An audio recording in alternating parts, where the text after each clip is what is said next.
We're live. Tamo live, chat.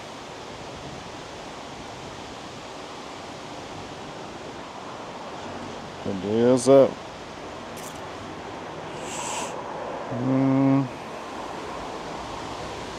Deixa eu só fazer uns negócios aqui.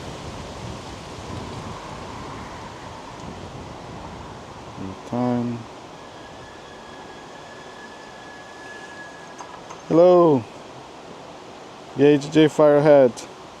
Tô bem, e você?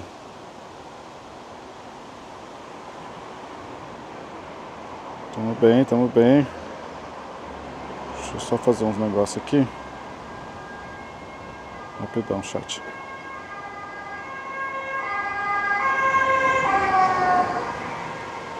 Tudo ótimo, bom dia.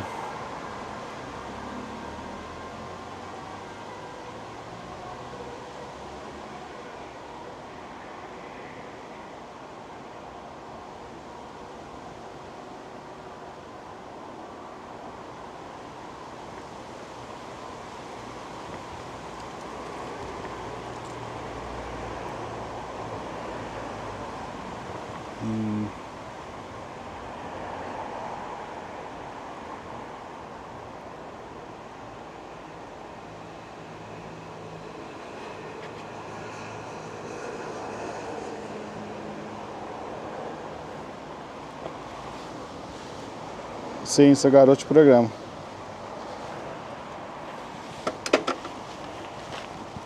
Garoto que faz vários programas. Já perdeu até o cabelo fazendo programa.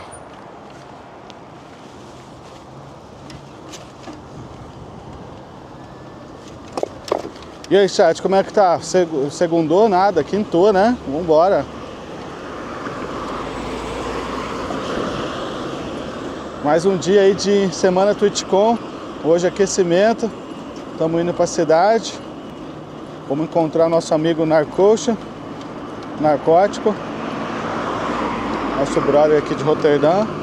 E vamos pedalar aí, vamos dar um rolê pela cidade, ver se a gente tromba outros streamers, ver o que está acontecendo na cidade. Um aquecimento aí, parece que a galera já tá aparecendo aí no chat. Vambora, salve Canway, salve Label.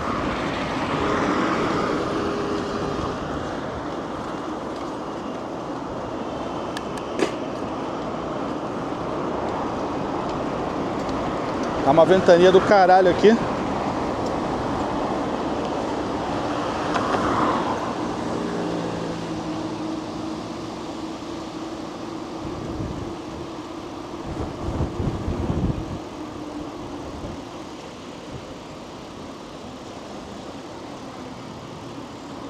Vambora.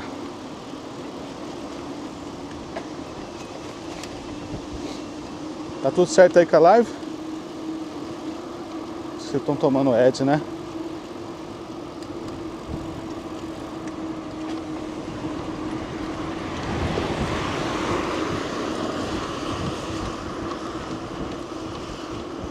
Cadê a galera do YouTube?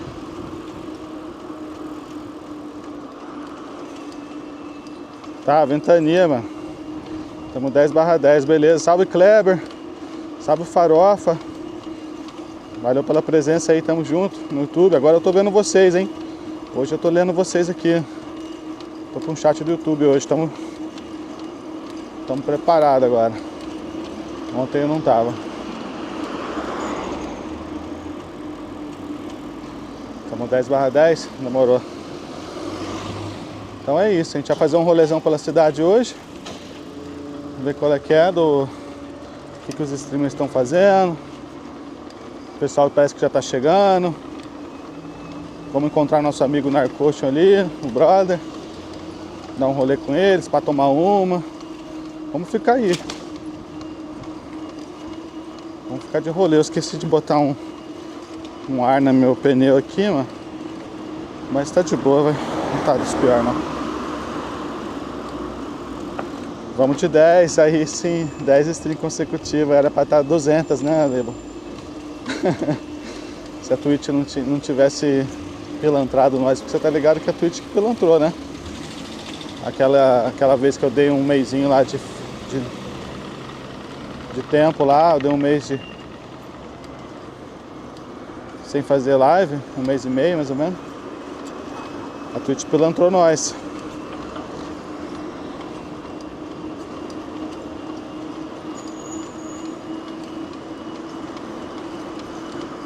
Estamos fechada. Vambora, tá meio friaca, mano. Mas pá que amanhã vai melhorar já. Só não chover tá bom, velho. Não chovendo tá bom. Amanhã vai melhorar um pouco o tempo. E sábado vai estar bem quente, parece. Sábado vai estar 24 graus. Olha o coffee shop ali, ó. Coffee shop no Tim.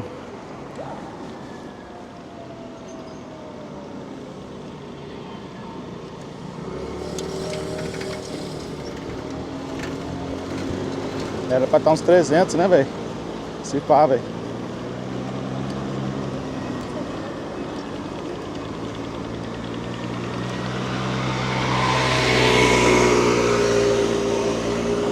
A plaquinha do cara é da Lituânia. Opa! A plaquinha do cara é da Lituânia. A motinha. LT. Lituânia ou Latvia, né? Ou é a mesma coisa? Não, é diferente, né? Lituânia, é diferente. Latvia e Lituânia. Leste europeu. Salve, Dan. E aí, mano, beleza? Hello. Hello.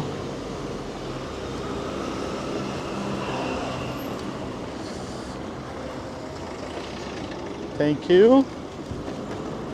Danke wel, alsjeblieft.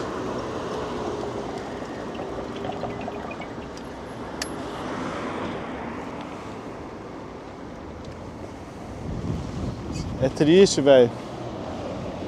O label tava com viewer strike aí sinistro. Mas você resetou de novo, né? Resetou de novo, não resetou? Você tava com mais. Acho que já resetou 2 vezes já. Ou não? Já, pô, fiz 10 lives depois que eu voltei. Deve ter sido umas lives curtas. No momento que você tava live também. E aí não deu pra entrar. Certeza, foi isso. Pra quem não sabe, o label faz live de RL aí, viu, mano? Acho que a galera já tá ligada já, né? Mas quem não sabe aí, velho, Labelzão faz live. Dá um shout-out aí, Label. Faz live lá em Torres, live de RL, dando pedalas, fazendo um faia. Às vezes faz uns rolê muito louco também, acampando. Livezinha good vibes.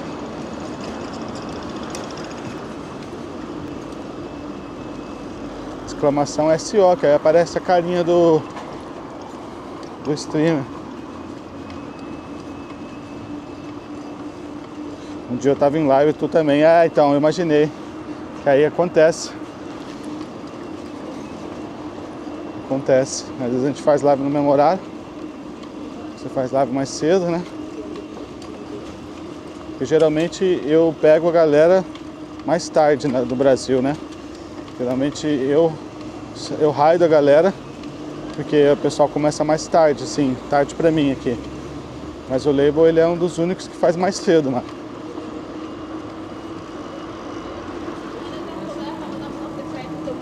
Na hora do almoço ali, depois do almoço. Aí, ó, shoutout aí é legal, esse shoutout é legalzinho, pô. Esse é God. Vamos lá trombar o narcocho. Ele já deve estar lá já, mano. Eu me atrasei pra sair. Ele deve estar acompanhando a stream também. Ele deu um oi aí. Quase que ficou no meio do caminho, né? Holandês safado. Vai, não vai, vai, não vai. Ixi, ó o trampo.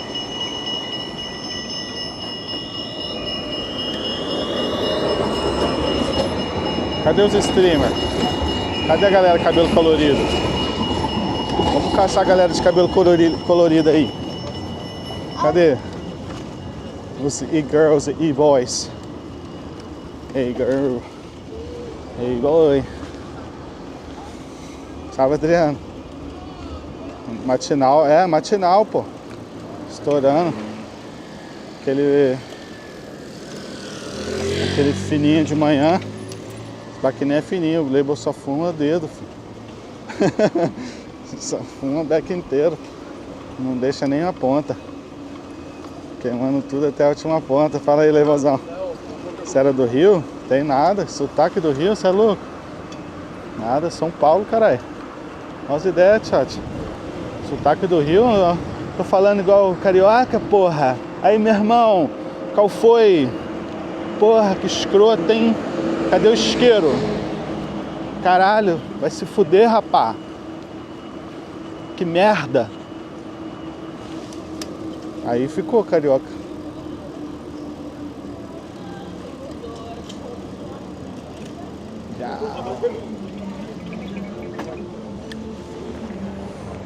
Isqueiro, escroto. Não, meu sotaque é meio paulista com mineiro, velho.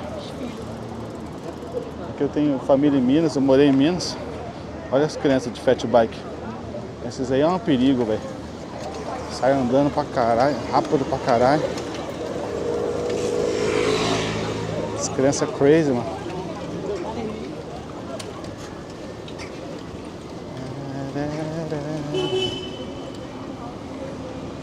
Precisa comprar um tabaquinho, mas eu vou encontrar o narcótico, acho que ele tá lá, mano. Não, faz parte, pô. Às vezes eu tô com sotaque de carioca e eu não tô sabendo.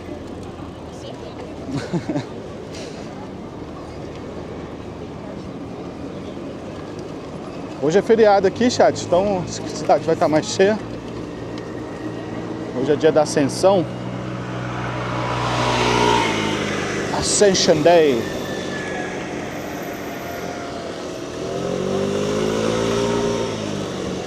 Ascension Day.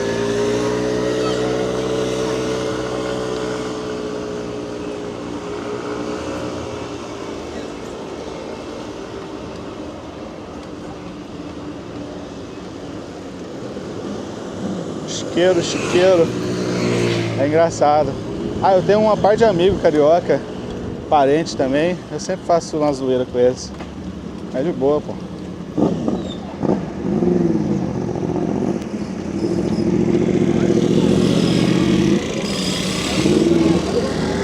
Tá, fuck.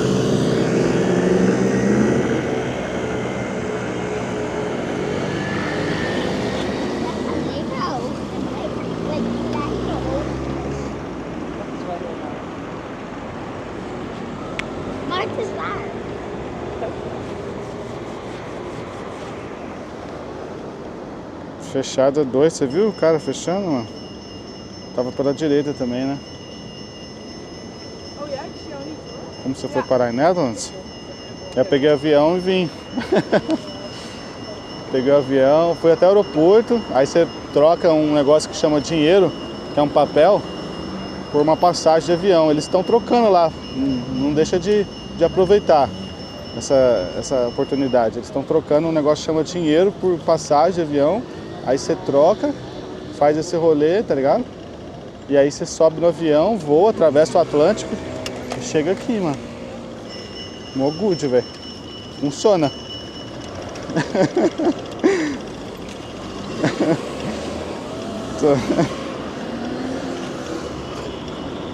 Eles estão trocando por passagem.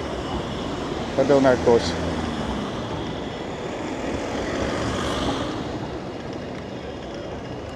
Será que o narcótico já tá aqui? Vamos ver se eu acho ele por aí.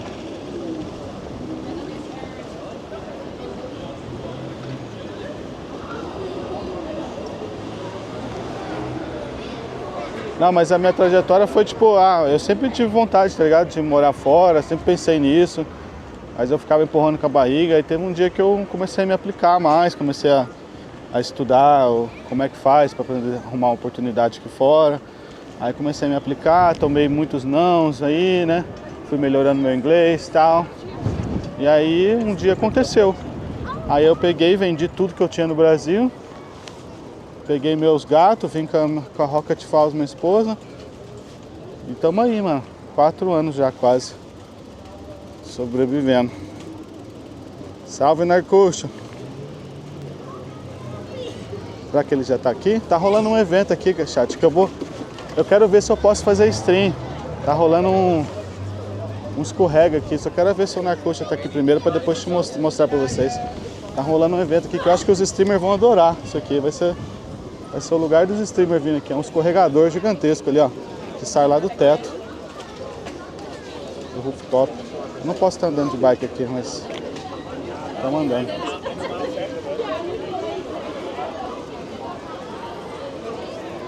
Acho que eu vou esperar ele ali.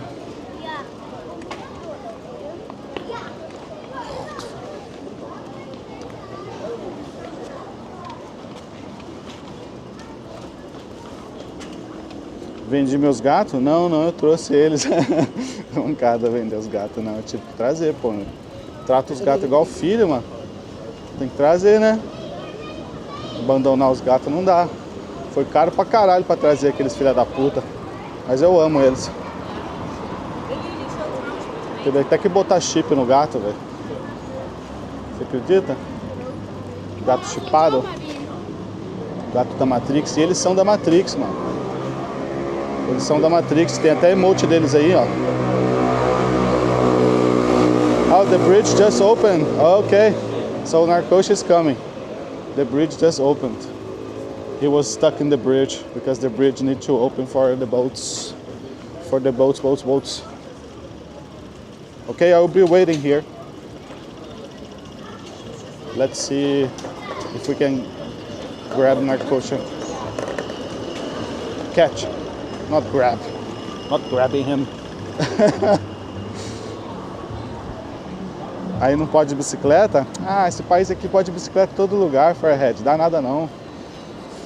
Aí, mano, se quiser dá pra até entrar dentro do museu de bicicleta, acho que ninguém fala nada. É tanta bicicleta, mano. Os caras respeitam tanto ciclista aqui que você pode entrar até na casa dos outros de bicicleta. Não dá nada não, mano. Valeu pelo follow aí, Urk. Hello, thank you for the follow. Salve, Alexandre. Bem-vindo, Alexandre. Acho que eu preciso mudar um pouco a configuração da câmera, pelo fato de estar bem nublado. E deve estar, tipo, bem bright.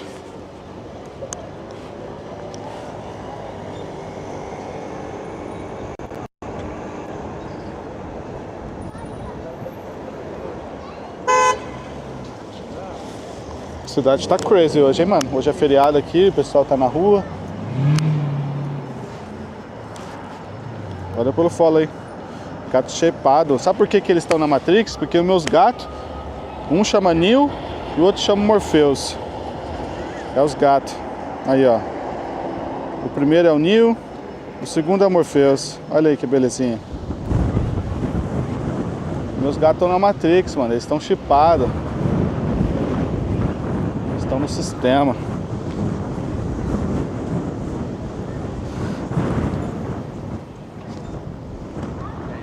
Tá o DRL invadindo o YouTube. Vambora, Wilson. Neo Morpheus, pô. A gente achou eles na rua. E agora eles estão aqui. Salve, Roger. Regis. Salve, Regis. E aí, mano, como é que tá? Beleza? Vamos ver, o Narcoxa vai vir, ó. O Narcoxa vai vir aqui.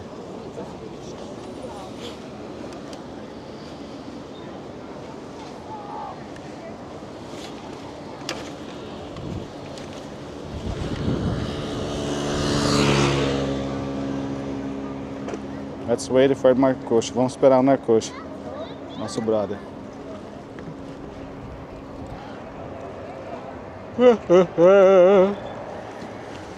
Vou ficar moscando na rua pra ver se tem alguém que me leva pra Rotterdam. Aí, Canway, pode ser que dê uma estratégia boa, hein? Pode ser que role. Fazer uma cara de dó, tá ligado?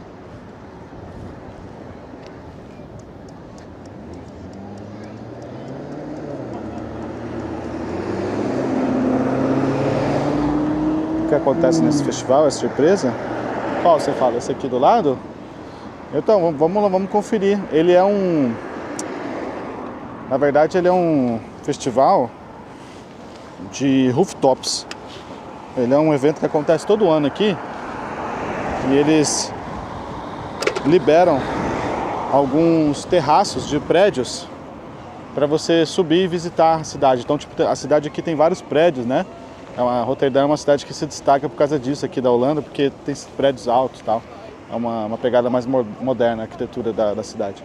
Então eles têm um negócio que chama Rooftop Days, que é tipo os dias dos terraços, né? E aí é um festival que você consegue subir nos prédios, eles selecionam alguns prédios e você consegue fazer a visitação. Você consegue tipo subir, ver a cidade lá de cima, geralmente tem uma exposição lá em cima também. E parece que tá rolando um aqui que tem um escorregador, a gente vai mostrar mais pra vocês, tô esperando aqui o narco, mas eu vou mostrar ali. Eu quero até descer, mano, eu quero ver se dá pra descer com a live. Eu não sei se eu vou descer hoje, mas talvez hoje ou amanhã, ou até domingo, porque vai ficar aí até semana que vem. Então a gente pode descer isso aí, tem um escorregador ali, ó, lá do teto, lá do terraço, um escorregador de tapete, mó da hora, mano. Aí eu não sei se eles deixam eu fazer com a mochila, mas acho que sim, mano.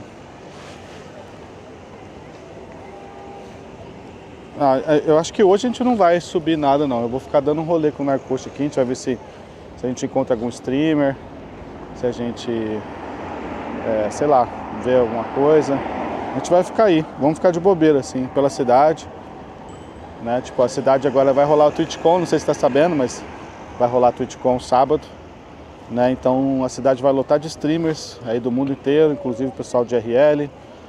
Infelizmente a gente não vai ter nenhum streamer brasileiro, não que eu saiba, né? O ano passado a gente teve uma galera BR com a gente, pessoal que veio do Brasil aí. Foi bem legal, foi bem divertido, foi aqui em Rotterdam também o festival, o evento, né, da Twitchcon. E esse ano vai ser de novo, só que desse ano a gente tá alone. Mas eu conheço uma galera aí, mano, uns streamers, tipo, também de RL, amizades que eu fiz aí com a Twitch. A gente vai trombar essa galera, tá ligado? As lives vão ser bem em inglês. Como é que tá o seu inglês, Firehead? Tá bom? Então, tipo, eu vou trombar muita gente que a gente vai ficar falando inglês, tá ligado? Mas não tem como, faz parte. Como é que tá o inglês de vocês aí? Pessoal do YouTube. Obrigado, Alexandre. Obrigado pela mensagem. Bom dia. Salve, salve. Vai ter um brasileiro sim, você. Vai ter nós. Por isso que a Twitch podia dar uma força pra nós, né, velho? A Twitch, né, velho? A Twitch podia dar uma força pra nós ou colocar a gente na front page. Só que os caras não colocam nós na front page, mano.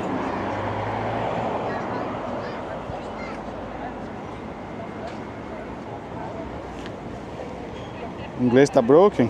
Ah, vamos melhorar isso aí, pô.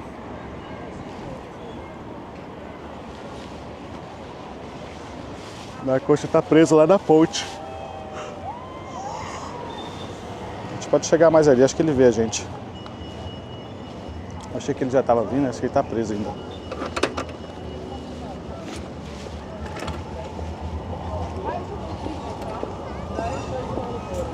Aqui fica o Museu Marítimo, que a gente já fez live lá dentro dele também. É um museu bem da hora, mano. É um museu, né, que conta toda a história marítima da Holanda. É bem interessante aqui o museu. Esse museu marítimo. Vale muito a pena entrar nele, assim. Ele tem tipo os modelos de barcos antigos, sabe? Tipo os modelos assim bem detalhados, né? Não é o tamanho real do barco, são modelos, né? Mas é bem legal conhecer aí dentro. É um museu tipo, bem tranquilo, assim. É grande pra caralho. Tem a história marítima da Holanda, que é uma história foda, né? Os caras dominavam bastante aí a parte mercantilista da Holanda. Então, eles fizeram tem tipo esse festivalzinho aqui, que tem umas barraquinhas, parece, com comida, bebidinha, uns lugarzinhos pra sentar. E tem essa atração aqui, que é esse escorregador, mano. Escorregador gigantesco lá, que você pode subir lá no rooftop, né? Você sobe lá no terraço. E acho que tem uma apresentação no terraço, e tipo uma exposição no terraço, sobre várias paradas aí, que eu não sei direito o que é. E aí eles construíram esse escorregador.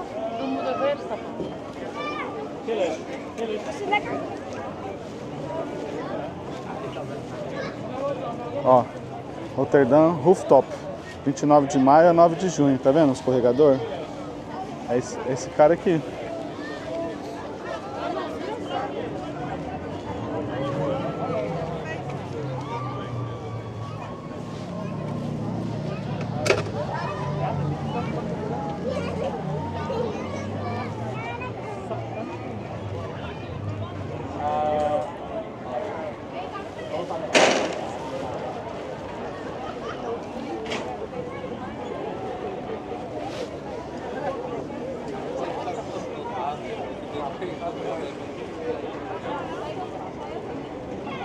E a gente vai descer, eu quero descer nesse escorregador aí, mano.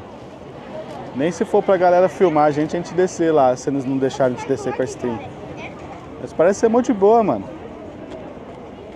Tem uns escorregadores, aqueles de tapete, tá ligado? Olha lá, vai descer, ó. Ah, pega uma velour, mano. É da hora, hein? Pega uma velocidadezinha.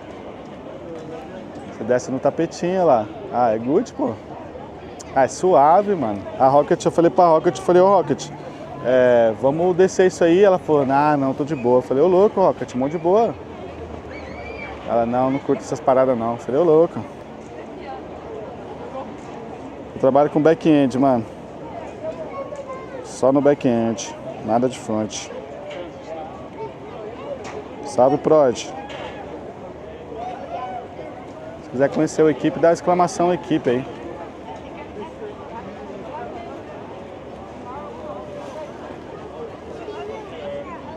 Pô, da hora. Vou ver se eu consigo fazer um zoom pra vocês. Deixar mais interessante. Cadê o móvel?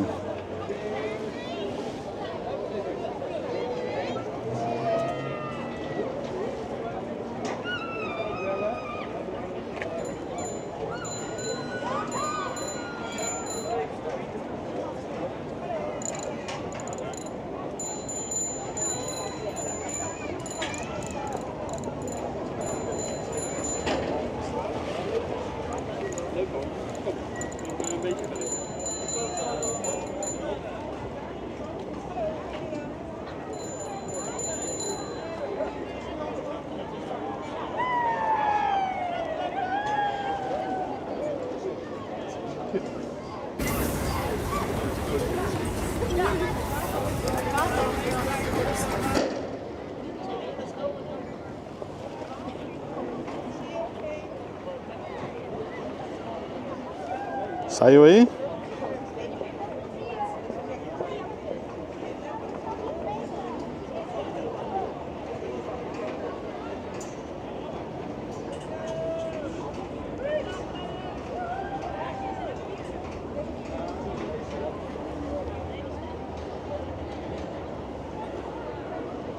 É de boa, mano. É suave, pô. Aqui é aquelas coisas também. Às vezes você tá aqui embaixo é de boa, né? Lá em cima não é tanto.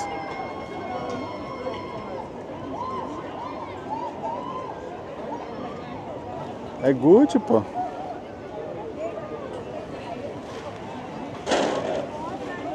Cabulosa, né?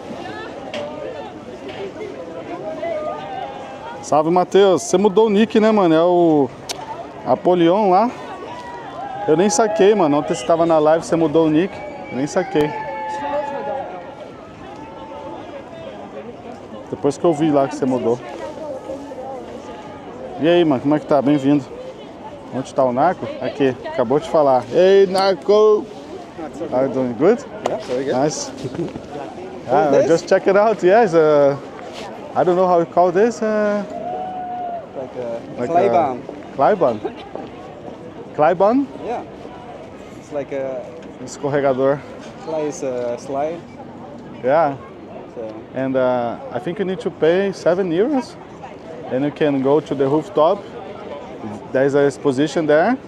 And you can are you gonna do it? drop it. I think I will, but not, I don't know, not today. Because they're gonna be until next week here. Oh really? Okay. Yeah, so. Oh, that's cool. It's Yeah. you know, I don't know if. Twitchcon is some cool stuff. Oh, they're gonna, yeah. A lot of streamers, they're gonna do that. The dark. Yeah, so there's many places in town. Yeah, dark and dark. The Yeah. rooftops are open. Yeah, it's super cool. I every time every year I go, like I went to one day to a building close to Rotterdam Central. Oh man, the view of the city there, it's amazing. You can see the whole like skyline, you know. It's really nice. So it's cool. I like this event. But I think you need to pay one ticket and you can access the buildings. Because where I was planning to sit down waiting for you was over there, but it's closed off. Oh yeah, the But then I the don't know how bridge to was say. open, and I was like, fuck. You need to wait for the bridge. Yeah. Yeah, because the I boats. just arrived and it started opening. and fuck! like- It takes a long and then time. yeah. Like I saw 30 you, minutes almost. Otherwise, we arrived at the same time. Yeah, yeah. Yeah, but it's cool. I want to go. Do you think they allow with the backpack? I think so, right? Yeah. It's not very speedy. It's No, okay. yeah, it It's looks okay. It's okay. Because you have those that does like this, you know? Yeah, That, yeah. Oh, those one is super fast, man. You can like lift a little bit your butt, like oh. Yeah, it feels like halfway it slows down. Yeah, it's fine. And I was telling Rocket, say like, hey, let's go there. She was like, no Where do way. you get off? Oh. Yeah, you end up here in the water. Did you park your bicycle already? Yeah. Let's go. I was thinking, where are you? I saw you here. Ja, maar we zijn s'avonds dicht, hè, dus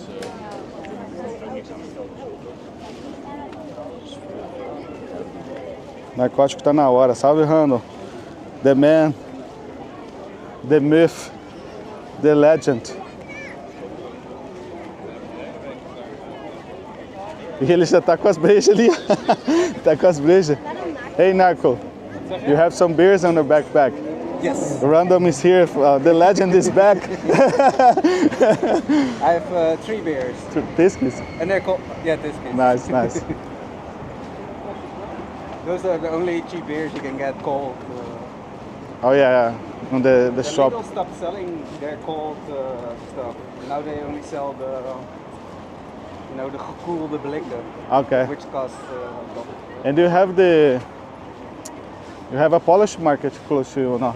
Oh yeah. That's where more I cheaper, got yeah.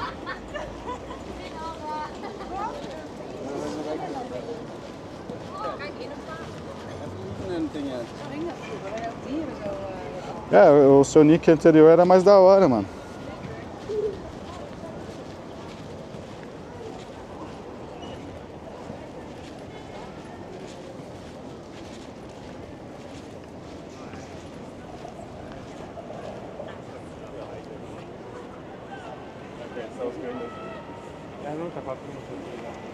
Mas e aí, chat? Da hora o lugar, né? Tô querendo descer lá. Vamos lá. Mas não agora. Quem sabe a gente volta aí. Vale.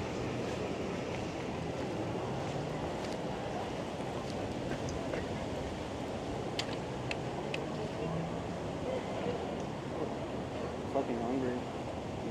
You hungry? Yeah. I can eat something.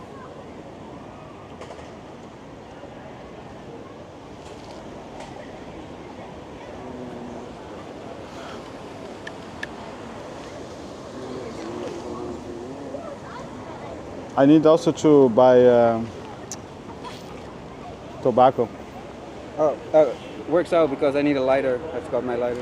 There's a tobacconist. You know what it is? On the Consingo. The one is the Aquecimento over there. Oh yeah, they have also. They have a. But I'm not sure if it's open yet. Oh no, yeah. But I don't want to buy like the cigarettes. I like the. Like the avondwinkel at my place, they sell cigarettes from Luxembourg, so they're cheaper. Oh, okay. Yeah. We went there in Luxembourg, and I was like, what? Yeah, I buy It was like 5 or. I buy the Pueblo, like 16 euros for 100 grams. Yeah. No, I bought like a pack of Lux Strike for like 4 and almost like 5 euros.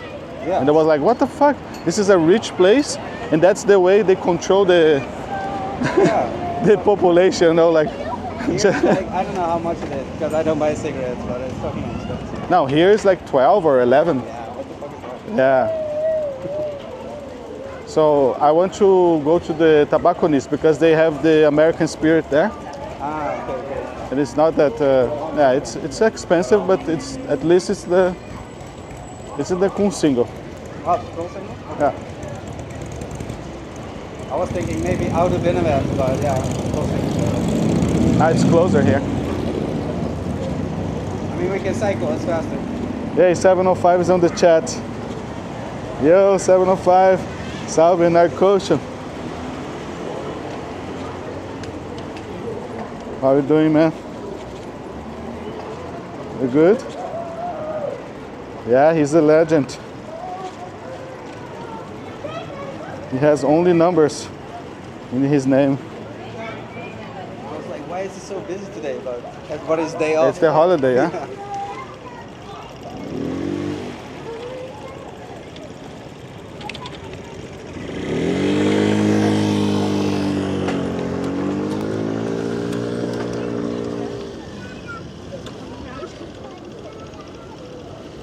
woke up so late. Yeah, I woke up 11, I think. 10:30, 11. É, wake up é acordar. Acordou. É, acordei, né? Wake up, acordei. Acordei tarde. You may update your username again in 2 months. Oh shit. Bom dia, Guedes. Salve, Spara.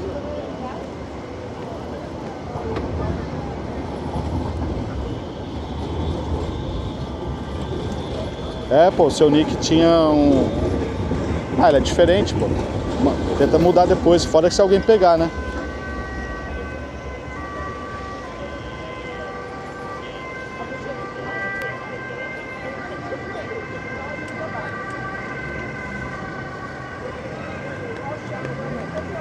Levantar cedo, isso. Mas o woke é tipo passado, então tipo eu levantei tarde, eu levantei cedo.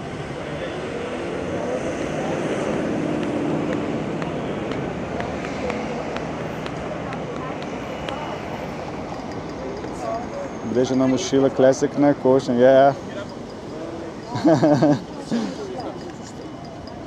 Pra quem não sabe, mano, o Narcoxa, ele é brother nosso, a gente conheceu ele pela Twitch, né? Ele começou a assistir nossa live, ele é aqui de Rotterdam. Quando a gente começou a fazer live, ele entrava, trocava uma ideia, né? E ele sempre assistiu o Twitch, ele sempre consumiu bastante RL. Inclusive ele é mod de uma galera que é grande aí, na Twitch. Ele modera pro Hit, ele modera pra uma galera mó grande aí. E a gente fez amizade, ele virou um brother nosso, assim, tipo, amigo mesmo, tá ligado? Tipo, chamar pra trocar ideia em casa, pra, tipo, tomar uma. E o cara, nossa, o cara é firmeza pra caralho. E o Randall conseguiu, tipo, conhecer ele pessoalmente quando veio pra cá. O cara é muito firmeza, mano. Oh yeah, it's exclamation clima. We have the Portuguese name for it. 705, sorry for that. Stopper? Ah, yeah. They stopped. Yeah. So that means we can go, right? Yeah, they stop it. We Yeah. should have walk. Yeah.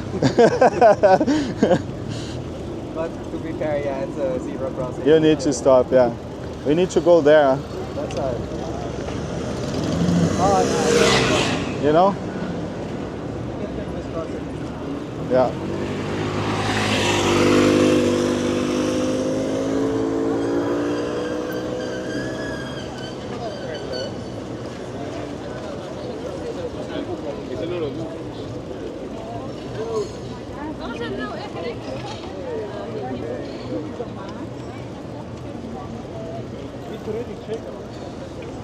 What is that tall building?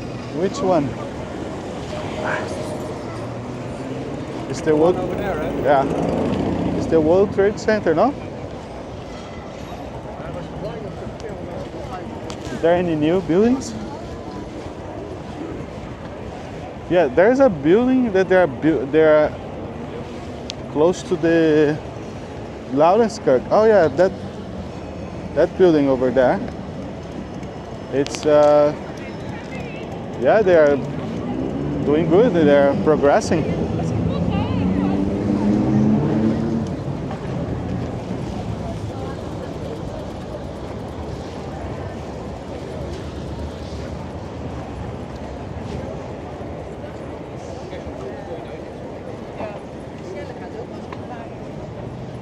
Next to Stad House, yeah, I think so. Yeah, they have a building in construction there. It's getting up. It's getting tall. Next to Stad House, yeah, I think so.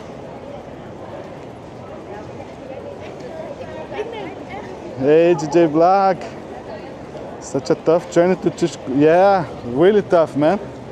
I spent so much money here to come here.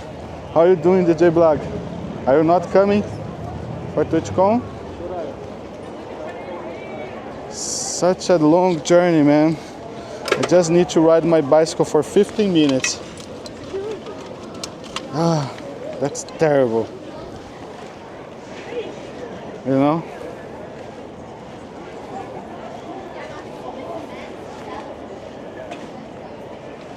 Tobacconists.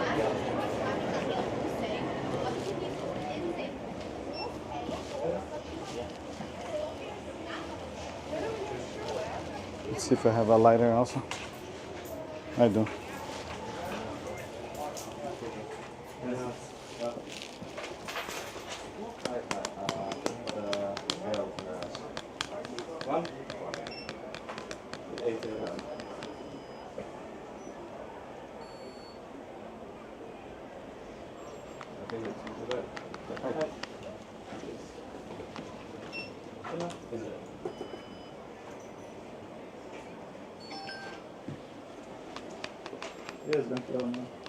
Hi.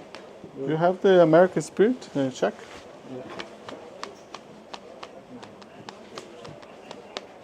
Card?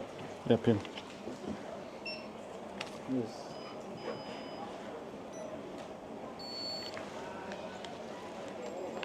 Dank u wel. Yes, heel bedankt. Fijne dag. 16 euros. God damn it. Yeah, I know.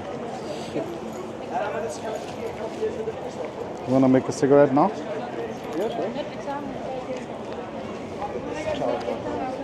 Oh yeah. It's annoying, huh? Are you allowed to walk with this? Technically, no. No, right? But it's like a keychain, like. Yeah, it's very small. But I know that it's not allowed, right? I think so. I mean, who I'm gonna stab with Yeah, this? it's not. I mean, I mostly use it for the scissors. I like the scissors. Yeah, yeah. It's a little bit windy here, but yeah.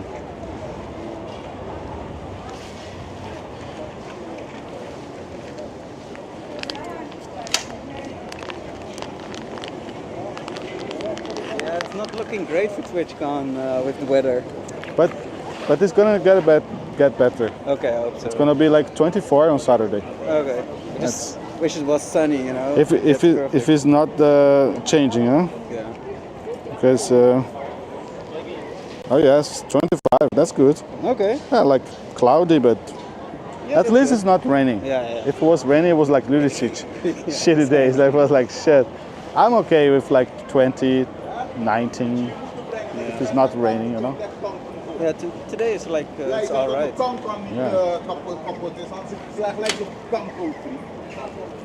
Esse cara tá falando comigo? No, to somebody else. Ah, But he tá. was looking this way, so I was like. É, eu fiquei what? tipo, meu Deus, já vai, lá vem. Calma. O cara tava xingando pra caralho, né? He was cursing a lot. Yeah. I think the guy who was here with a bicycle. I don't Yeah. know if he maybe hit him or. Yeah, he was saying like yeah, he was cursing. O cara tava xingando muito, chat. He was cursing a lot. Do you want to go somewhere to have a cigarette? Yeah, sure. It's a little bit windy in there. Yeah. Where? Maybe have a beer? Somewhere quiet where I we need- can have a quick beer and a Yeah, I will also grab a beer, I think. cigarette. I have 3 right You have now. 3? Yeah. Can grab more after. I don't know if you're on a budget, but I'm fine in a bar as well. No, I'm fine. I got paid, so it's all Yeah. good. That's good about Twitchcon because it always does like A few days after you get paid. yeah. Otherwise, it's like I shit. got paid like a week ago. If it was in Brazil, it was terrible because in Brazil normally you get paid like on the beginning of the month.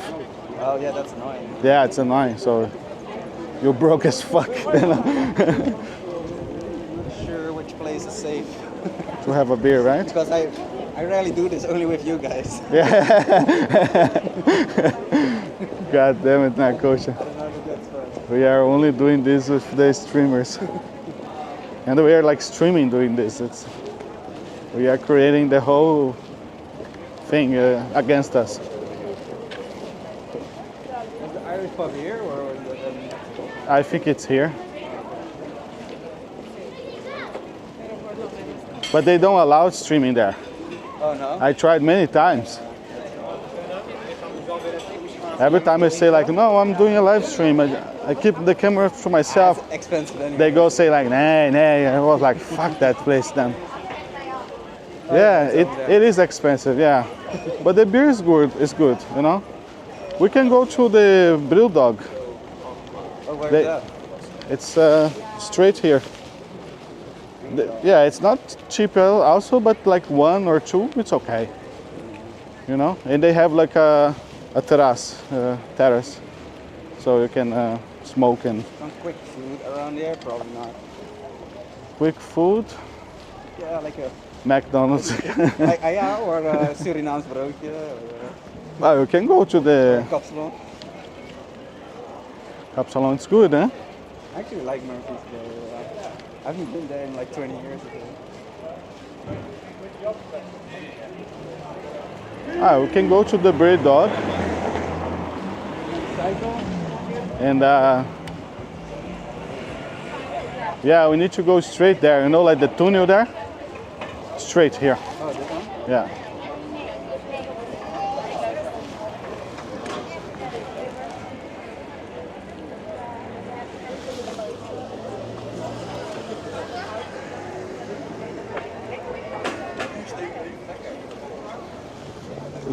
É, o cara já tava. Eu achei que o cara tava xingando nós, mano. Ele falou, ele tava xingando pra caralho ali. Tipo, ele tava tipo, câncer, não sei o que e tal.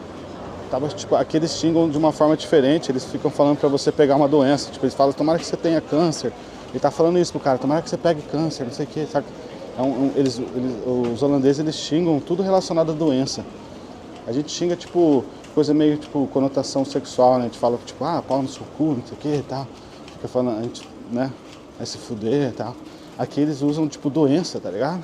É uma forma antiga de xingar. Aí o cara tava, tipo, câncer, blá, blá, blá. O cara tava falando, tipo, muito palavrão ali. E ele tava falando atrás de mim, eu não tava vendo, só que tava na minha direção. Eu falei, mano, será que o cara tá me xingando porque eu tô com câmera? Às vezes tem uns doidos, velho. Você tá com câmera e começa a te xingar. Aí eu falei, não é pra mim não. Era pra um outro cara. Salve, Tom Horper. Yeah, that's the place, you know? You can also order like fries here. I don't think it's, I don't know if it's like expensive. Oh, they have a terrace. Yeah, they have a terrace. It's cool. It's a nice place. You can have like 2 beers and then order fries. Yeah? Yeah.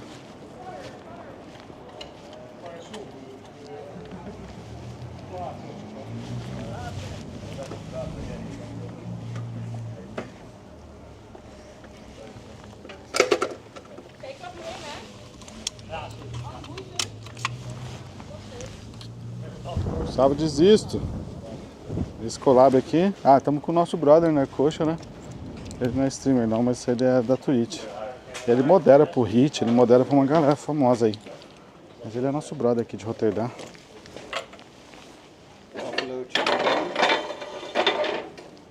They also have like wings. Like, Yeah, I was looking at it. yeah, it's good. I ordered once. It's a How good big part. is the small? Or is it better to get it regular? Or share? I don't know. It's actually Let's expensive. share it. Yeah? Yeah, A regular one? regular. Yeah? The regular is the. Yeah, it's good. Oh, They have. can we smoke on this terrace? I think so. Oh, okay. I did before. Okay.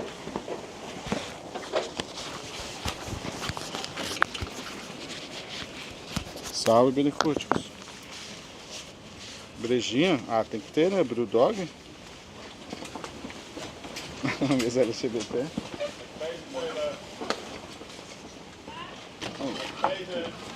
They also have the LGBT table. Let's sit there. Sit there, yeah. Cool.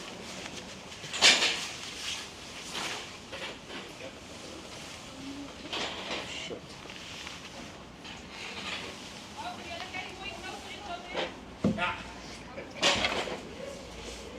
Oh, this is rare to see on the menu. The kopstootje. The kopstootje is like a headbutt, like in Dutch. And it's like just a regular beer with a shot of jenever. Oh, your neighbor. And It's like a cachaça. It's like a, yeah. Yeah, I know. And it's called like that because, yeah, like getting a headbutt. funny. I will just have a regular beer. Yeah, I like the most standard beer from them. You would like a regular beer? Yes. Yeah, 2 regular beers. Which size? 25, 33, 35 is fine. Yeah. 33, yeah, sure. Or 33. And a regular buffalo chicken wings. Regular wings. For sure, right? Yeah. Share is the share size, that's a bigger size. Yeah. Regular? or Yeah. share? How many wings is the regular The one? share is 12. The regular is 7. Oh, let's get the share. Yeah. It's windy as fuck, but it's what it is. At least we have the mic.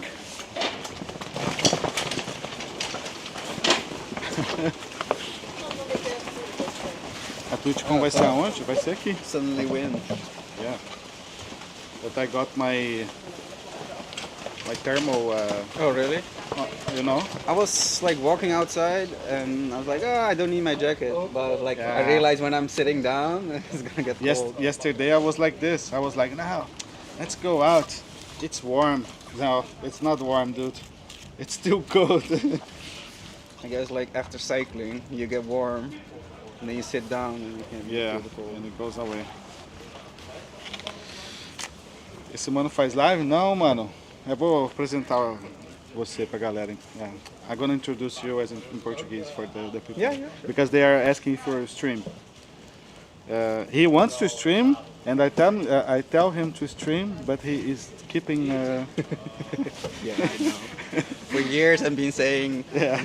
I have a backpack set up, cameras, he everything. has everything. No, mas I could technically stream now. I have a S25 Ultra. you can.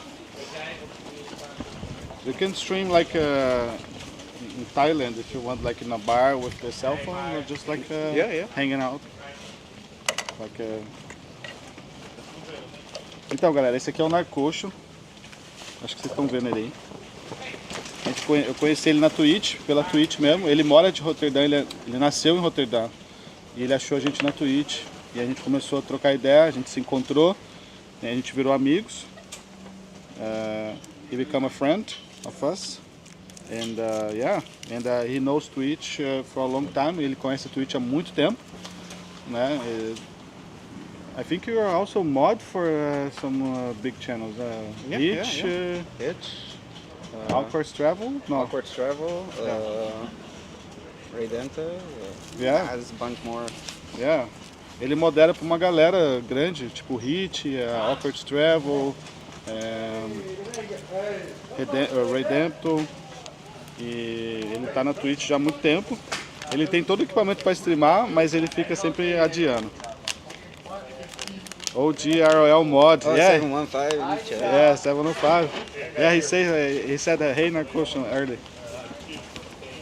But we are cycling. Cuidado com a cannabis, né? Tabaquinho. A gente está do lado do posto policial. We are just around the police Yeah. because they said like watch out for the cannabis cigarette. It's not cannabis. No. And if it was, It will be fine. yeah. There was one day I was streaming and I smoked a joint like on the corner there, like in the front of the, just for the memes. Yeah, cheers. Thank you. Dankjewel. Like I smoked a joint on that corner, on the police station, just for the meme, and a policeman came by and said like, "Goedenavond," and it was like, "Goedenavond," like it was, They don't care. it was okay, and it was like shit, and like because for us in Brazil it's like very, I don't know. I mean nowadays it's not that big deal, Thank you. but yeah, it can be a problem. This is the ashtray. Tá ventando, mano. Na cara dos botas, velho. Brew dog. This is the regular one. United, we stand for better beer. They made good beers. I like it. And also sometimes you can find like their beers on the supermarket and they are cheap. Not every time, but sometimes. Yeah, I've seen a few. Yeah, like This brand. Acti or I've never tried it. it's good. I'm not into craft beer usually. I like it, but not like if I want to drink a lot for the whole day. Yeah. I prefer like normal, Yeah, you know, yeah. like the regular. So that if is I fine. would get here a beer, probably a stout or a porter. Just for taste. Yeah. Yeah. Prost. Those. Prost. So, do you know who is here already? I think Kari was here. Yesterday I saw, I sent a rate to her.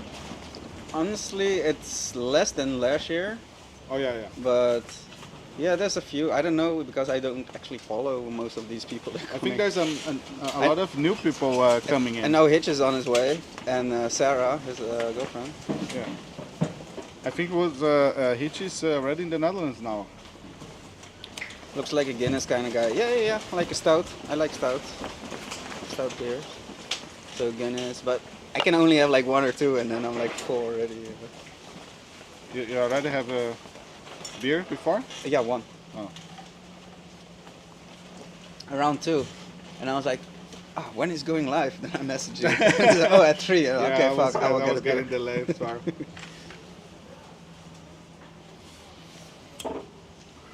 That's a typical Brazilian thing. You always delay for your. So last time I saw Hitch, he was in Arnhem or Apeldoorn, I forgot. Apeldoorn, I think. I Okay. saw in the title. Yeah. So he's gonna come here like really fast now. I don't know how he's hitchhiking here in the Netherlands. It's like people. I mean, he holds a sign, and Yeah. he's done it so many times. For him, it's easy. He knows how to do it, man. Because it's not easy. Okay, so it will take longer than expected because he's holding a sign for Utrecht. Oh. Not to Rotterdam, Utrecht. He made a sign for Rotterdam. I saw him made it the sign. but people say like, nee, Rotterdam, nee. Maybe from that location, maybe easier to Utrecht than from Utrecht to Rotterdam. Yeah, maybe. it is, yeah. Or he's like delaying it because he's noticed it's too fast. He wants to keep a little bit more. Yeah. That makes sense also. Yeah, because I was, I got the feeling that he was Miss Friday, because he was like in Denmark last day, like Yeah. he was super fast. Yeah, and then Germany was super fast in this year. I wasn't really watching that. Ida Aba is flying out from Lisbon. Oh, nice, Ida is coming. Back safe, Ulumaika, in Amsterdam, Kuma, last day walking, nice. I didn't have the chance to meet Kuma. I will try the Last year. Beamish Stout. We're gonna order another beer? No. But he said if you're ever in Ireland, try the Beamish Stout. Okay. So, Oh yeah, why Ireland? He's a Brazilian, he lives in Ireland. Oh, that's awesome. Yeah, it's also a streamer there. Oh, it reminds me of what's his name? He was last year here in Twitchcon. Random? No, it's an Irish guy. Oh yeah, the 88 Baron. Yeah. Yeah. I don't know if he's coming. I don't think so, because yesterday he was streaming on camping there. Oh, So yeah. I think he skipped it this year. Richarding is coming also, nice. Oh yeah. 24-hour solo camping. Yeah, he's definitely not coming. Mm-hmm. Yeah, I think this Twitchcon is a little bit like, I think Twitch, they did a mistake of like doing Rotterdam again. They should keep like in the Netherlands, and they should do like in Utrecht, for Yeah, instance. Utrecht would be nice. It's Like it's a what nice I like city. about it, I live like 5 minutes walking Yeah, away. for me, I was saying the same thing. Like for me, it's very convenient. Like I don't spend anything in hotels or buy tickets or whatever, and yeah, it's just take like 15 minutes of Yeah. bicycle ride. And But like Amsterdam was way better, and everybody loved it. Yeah. You know. I think they should do like Rotterdam, Utrecht, and back in Amsterdam again, because Yeah. next year is gonna be Here here Rotterdam again. again. Yeah. So I think maybe they're gonna change it. Also, Rotterdam doesn't have much to offer for the people that want to like party or stuff.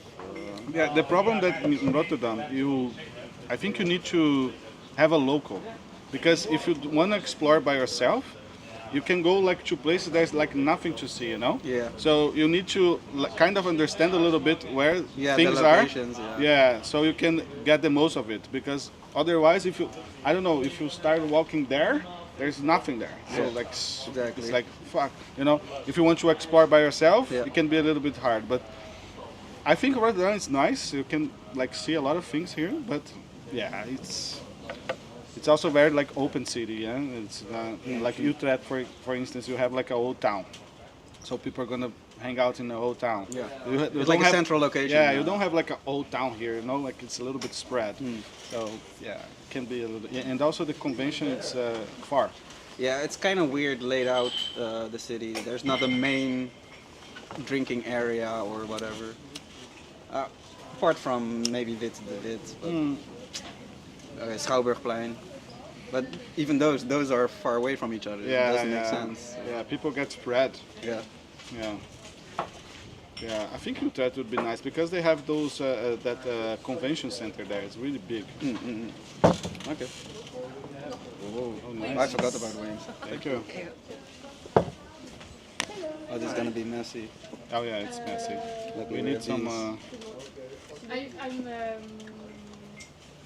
I'm looking for the. There's plenty of places to party. Yeah, true. But it's like you have to know the locations where they are. I mean, it's easy to find out. We need some. Like Rotterdam used to be party central, and now it's those days are over.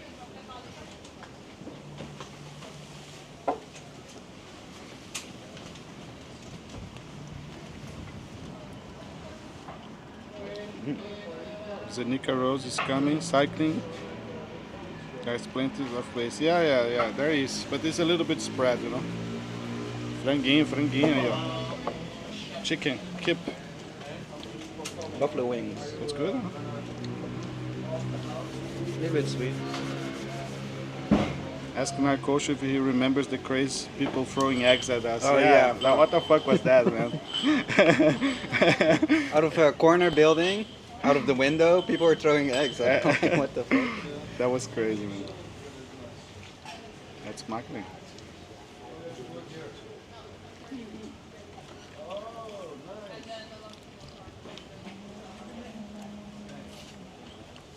But it's good, man.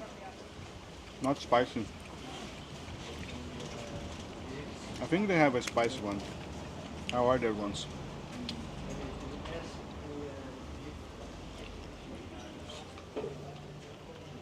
But yeah, there's no Brazilian coming.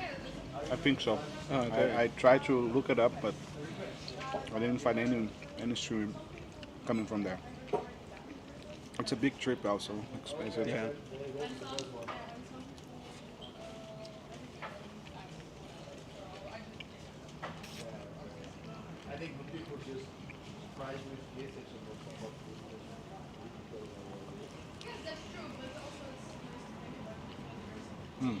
It's good, huh?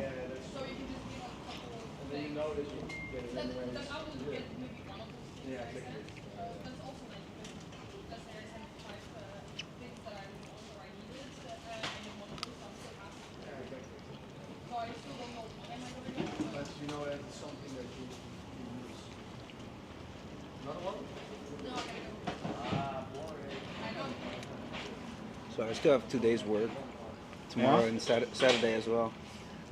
So what I'm gonna do, because I finish early, like 10 a.m. I'll go home, sleep for like 1 hour, 2 hours. Only that? Yeah. I'm gonna grab some napkins. Oh, there's here.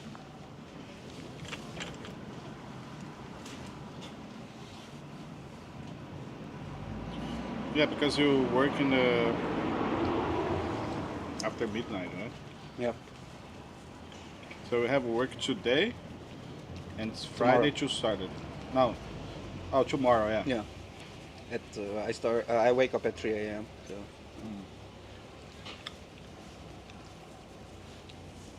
And how is the work doing? It's the same thing that you were doing before. Exact same thing, exact same. And you got like you just like call them, say I like, call hey, them. I'm here. Yeah, I call them. I say, yeah, I'm back in town. I need work.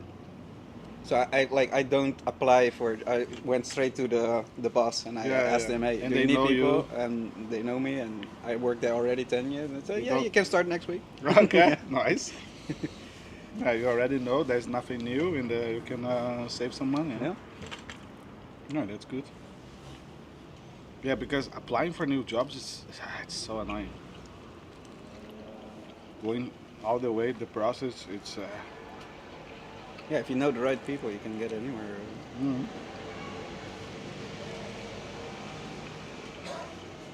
And it's like an office job, right? Supposed to know. No, it's, so I have a team of 8 people. It used to be 20 people, now it's 8 people, so it's easier for me. And they do, they put the post and the packages all together in one bag. And I have to make sure everything goes to the right depot. So this one has to go to Schiedam, this one has to go to Den Haag, because this is the big one, it's the biggest one in Rotterdam. And somewhere in Rotterdam, and has to go to the right locations. So bit of a logistics kind of thing. Yeah. Have to go to the right driver, and it's So easy job. if a package is mislocated, it's your fault. Not really. No. It never happened with me. Like every So time I got even my post and probably your post is in the same building. So there's a code on every letter, and with that code you can know where it's being prepared. Okay.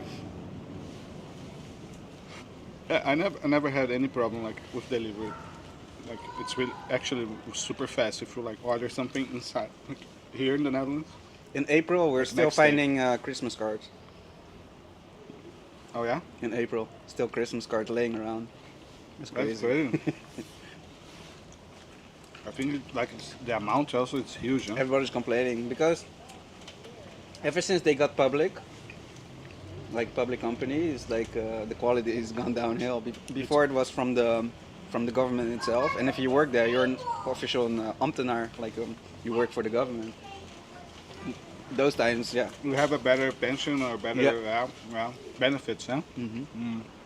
But when you say public, it's like a private company.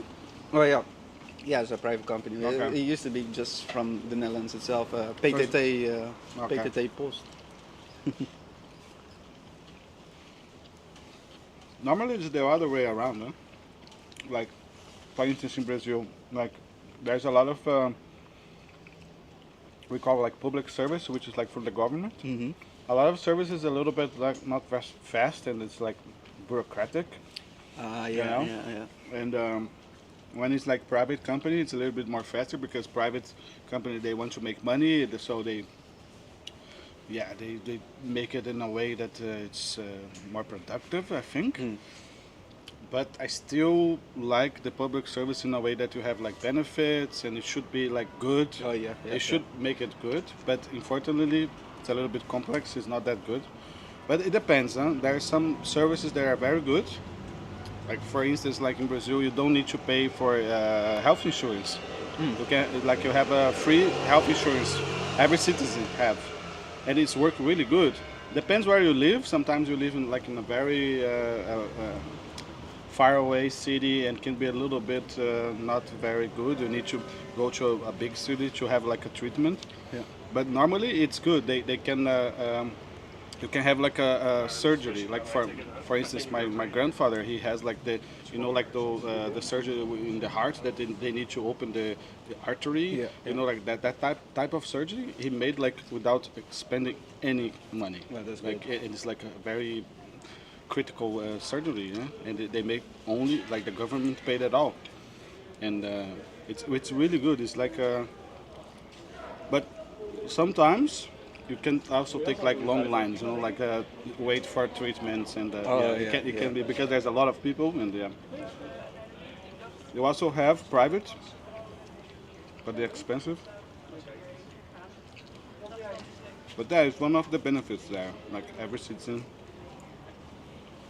they are allowed to have free education and free health insurance. That's good. The education, yeah, it depends. The education can be like really shitty ones, you know, especially like the high school. But they have like public universities that are really good, like renowned ones, you know, and hard to get in because there's a lot of people applying to it. Yeah, it's a mix. And I remember when I started my career as a developer, I work in a public service building. I was not a public employee, but I was like kind of like a consultancy guy. Yeah. You know, I was hired by a private company to help there, and I could see like nobody worked there. It was crazy. I got in like I started my shift like I don't know 9 a.m. and there was nobody there. And they arrived like 10:30, 11, and they arrive, they have coffee, they have a chat, and they start working like after hours, you know, like, and sometimes like 3 p.m. they say like, oh yeah, bye, you know, like, so like, what the fuck is this? Nobody's working this place, you know, because they cannot get fired. It's really hard if you're a public service, and you because there's like a process to get in. So you need to make a test. You need to pass a test. It's just like I don't know how to call this when there's like a selection process. So once you get in, it's really hard to get fired. Like to be able to get fired, you need to really do like crazy stuff or not show up or like you need to really ask to be fired. So they should just show up at work and basically do nothing. Yeah. Because watching YouTube. Yeah, exactly.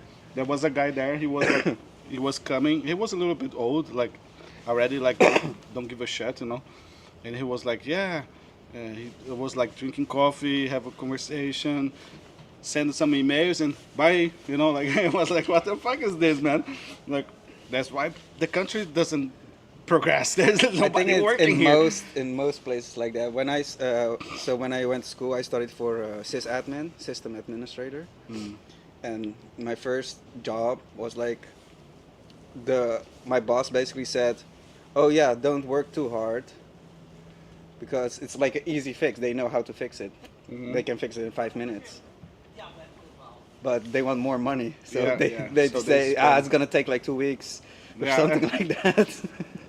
Yeah, I know what it means. It's like that. Like no, yeah, everything is slow, and it was crazy because I kind of got used to it, like this slowness of way of working. When I moved to another company, and it was like a private company, like Accenture, it's like one of the most biggest consulting company.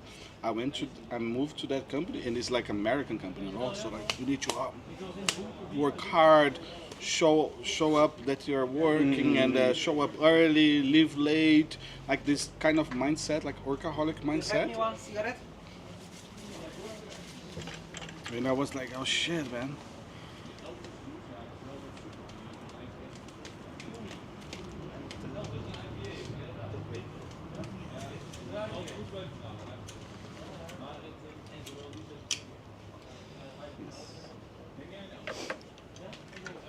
Do people still have to wear full suits in IT? No, it's like a smart casual.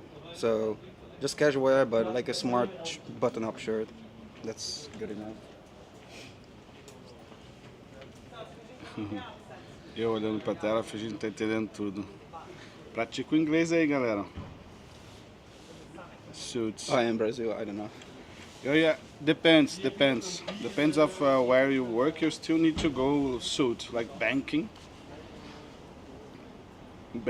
or if you're working like those financing company, you know, like those stock company, they still need. They still have the dress coding, you know, but like IT jobs, it's everything casual. Yeah. Even though like if you work in a bank, The IT jobs here, like most of the guys are wearing like heavy metal shirts. Yeah, Like, that's me. Like even though like in Brazil, if you work in a bank but you work in IT, you can go casual because they already know. The IT guys, they go casual. But if you're like a businessman and you know, like a salesman or those type more jobs or lawyer, they go suit up, yeah, you know. yeah. But the IT everywhere is casual, man. It's they drop that. Yeah. Yeah. Also, most of the time you're alone and Yeah. nobody cares. And they already know, like, yeah, the IT guys, they like long beards and big hair, long hairs, and all that. exactly. And also the IT field, it becomes so needed in the companies. Like the companies, they depend so much now on the IT people. Yeah.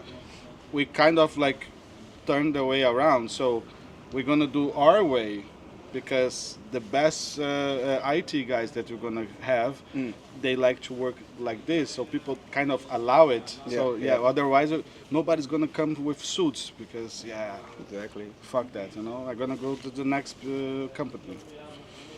And we kind of like, but now it's like, for instance, like on my work, it's a financial company, and it's I can go like with like normal shirt, jeans. Like I don't use like heavy metal bands, because I kind of think it's too much. But I think I could, you know. But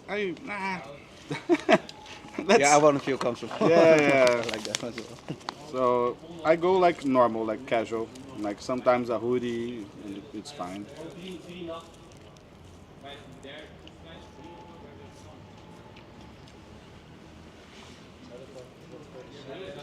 It was the American Spirit, right?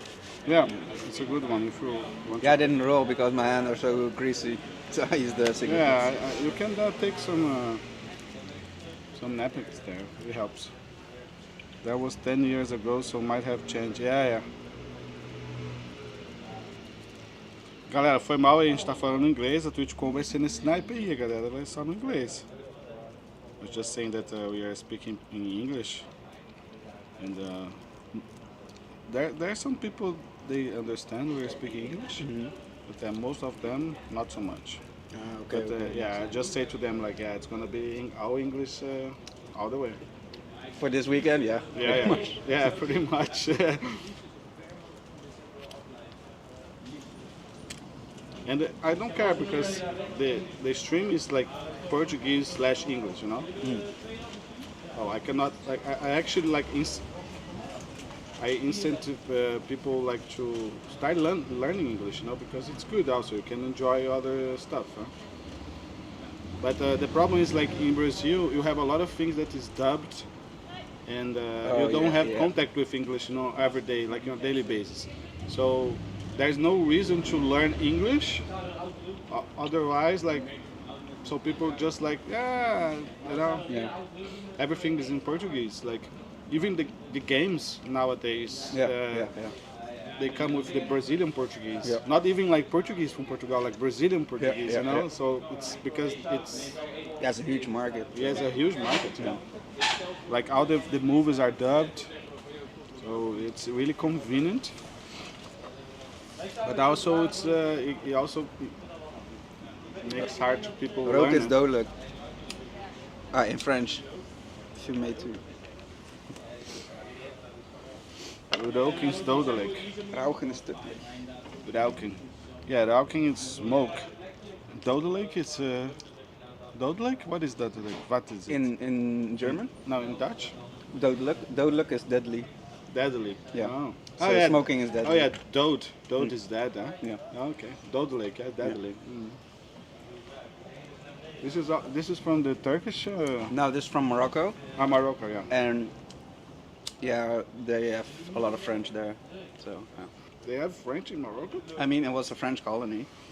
Oh yeah, So, that's true. And when you go to school there, you have to learn French. So they learn French and it's Maybe a little bit of English, but what is the main language for them? Is Moroccan? Or? it's Moroccan Arabic, like official Arabic, but the language they speak is a Darija, Moroccan Darija. It's a little bit different. It's the local language. Okay.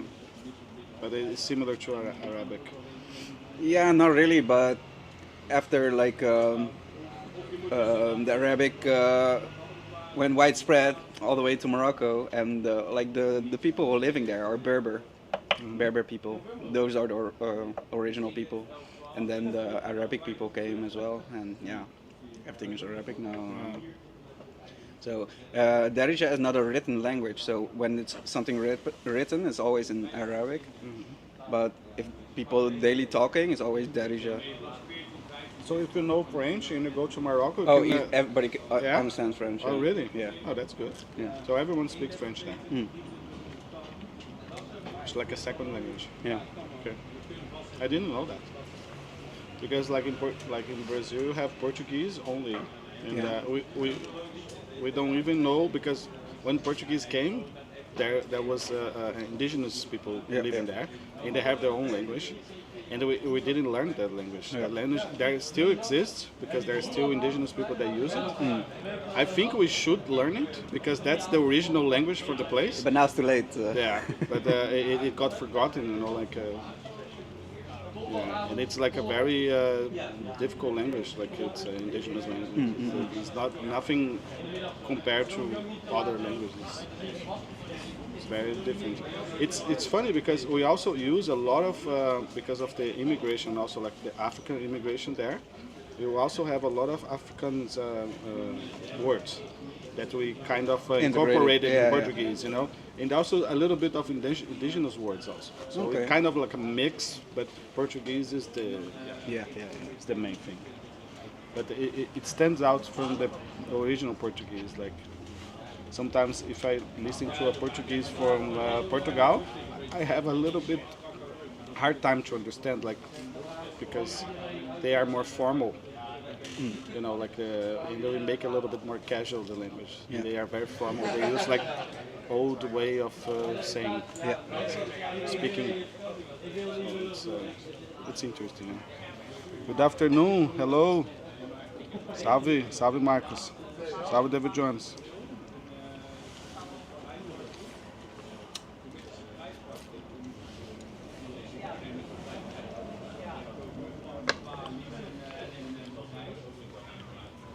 So yeah, today, I don't know, we just like go around, see what's happening.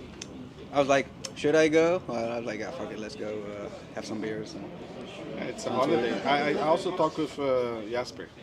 He's waiting for Tikken, and I think Tikken is coming today. Okay. Yeah, Tikken. And I told him that we're gonna be in downtown if you want to hang out, and he said like, yeah, sure. Oh, that's cool. That's cool. But he don't know which time Tikken's gonna arrive, so he gonna message me. Maybe we can meet later. Yeah. Also, Rocket, I think she's. Yeah, because I was surprised. Direct message to me instead of the group. I was like, oh, okay, yeah. I thought, maybe Jasper is busy. Yeah, I thought about like because I wanted to like go over the city cycling, and I know like Jasper don't do this, and you mostly do. So I said like, yeah, maybe Narco should be up to, and Jasper maybe later, around, you know. Find some places that are happening, you know.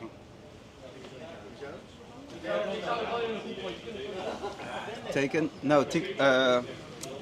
or Tiken, UK. Yeah, he's coming. I don't know if his Kurt is coming. I don't know. Honestly, I don't watch the streams. I know them, but I don't watch the streams. Yeah, because I don't think he's streaming lately, but he missed it last year. I was with Tiken last time at Aquecimento, and he was drunk. Everybody was drunk. Aquecimento, where is it? At Schouwburgplein. In front of Stadhuisplein. Oh yeah, close to Ski Hut. Yeah, I mean, It's that's the ski hut. Yeah. The Aquecimento that's the place. Oh, Après Ski Hut. Yeah. I only know by Ski Hut. Yeah. I think they're gonna be the meeting place there. Everybody's going there. Yeah, we're all good. Thank you. I think everyone's gonna go there. Yeah, that's because gonna like the party. last year, what's his name from Twitch? The CEO. Oh, Dan? Yeah, Dan Clancy. Dan Clancy. He went there? He made the party there. Oh and, shit! he was standing there dancing. What the fuck? He was standing at the table because they do that, right? Yeah. Oh shit! That's crazy.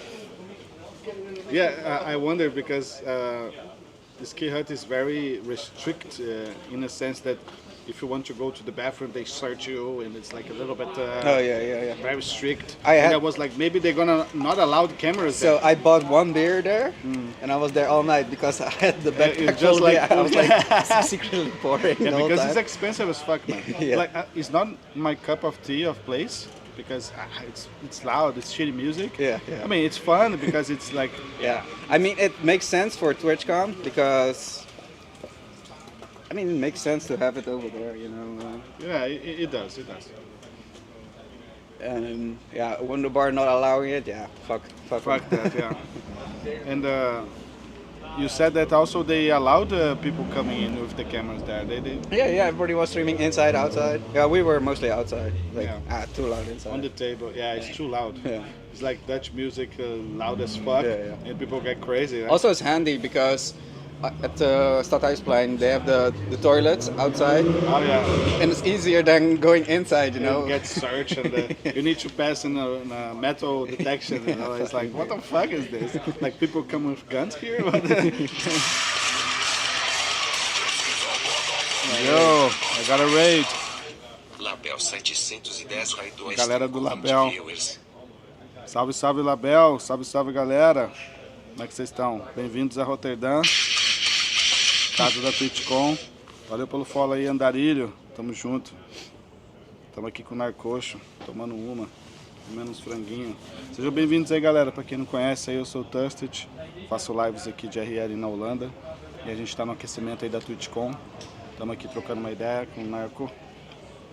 E é isso aí, sejam bem-vindos. Salve, Ivo. Hello, Sarah. Salve, narcótico. Olha os para aí, ó. Para novo. Yes. First meet and greet that Narcos is doing for TwitchCon? No.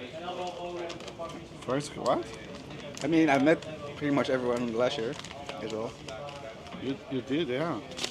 You did. Well, I missed a few people. You- Like, I didn't see 715, I didn't see... I did see Rational yeah. at TwitchCon itself. I met 705 when we... Get like loads of stickers. Yeah. It was crazy, this story, because that was me, Random, and the Rocket, and we are like in a, like I was showing the Cat and Rat to Random, you know, like it's a nice place now, and I said like, yeah, let's go to Phoenix Food Factory. Yeah? It's we can have a beer because Random also loves beers and you can try a beer there, and we smoke a Amnesia Haze joint before, and it was like. Suddenly everybody's there. Yeah, we Super high. were like fucked up, you know, and it was like shit. And Rational messaged me, say like, hey, we are having like an offline meeting here in Phoenix Food Factory with other streamers. I was like, no problem. I will be like on a table there, and it's okay. And out of the blue, Rational and 705 they came to our table, and we have like a conversation. I was able to meet him. And I was like so high, and they said like, oh yeah, who is in another table? I was like, I think Brindy, Lee, the guys from United States, the streamers from United States, and the guy from UK. I forgot his name, Mosey. And I was like so high, man. I could not talk, you know. And I was like shit. And Rocket was like also stoned, like quiet, and I was like, "Help me, Rocket!" And she was like, "I'm too high." And I just said to Rational 705 guys, we just smoke a joint before coming here. I cannot like behave, you know. It's like I did smoke a lot. social meeting, you know, like. Also with the Irish guy, the Baron. Oh yeah, he smoke all the time. We were up till like sometimes till sunrise, like 5 a.m., 6 a.m. in the morning. Yeah. Still smoking, like at the same spot. Yeah. I was high as fuck. Yeah, you were. It was really crazy. Oh yeah, from Tyken I got a code for a discount for his the cloud service. Yeah. Cloud service, but I never used it. So this time I'll ask him again. Yeah, it's. I think he's coming also to promote that, huh? Yeah, 4, 5, 6. Yeah, that's enough. This is yours.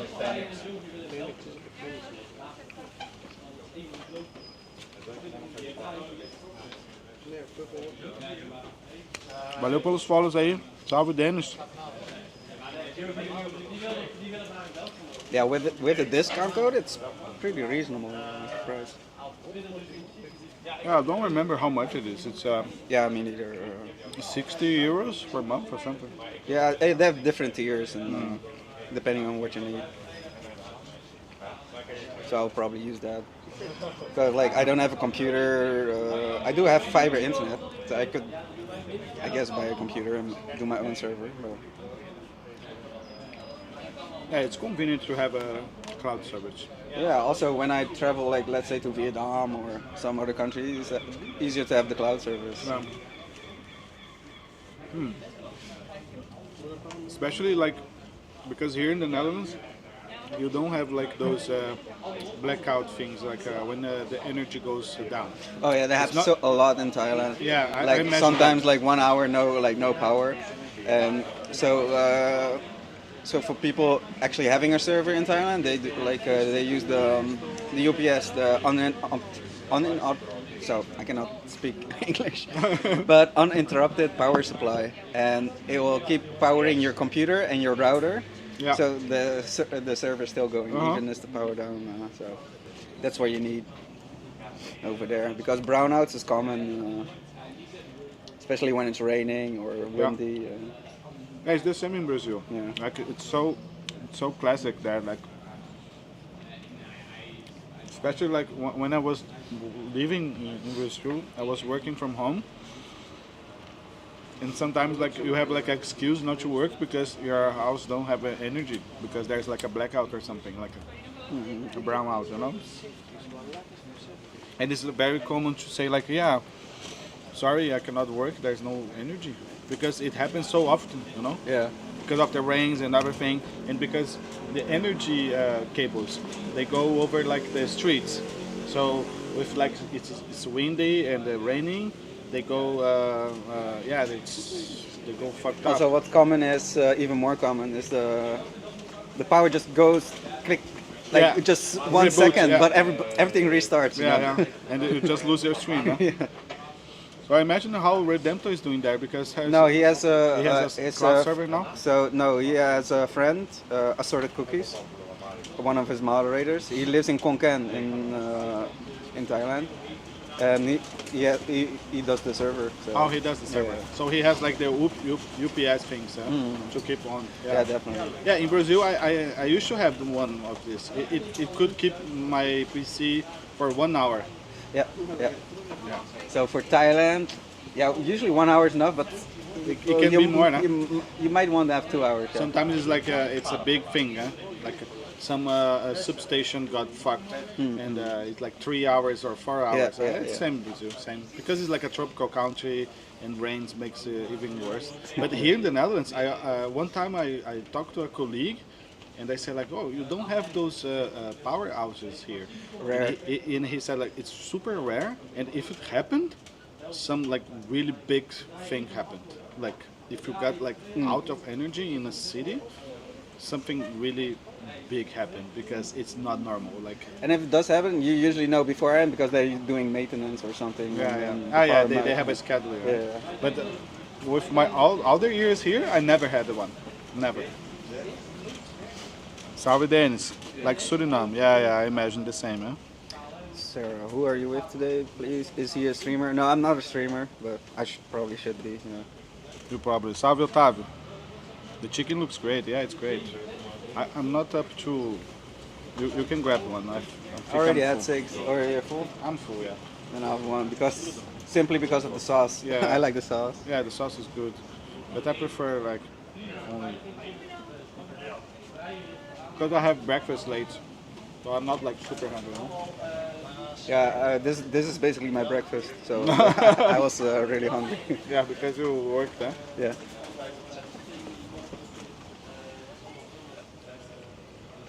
Where do you work this I worked. night?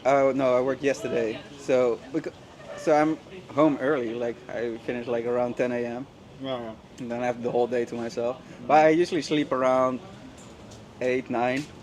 So yeah, I have to watch out today. Can't have too much fun. Otherwise, I remember one time, like we party all night, and then I was like, yeah, fuck, my work is in 1 hour, so I just... Oh shit, you just went? Yeah, so I was like drunk at work, it's fun. You just wash your face and all No, that. not even, yeah, Not like even. at the toilet there, like I splashed my face a little bit, and then that was it. Shit. I probably smelled like beer, And cigarette. beer and cigarettes, yeah. Yeah, 19, but the wind makes it kind of chill.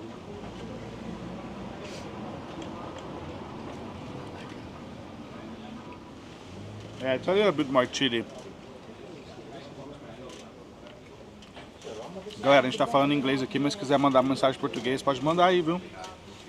Não fique tímidos. Mas a Twitchcon vai ser isso aí. A gente vai trombar uma galera gringa e a gente fica trocando inglês, tá ligado? Não tem como.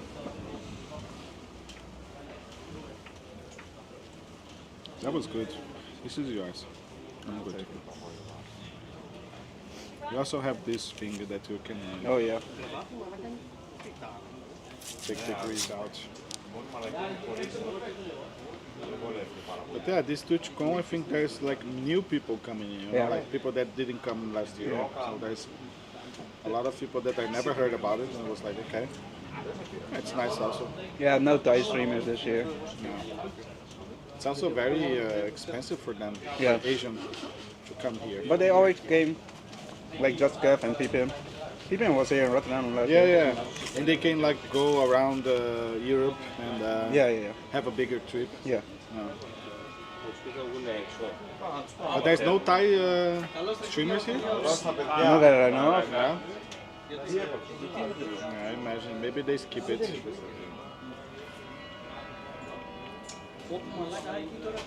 Eles dão um paninho molhado, ó, pra você limpar a sua mão, porque suja a mão pra caralho. And I think I will use 2 SIM cards. I think it's enough. Last year I used 2 SIM cards. It was fine. Yeah. The connection side of Holland is not bad. Currently I have Vodafone, but I'm not sure what the best ones are for. I think in Rotterdam Vodafone is the best, but Odido has more coverage in the Netherlands. But I noticed that I have both, Odido and Vodafone. It's weird because some people said, oh, definitely not Odido. Yeah, I don't know why, because like if I go to Amsterdam, Odido is more, I see that the bit rate stays more constant. And Vodafone like fluctuates a lot. But here in Rotterdam, Vodafone is the best. For people visiting, the best would be the prepaid Vodafone. Yeah. And then you can have like 1 day or 3 day Yeah. unlimited. Yeah. I sent a message in the Bella Box Yeah, Discord. I saw it. Yeah. That's right. Because you have like the 3 days also, which is also, if you want to stream like for the whole weekend, it's better to get the 3 days. Yeah. Because if you pay like one each day, it's going to be expensive. So 3 days. And nowadays I only have a subscription for Vodafone because I have Ziggo at home. So I have a discount Yeah, on same, the, that's why on I the got subscription. Vodafone. Yeah. And Odido I use sometimes, and I use the prepaid. So because it's not, I'm not streaming like so often, so I don't feel like having 2 subscriptions. Expensive as fuck. Yeah. So when I want to stream like a long day, I just pay for the day, and it's okay. If I want to stream like 3 days, I pay for the 3 days, you know. So it's better. Valeu pelo follow aí, Danny. Thank you for the follow. You want one more beer? I think it's okay. Yeah, one Yeah. more. Honestly, I want to drink beer somewhere else. Somewhere else. Yeah. Well, let's have some.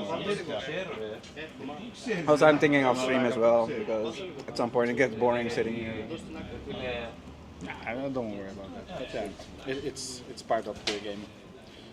I also don't like to stay long time in a sitting table.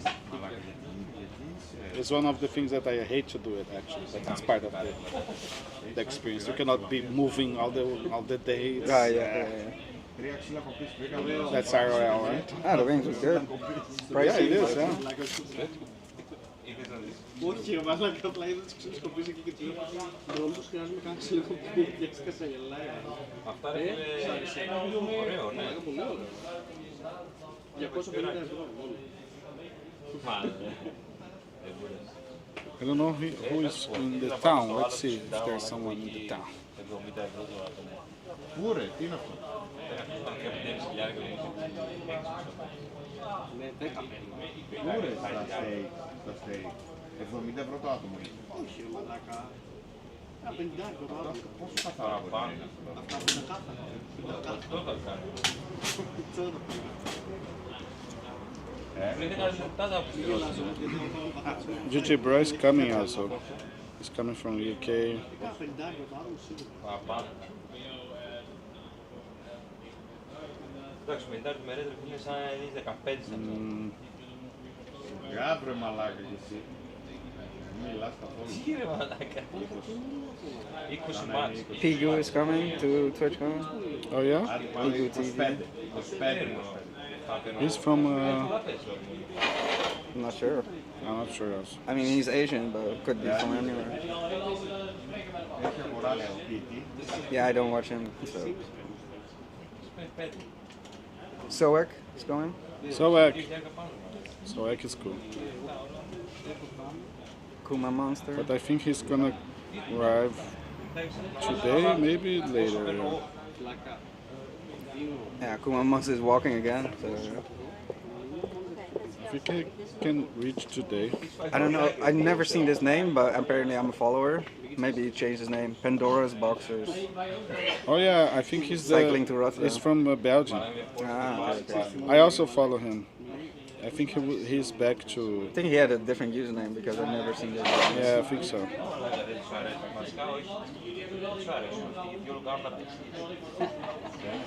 Belgian guy. Yeah. I know him. He was streaming often, but I think he took some time, and now he's back. Gonna have one more cigarette and then we go. Do you know if there will be an IRL meetup? Definitely. Oh yeah. No question. So yesterday I was in the Ahoy to see. It's everything ready. They even have the map already with the scheduler and everything. So yesterday, tomorrow you're planning to go stay around also? There's no official one, but there's never an official one. It's always people that know each other and they hang out, and then other people join, and then you have a huge group. Yeah. But sometimes they have inside Twitchcon, they have IRL. I saw in Paris. Okay. In Paris they did that, like a IRL community meetup. There was like one time that you go there, and I remember me and Rocket we miss it because we want to explore Paris. We didn't want to. I did see it live on like a few IRL streamers. They talk about IRL streaming, with a microphone. Yeah, that's it. Awkward travel and. And there was a meetup afterwards, guy, to take photos and meet up. But I remember, I was like, "Hey, Rocket, we are in Paris. The first time we're here. I don't want to spend the whole time here in the convention. Let's explore the city. Fuck that." Yeah, for most people, they all think especially for IRL streamers, they all think the convention itself sucks. Yeah. And it's just, I don't know, like the Twitch store, where you can buy T-shirts. And this year it was even outside. I could buy stuff outside. Yeah. I think they're gonna do the same. So tomorrow you plan to be around the Ahoy? Because tomorrow they're gonna pick up the badge. Oh, yeah. So people stay on the front, Yeah. Well, I might as well because I'm just 5 minutes away. Yeah. So. Because if you stay Are you picking up badges? Yeah, I'm picking the badge in the afternoon. Okay. So I will be there. And a lot of people are there, so we can meet. All the streamers are gonna be there. Yeah. And then I will. And there's no way to get inside unless you are a partner. Yeah. So you can go to the party there. Oh yeah. They always do the partner party. Which I was laughing because he was saying that's really lame. Yeah. Yeah, he was like, it's a lame party because they have it's super early and it doesn't look like a party because everyone is like super, Yeah, Twitchcon is not made for IRL streamers. It's only for the gamers it's and like the a artists. business thing also, like a networking thing. So everyone is like super behaved, and it doesn't look like a party. It looks like a business conference meeting, like. So it's a little bit lame. So it's not that, and it's only 3 hours, like. Yeah. I think it's You more gonna like snipe me? Hell yeah. Let's go. Yeah, 705 is gonna be there tomorrow. Yeah, I'll see. I finish work around 10. I'll probably be there. Also, Rocket, she's not coming to Twitchcon. She's gonna be around also, like meet with people. I mean, last year I didn't have the badge and I was there the whole time. I remember there was with Baron. He got like the pass from somebody else and he went inside for free basically. Oh really? On the Sunday? Saturday or Sunday, I don't know. You got the badge and you got inside? Yeah, he got the badge from another guy. And He was streaming out the ping pong guy. Oh yeah. He gave the badge to Baron, so Baron could stream inside, for a few hours. It's funny. It's funny. Yeah, the ping pong guy. I don't know if he's coming. He's Dutch also. Yeah. He's from Breda.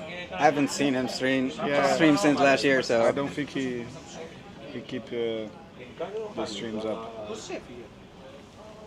it was a fun idea though. The ping pong win Yeah, money. it's very unique. Yeah. But also, it's you need to carry like a tafel in our bag. Like it's hard. I forgot what he did, like a cup or something, and you had to throw it in the cup. I don't know. Yeah, it's something like that. Yeah. But I could see it being very boring if you're a regular viewer and you only see that the whole time. Yeah, you need to move and have different people.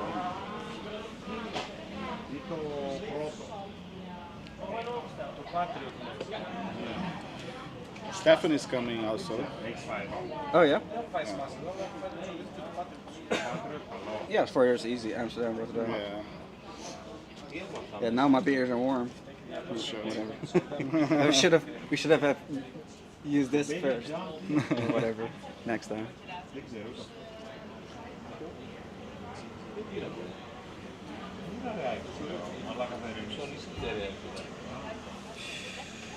Μαλάκα.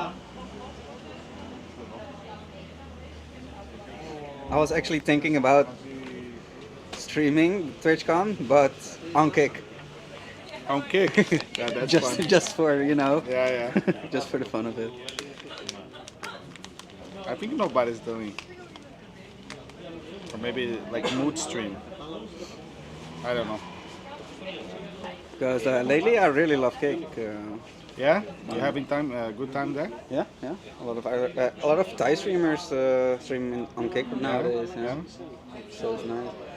Also because Kick is more lenient, and these streamers, they go to like the red light district. It's more lenient that way. Like Twitch doesn't like it. It gets more crazy there. Yeah. But it's not like when they begin the platform was like really weird. Yeah, it was crazy, but now it's Now toned it's a down. little bit more. I noticed that. Sometimes I go there, I see what's happening, but I think like because I mostly stream in Portuguese, and for Brazilian community they don't know much Quick. Yeah. I think there is community there, but it's small. So for me, I'll just keep on Twitch, and I also stream on YouTube, and people come hang out on YouTube sometimes. I created my user there, just to have. Wanna pay? Yeah, I'll ask him. I have it this time. You're gonna pay? Yeah. I'll pay for the next ones.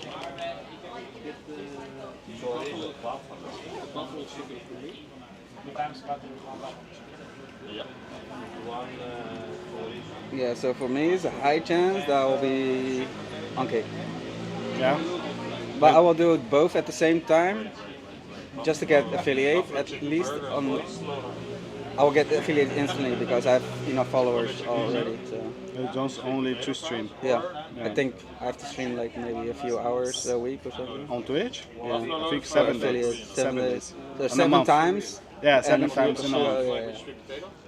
So And 3 viewers. that means I get it in like a week. Yeah, three viewers average. It's fun. It's easy. If you're partnered on Twitch, you can instantly get partner on Kick as well. Oh, really? Yeah. And you can, like, if you Kick partner, you get KCIP, Kick Creator Incentive Program. You get paid per hour. Per hour. Yeah. That's crazy. So if you have like 200 viewers, 300 viewers, you can make like 20 euros an hour. Shit, he doesn't. So you can get, yeah, you can. So even if nobody donates, you can make a. Because of the viewers. Yeah. And how difficult is to get partner there? It's similar to Twitch partner. So 75 viewers. Yeah, on average. And, And I think 25 subs. Not gifted, but yeah. And so it's pretty similar. Okay. And It was easier before or not? no, it was even more difficult. They made it easier. Okay. So because they're desperately trying to get everybody over to Kick. But for IRL itself, Kick is a pretty good platform. I feel like, especially if you're getting paid per hour. Yeah.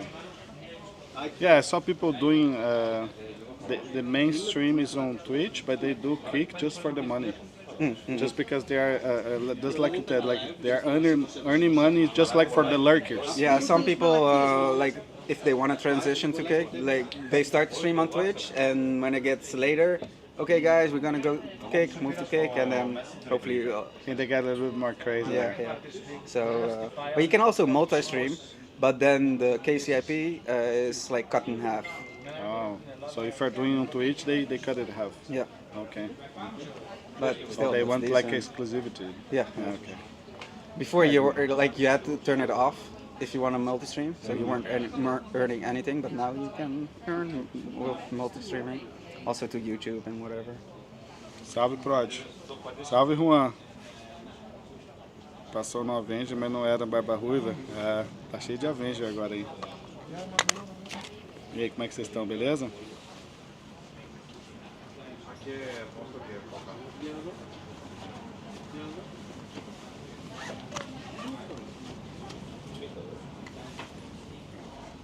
Yeah, because like I don't stream much for the money. Of course, it's nice to have, but yeah, I can see that if you're like doing this full time, Oh yeah. yeah, you should go there, Yeah. or at least do mood stream. Also, currently Thailand's hot on Kick, so yeah, it makes sense for me. Yeah, And the hourly pay, that's good.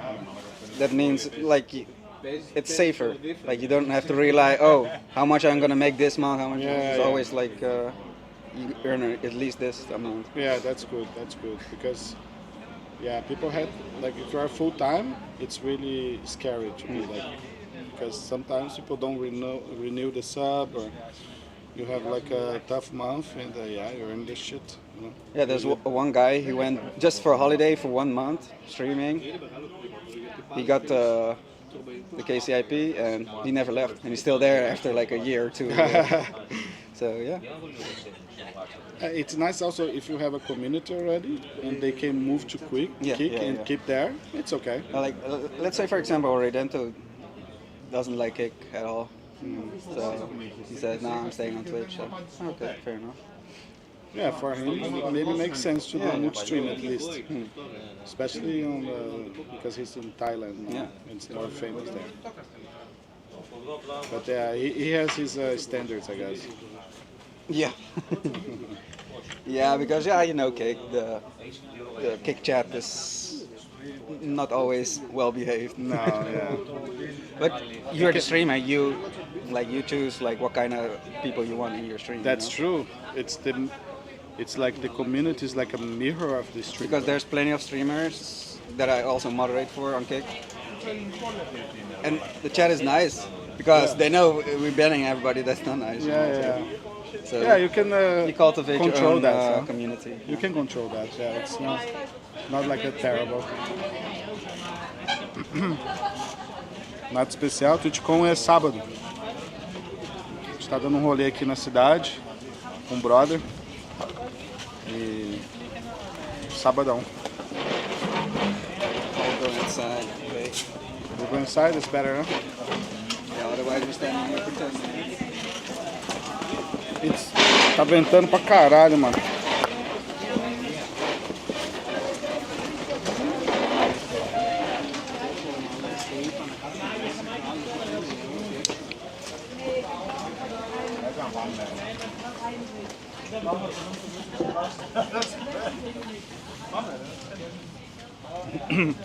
Tem alguma novidade boa? Mano, a gente vai fazer... A gente tá aqui em Rotterdam, né? É a cidade que eu moro aqui, pra galera que chegou agora, não sabe. Eu sou o Tusted, a gente tá falando inglês aqui porque o meu amigo, ele é daqui de Rotterdam também. Ele não sabe falar português. Mas pra quem chegou agora, né? Eu acho que o pessoal veio da rádio aí. Eu sou brasileiro, moro aqui na Holanda já há uns 4 anos. Eu moro aqui em Rotterdam, que é onde vai ser a Twitchcon, que é um evento onde a Twitch faz, encontra todos os streamers aí do mundo inteiro. Então, pessoal, é um evento bem legal, já vai ser minha 3ª vez indo nesse evento. A gente vai tentar cobrir tudo para vocês, a gente vai tentar encontrar alguns streamers aí. Eu conheço uma galera, sigo uma galera já, então o pessoal tá vindo aí. Provavelmente a gente vai ter... vai ficar trombando a galera, tomando uma, tá ligado? Aí sábado vai ter o evento mesmo, né? Que é uma convention, né? Um evento todo da Twitch. A gente vai estar lá dentro, a gente vai cobrir, vai trazer tudo para vocês. É mó legal, a Twitchcon é interessante para vocês conhecerem. Infelizmente não tem nada no Brasil, né? A Twitch não faz nada no Brasil relacionado a isso. É na Europa e nos Estados Unidos só.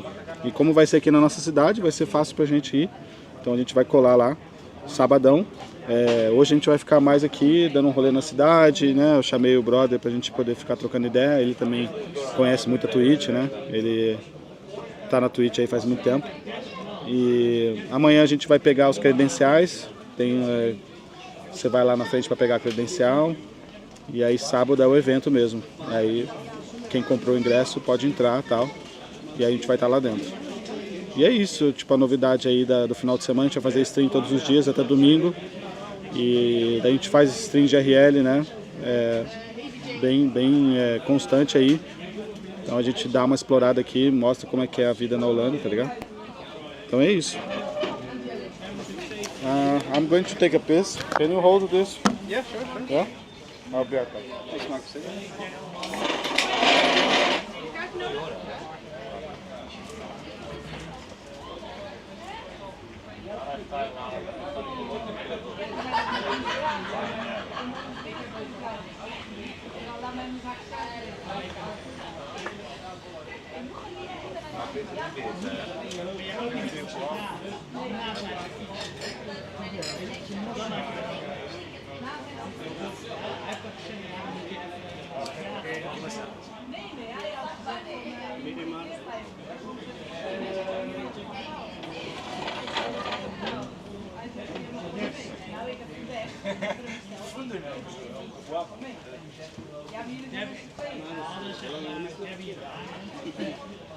Die kochten elk jaar allebei een abonnement. We hadden sinds weet je, als mensen ernaast gaan en wel stelletjes samen aan lid kunnen worden, zoiets. Ik heb het beter gebied. En dan gaan iedereen een eerlijke kans kunnen geven om lid te kunnen worden van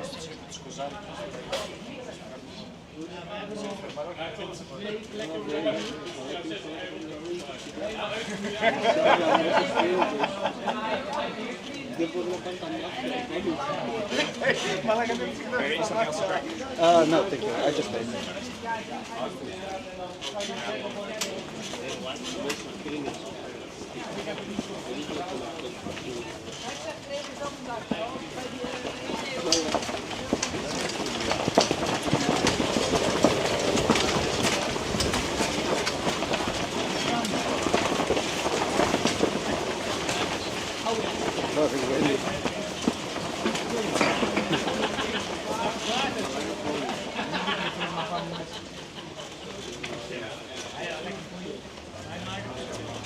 Yeah, it's windy today, guys.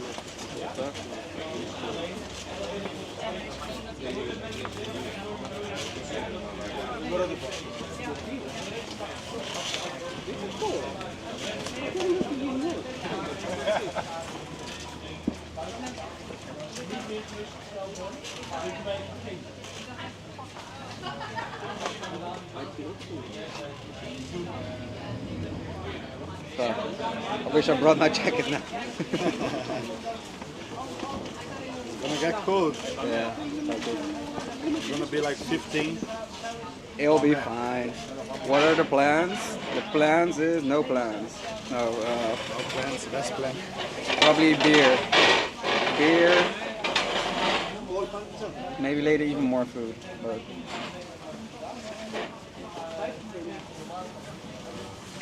Tem live todo dia, menos os dias que não tem isso. Salve, Patrick. blackjack and hookers, exactly. Salve, Mechanics.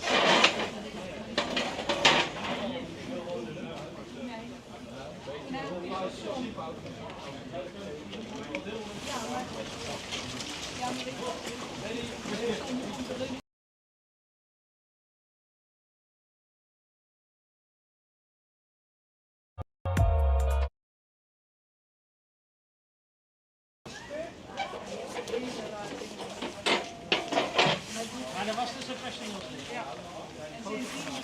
En wat hij zegt, hè, wat hij zegt. Where are we going? I don't know. Kun je dan weer naar de eigenaar sturen, naar de eigenaar? Wanna have some beer in a place? Yeah, because I still have 3 beers. They're kind of normal cold. Normal cold. I don't know what the best place for that is. But we do that, then we cycle around again, and then I don't know.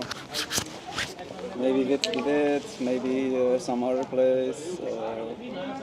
Yeah, like I don't know who's coming or not. So Yeah.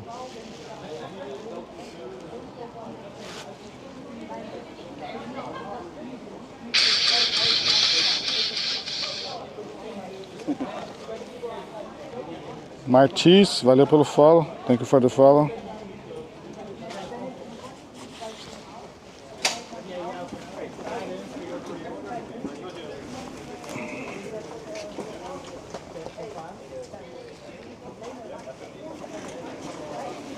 Vamos ver o que a gente arruma aí, chat.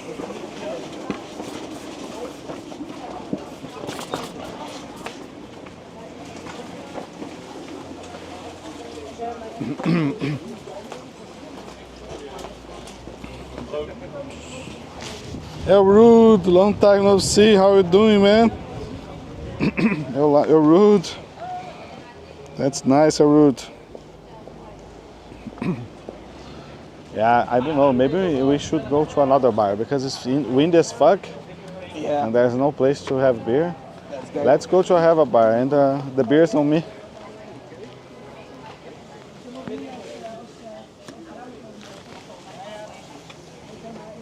Do you wanna try Wonderbar again? Yeah, sure. Let's see. I don't think they. Let's see. Let's see how it is. Maybe it's not that busy. Yeah, Or if it's busy, they don't care. there will be people for sure. Yeah, yeah. Day off. Because of the day off, yeah. Fuck, man.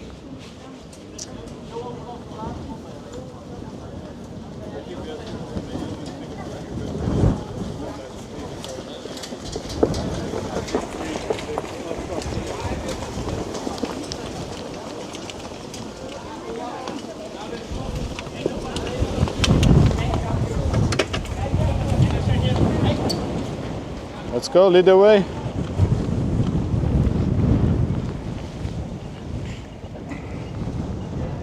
I'm doing good. Yeah, the stream is good. We're just chilling. Warming up for Twitchcon. Twitchcon is gonna be here in Rotterdam, the city that we live. And yeah, we're here with our friend Narcosian. And we're just hanging out in the city, waiting for the other people to come in. The streamers are coming. And Twitchcon is gonna happen on Saturday. So yeah, let's see. Fly with the wind. Dungeon style bars? I don't know. Acho que não, uai. Acho que eu nunca vi um bar meio dungeon aqui não. Tipo, o Wunderbar não é tipo nesse naipe, mas ele é meio dungeon, né? Esse bar que a gente vai agora.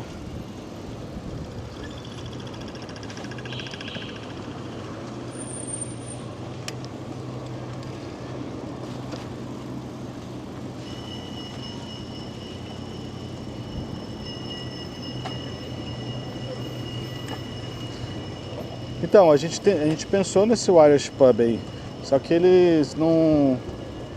Cara, eles não aceitam stream, velho. Eu já tentei entrar lá.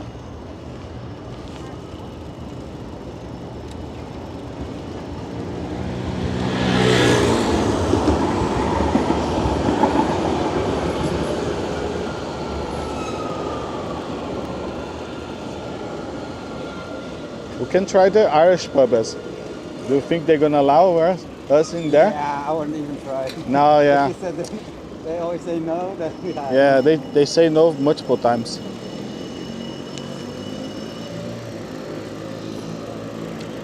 O Irish, o Irish pub. Olha a criancinha pedalando, que da hora, mano. Sem roda, hein? Sem roda. Sem rodinha. Tô falando. Eu falo pra vocês, vocês não acreditam. As crianças holandesas já nascem com a bicicleta já, mano. Já nascem pedalando já.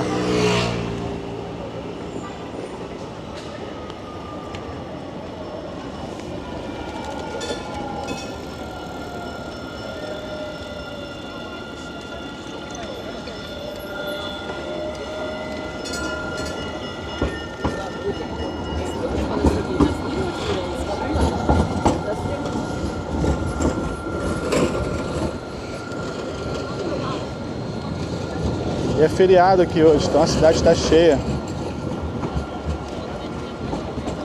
Feriadão.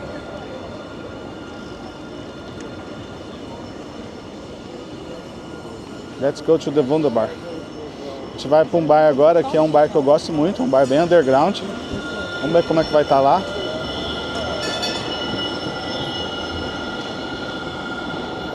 E acho que como ele é um bar que fica num beco, pode ser que não esteja tão ventando.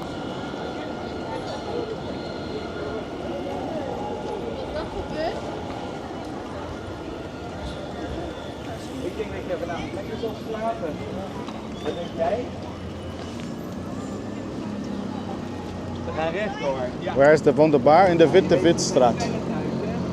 Witte-Witte. It's one of the streets there. I've had the fries like a lot of times. Yeah, super sloppy, like Na barriga eles já praticam, I'll be working lurking. Thank you, Arud. Thank you for coming by. I hope you are well. And yes, thank you for coming by, man. That's super cool.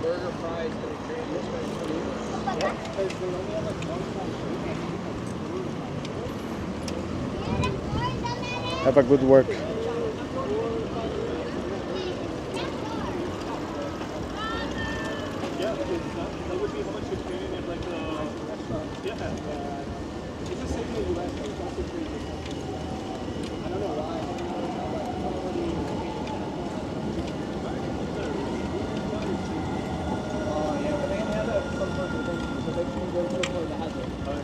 I think it's only, I don't think it's nationwide, because we have a restaurant, but Bora lá, bora de Wunderbar. Vamos ver, mais tarde acho que vai estar mais agitado. Os streamers vão começar a chegar, o pessoal tá chegando ainda. Caraca, o cara tava com um triciclo ali, mano. Não, não é um triciclo não, é tipo aqueles carros de botar na areia, mano. Como é que chama aquela porra?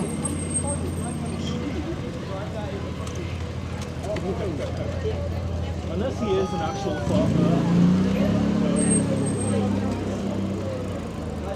O cara não sabe andar de bike aqui na frente, todo inseguro.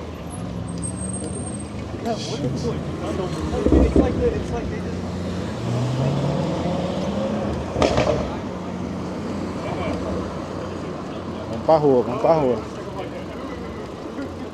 A gente tá aqui na rua da Witte-Witte-straat, que é a rua dos barzinhos.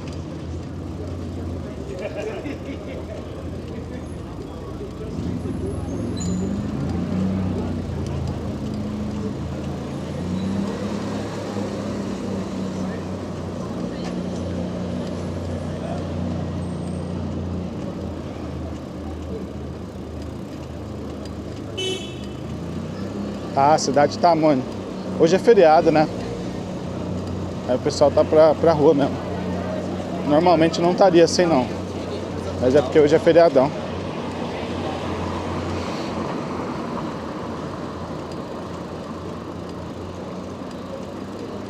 We are open. I see.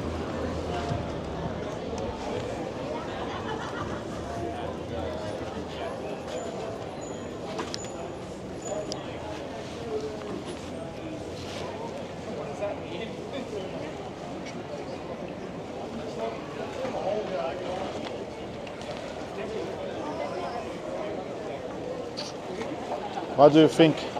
We should have probably came here first. Like they actually have a lot of food. Ah, they have it. Where to park?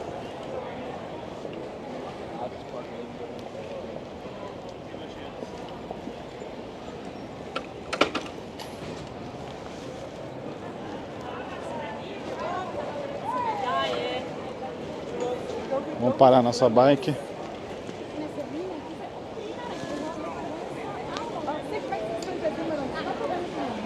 Inderdaad. Ja, oké. Even checken waar dat we eventueel de metro moeten nemen.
Aqui é da hora demais, mano. Eu tô dando caralho. Rua dos amantes da cerveja. Esse bar aqui que a gente vai, eu gosto desse bar aqui. This is the Wunderbar, 705. It's a more like a underground, not underground, but you know, it's a little bit more alternative bar, I would say. Esse aqui é um bar mais alternativo, galera. Um bar bem legal, eu gosto bastante daqui. Lá dentro também é bem interessante. E vamos ver como é que vai ser. Vamos chamar a mesa.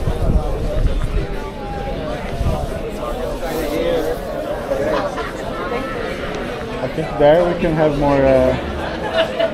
Or I'm not sure if Because here we're gonna film people.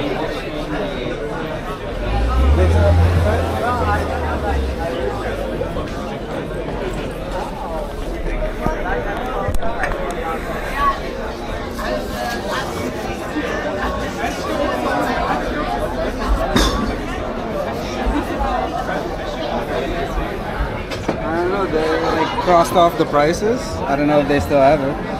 Rupner? Yeah.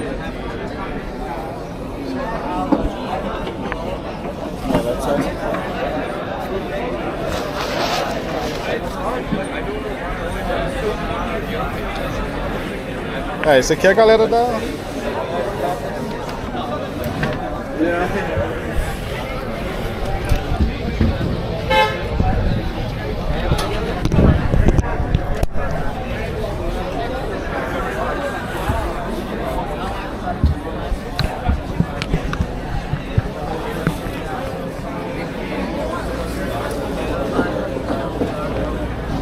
Isso aqui é a galera da cidade que tá aqui, chat. Tipo, nem tem alguém da Twitchcon, eu acho que não, tá ligado?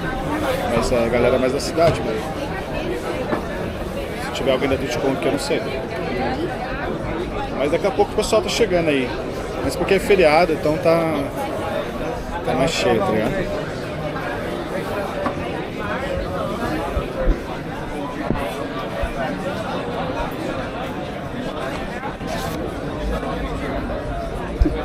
One beer is simply called Yemuda.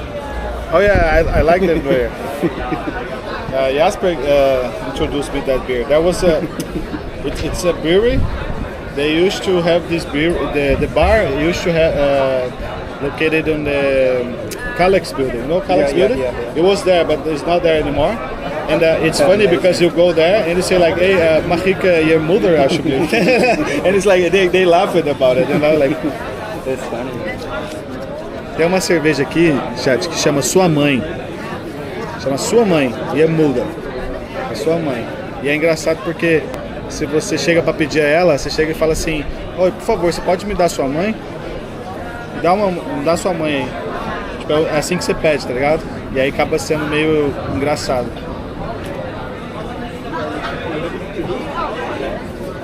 Ainda é cedo, é. You didn't stream there before? Yeah, sometimes. Sometimes, but it's not very friendly streaming here. Let's see how it goes today. But there was one time I was here last year, and they said like, "Oh no, you cannot stream here." And we are like a little bit. Yeah, but we're in a good spot because we're not showing anybody. Yeah, that's a good spot. Like I could, like when they arrive, I can easily show them. Oh, it looks like this. It's only on this. É, como a sua mãe tá gostosa. Yeah. There are so many funny ways to say like this ear molder thing. Yeah. You can say like, oh, how tasty is this ear molder? You know, like how tasty is your ear molder? That's crazy. Are you allowed to stream outside? Yeah. Like honestly, inside is not even that great. I like the outside part of it. And also the signal is not good there. Yeah. It's always cut. Down Yeah.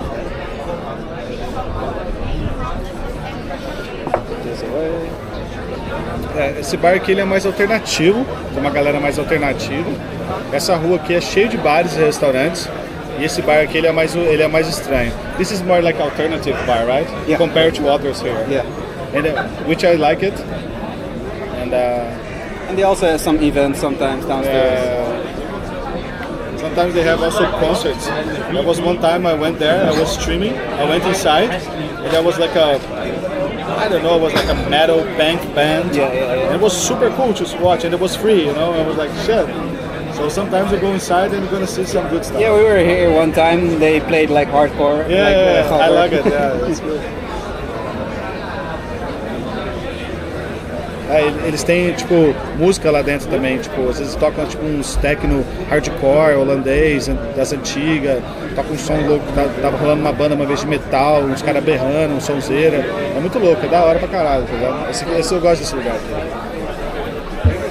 So, they have a opener, throat?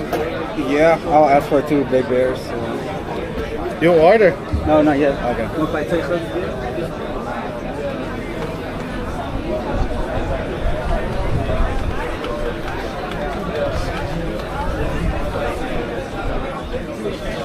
Yeah, but I remember last year we are like I think there, or we are like sitting on the outside tables over there, and the lady said like, oh no, you cannot do that because you're film staff, you know? And I was like, shit. But now there should be no problem. I think it's okay.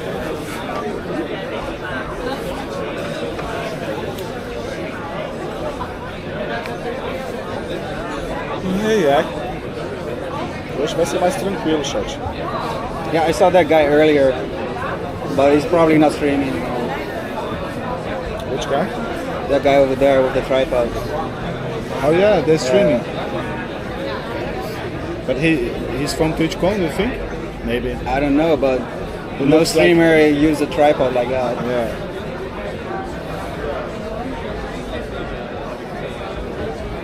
Yeah, I never saw it. Yeah, thank you. Well. Wow. Cheers. Saúde. Prost.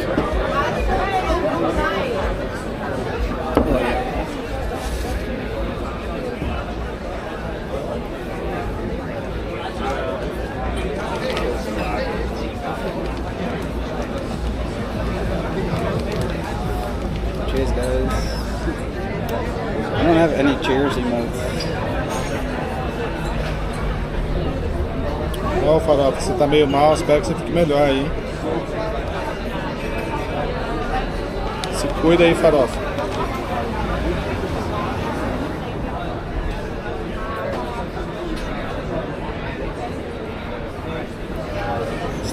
Slanter? Estelar, salvo narcótico. Triple T. Narcótico.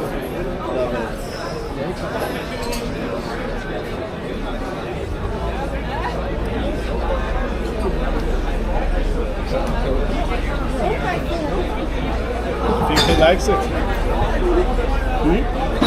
The guy just like stared to my beer like. Oh, really? I didn't. I think he liked it. No, he was checking downstairs. Ah, okay.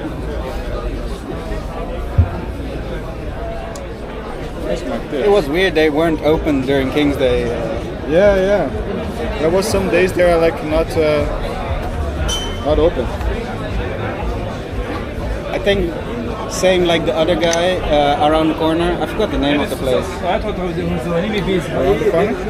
Yeah. Over there? Yeah. I forgot the name of the place. Tiki Bar. Oh, Tiki Bar, yeah. They also close during the days because they say, yes, too much trouble, or like bad people, drunk people come inside. And you know the owner there, right? Yeah. Yeah, that's cool. He's chill. Yeah. It's one of the bars that you went there for the machines, huh? Yeah, but apparently the machine doesn't work anymore. Also, they have the pinball machine, also doesn't work. Oh, shit. Unfortunately. O cara tá secando minha barba.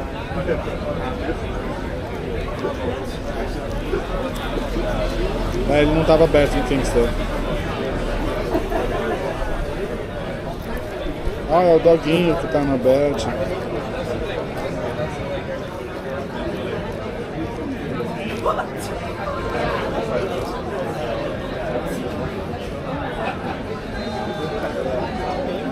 Salve, Lab. E aí, irmão, como é que tá? Olha o labirinto aí com nós. Satisfação.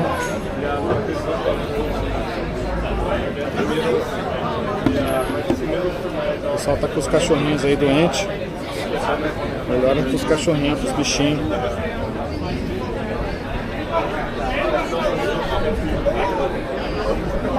It's very busy here, né? Especially today. Yeah. I forgot to make pictures of the food we have.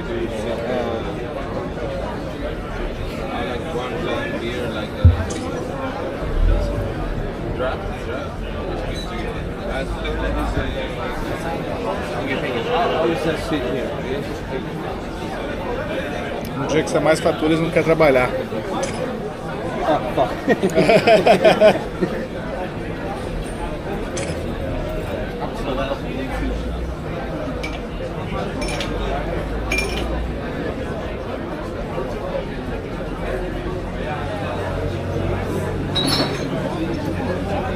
Tem uma galera que tipo prefere não trabalhar do que abrir o bar e ter muita bagunça, porque King's Day o pessoal fica muito louco, o pessoal fica crazy. E aí tipo dá muito problema, tá ligado? O estabelecimento, eles preferem não abrir.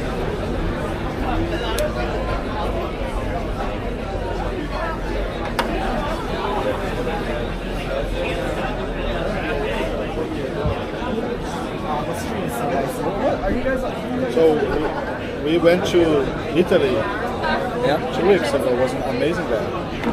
It was so nice, man. Where did you go? Bologna. Man, I came back a little bit more fatty. Yeah. It's Italian food is great. Ah, shit. I've never been actually. In Italy? Yeah. Oh shit, man! You should go there. It's nice. It's a little bit more cheaper than here, and it's beautiful and good food and nice weather. And that place, Bologna, it's where the most famous food like lasagna, bolognese, like those parmesan. They come out from this place. So, there's so many options. I like the carbonara.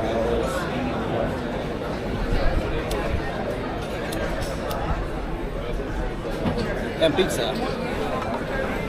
We didn't have any pizza there because you can find pizza there, but it was like very touristic places.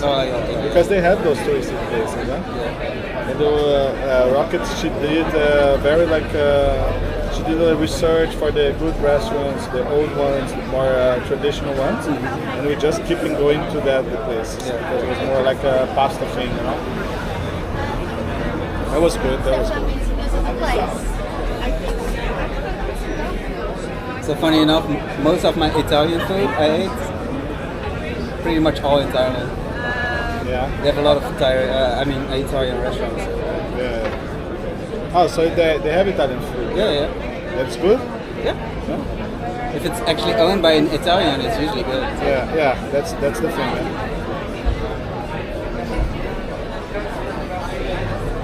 Yeah, because in Brazil you also have a big Italian community there. So they have good restaurants also, especially in São Paulo, where I came from. It's we have like neighborhoods, Italian neighborhoods. Oh, yeah. So it's full of like Italian, like really traditional Italian food. It's really good.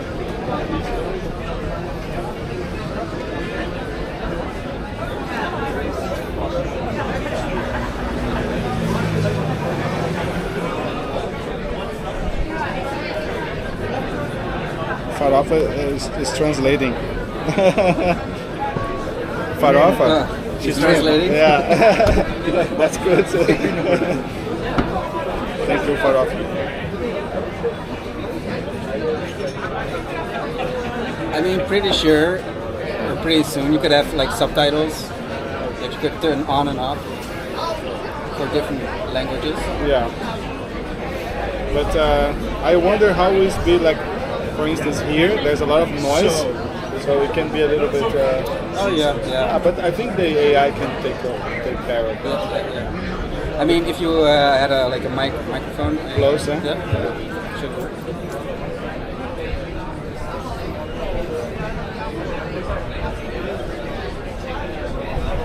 Yeah, we already have the captions, you know, CC, Yeah. but not translated.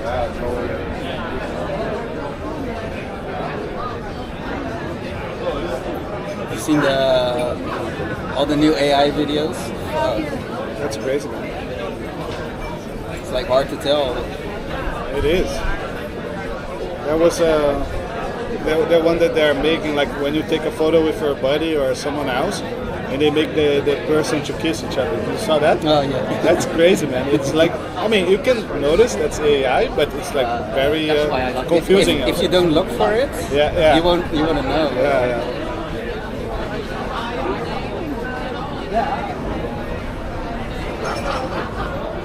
Especially like for more like old people, they sometimes they get like convinced. Yeah. Yeah, my dad is crazy. Like he's always on the reels, Facebook reels. And I'm like, dude, what are you watching? It's fake. It's like, no, it's real. It's all fake, huh?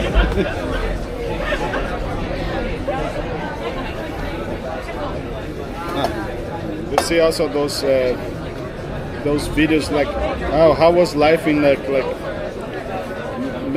Mesopotamia area? Yeah. And there's like a very good video about it. It's like all fake, and people are like, oh yeah, that was like this. I'm like, no, there was no cameras back then. I'm like, what the fuck? Because it's improving a lot. But this AI shit, like, I mean, I think it's a good tool that you can use for like productive things.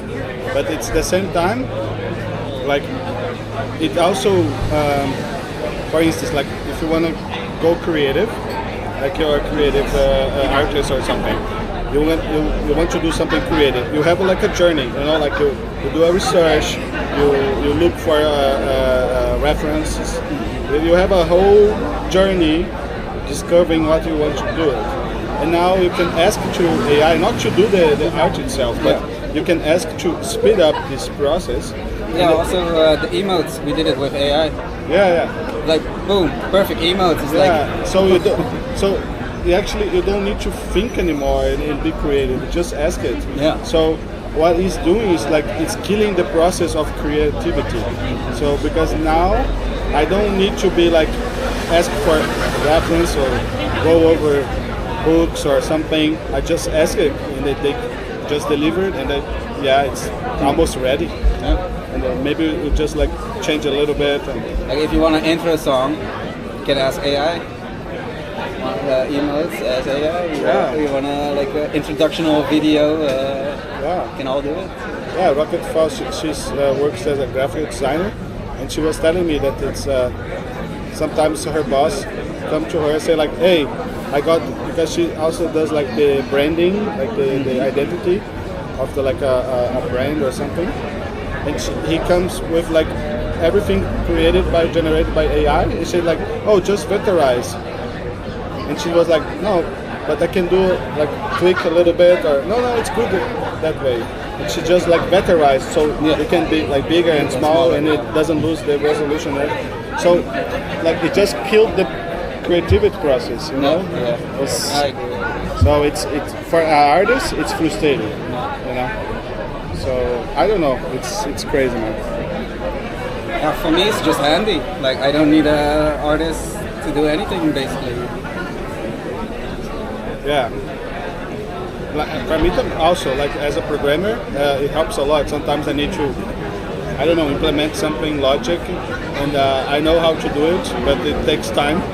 And you say like, oh yeah, create a logic that I want to do something like that, and it just created. Sometimes, most of the time, it's not perfect. It's a little bit dumb. But the hard work, it's done, and I just need to tweak a little bit, you know, like make a little bit more readable or makes more sense to the context that I want. But yeah, it's speed up, you know. And where I'm working now, because it's like a financial company, they don't allow to use AI because you are inputting stuff in the server, and you can get leaks. You can leak something that is private. So, but now they have a AI that is customized for the company. So they allow programmers to use that AI. Okay. And so I can use it. So and it works good. So, sometimes I create a logic, and I want to test it. I create a test, a unit test, and I just say to AI, hey, create a unit test for this piece of code, and it's good, man. It's good. So like, God damn it. For a lot of stuff. Yeah. So I was watching videos also about a guy that is a programmer as well, and a lot of people are like scared. So oh my God, I'm gonna maybe lose my job as a programmer, and a lot of people are scared about that because it's improving. And he said like he doesn't believe, and I don't believe it's gonna go away, like our jobs. But maybe like if you have a team with like 20 people, they can make like 10 people or 5. Or 5. Because if you put like 5 dev engineers, senior engineers using AI, it's kind of the same as having 20. So they can short, and you know, like companies love that because they can pay a subscription and give to the devs. And I think commercials will be like all AI. Oh yeah, for sure. It's already. There is a commercial from, I don't know if it's Nike or Adidas. They did a commercial on only AI. Oh shit, dude. That thing, like, it's really good. It's like cinematic, like it's like a cinema, you know, like super good. Like, of course, I think it's not only generated and it's ready. They made it better, but like it's all AI. Like the characters, there's no actor, there's no, you know. Which, like a lot of companies make sense to do that. It's way cheaper. And the companies they only care about the money. So they say like, oh, I'm gonna pay less. Oh, of course, we are on board. Let's go with it. I mean, it's great if you're like a really small company, like a startup. It's great for them, you know. Like you don't need to hire cameramen, specialists, editors, all this kind of stuff. Yeah. And one thing that is going to be interesting, I think like in the long term, there will be like so much content created by AI, and also like business things also, like the AI is going to be like so rooted in all the things that we do, that if some like art or something is made only by human, it's going to value a lot. So it's going to be the other way around. So you know, I believe that. So like if someone paints do a painting, and he didn't use AI, and he can prove it somehow, it's gonna be that's made by human, you know, like it's gonna be like this, you know, like I think it will get everyone's gonna be like, so it's gonna worth a lot of money, you know, like, so it's gonna be that thing. I feel like at some point there will be a regulation of what is allowed, because otherwise it will just flood the whole market. Yeah, it's gonna flood that. There's no value anymore, you know? Also, sorry for people working at OnlyFans, but your job is pretty much done, I think. So yeah, and also like this about like programming. These guys, they said something that I think is also gonna happen. Like the programmers, they're gonna still exist, but more in a sense that we are just like reviewing the code that AI generates. So the business side, they don't know how to code, but they know the requirements, the business requirements. They're gonna create what they want. The AI gonna generate the code, and we as a programmer gonna review the code if it makes sense, if it's there like a vulnerability or a breach or something. So instead of we are thinking about the logic and create the logic by ourselves, we're just reviewing. We're gonna review, you know, like an analysis and review, and say like, okay, yeah, that's good, you know. So like a human approval, you know, like I think that's gonna happen.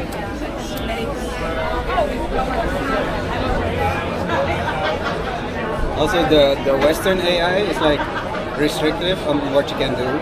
Like you cannot use somebody else's name or face. But then you have the Chinese AI, and they don't give a fuck. Yeah, they don't care. Yeah, I think it should be like it should be a tool to help us, but it shouldn't have like the end goal. You know, like I don't care. Like for instance, the Studio Ghibli thing. You know, like I mean, it's.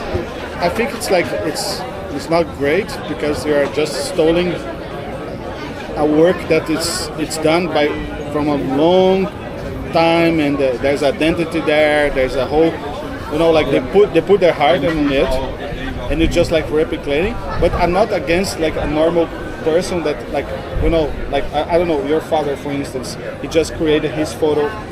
Man, I'm not against that, but I'm against the companies using that without paying anything. That's I think it's the bad thing. But the normal people using, okay, man, they just make a photo. That's nothing. That's it's harmless, you know.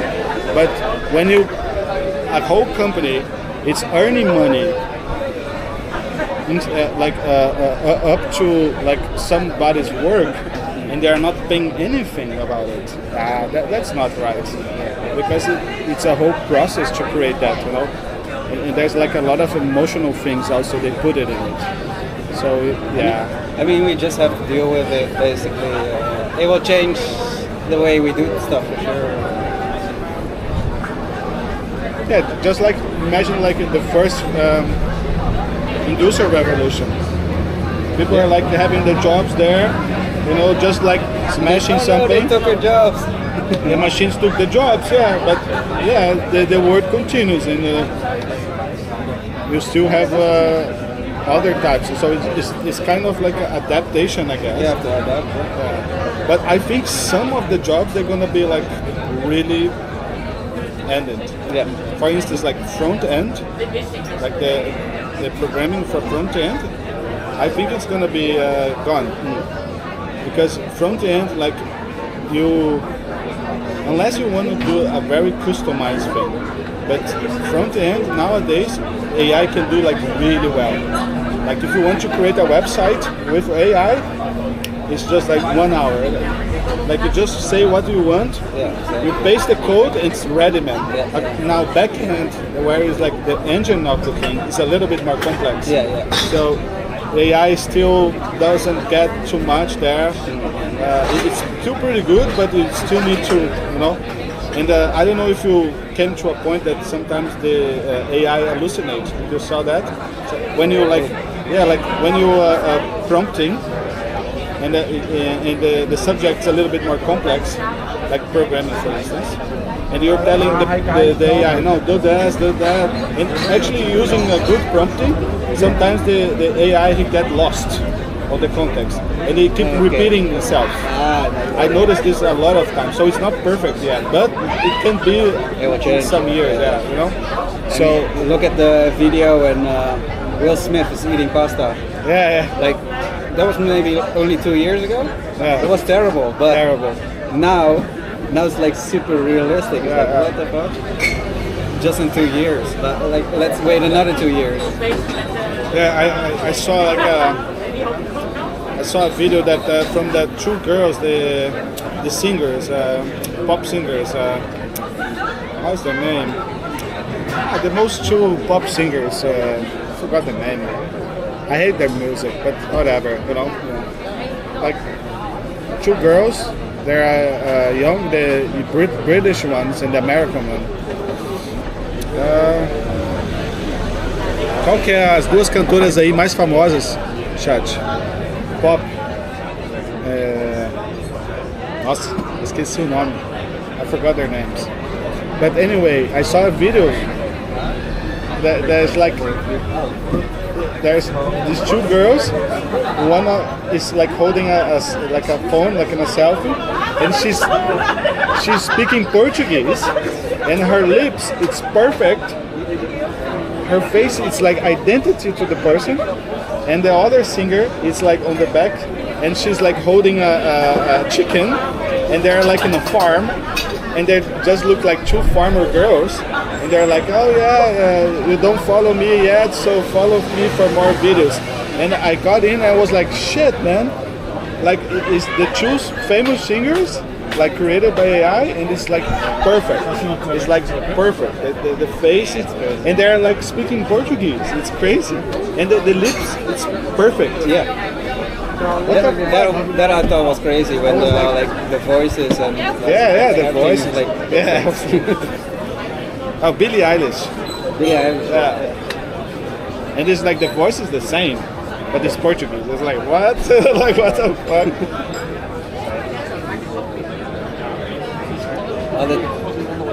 The translation apps will be great for that. It's already pretty good. A Mona entende o inglês aí, você não entende, Mona? Ou é muito rápido? Legal, Subway. Se saiu ruim o resultado é porque você fez mais escolha de prompt inputs. A culpa é sua, Zombie, I don't think it's going anywhere. We have to learn to live with it. Yeah, I don't think we can stop it. I think it's important to the companies. I mean, I'm more worried what the companies are going to do with it. Because this can fucked up, you know? Even if it's heavily regulated, and it will be, like the Chinese AI companies, they don't give a shit. They don't give a shit. Yeah. And even if China also regulates it, there will always be another person. We are not talking about the environment impact, because when you have like these AIs and there's more people using, you have to have servers. Mm-hmm. So it's not like in the cloud. I mean, like anywhere, nowhere. It's like servers processing, and you have like more data centers. You need to have more data centers, consume more energy, consume more things. You're gonna fuck up the planet like this. So if you think about also the environment impact, it's huge. It's huge. So that's also my concern, you know, because like if you're gonna like make AI available for everyone, which I think it's technology needs to be available for everyone, how are we gonna deal with this environment impact? Because everyone can like, oh yeah, created for me my image, and it takes time, it takes processing time, and it's processed somewhere. Yeah. And this is costing energy, you know, like so. Imagine like the whole world bombing with this shit. Data centers. Yeah, and the Chinese, they don't care. Can work at a data center. The Americans, they don't care. They just want money, man. And everything now is AI. Everything now, even that they don't use AI. If you put AI, it's hyped because the AI it's like word. Marketing. Yeah, you know, it's like I don't know. We were using like WinRAR, you know, to unzip stuff. Mm-hmm. And WinRAR, like now we are using AI. Oh, you know, like it did just put AI there. It's the same shit, you know, like because it's marketing, you know. if you put AI, your product is more modern.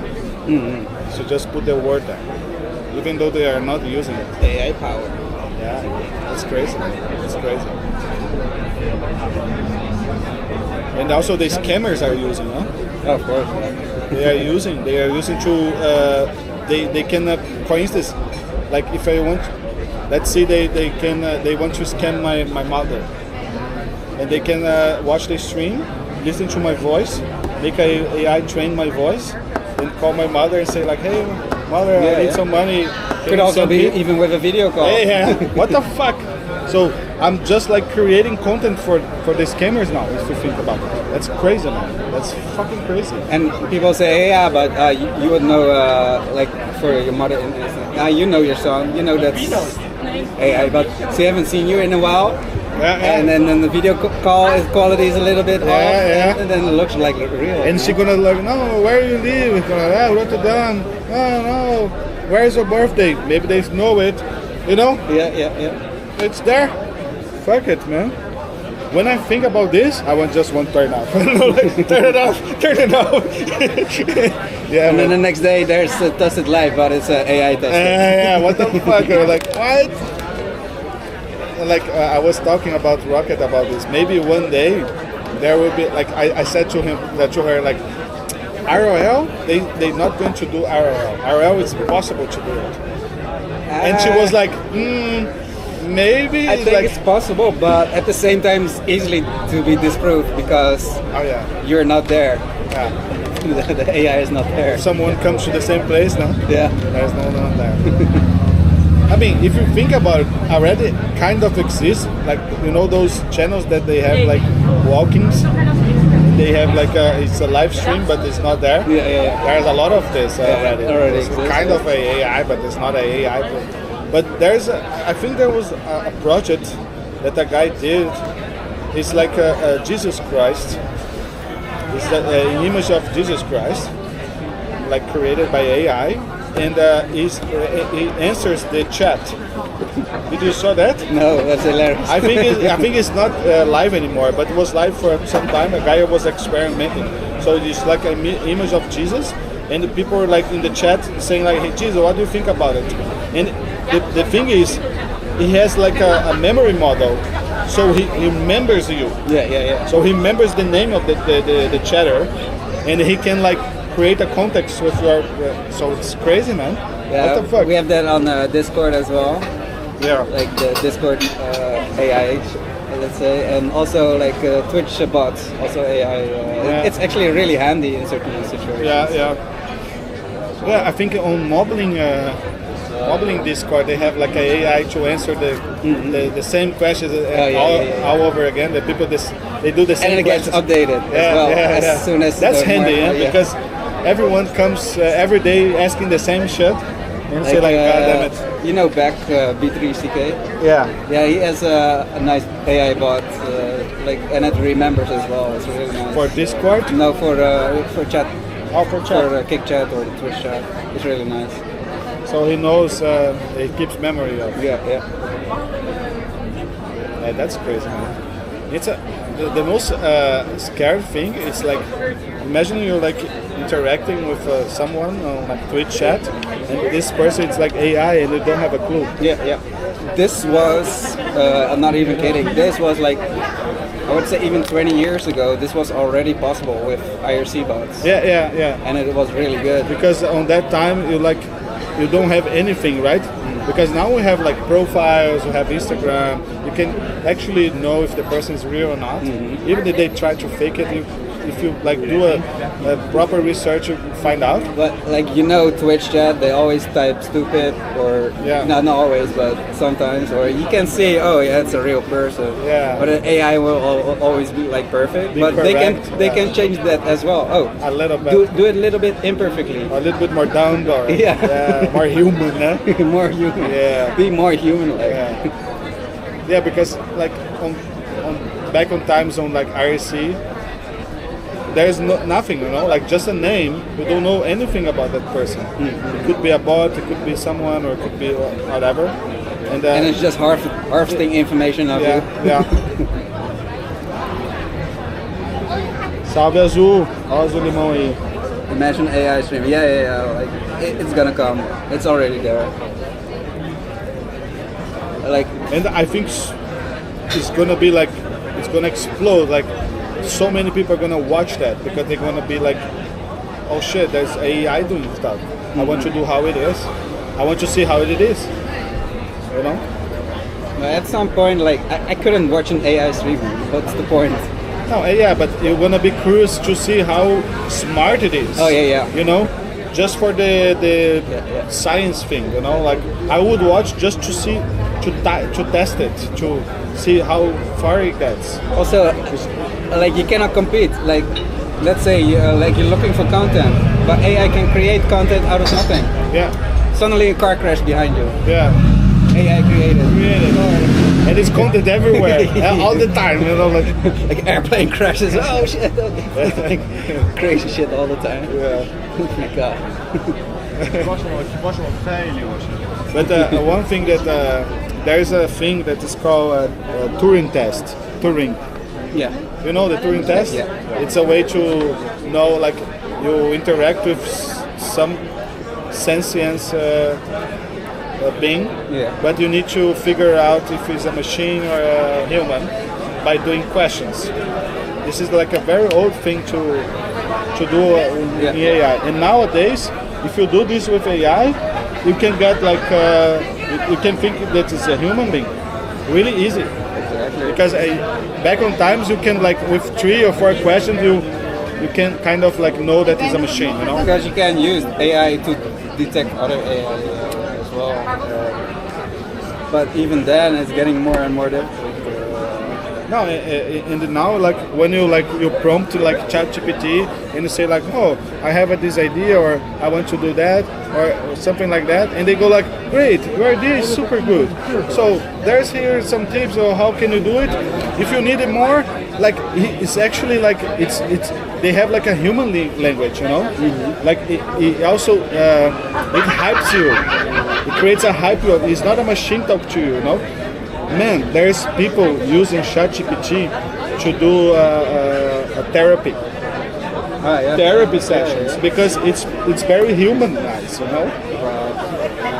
If you tell like a sad story, or if you tell that your shitty day was, like, your day was shitty, or you want to like put it out, it's there to listen to you, and sometimes give some ideas or think about in another way. So it's like a therapy, like for lonely people, you know, like people are very lonely and they go there and it's a therapy. It's kind of weird to think about, but it could potentially be even better than a therapist. Sometimes can help also, you know. Yeah. Like people don't have money to pay a therapist, or they don't want to, or I don't know, when they go there, but how accurate it is or how good it is, I don't know.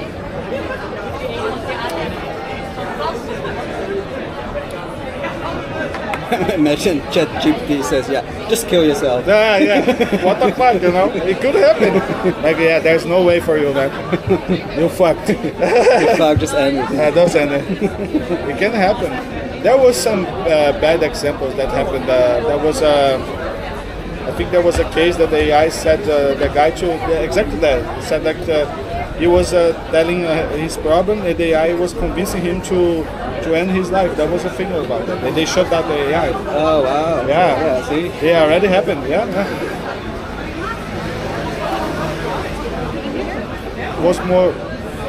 Was the most rational thing to do, you know?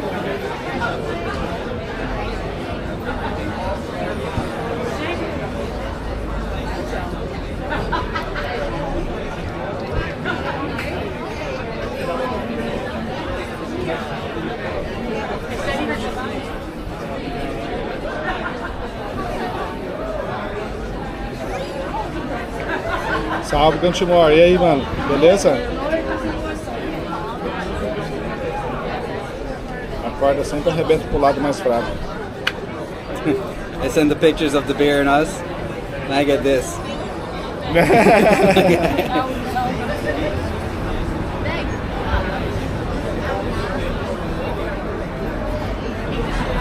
Perdeu a sequência, Cantimor. Putz. Eu lembro que você falou que você perdeu a sequência. Mas tamo aí, vamos formar outra. Estamos aqui trocando ideia com o nosso brother, Marcos, tomando uma, esperando os streamers chegar. Now the weather is a little bit better. Huh? Yeah, the sun shining finally.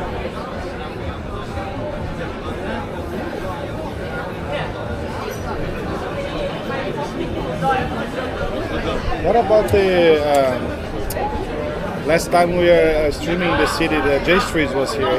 He's not streaming anymore. He decided to do a break. So I think he's focusing on his girlfriend's channel.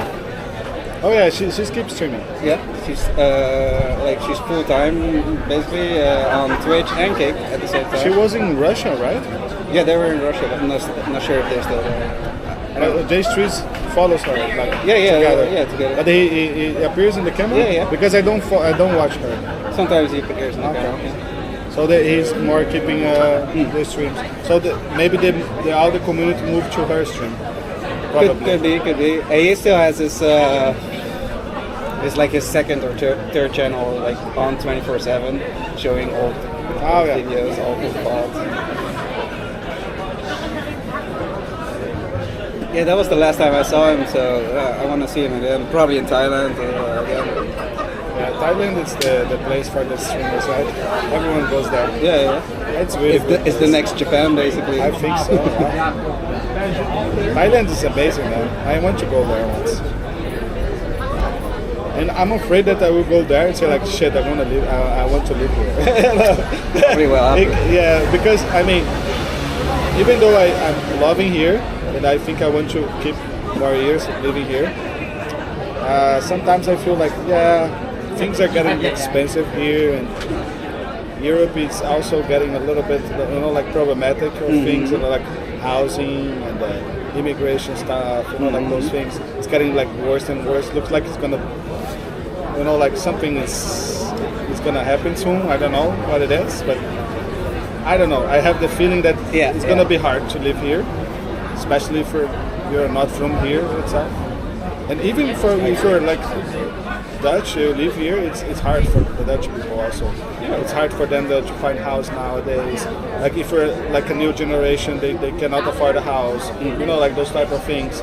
And you have also this immigration problem, people also looking for jobs and everything. So I think it's gonna explode something bad.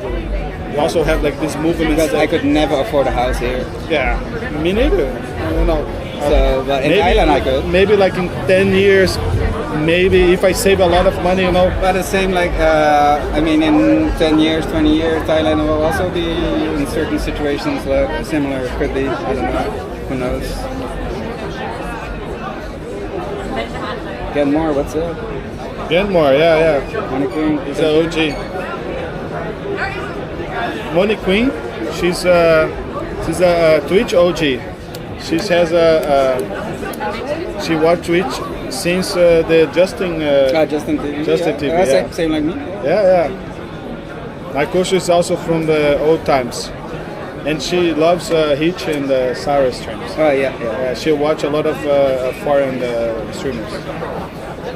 That's cool. So yeah. Twitchcon, huh? So it will be a busy for the next 3-4 days. Yeah, it will be.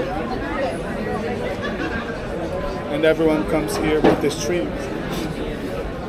Stream the whole city. Get people annoyed with the cameras. And after this they leave and we stay here. Yeah, some people embrace it and some people they hate it. So, I don't know, like nowadays I feel that like you holding a camera, it's a big deal, It shouldn't be, because everyone has a potential camera in their pocket. Yeah. Everyone is holding a camera right now. Yeah. Think about it, right? If everyone decides to stream right now, they can. Yeah. They can, because they have like a simple app to do it. If everyone here wants to start streaming right fucking now, they can. Yeah. But because I have like a camera stand out pointed to me, what is this? Yeah. Like, what the fuck you're doing?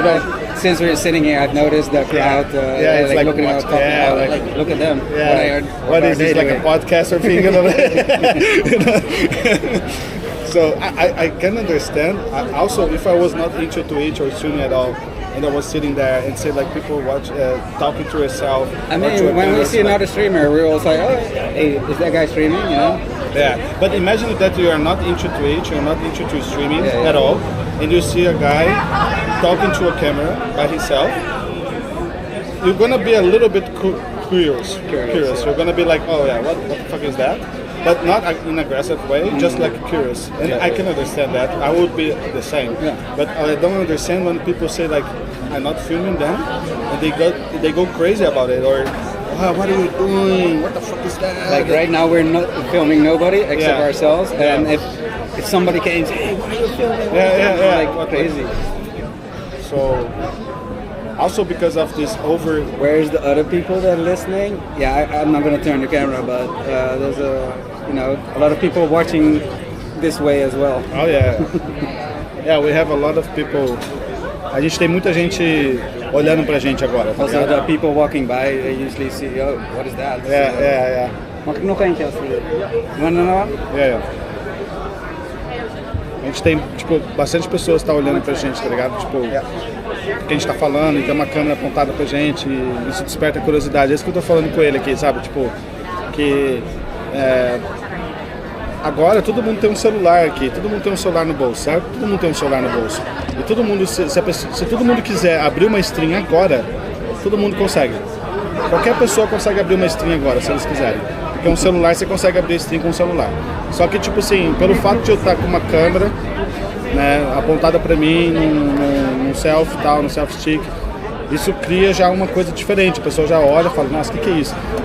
Geralmente é curiosidade, mas também pode ter um comportamento meio agressivo também. É uma coisa que a gente já passou por isso várias vezes.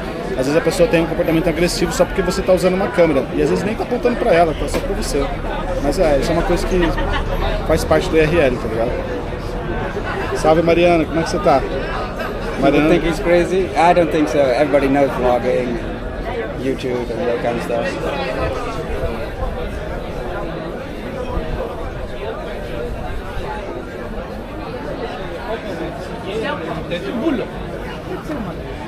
Yeah. I mean, sometimes like when you use this camera and it's a little bit low profile, sometimes I'm like in a place like more like like a low profile place or like some far away, it's not in the city.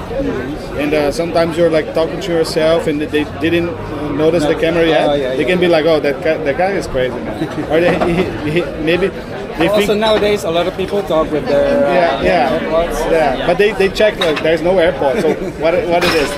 I have the new model. Yeah.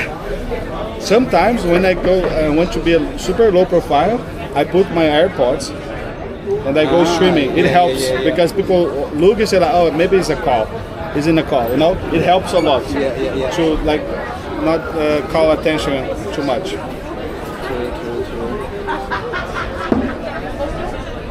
Yeah, that's right.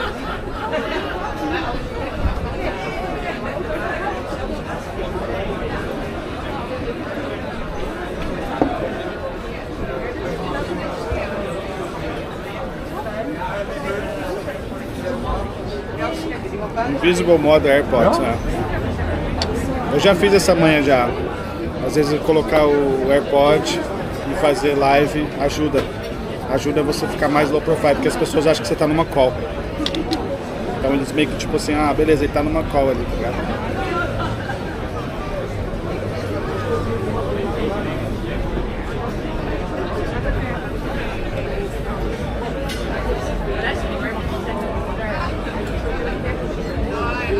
I think I will go to the bathroom.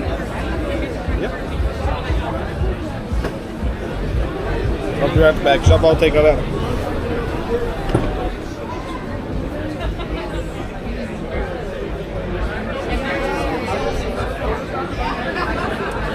Oh, now it's just me. What's up, guys?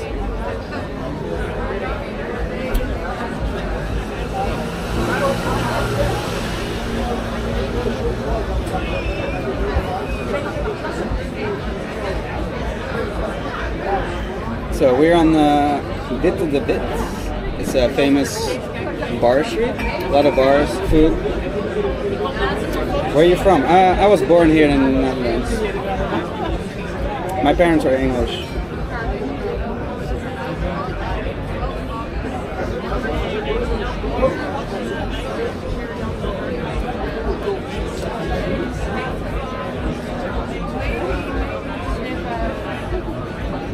So when are you start streaming? I know.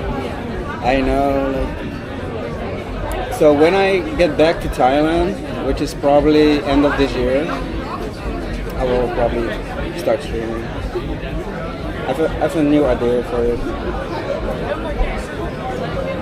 This part of the city is famous, yeah, because we're here all the time.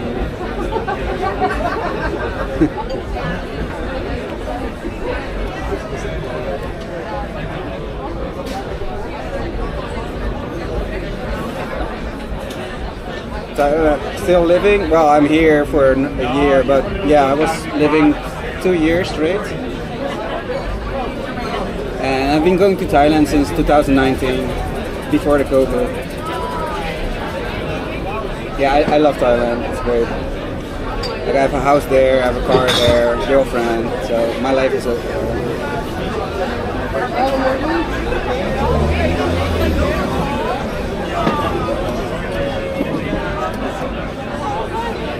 Have you ever been to the underground place near there, like here? Like at this spot? Like the underground here? Yeah. Many times. Yeah, it's this place, they're connected. So this bar is connected to the underground place. And they have multiple stages where they sometimes do shows.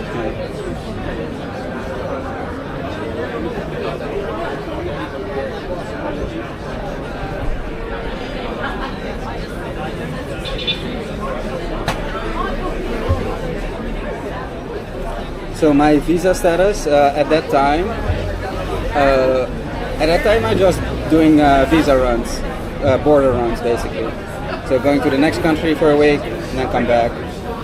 Because we get like 60 days and another 30 days which you can extend. So you can stay 90 days and then you just leave the country and you can start that all over. But you cannot do that too many times because at some point the immigration will say, hey, you're not a tourist, you should get a proper visa for your situation. So my current plan is it's called the Destination Thailand visa. It's basically like a digital nomad visa, and you can stay in Thailand for 5 years straight. And that's my current plan for Thailand. After those 5 years, who knows? I'll probably marry my girlfriend and have that kind of visa, you know. But I remember you did once the student visa, right? You did a student visa once or not? You can also do a student visa. Why Thai? Like you can do it for like 1 year, but you can also extend it for multiple years. That's a proper, like a popular visa for a lot of people going to Thailand. Like a student visa, you can learn Thai, or you can learn the Thai boxing, Muay Thai. That's all popular. So do you think like someone from Brazil, if they want to move to Thailand, they can apply for a Muay Thai course and they stay for 1 year? Yeah, easy. Because Muay Thai is very famous in Brazil. Oh, really?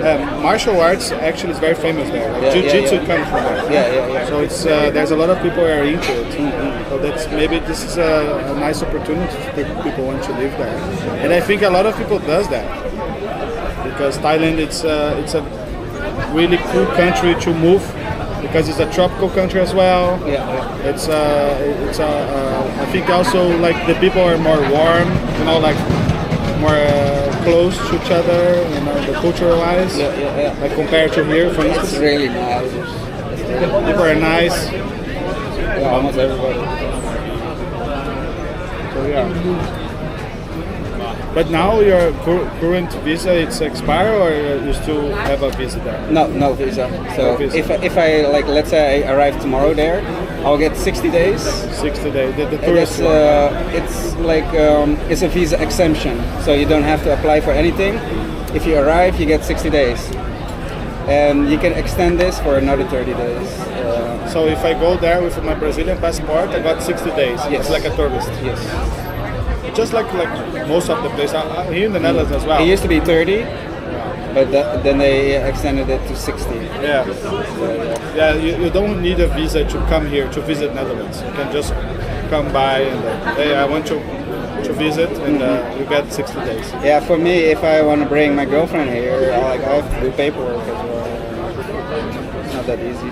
It's not that easy. No, like I have to like basically declare that she's in my, I pay for her, blah blah, that kind of stuff, And because you're gonna live in a place and she's gonna live with you, maybe you're gonna pay more bad tax about it, because two people who live in a household you pay more taxes. Yeah, could be. But that's not our plan anyways. It's just for like holiday we will go here, but not actual living. Like there's a reason I go to Thailand and want to live there. Like I don't want to stay here in Europe. And how was when your parents went there? That was good? Yeah. They like it? Yeah, they like it. Yeah, it was a good time. Yeah. It was a long period, right? We stayed, I forgot it was 1 month or 2 months. But yeah, it was pretty good. They got to meet your girlfriend. It was the first time also meeting her. My first time in Thailand, and then my first time in Chiang Mai, and I met her, and ever since then we're together. Nice. So 6 years already. That's cool. 60 or 90?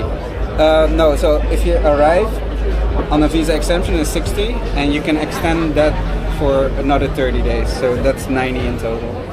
But there are other, like a proper tourist visa, you have to apply online at your embassy. You can ask for like an actual tourist visa. It's not worth it. You can just go there without a visa. So. Yeah. They ask you if you know capoeira. Capoeira? Capoeira, yeah. Yeah. Everybody knows capoeira. Yeah. They have a group here in Rotterdam. Yeah. Like when I used to be a bartender here, like there was always this Brazilian guy. He was a teacher of capoeira. Oh, really? Yeah. Nice. And he always come there. He's like a little bit crazy. He smokes cocaine, drinks beer, But, typical. But he was really nice. And he was when he was drunk, he was like, oh yeah, always hugging. So like, oh god. Typical Brazilian thing. Hugging and being nice. Yeah, especially if they like you. Oh. You become a family, man. You become a family. Yeah, I was one day, twice actually, walking around, streaming, and there was like a capoeira thing happening in the streets. I was like, shit, man, it's so cool to see. It's very, very Brazilian. And it was like very like a beginner thing. I first known about it because of Tekken. Tekken? The fighting game. Mm-hmm. And there's this guy that does the capoeira style moves. Eddie. Yeah. He was one of the best characters. Yeah, it was like he does like this, huh? That's how I know, like as a kid, like what is this? What is this kind of fighting style? And you know the curious thing, like when you go to Brazil, you have like those groups that are very advanced, and like capoeira, it's when they do the fighting, you cannot like hit each other because the how to say, like the maneuvers, the things are very deadly. So if you hit someone, it can be like knocked out, like super easy. And so you always see like they're always like super close to each other, like always hitting each other, but it's like a dance, because you don't hit each other. I mean, from the history, it's like they had to disguise it as a dance. Yeah. But it's like very deadly. If you like, in a real fight, if you use capoeira maneuvers and you hit someone, it's like boom, like it's like, because they do like those like they do these turning moves. Yeah, the turnings with the kick. If you get the kick from that turn, it's hard. And in Brazil also there's there's like a variation of this capoeira they do with knives, like long knives, and they have like long knives, and they like scratching the floor, you know, like passing the floor. So it's really beautiful to see, because you see also the sparkles. It's super cool. So because it's actually like it's an African Brazilian thing, you know, it comes actually from Africa, and it was like mixed with the Brazilian culture, but it's like an African Brazilian thing. Yeah. It's super cool, man. It's beautiful to see, like, and it there's like these vibes that everyone is chanting and singing, you know, and you can, if you, even that you don't know, they invite you to join, and you can just like go there and then learn, and it's very welcome, and it's super nice, and everyone is smiling, you know. It's not type of like serious fighting thing. It's like more like an energy, positive thing, you know. It's super cool. I like it.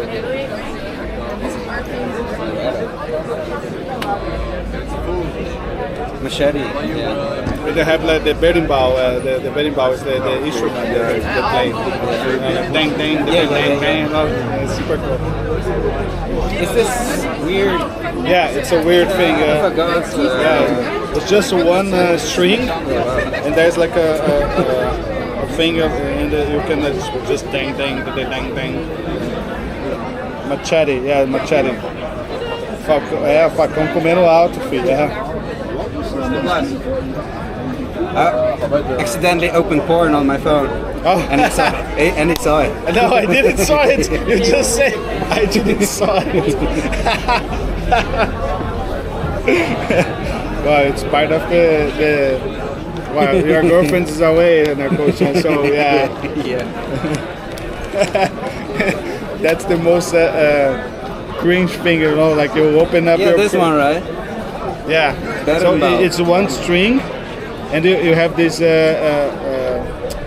I don't know how to say this, it's like a box, and it's open up, and it makes a sound inside. So the string, and you need to use a coin, you know, like a normal coin. So when you hit the string like goes like this, and you put the coin, make the so that's how they do it, like super cool. It's not hard to play. Actually, you can try it. To learn. Yeah, it's easy to learn. I mean, like more advanced, it's hard, but yeah, you can grab some idea. No? But yeah, it's cool.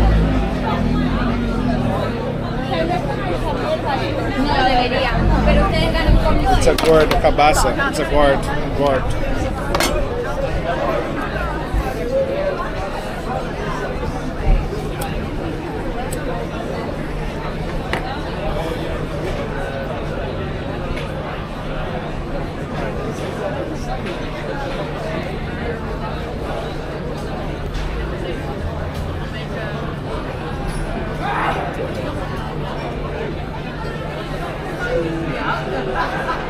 Thailand, they use this instrument for their traditional music. It's like a sitar, but different. Huh? Yeah. And it always has that like thing. You see the same thing on the temples. And it's like a dragon? Yeah. That's cool. It's like a common instrument then. Yeah. See it everywhere. I really like it. Yeah, Muay Thai is like, it's really also deadly, right? Muay Thai, like the kicks. It's also one of my favorites to watch. It's super nice. Yeah, I like it. And there is a Brazilian fighter that's is famous. He's now he's not fighting anymore, but Anderson Silva. He was really good at that, like the kicks. For like 20 euros. You can watch the big ones in the big stadiums, really? like that's televised all over the world. Oh, okay. 20 euros. 20 euros. Yeah, and it's like a good fight. Yeah, the good ones. Because there's so many at the tourist areas. There's so many fake ones. Oh, they have the fake ones. It's like more like a show, or it's like just amateurs basically. Okay. Like you have like the real ones. One in Chiang Mai, it's in a red light district. It's funny, and they have the stadium there. And they had the Muay Thai shows, and then suddenly there's one big fat guy and 3 midgets. Oh. And the fat guy is blinded. Oh. and he has to fight the midgets. And the midgets come. So it's more like a show. It's like a show. Yeah. It's kind of funny. Yeah. That's cool. Yeah, I took my parents there. They loved it. Yeah, they love it. Yeah, that's cool. And then you need to pay? Yeah, almost same price. So you can go to a fake one, same price as the real one. Okay. Yeah, that's cool. I saw also that guy. Like I don't watch him. He streams much, but he does a really good content. It's the guy that cycle from New York, Mikey. You know him? No. Mikey? No. Miyake. He does like delivery. Oh yeah. You know, in New York. Yeah, but he moved to Thailand for a while. Yeah, and he did cycling also in Bangkok. Yeah. And I was like, shit, man, that's not New York. Because one day I didn't, because I don't. Yeah, watch he was there for like a year or so, and then suddenly he's gone. Yeah, back to New York. Huh? But yeah, I was like, I used to like sometimes keep his streams on the second monitor, just because it's nice to see like riding in New York. It's also chaotic and the dangers, and it's a good content, you know. And I was like keeping second monitor, and one day I was like, it doesn't look New York. Yeah. What the fuck is that? And I was like, yeah, Thailand. I was like, okay. And I mean, it's chaotic as well at the same time, but a little bit different, like the buildings. Yeah. But But he's so used to New York. But yeah, Thailand, they don't drive crazy. They don't look behind them. They just go like this. It's just dangerous. And he was doing Muay Thai classes there. I think he got like a student visa. Yeah. A lot of people do that. Yeah, I won't do that because they're gonna kick the shit out of me. I already know. I'm not a fighter. But even if you want to just like be like a student, one time you're gonna get in a fight. In a fight, like you're gonna be like fighting, right? Not because sometimes you're like, I just want to do the. I mean, even the sparring, the moves, you know? Even sparring will like be fucked up. Yeah, I bruise easily. Yeah. Because they're gonna say like, no, I just want to practice the moves and learn it, but it's always like this. Okay, now you fight, and you say like, shit, I'm not ready for this, you know, like because I did karate when I was young, like teenager, and I also like another fighting guy, and I liked the practice, but every time I was super nervous when the teacher chose me to fight. Yeah. And it's fronted everyone, and it's like, shit, man, I'm gonna get my kicked ass, and it's always like a bigger guy, and it's like, shit, I don't want to. I just want to do the practice, you know. And now you need to fight. It's part of it. Instead of Muay Thai, I will just do learning Thai language. So it's probably more beneficial. It's what Ray Dempsey is doing, right? Yeah. But he will go to an actual university. Oh yeah. He was planning to do that in Chiang Mai, and I was at the time we were talking, and I said, yeah, I want to do it, and let's start at the same time, and let's do this. And then after some time, like I realized the Thai they learn at the university is really formal, and you're not gonna use it really day by day. Okay. So it's more like a university thing, right? Yeah. So in that sense, I was like, nah, I'd rather get the DTV visa, get 5 years for cheap, and just learn Thai with a private teacher or private school, and I will learn Thai how they actually speak it. Yeah. Because he applied for the university, so it's gonna be like more serious, right? Yeah, a serious one. And it's just not the Thai language; it's also cultural studies and other things. There's more things. And he's enrolled in Chulalongkorn. That's the biggest university in Thailand. Oh, so it's like serious business. It's the best one. I imagine like first year probably English and Thai, second year only Thai, something like that, you know?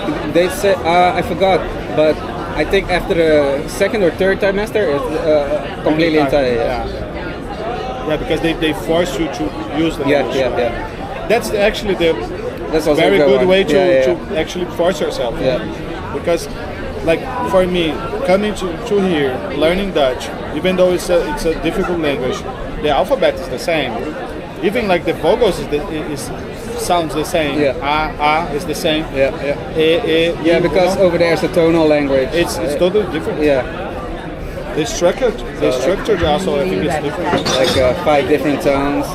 That fucks me up the most, the tones. Yeah. So there's words I say, like, and they understand what I'm trying to say, but they're like laughing because I'm saying a completely different word. Yeah. Like if you use a different tone, it means all the other things.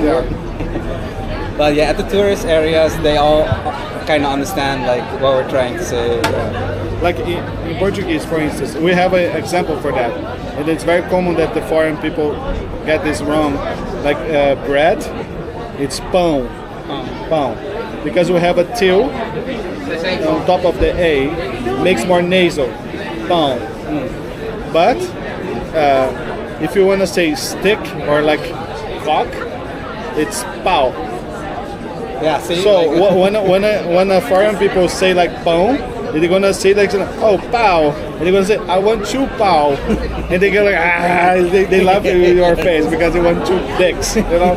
So and the nasal thing sometimes it's difficult for foreign people to nail it, like the nasal. So it's like we also have some words. Yeah, they are laughing now, like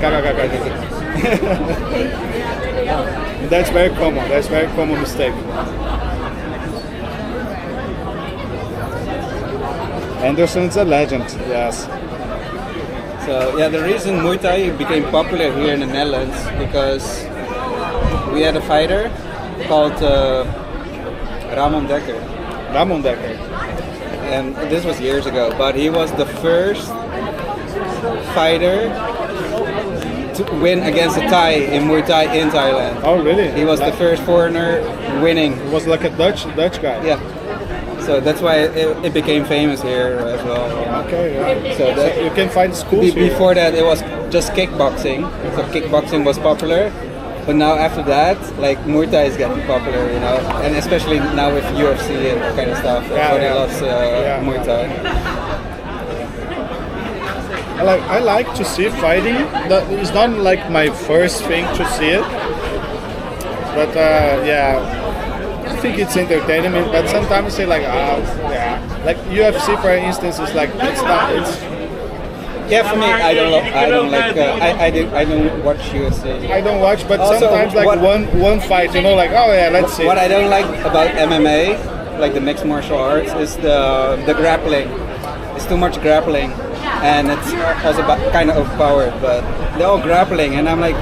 Nah, I want to see kickboxing or like Muay Thai, you know. When they go to the floor and stay just grappling, you know, like that's when if the fighter knows jiu-jitsu, it becomes interesting. Yeah. Because jiu-jitsu it's only grappling. Yeah. But it's the way that it's like the guy is like a water, you know.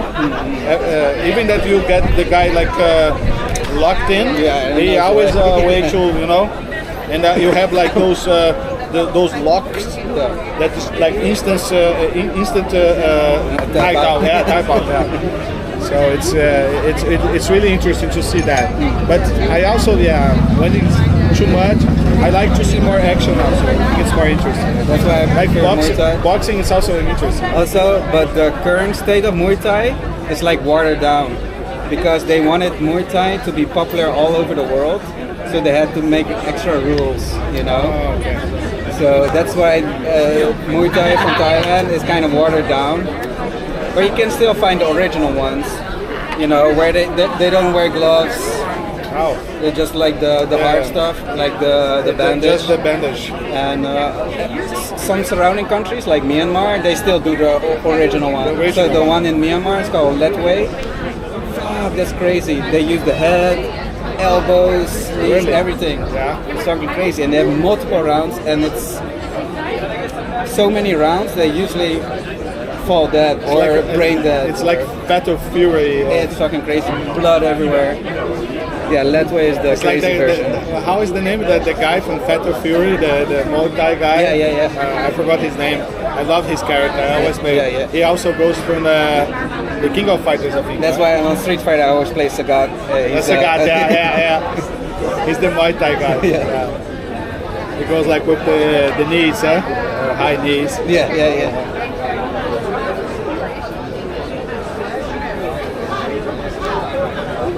Yeah, I agree. So like when I actually watch, I always watch Muay Thai. I fucking love it, especially the big shows with the big names.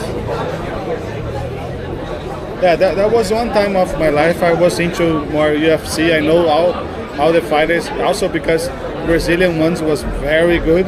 There was so many good fighters, you know, like Minotauro, Anderson Silva,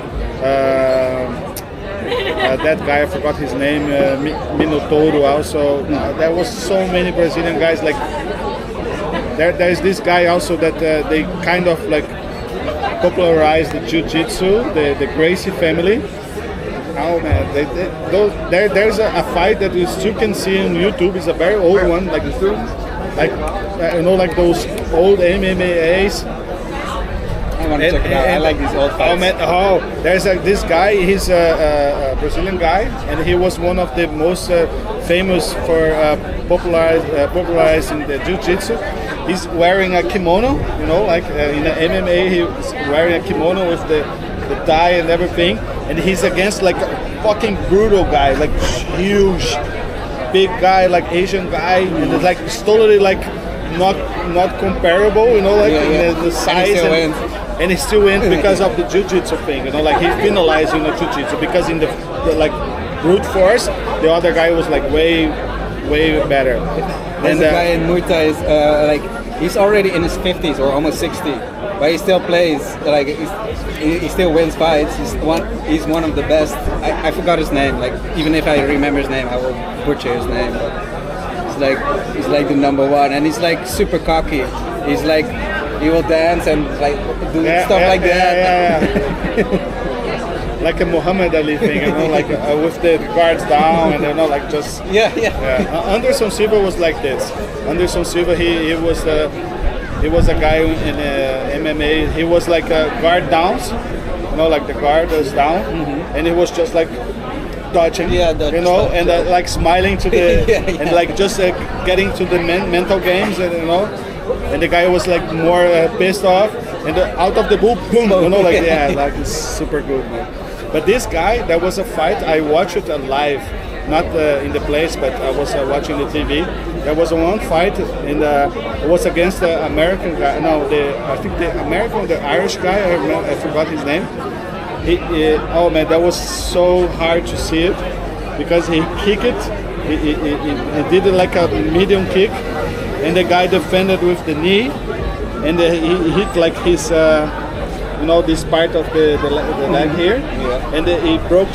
Oh fuck! I've seen and because of the cameras, they could capture like slow motion. Yeah, you see that. And they can see like the legs. The legs like going like soft. And he actually like when he put his back, like his leg back, it was like whoa, you know, like And and his career, totally, it was like fucked up. Yo, Mr. Nobody, how are you doing?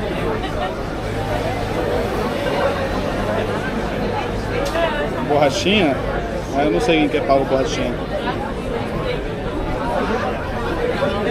Is this guy? Oh, he's like the best Muay Thai fighter ever, you know? This is like his prime time. He's like young. No, but he still fights, and he's still very good. Is this guy or this? I forgot. I think it looks like this guy.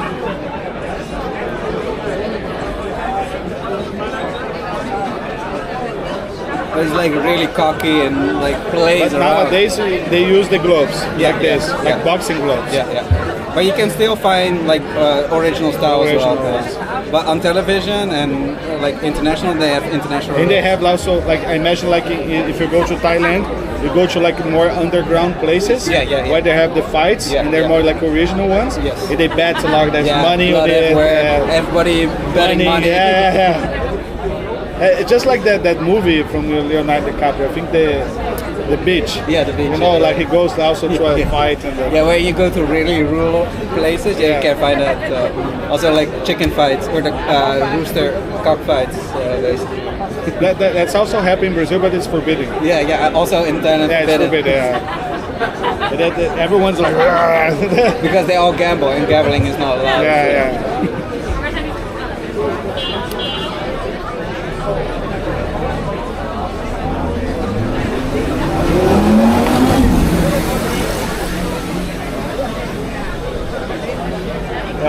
Ele tá mostrando quem que é o cara, mas eu não sei quem que é não. É um cara famoso que luta Muay Thai já há muito tempo e até hoje ele é muito bom.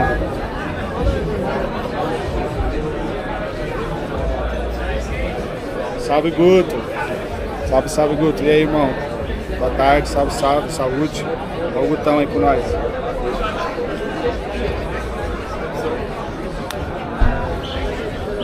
Yeah, you have a great fighters. When you watch, like for instance, like Muhammad Ali, he was, oh man, what the fuck was that? He was so good. Like he could like predict the punches and everything, and he was like also cocky as fuck, you know. And also and also his interviews is like people were also like questioning him because he was a fighter. He was like a black guy in America in the 70s when they had a lot of prejudices, a lot of races, and he was like really good. And there was a lot of like also people like he's black, and there's all this thing in America, you know, it's very problematic there. And one day I watched like a compilation of his interviews, and he was always advocating for his like his own people, and his interviews is like he's slashing all the reporters, and the question was like he's the same as in the ring and outside. He's like just this guy, confident, you know, like super nice to see, man. Also, this guy, he kisses during the fight. He kisses when they go close. Yeah, close, or like he does some crazy maneuver and just kiss you on the side. Yeah, it's just like a mental game, man. Yeah. But now UFC also, one thing that I didn't, it's also put me to not watch anymore. It's one of the, like, they create this drama nowadays just because of the audience.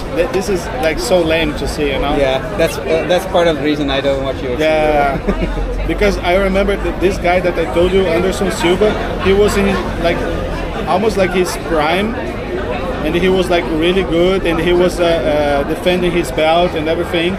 And there's this guy, this Sonnen, this American fighter, and he was like talking shit about Brazil. He was like talking shit about our culture, our country, everything. He was like really saying bad things about us, and this creates all this rage for Brazilian people. Say like, what the fuck this guy is saying? So they decide to make a fight against our best fighter against this guy, and it was like I was like, you can see how this motivates you. Yes. I was like watching the fight on television, and I was stand up screaming on the TV, so like, smash this motherfucker, you know. I was screaming because I was also affected by what he was saying. I want his blood on the floor, you know, like this type of shit. And I was like, why am I doing this, you know? Yeah, then you just realized it was all just a show. And you know the funny part is, after the fight, like the Brazilian guy won twice, he's just smashed the guy, and everyone becomes like satisfied of it. After this, they become best friends. They become best friends. They're actually a documentary. They are doing barbecue together. They're like, nowadays they invite each other to the same to their houses. They're like best friends. So like, it was a fucking show, you know. Like, they didn't mean it. All those bad things, they didn't mean it. It's just for the, you know. And it was like, it's just for the drama. It's just for the drama. It's almost like American wrestling, like the fake one. Yeah. Which that thing I cannot watch. It's so fake. As a kid, it's entertainment. When I was a kid, like let's say 10 years old, I fucking loved it. But they are a kid. I was like, what the fuck is going on? Yeah, because it's like super well done, you know. Like it's also crazy maneuvers and everything. But because it's fake, it goes all away. Yeah. You know, like all the But now it's like a more like a show. It's also in Thailand they do wrestling, American wrestling type of show. More like because it's also popular in Mexico and they have a different style, like using masks. And in Japan it's also popular and they do the same style as Mexico. But in Thailand, there was a bar I saw. And they're doing this type of style. So you're having dinner, beers, and you're watching this. Yeah. It's awesome. Yeah, you just love it. Yeah, yeah. I mean, it's entertainment. Yeah, It's like an entertainment, and because they are not actually hurting each other, it makes also more easy, you know. Because when you see like a brutal fight, you say like, wow. When you think rational, you say like, what the fuck am I watching this? Why they are doing this? They're just like a gladiator thing, you know, like we are like 2025 and people are like fighting like, and then all the fake moves and you see it super fake, especially if you're super close, you see like what the fuck are they doing? And they do all those like smash things, you know, like big smash things. Sometimes they or like they're tired on the thing and like, and then and they threw out of the ring also in the table and the table is smashed and it's very dramatic. I also want I like one martial art. It's called judo. You know, it's only judo is a popular. Judo. It's just grappling, but it's like it's interesting because it's very technical. So there's no hit. It's only like you need to actually what you need to do to make a point is to put your opponent back against the floor.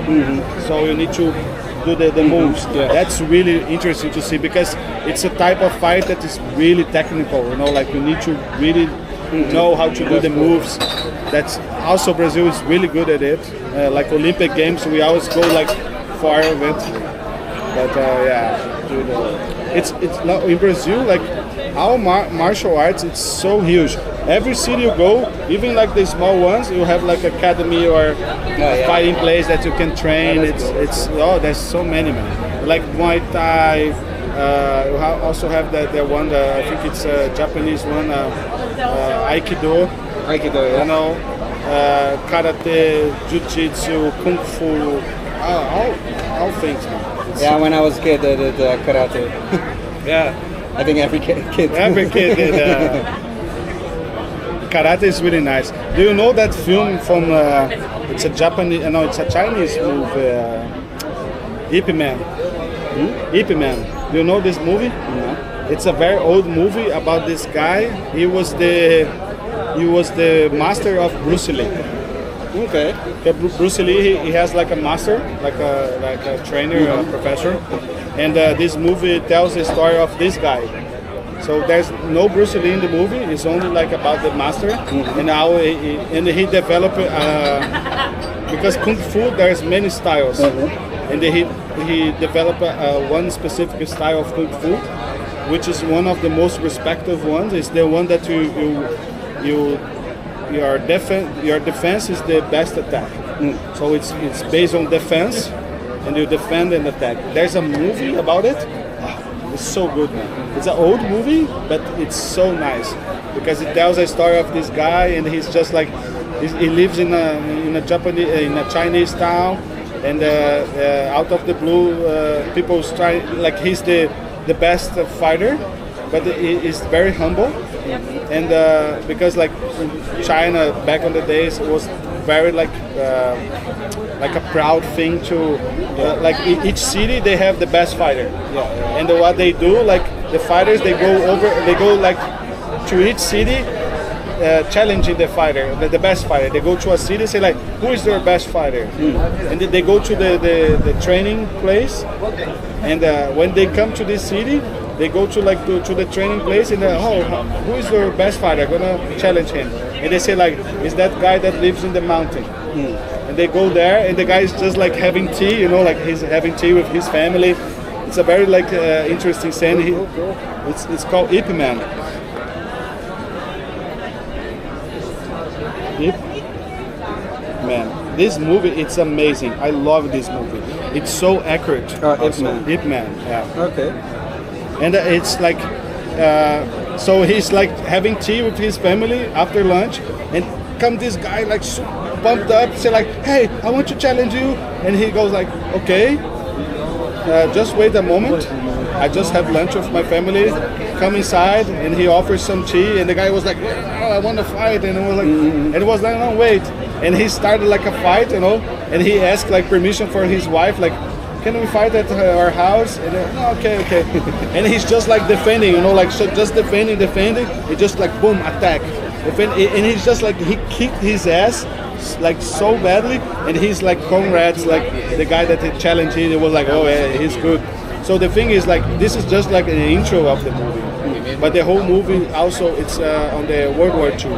So the Japanese, they invaded China in World War II. So he also tells the story how he dealt with that time, and how he used kung fu to like live that time. You know, like he also he was challenged also by the Japanese, because the Japanese also are good in martial arts. And there's also a scene that he's a prisoner, and that there's this guy, military Japanese, he's no martial arts, and he challenged him, and there's like a final fight, you know, like those movies. Man, it's so good. Yeah, I will check it out. It's so good. You're gonna love it. You're gonna love it. They have like also the because I love like the old kung fu movies, anyways. No, you're gonna love it. It's like the old typical kung fu movie, and it's so good because the guy that does the character, he also knows how to fight. So he's good doing the thing, you know. Reminds me when I took my parents to Thailand, we took the China Southern Airlines. So it was full of kung fu movies, and my dad was happy. Yeah, he loves that shit. Yeah. There's like no subtitles, no nothing. Nothing. But you don't need it. You don't need it. Yeah. I think also this movie, it's in Chinese, if I'm not mistaken. The first one. Because the first one becomes so popular, they made the second and third. The second and third is also good, but like not as all good the as... old ones are like originally Chinese, but like they do like a dub. Yeah. Hey Rocket, salve. What's up, Rocket? Estamos aqui no Vanderbar, Rocket. Você tá aqui no centro? I watch it, yeah, Chinese. It's good. Did you like it? 705. It's really good one. The second and the third, they make more Hollywood ones, more Hollywood. But the first one is very original, like Chinese original kung fu movie. Oh man, there is one scene there that's like, oh. When I saw it, I was like, no, I want to watch again. You know, like sometimes, like I just go to YouTube to watch this specific scene. It's so good, man. Oh man.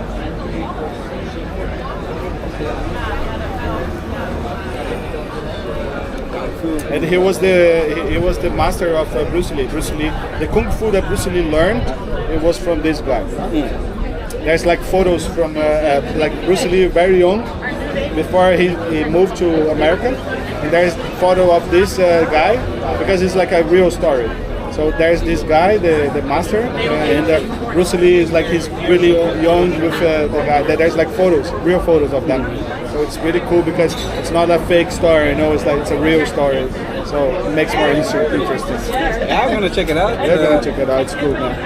Don't think to watch the second, third. No, like the first one. When I just researched it, I saw a fourth one as well, so I don't know. Yeah, the Japanese fight is so good, it is. Fight all there. Eu acabei trombando com uma galera do grupo de vídeo que eu trombava, eu tô aqui com eles na Vivo. Ah, beleza, Rocket, boa. Vamos chegar aí, vamos colar aí, tô brincando. Vamos. Boa, gatona, a gente tá aqui no Vanderbar, tomando um.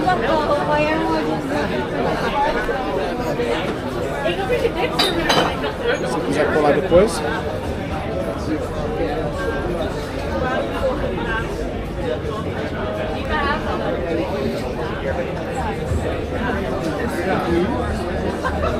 What else? Yeah, the Karate Kid.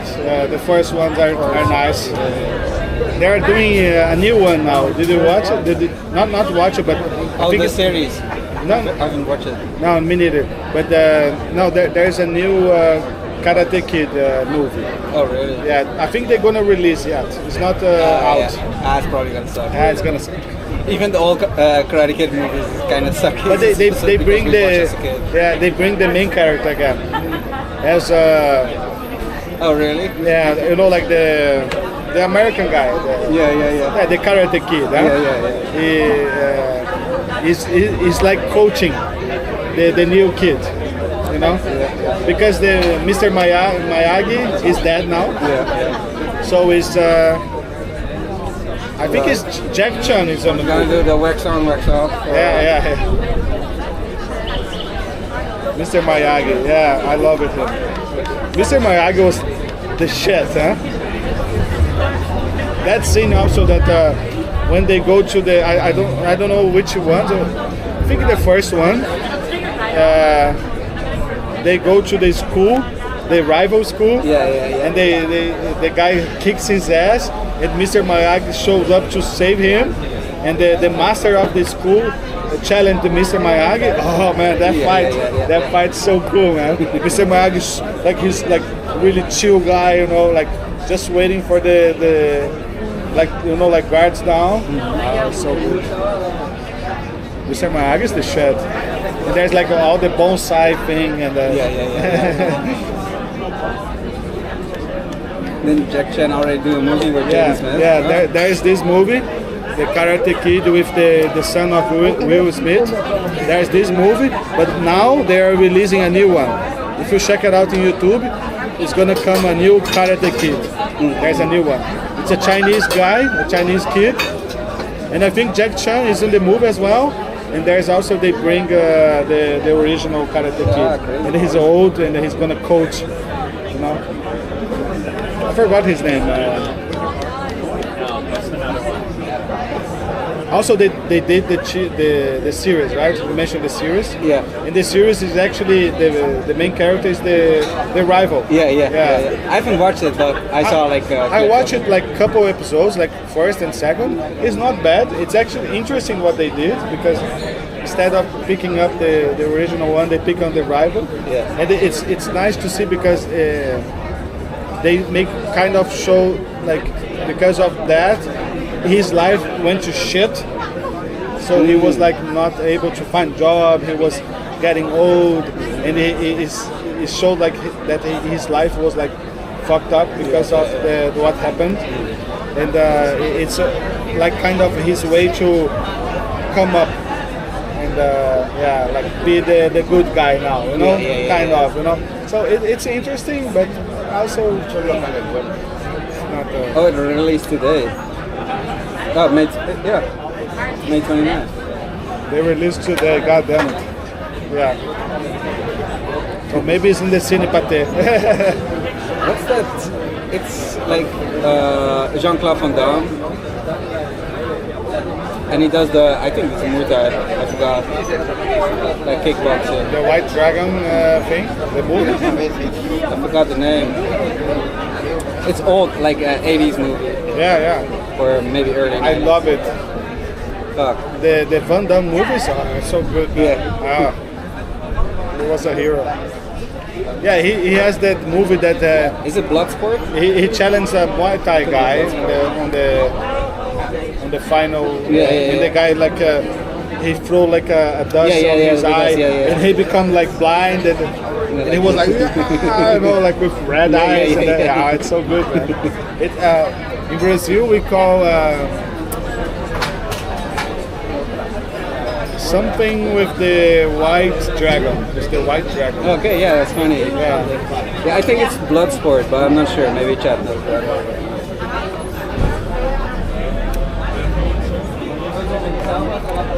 It's funny, the localized names are like sometimes completely different. In Brazil they also change the title name totally. Sometimes it doesn't mean any, like it totally opposite of the meaning, you know. Just what sounds cool, right? Yeah. I think it's Grande Dragão Branco.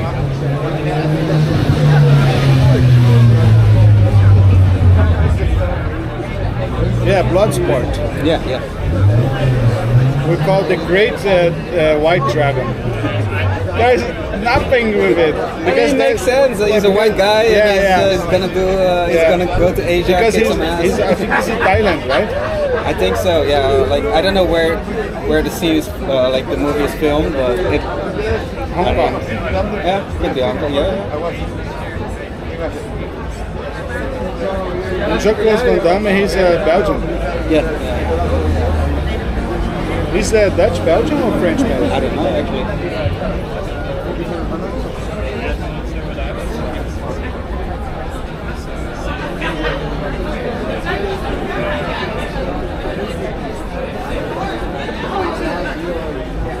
Yeah, he was the shit, like doing good movies.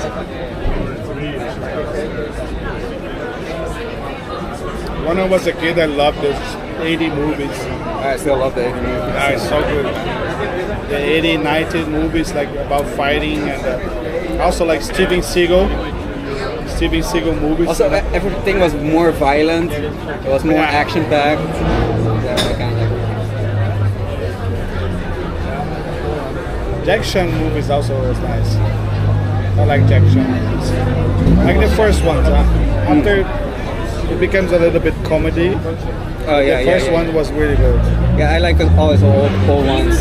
Also the Bruce Lee movies. Oh my god, it's so good. Yeah. It's more old, like for us, like for our generation, but it's still good. Yeah, the one from the 70s. Yeah, and it's the only movie. Like there's a Bruce Lee movie that he fights that guy that never dies. I forgot his name. That actor that he always does the movies that he never dies. Action movies. Bruce Lee. Let's see.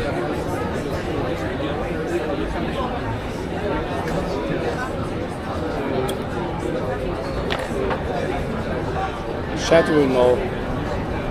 Chat always knows.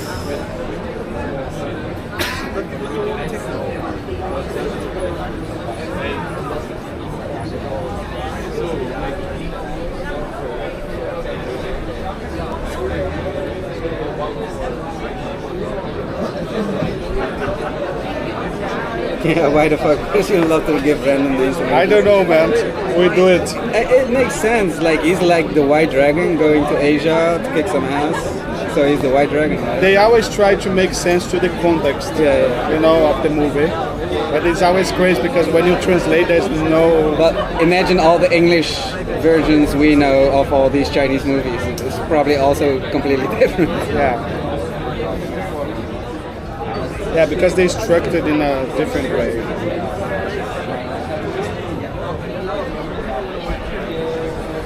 It's super random. I'm gonna take a piss.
Honestly, I don't know what's gonna happen tonight. I'm not sure if people will come.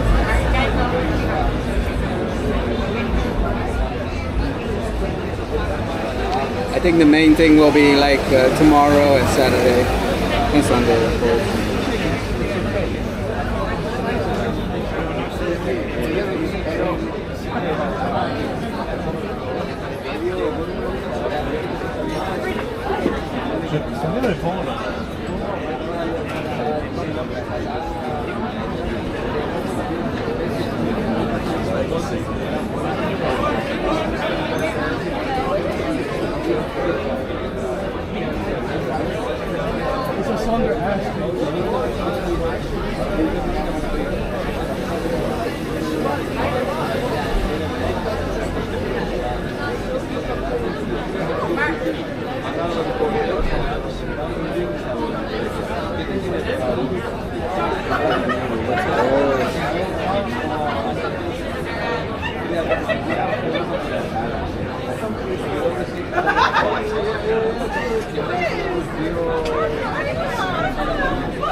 Getting coat.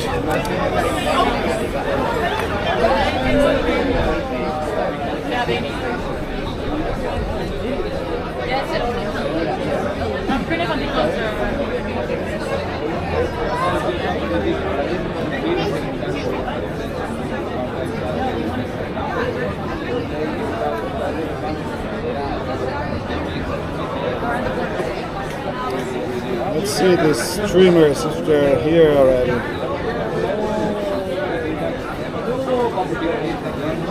Still coming. So life is on the road.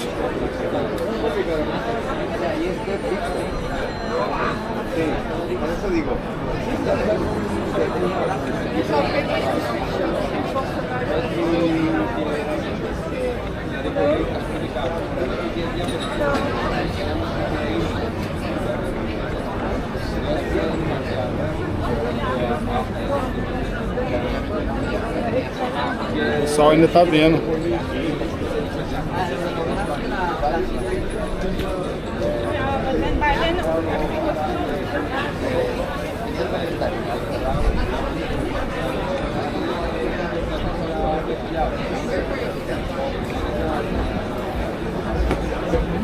I haven't seen anyone. Yeah.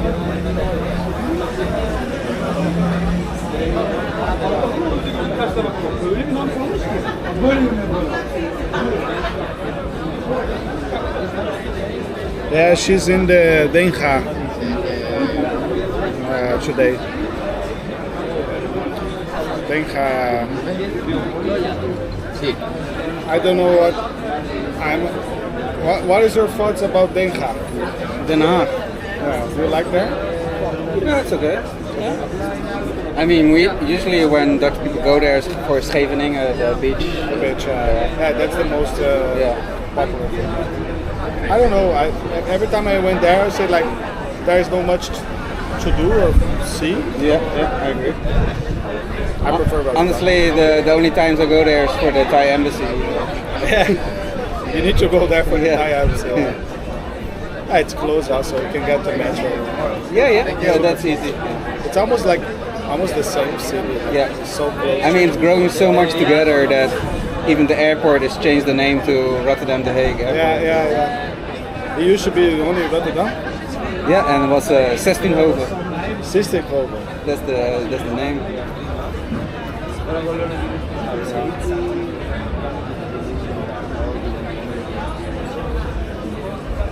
Do you know this game? No. Balatro. Balatro? Yeah. It's like It's a card game? It's like a card game, but you build the deck and you have jokers and it goes deep.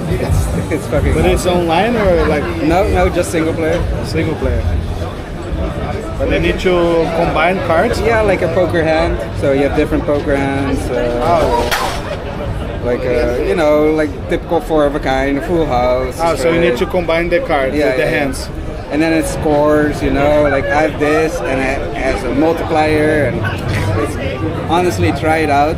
You'll be addicted as fuck. But they have a sequence here, no? Like No, I don't have the 5. so I can do like a flush. Flush, yeah. So I'll do like that, tick, tick, tick, tick, tick, numbers. But this is in the beginning stages. They go crazier. If you have more jokers, more hands, cash out. You can buy packs. You can change certain stuff. It goes crazy. Did you spend? No, you. A lot of motorbikes. What the fuck? So it's a paid game. Like you pay only once. Okay. It's like maybe 10 euros, but I got discount with Google Play or whatever. Try it out. Let me go. You got to the addicted to it. main menu. This is the name, Balatro. Balatro. Actually, who told me this one was Retento. Oh really? Yeah. He plays it? Yeah, and this game's already like one game of the year in 2024. Oh really? Yeah, and I didn't even know about this game. He said, "Oh yeah, try this game out." And ever since I'm But fucking addicted. if I don't want to pay, I can play for free. I mean, you could download an APK and play for free. Okay, but it's a paid game from the start. Yeah, it's just a one-time payment. But There's like a ranking with your friends or something or not? yeah, it's just, I don't know, it's just something addictive with the numbers going up. Ring, ring, ring. You hear all the sound, bling, bling, bling, bling, bling. It's just addicting to get the high score. Satisfying, yeah.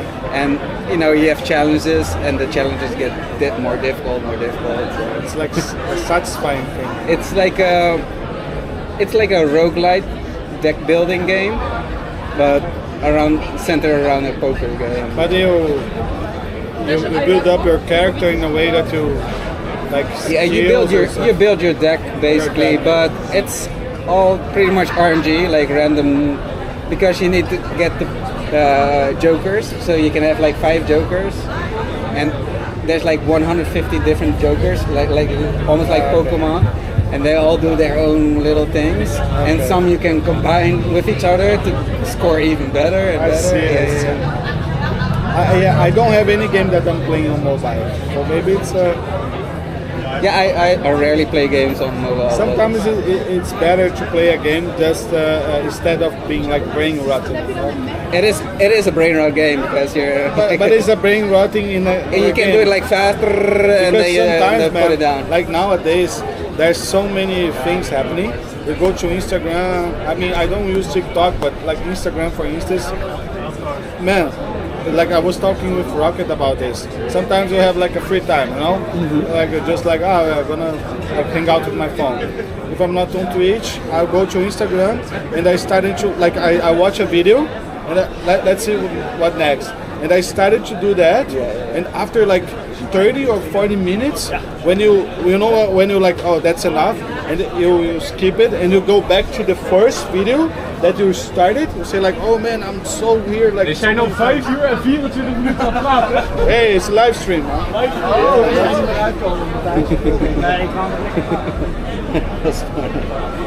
Like some guys like look at the camera, and at the back of the camera is probably still on, right? Yeah. Because they see the time the stream is on. Yeah, I don't know. Because you can disable this. Yeah, actually, it's normally it goes black. Okay. I don't know, it's skipping it. It's a bug or something. I don't know. Normally it's black. I keep like 50 seconds and goes black. But yeah. And there's nothing happening because it's a webcam. So it's not recording, you know. There's also a thing that sometimes they say like, oh, you're recording. I say like, no, that's not recording. Now it's recording. So you can say like, they don't know that. Oh yeah, but if someone goes like trying to challenge me if I'm recording or not, I can show this, you know, because I say like, oh, now it's recording. Now it isn't. Well, technically you're still recording to Twitch. Yeah, but they don't know that, you know. If someone say like, hey, I don't know, delete the video. Yeah, true. I say like, there's no video. I can say like, I mean, there is a VOD, and then you can delete. But they don't know it, you know, because sometimes they think that you're recording. So that was one time I was in the media market here in the Liban, the media market there. I was inside and I was like showing the prices, showing the products, and like people from Brazil, they love to see how is the prices here, how is the iPhone here, and there's like they have like all the gaming section, and you can see like the mouse and the keyboard. I was showing that, you know, and a security came and it was like, hey, you cannot record it here, and I ask you politely to delete this video, and I was like, I'm not recording, and she was like, what you are doing? I was just here by myself with the camera. But you're not recording what you're doing. Said, yeah, I'm not recording. No, and she was like, she's tricking me. And it was like, no, I showed it. There's no recording. There's no recording. And she was like, she was bugged because she didn't realize it could be a stream. Yeah. She thought I was doing like a vlog, you know. So I can get away a little bit of it if you don't know live streams. Yeah. Reminds me of a guy. He accidentally was streaming around the embassy from I don't know which country, and the police came to him and said, "Hey, yeah." And he was so adamant, "I'm not recording. I'm live streaming. I cannot delete it. It's on the internet forever." It's like, and technically true. Yeah. But at some point, he was stuck there for an hour, still live streaming the whole police investigation. And at some point, ended the stream, deleted the VOD, showed them, there's no, it's gone. Well, that was hilarious. I remember last year on Twitchcon, that was that streaming from America, that cooks, chef, you know that girl, she's American, she streams cooking.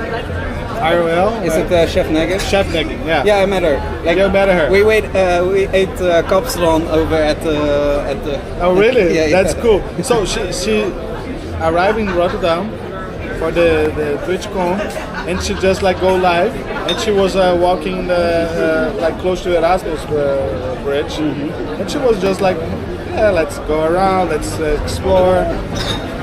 And there's the justice tribune there, the court. And she went inside the court, and I was watching that, but I don't chat on her channel. And I was like, hey, this is a place. This is the court. You're not allowed to stream there. Be careful. But the chat, I think, was running fast. She didn't realize. And she was like, oh, this is such a beautiful building, and showing everything. And I was like, man, this is the court. Tipo, era Tribunal de Justiça. Era o Tribunal de Justiça. A mina tava dentro do Tribunal de Justiça, streamando. I was like, shit, man, this is not a place. A cop just was like, what are you doing? You cannot film here. This is the court, and this is and she was like, oh my god, yeah, I'm going out. And she'd turn off the camera and come back again, and she's like, I didn't know that. And I was just like, I warned it. She was super scared about it. But yeah, that's a place you cannot stream, man. She was nice. She bought us she's super nice. I was with Baron and her and another guy, I forgot. Oh, her mod. Yeah. And then we went from ski hut to here, got a kapsalon and ate over there at the water. In the night. Yeah. Kapsalon in the Jaffa or? Yeah, Jaffa. This was 2 a.m. or something. Oh yeah. 2 or 3 a.m. Yeah, it's one of the places you can find that kapsalon. Yeah. Yo, never stop dreaming. Hello. Boa tarde. It's crazy how beers want to make you smoke. Yeah, it's crazy, man. Oh yeah, with beers, I'm a chain smoker. I'm chain smoker too. Normally they know that I smoke, and I smoke I don't know, 2-3 cigarettes a day.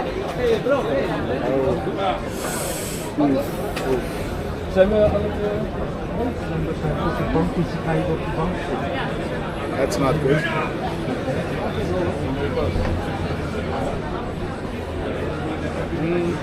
That's gonna hurt you. Are you filming, guys? No, it's us. We're on a review or so. It's a live stream now. Live stream. Yeah, live stream. Or for Twitch or something. Yeah, Twitch. Just a smoking review. Just hanging out. There's a Enjoy. Twitchcon happening in Rotterdam. Twitchcon? Twitchcon, yeah. Twitch? Oh. Here in Rotterdam. Ja, zaterdag. In Holland. Ja.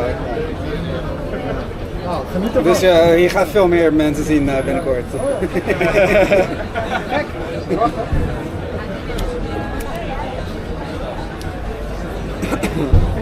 Yeah, there's a guy. He twisted his ankle. Yeah, twisted his ankle. That's bad, man. At first I thought it was just a drunk guy falling down. But I was too worried for that.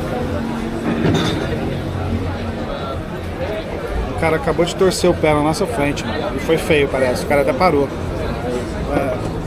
When you stop, it's because it was bad. Like, because the other day I was streaming, I also did like a, like a twist, but not full, but a little bit. It's just like, yeah, I felt it, but it was not enough, like, oh, no, I'm good. But because you were warm, so I was walking and I was warm. But when I came home, it was a little bit... yeah, the next day. Yeah, but it was not too bad, it was okay. But yeah, when you really twist, you're gonna spend some days. Yeah. And it can be like really bad because sometimes your ligament gets ruptured, like go like this. It's so bad, man. It's fucked up. So like walking around in need some Thailand, ice, it's huh? fucking crazy because missing stuff, Yeah. holes, Yeah. fucking stupid shit like that. Yeah, you can easily twist your ankle. Capsule makes me shit. Oh yeah, I can see that. It's a bomb. Oh, it's a bomb. It's a bomb, man. Oh man, sorry, I don't have any cash on me. Hey, cash. Nobody uses cash. We all pay by phone. And you have this, I don't know if you saw it, but the Dutch government is putting out there that you need to save, you need to have some money, cash, and have food and water for 7 to 8 hours. Did you saw that? I mean, It's like a disclaimer. I think they did it since the Russian threat. Yeah. Because of like the risk of cyber attack or something. As well, yeah. But if you think through, like I don't have any cash with me right now. Homeless people start walking with point of proof of sale systems. Yeah. If you think about it, like if let's say like your bank account like ING or something, if the ING gets hacked and you don't have access to your bank account now, I don't have money for the next day. That's crazy. That's crazy because like imagine that like all the banks go down and you have like money to buy like your food for the next day. You don't have any. Yeah, but of course you have some money back home, but you're not gonna. I don't carry like the max I will carry is 50 euros. I don't have it, man. I don't have any bill with me. Like, let's say my wallet is a card wallet, so only cards, but I still have a few notes. You still can have a capsule. So I can still have a capsule. I have 10 euros.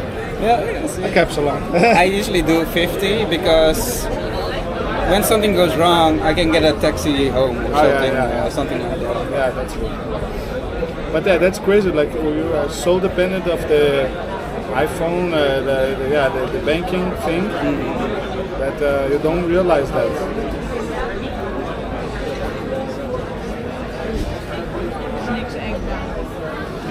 You need some ice. Need some ice. I mean, technically, you could ask the bar for a pack of ice. Yeah. I think he did. Oh, okay.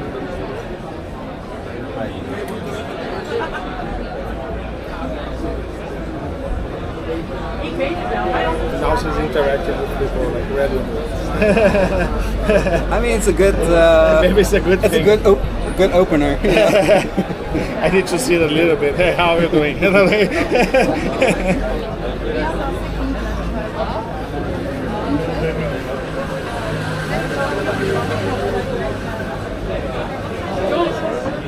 Hey, 705, I want to see you tomorrow, huh? Are you planning to go afternoon or which time? I think I will like start the stream like 2 p.m. 3 p.m. Okay. I had to Ahoy and stay there. Okay. Grab the credential and stay in the area. It makes sense because if you go earlier, it's super busy. But it could also be cool because you can meet a lot of streamers waiting in line. But even after, like when they grab the credential, they stay a little bit there. Yeah. And that afterwards, everyone makes their groups and go. It's the same in the one city. like I did in Amsterdam. Like I got the tickets and it was everybody hanging out, even though Twitchcon hasn't started yet. Everybody's hanging out. And Amsterdam also, it's far, right? The convention. It's a little bit far from the city. Yeah, no, I took my bicycle to Amsterdam. So. But by train. No, by train. Yeah, okay. So, but like I booked a hostel in fucking expensive. It was expensive? Yeah, so like a hostel. A hostel, oh, like shit. 50 euros a night. It's almost like a hotel. Honestly, it was a eight bedroom room, and it was all girls, so I was happy. Not that I did anything, but it was nice. It was just for sleeping, anyways. So. Yeah, if you're in a place that is only like girls there, I think I only stay 1 night or 2 nights. I think Twitchcon back then was 3 days. Yeah. Now it's 2 days. I didn't went to this Twitchcon because I remember I was talking with Rocket like, should we go? And we're like broken as fuck, you know, like because you're just moving in and it was like, I don't have any money, me neither, let's watch it, you know, like we can watch it from here. And at the same time I was like, shit, it's so close, you know, like it's right there. But I didn't have any money. I was like, shit, I can't. So I just watched the stream. And there was one day I was, my company did a bottle in a Friday, on the credential day. And I went there and when I left the bottle, I checked my phone, Redempo was on, and he was like very close to me, and I was like, let's snipe him. And I sniped him with my car, and his batteries was running out, and he said, hey dude, can you drive me home so I can switch my batteries? I said, like, of course, can you? And I drive him home.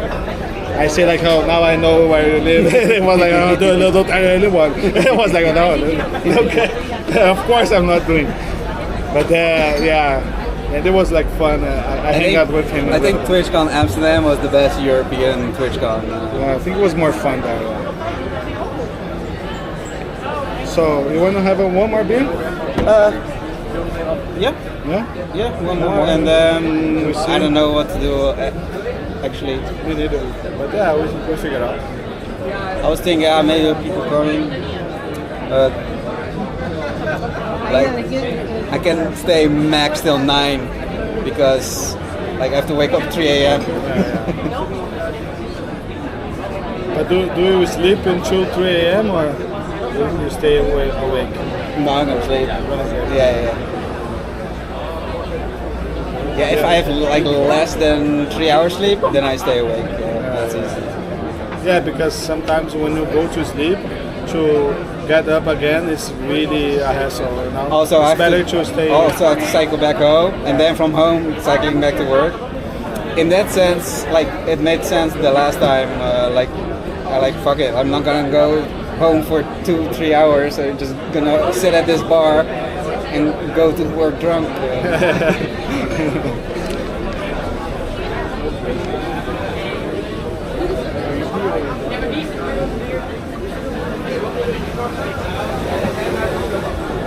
Zumbi. Mas eu acho que o Zumbi... Você morou aqui, não morou, Zumbi? Eu acho que ele morou aqui, ou ele visitou aqui, se eu não me engano. Galera, foi mal aí só pelo inglês aí, mas é bom pra vocês praticar o inglês também, pô. So like they don't do splitting. So I'm gonna pay. you can pay this, but then what we're gonna order now, I'll pay for that. The next one? Yeah, the one we're gonna order now right now. So we ask him, can we pay? And one more round. And then after that, then I pay, and we'll see from there. Okay. I don't know. I don't care, but I don't have like. I don't use Tiki or whatever. You don't use it? No? I never used Tiki in my life. Maybe I should install it. Yeah, it's good. It's convenient. But Tiki is like from ABN AMRO, right? Like But you can use it for every bank. Oh, okay. Yeah, maybe. It's just like a request, you know. Oh, okay, maybe I should install it. I also can. I can send you ING request. It's the same. You know, because like I can pay for everything, and I send you a request for 2 beers. That's the same because it's ING. It's actually more easy because it's ING to ING. Okay, let's do that. I can send 2. Then I will just order. Yeah, just order 2 more.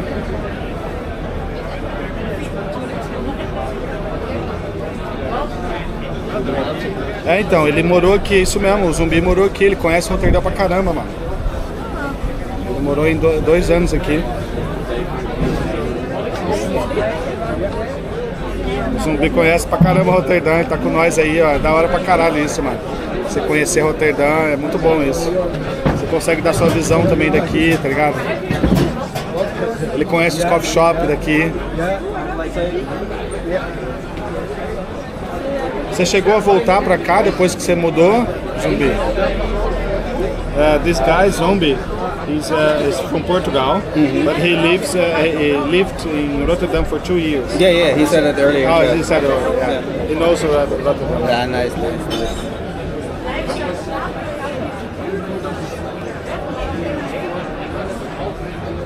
So that's the Brazilian or Portuguese version of, say, Rotterdam.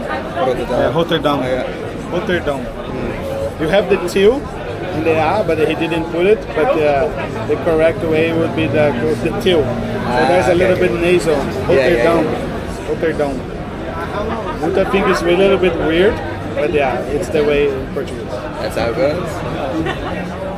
I like to say like, I don't like when you say like in American's way, like Rotterdam.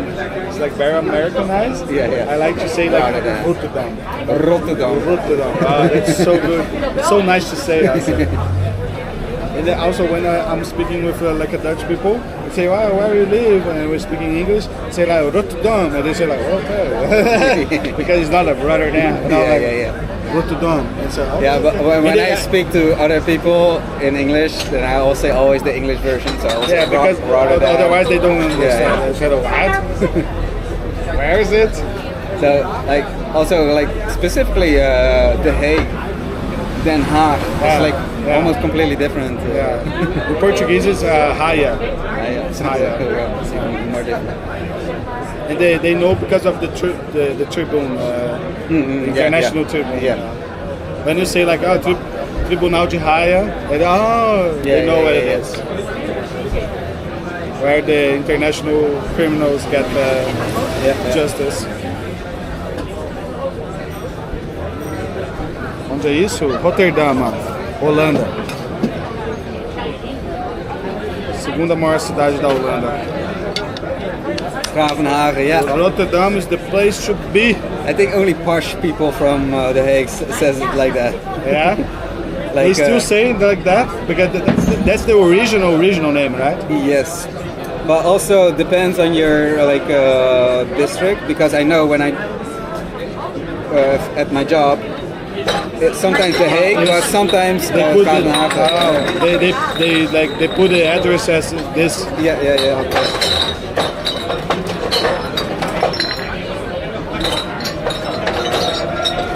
Mano, eu acho que no Brasil vai ser difícil porque, tipo, a Twitchcon, né, eu moro aqui em Rotterdam, né, a gente faz RL aqui em Rotterdam, na Holanda, no geral, e a Twitchcon vai acontecer esse final de semana, vai ser aqui na cidade que eu moro, e Rotterdam é uma cidade que tem bastante coisa, que a galera, tipo, tem bastante eventos. E a Twitchcon, eu acho que ela sempre tá, tipo, ela tem a Twitchcon edição da Europa e tem a edição dos Estados Unidos. E eles escolheram fazer aqui na Holanda já algumas edições. Eu acho que no Brasil eles não têm interesse em fazer, eu não sei porquê, porque o Brasil tem um público imenso na Twitch, mas yeah, they asked like when the Twitchcon is gonna happen in Brazil, and I think it never, because they actually said that even though like the Twitch in Brazil is huge, it's huge, man. Yeah. There's so many people. Like actually, one of the biggest streamers on Twitch is Brazilian, like Gaules. He does like Counter-Strike content, you know, like he's he shows the biggest tournaments, and he has like I don't know, he streams, he reached like 1,000K viewers, like not daily basis, but when big events. But even though it's huge there's a huge community in Brazil. Everyone knows Twitch. If you go to Brazil, say like Twitch, they know it. But Twitch said that Brazilian community, like the Brazilian Twitch community, doesn't pay off. So all the subs, all the things that they spend there, it doesn't pay how much they spend infrastructure wise. So they will never do like a Twitchcon Latam, because Look. I already have streamers here. Hello, hi. They are like super. What is this? They are like super shy and those. I was telling them, like, when I started the stream, I was like, hey guys, let's look for the streamers, like look with the color hat, because it's so I mean, now they start trickling in, so like we'll see more and more over the days. The e-girls coming in. Yeah, the e-girls. Because now, like, they definitely look like e-girls. Because like now it's so easy to do IRL, even though we are not IRL 100% their channel. If you're like desktop streamer, you can do IRL here in the Twitchcon like easily. So we're gonna see a lot of people doing IRL, but they're not IRL content, you know? They're not the main thing. No, it's just because they show their viewers, oh, like I'm the Twitchcon, but their normal thing is like, could be gaming or could be anything. They don't care. Or now there's like a lot of streamers doing like focus time, focus with me, you know, like those type of content. Focus with me. They're like focusing, and you put them in the second monitor and the focus time and the Pomodoro thing and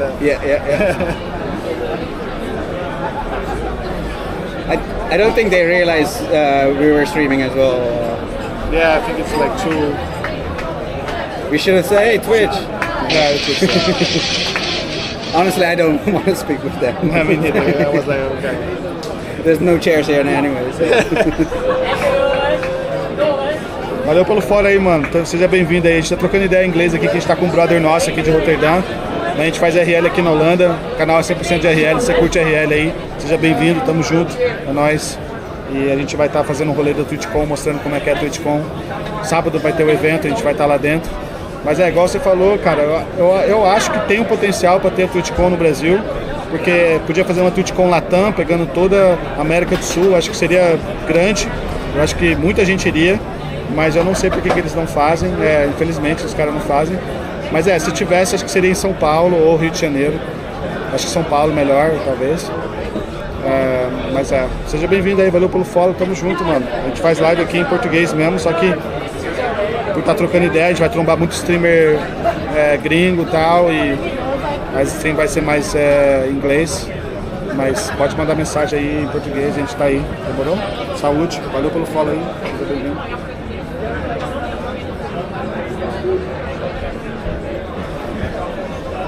I almost went to Brazil in 2019. Really?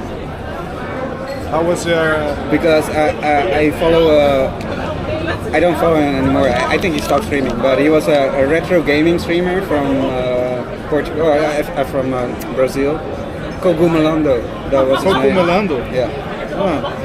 And him and another Dutch guy that was also live streaming old video games. So they meet up, and they both said he went, and I didn't go. I went to Thailand instead, but I almost went to like Brazil. But he was like English streaming? No, in Portuguese. In Portuguese? But also half English. Same like same like here. Yeah. And it was like a good stream. You enjoy it. Yeah. And he was big. He had like 1,000 viewers. Cogumelando. Yeah. I think it's from like cogumelo. It's from like shrimps or not shrimps, shrooms. Could be because he looked like that kind of guy. That Yeah, because cogumelando is like.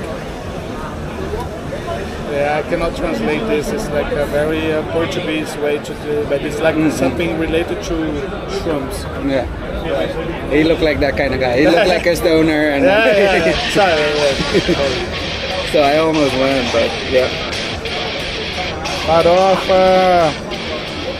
Thank you for the... Valeu aí pelo sub, 9 meses, Farofa. Nasceu. 9 meses, nasceu. 9 months. Valeu, Farofa.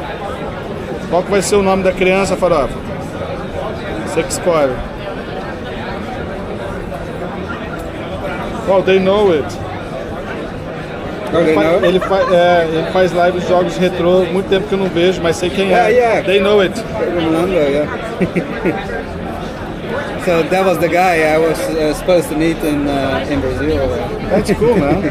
And then, but at the same time, another group of friends, they said, we're all going to Thailand.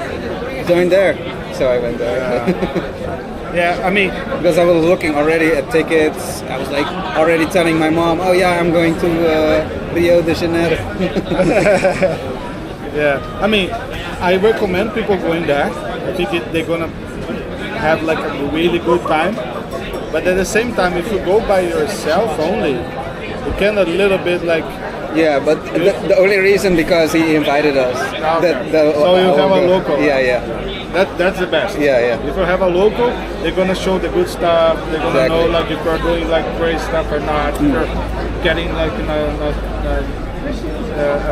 dangerous neighborhood or not. You know.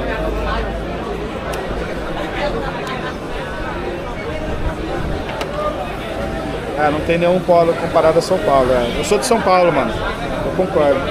Mas sobre a live em inglês é bom demais, é bom pra melhorar o listening. É isso que eu falei pra galera. Eu falei, galera, a live vai ser mais em inglês aí. Porque na verdade a minha live aqui ela é português e inglês, tá ligado? Mas eu mantenho mais em português. Mas eu falei pra galera, pô, tem um pouco de paciência aí, a gente vai estar falando inglês pra caralho, porque a gente vai trombar uma galera de fora. Mas é bom pra vocês, mano, pra treinar o inglês. Tipo, não fique com medo, pode falar inglês aí, ó. Se você mandar mensagem em inglês, ele consegue entender, ele vai te responder. E é uma forma de vocês praticar o inglês, mano. Inglês é legal praticar aí. Pode mandar errado, não tem problema não, tá ligado? Ninguém aqui fala inglês perfeito. Então, tipo assim, é de boa. E se não estiver entendendo nada, também pergunta, a gente fala, tá ligado?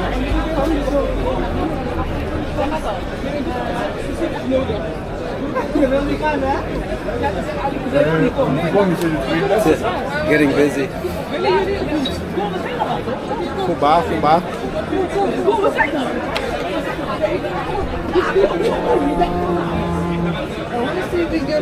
Aí, Zombi, começar a fazer RL aí em Portugal, pô, qual foi? A gente já bota a galera lá pra conhecer também. Fazer a RL em Portugal.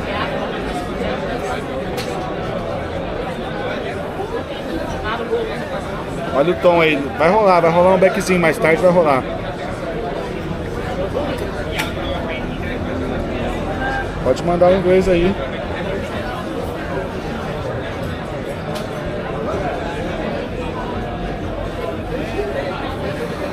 Fire, daqui a pouco vai rolar o Fire.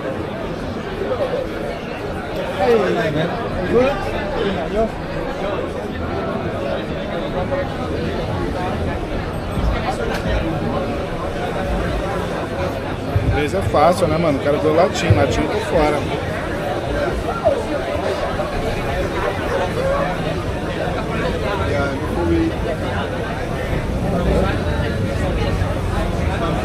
Quando eu tomo cerveja eu fumo pra caralho, mano. Nossa. A galera tá aí no YouTube também, ó. Tô praticando meu inglês aqui, Joel Santana. Vambora, Rogers. Joel Santana. there was this guy. He was a football coach. He's very famous football coach. He's not anymore, but he was a very famous football coach in Brazil. And on the World Cup, I think 2002, it was in 2006, I think. He was invited to coach the South Africa team on the World Cup because he was like a renowned coach. He was invited, but he didn't know any English, and he did like a 1 month course of English, and he actually did a pretty good job. He was able to win some games. But it was funny because he didn't know any English and he needed to learn on the fly. And there is still today you can see like some videos of his interviews and he was talking English. And it became like a meme in Brazil because his English was like so broken. And it's kind of the way how Brazilians speak English. It's very broken, very it's not the proper way to pronounce things. It becomes a meme, sometimes they say do you speak English? Yeah, I speak, his name is Joel Santana, and they say we speak like a Joel Santana English, like a kind of broken. And his interview was we need to play the ball on the ground. He was saying we need to play in the field, play low, and don't do the big shoots, and it was we need to play the ball underground. We need to play the ball underground. You play to the left, to the right, and it was very very funny thing, and it becomes a meme, and it becomes so much meme that they made a commercial about a product, and they put him, and he was in commercial speaking English in this broken way. It became like a meme, he actually earned money from that, Yeah, that's good. Yeah, that's. I want to see it.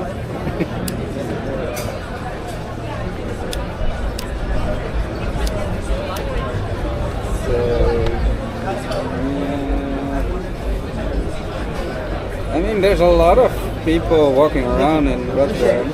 Yeah.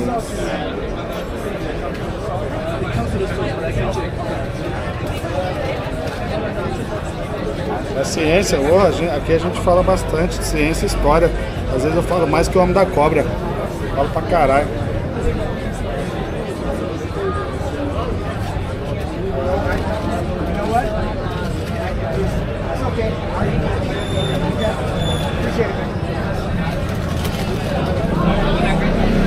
Look at this.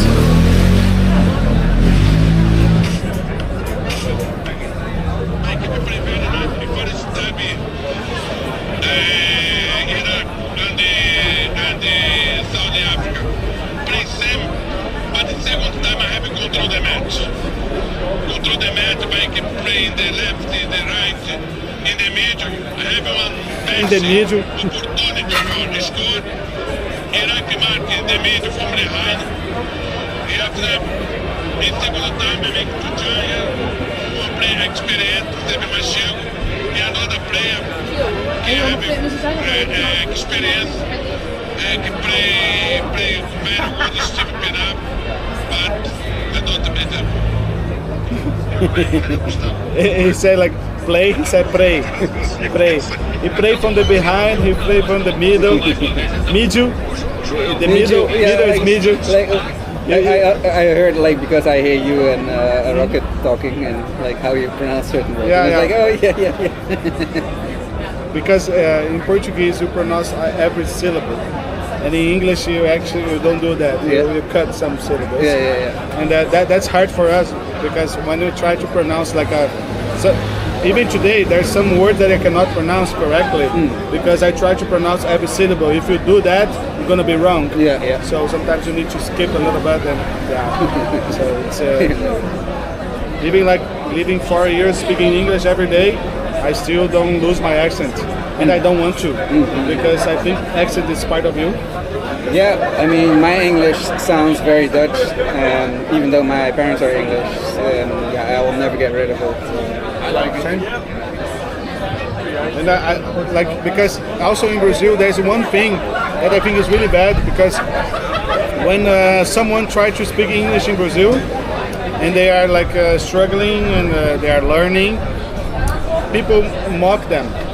Even though they don't speak. They mock them because and so this is bad because it breaks the confidence. Yes, so people try people are like shy to speak English because someone's gonna mock. Say that, oh, that's not how to pronounce like the USB stick, like the pen drive. You know, I don't see. I say like pen drive. Oh, but it's pen drive. I'm not going to say like pen drive. You're like a pen drive. It's a pen drive. Yeah. You know, fuck it. It's like it's how I say it. Yes. So I'm not like trying to. Of course, I try to be more close to the correct way. But I still have my accent, and it's part of me. So I don't want to get rid of it. There's some Brazilian people that they know how to speak English really well. You cannot notice they're like Brazilian because they nailed the pronunciation. And I think, of course, it's good, but I think you lose also a little bit of your culture because you sound as American, you know. Yeah, but they can switch easy between Portuguese and English. Yeah, but like you're speaking, of course it's good. I mean, they could probably fake it and speak English with a Portuguese accent, even though they already know it, how to pronounce it perfectly. Yeah, they can. So yeah.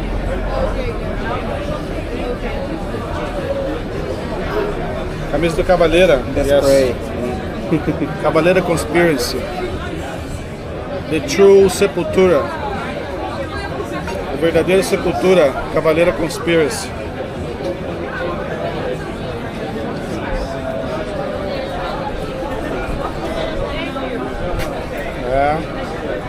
Eles falam bastante disso, né?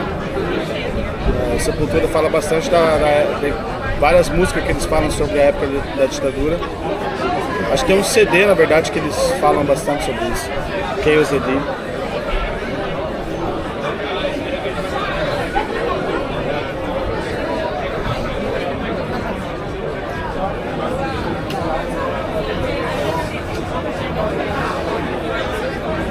Just play. Just play. Just play. Just pray.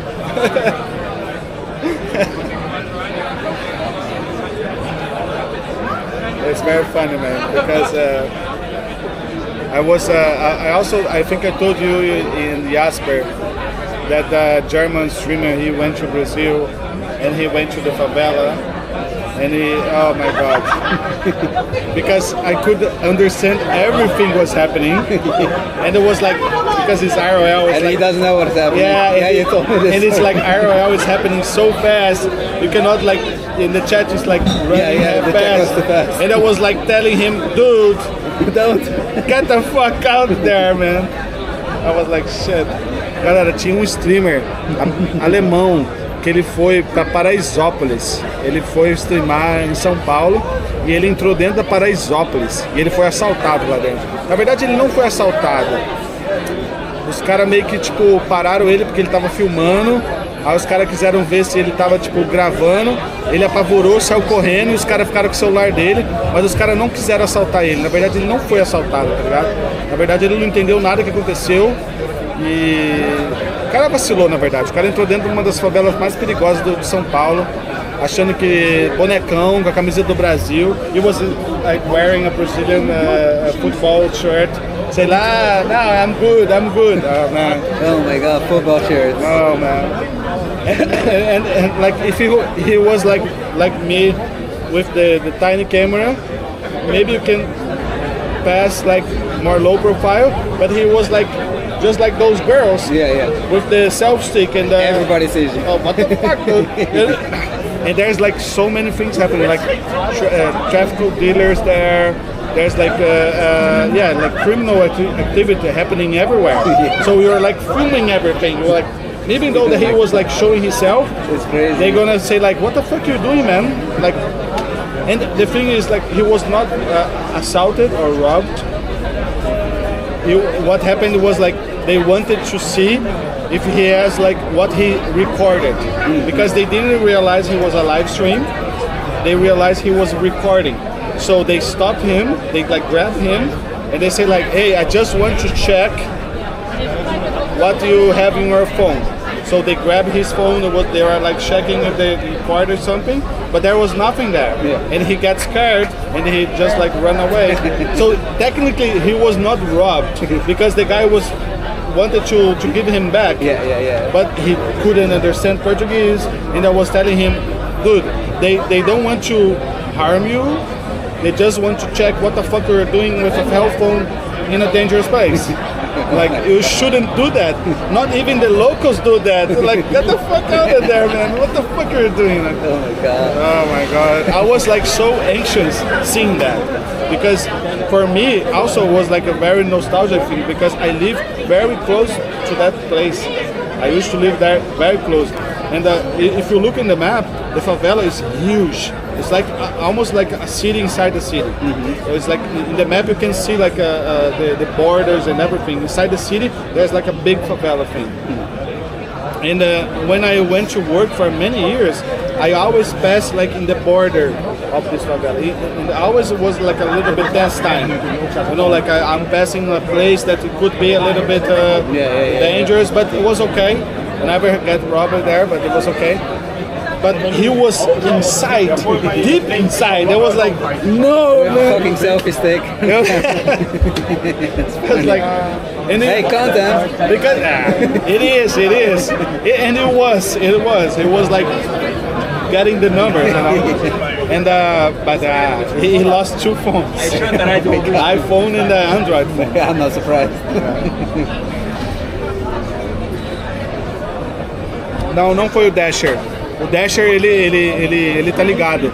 O Dasher... He went multiple times. Yeah, Dasher, he knows.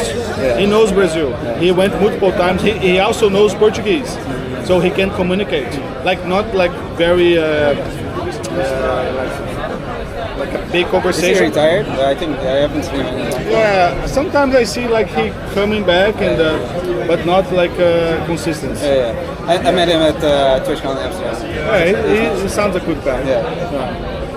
And but he knows things. He knows where to go. He also said that he went to Brazil many times ago without streaming, so he knows how things works in Brazil. And this guy was like, yeah, second day here, let's go to favela. Like, what? And the funny part, if he was like with a local, it would be fine. Because the local could say to the people, say like, hey, this guy is from Germany, he's here to watch, to see how his life in the favela. He doesn't want go with a local. Yeah.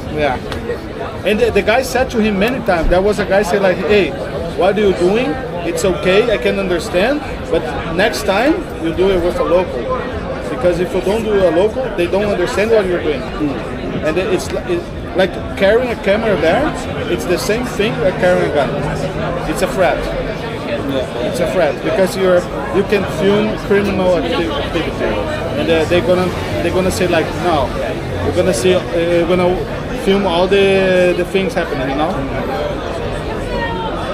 And the scary part is like he saw the guy was chasing him.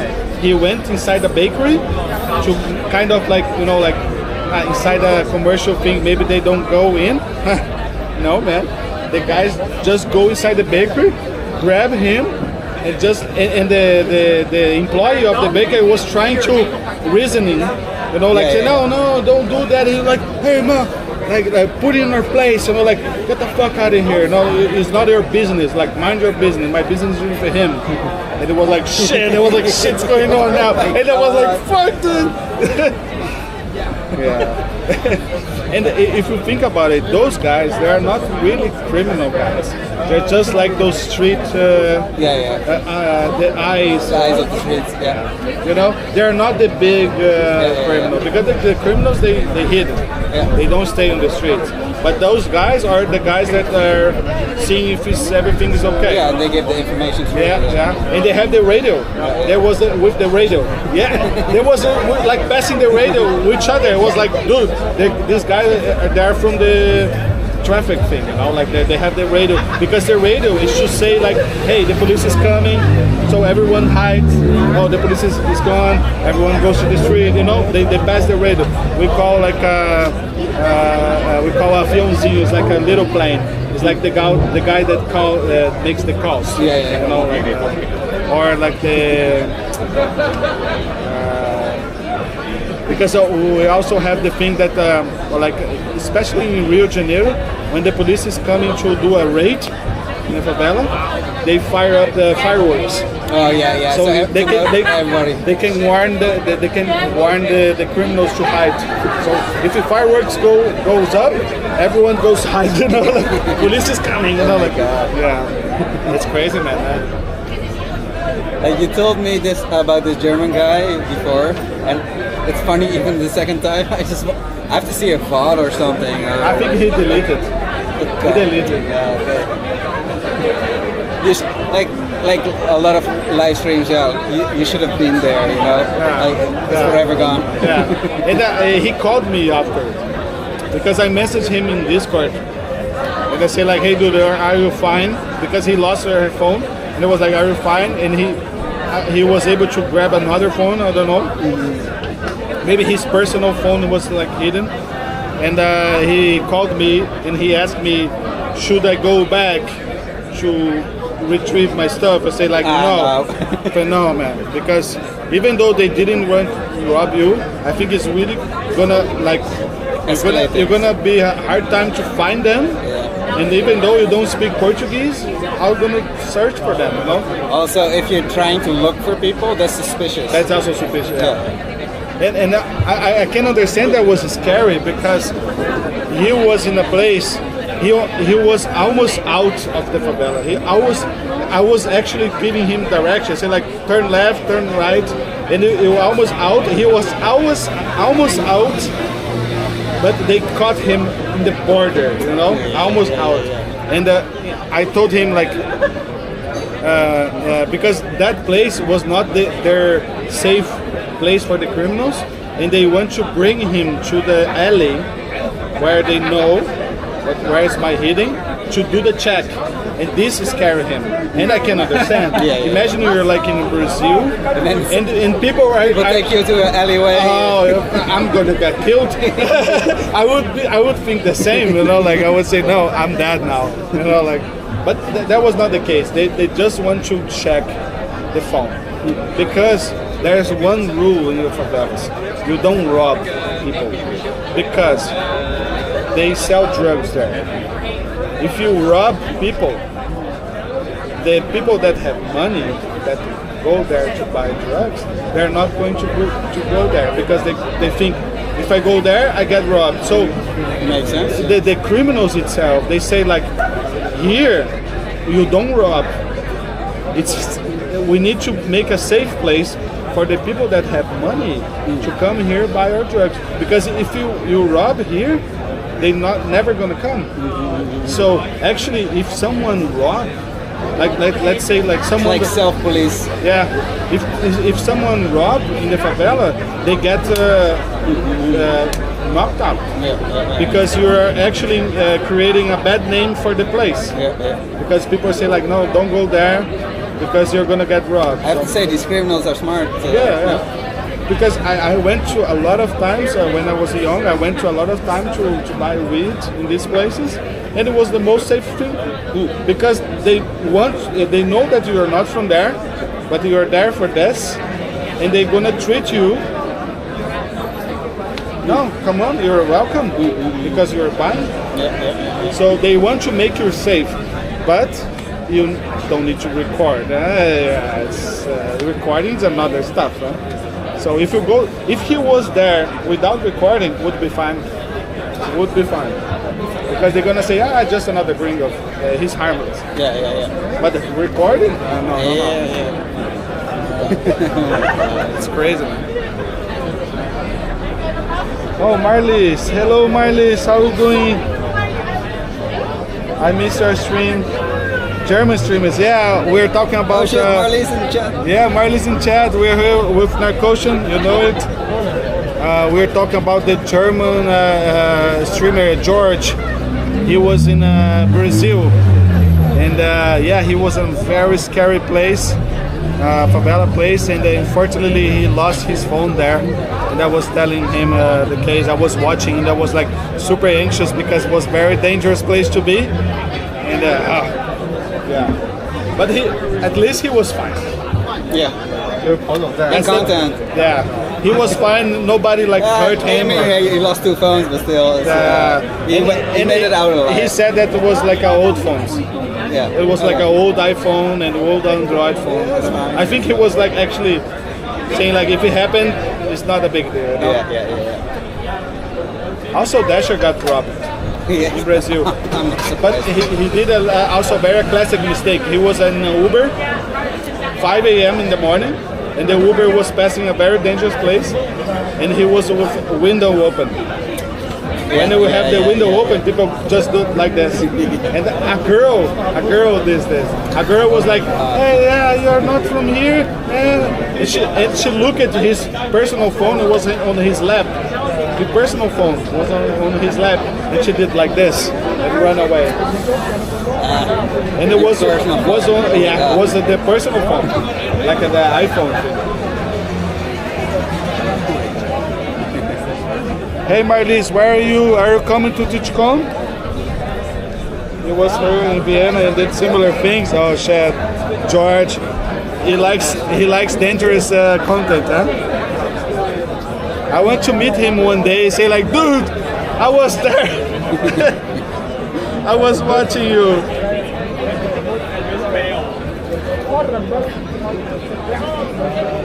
I can't this year. Oh, too bad. Oh. Next year then, huh? Next year is gonna be here in Rotterdam again. Yeah, I like Marlies. Marlies super cool. Met multiple times, mostly only at Twitchcon. I got to know her in Paris, and after this Twitchcon Rotterdam.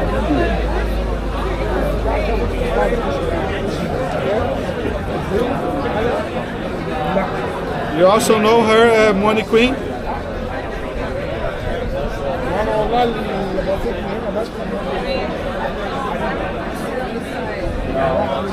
Oh yeah, Randall said he also faced, he was streaming in Brazil, and the guy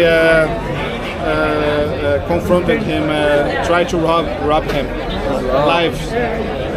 He said like, hey, give me your phone, and Randall said like no, and they're gonna say like, I'm going to shoot you, and he ran away.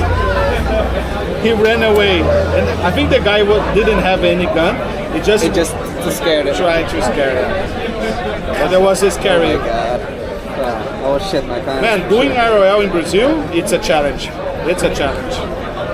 It's a fucking challenge. I don't know. I think if I was living there, I would think twice to do it. Like there's this guy, Desisto, also he does IRL in São Paulo.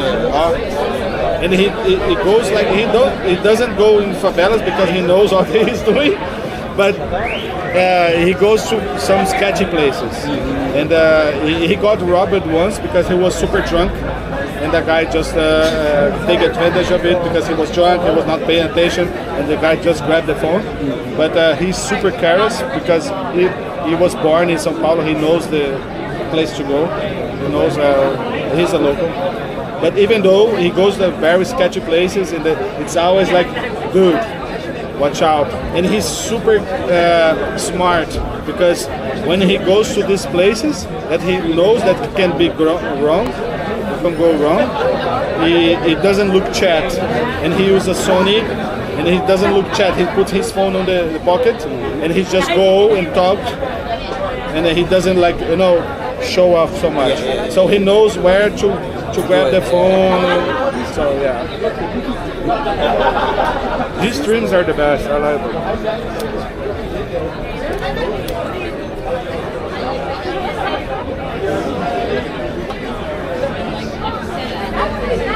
Oh Marlies, I need to send you. There's so amazing streamers there. Now ROL is getting more popular in Brazil, and you have this guy also. You have Random, who's in the chat. He also does a stream in Brazil. He's super awesome. You should check it out. We have Desisto, which does streams in São Paulo, the city I was born and raised. We have also other streamers that does streams in a very beautiful place. It's the northeast of Brazil. It's like beach and like a paradise places, you know. And yeah, I'm gonna send you your streams. I'm gonna actually do a shout out here so you can know. So we have this guy here.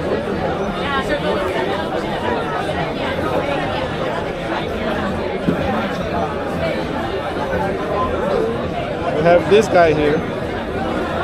He does streams really good in a very beautiful place.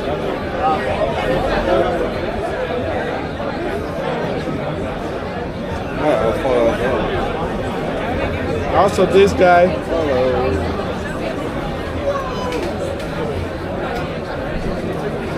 Also this guy.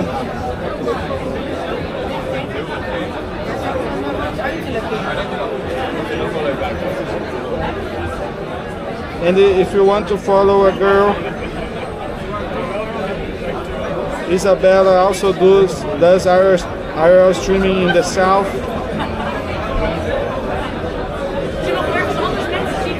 Why this is saying your stream name? What? So the comment you said shout out Desisto, it shouted out your stream. Oh, because I got it wrong. Okay. Random got it right. There's 2 O's. I forgot that. He changed his name. Oh, okay.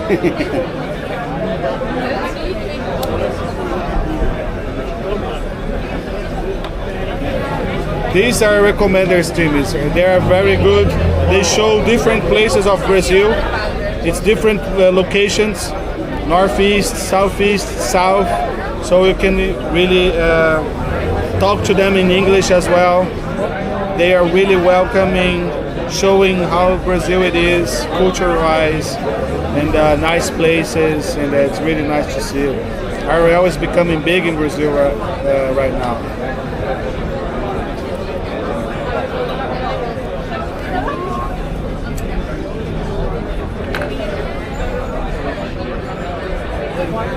Ah, yeah, Carioca, yeah, vlog do Carioca. Also, this guy is amazing.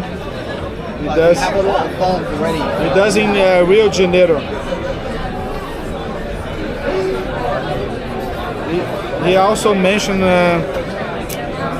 He met the. I forgot his name. Shit, I'm drunk.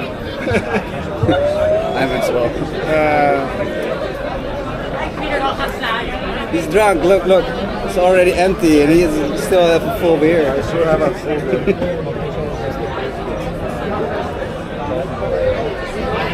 Saranis went to Brazil.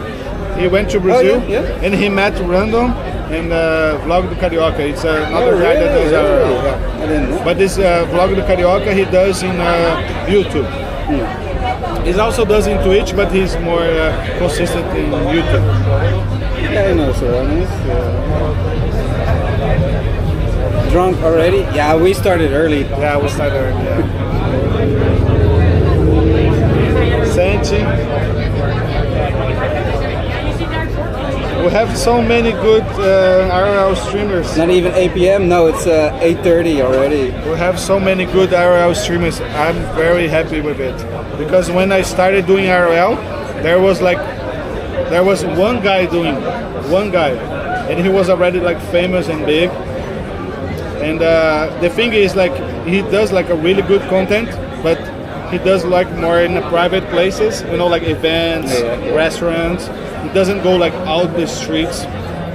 And when like the Bella Box thing getting more affordable and people can have like a good setup, they starting to create like starting doing IRL, like IRL, true IRL, which is like going the streets and showing the real thing, you know?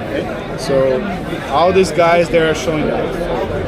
Yeah, really most nice. of them I already know because of you guys, and a few followed a few more. Yeah, they do in other platforms. Yeah. YouTube or Kick, and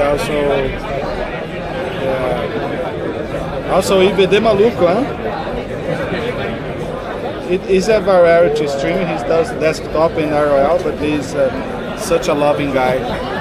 I love his streams. I'm there every day. He streams every day.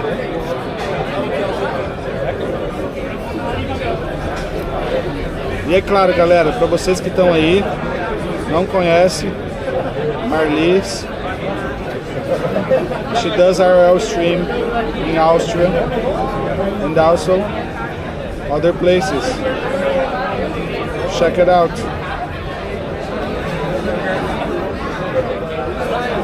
Segue aí, galera, segue ela aí.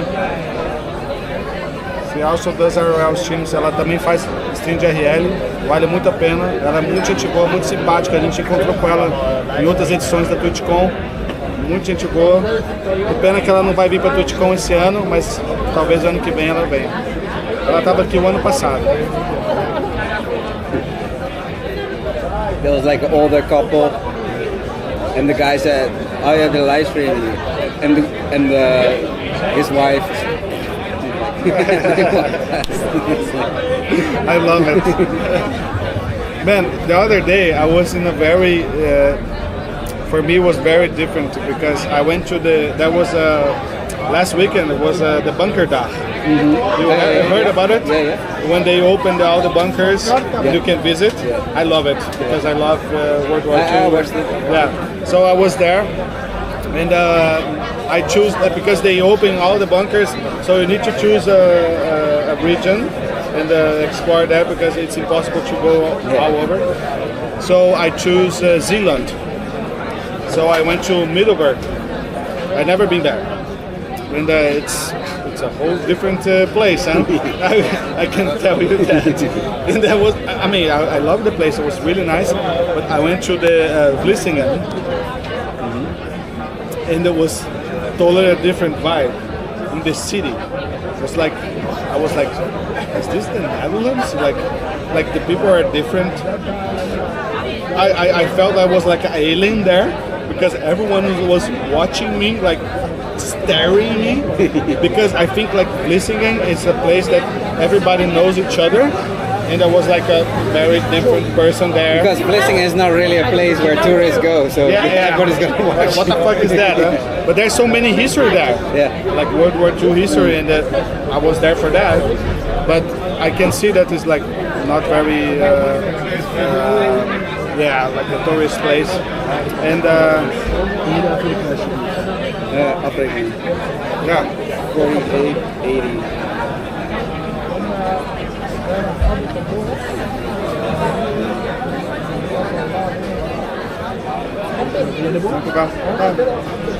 I would like another beer though.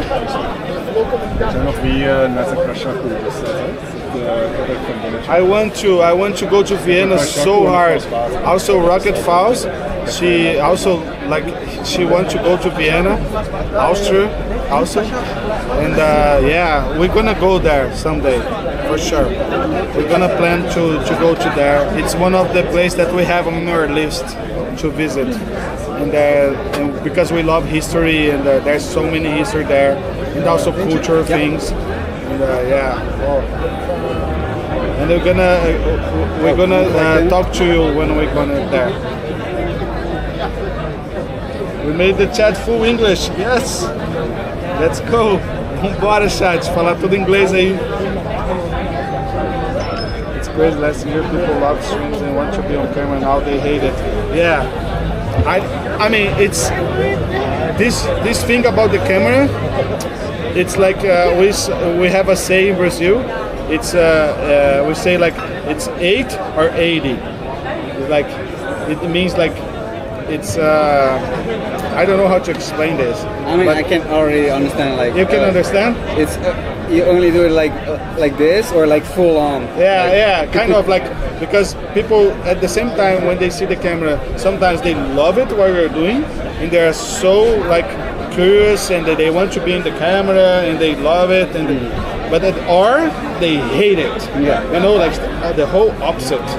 It's like it's always like this. Like there's no middle ground. There's like, or they love it, or you have like a very good experience in interaction, or it's like really like what the fuck, like it's bad. You know, like I don't like I've streamed here in Rotterdam. Always troubles with people. With Dutch people, always. You have a big trouble. Right? Yeah, and it's like fuck. And in Thailand, it's complete opposite. Everybody assumes you're a tourist anyway, so like your camera is fine. Yeah. And even then, it's so in their culture or recent culture that everybody walking with cameras, everybody does the same thing. And they don't care. And they don't care. Like, you never saw like a problem happening, even like if you go like streaming the red light district or something? No, and the only time you get trouble is from other foreigners, like other Europeans. Other foreigners that don't like to be recorded because sometimes they do like a nasty thing. They're going to, because like Thailand, sometimes people go there to go crazy, huh? Yeah. To like. And then they don't want to be on camera. Yeah, I can see that. So you get trouble with the same people that you got here. That's crazy. It makes sense actually. Yeah. Yeah, I see. Dankjewel. I understand English, but I'm using Translate to write it. That's okay. You actually can learn from it. Sorry for all the What's TT? In my country, they have no issues with TT. But all other platforms I see as bad. I don't know why. I think Twitch TV or Twitch. But if you're on the other platform, they don't like it? Oh, that's weird. Yeah, here in the Netherlands, sometimes when you, more like in younger generation, they see them like with a camera, they say like, oh, TikTok. You know, and I was like, no, it's Twitch. And they go, oh yeah, Twitch. You know, like, that's an old thing. But man, I have like I went to Willemstad. You know, Willemstad. It's like a very historical city as well. I went there and I was like exploring, it's like a tiny city, and I was exploring there. And there was 3 kids. They saw me and they go crazy about it. They thought I was famous and everything, and they was like, no, taking photos with me. And I was like, guys, I'm not famous. Like, no, you're famous. And one of them, they have like a TikTok account, and I have a TikTok user, but I don't use. I follow him, and I made his day. He was like, he followed me. Oh my God. He was like getting crazy. And it was like, dude. And the other kid, he was like, no, I know you. I follow you already. I was like, really? I don't know, maybe, huh? He was like, no, I know you. Yeah, Tusted. I know you guy. I know your face. And he went to the stream and he hit the follow to show me. But I have a sound alert. And it just popped up the follow button. And he was like, I follow you, look. And it was like, oh yeah. You just followed. Yeah, and he was like, it was like, no. And it was like, oh, that's cute, you know. Chinese kids, right? Okay, yeah, they're kids. You know, like.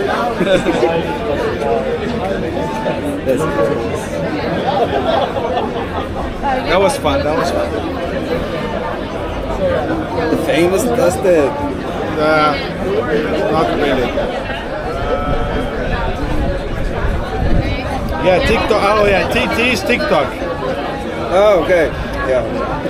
We are too old for this shit. I don't realize. Me neither.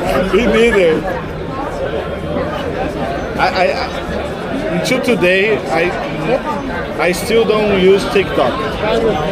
I actually started using it since last year. Yeah.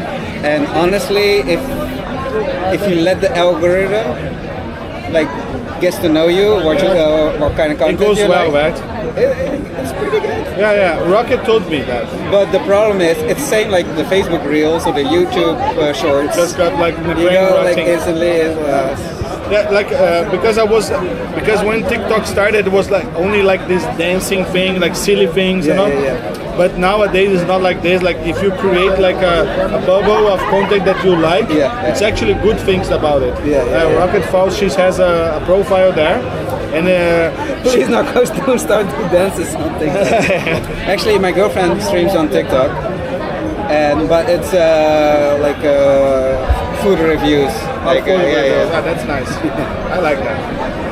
And Rocket Falls, she told me that when you start on TikTok, it's kind of like there's like a lot of random things happening, but you're starting to teach the algorithm what you like. And she's very into music and like alternative music, alternative like underground electronic music. Yeah, and they will show those. And now she said like I got to know so many bands and artists and good people that create good music because of TikTok. So she was able to make a good algorithm.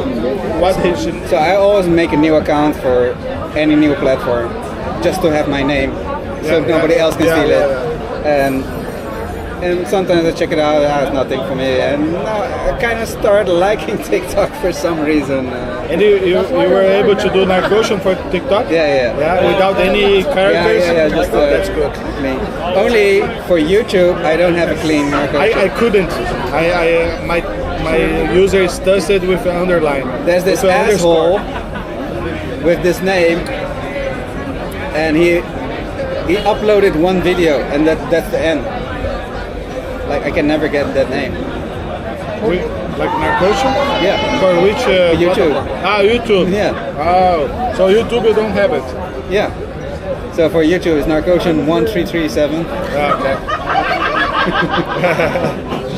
Yeah. I also I remember when Instagram started, I got my name on Instagram, Tusted, and I don't know why I was high, and I said like. I think I'm gonna change my name, and I changed it for like another username that I sometimes use, and someone took it, and this guy just posted like 2 photos and never did anything again. Yes. And he stood there. It's the same asshole. I was like, fuck it, that man. And I went to get back, I couldn't. I was like, shit. And it was like for like 2 months or something, you know, and they grabbed the name. And it's weird, since I'm on YouTube since the beginning, somebody had that name for some reason. Yeah, Narcotion is very specific name. Yeah, it's like an easy name to grab. Like what the fuck? That's so typical, yeah it is. You follow me there, yeah? On what? Hello Bruno, e aí Bruno, como é que tá, irmão?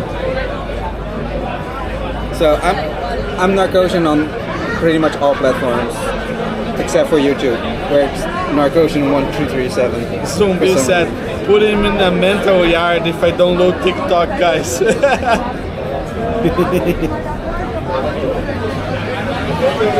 Yeah, I'm infamous. I created a Kick account, Tusted. I got it.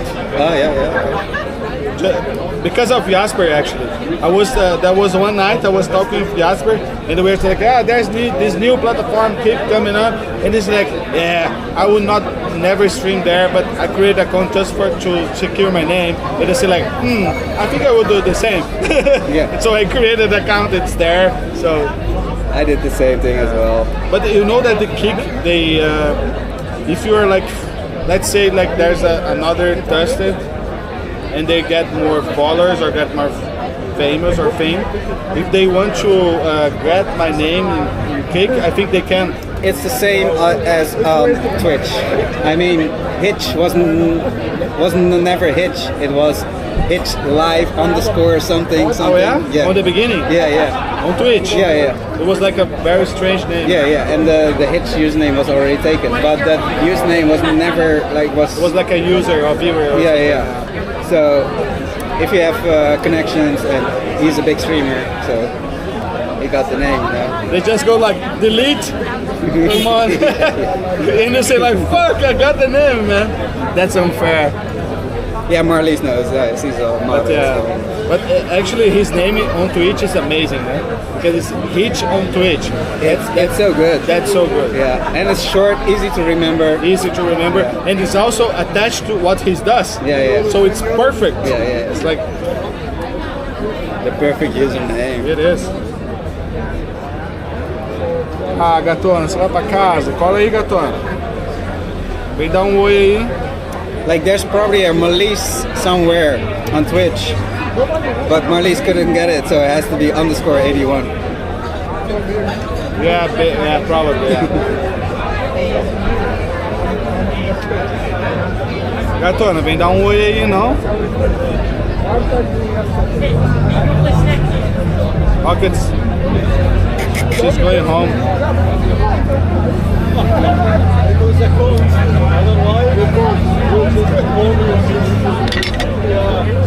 Tá só eu na coxa, só, gatona, de boa.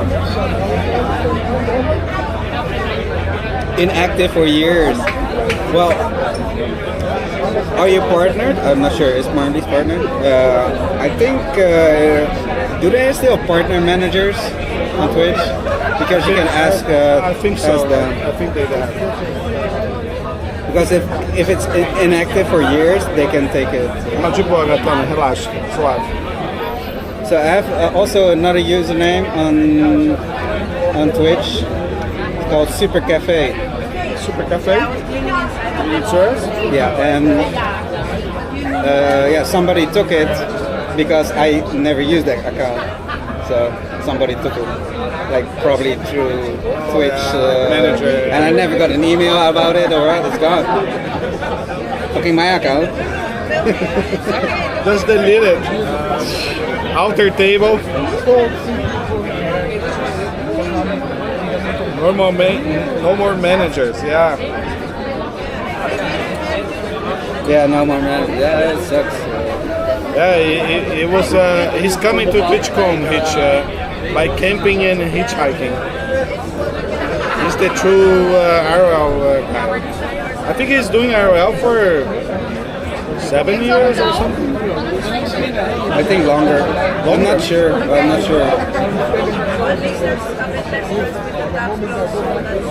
Yeah, because I was like watching him when he was like at like maybe 10, 20 viewers. Really? Yeah. That's crazy. And I got it from another person. He said, "Oh, look at this guy. He's hitchhiking." I was like, "What the fuck?" It's like content. And it's interesting because when you see his clips, he has so many clips. Like you can see like so long journey. He's like very skinny guy, young guy, like oh that's old, and he's using like a camera, like a low camera, That's cool. Yeah, you could see him like growing up, huh? That's why we got Ma watching early on. For me it was different. I got recommended. Valeu, gatona. Te vejo mais tarde.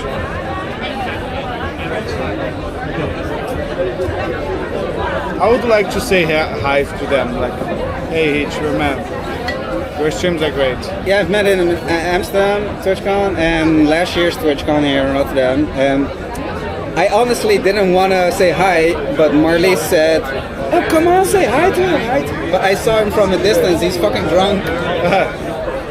And he's like super tired. And then I'm coming, hey, Hitch. And he was like, yeah, this is like, it's not the best time, bro. It's always like this. Hilarious. I remember I went to meet Soek, and for me, like Soek is one of like the streamers that I like the most. And I was in Twitch Paris, and that was like a big table of streamers, and everyone was having a good time. But I was like super tired. The Rocket was also super tired, and we want to go back to hotel. And out of the blue, I was like leaving my table, and he just arrived. And it was actually perfect because he could have like a seat, and it was like, fuck, Soek is here now, and I'm leaving. I was like, hey, dude. He was like, oh, you're leaving. I was like, yeah, shit. But I got to met him other times too. But he's such a nice guy. Yeah. Super cool. I like to say that Soek is the grandmother of IRL. It's like types of content is like, it's so good, it's so authentic, you know, like he's just like being herself, and because like IRL for me is it's a kind of stream that if the person is not authentic or herself, it drives me away. Yeah, I agree. So you know what I mean. So when I watch like a stream, I like to see like authentic things. So yeah, it's the person doing what they want to do it. He's not doing for content. He's not forcing content. He's not like, you know, like this type of forcing stuff. Exactly. Forcing situations. He's just doing what he. If he was offline, he was doing the same thing. That's the thing, you know. I like that because I met many streamers. On camera, they're different than in person. But most of the streams I watch, they're usually the same in person. Yeah. Of course, in the camera you can be a little bit more different. Like for me, for instance, when I'm streaming, a little bit more outgoing, a little bit more extrovert. Yes. Because yeah, you get out of your comfortable zone. It's part of it. But yeah, you met me offline. It's just like it's kind of the same thing. There's no difference. Yeah, maybe I'm more talkative, but also because of chat. Yeah. And that's what I like about IRL. When you see like authenticity, like it's authentic, like it's something that, like the person that is there, if he was not the camera, he was actually doing the same. The person is doing what they want to do it. And if you're following along, you're just like a companionship, you know? Yeah. That's one of my goals as well. To do that. Yeah. My goals, I tell my chat every time, I say like, guys, I love to do this because I'm exploring, I'm going to bunkers, I'm going to historical places, I'm going to places that sometimes it's not like content. It's not content. But I love to be here. Yeah. I love to do it here. And if people come along and they also enjoy it, people like that shit. Yeah. And they say like, oh no, but I need to do this to have more viewers. Fuck that, dude. Exactly. Fuck that. Because you're gonna have more viewers, but you're gonna have viewers that does not connect to you. You know, they are connected to what we're doing. So, not as you as a person. Yeah. So I think it's more important if you build a community that is there for you, whatever you're doing. They're there for you. They want to follow along whatever you're doing because they're there for you, not what you're doing. So that's really special, you know. It's really good.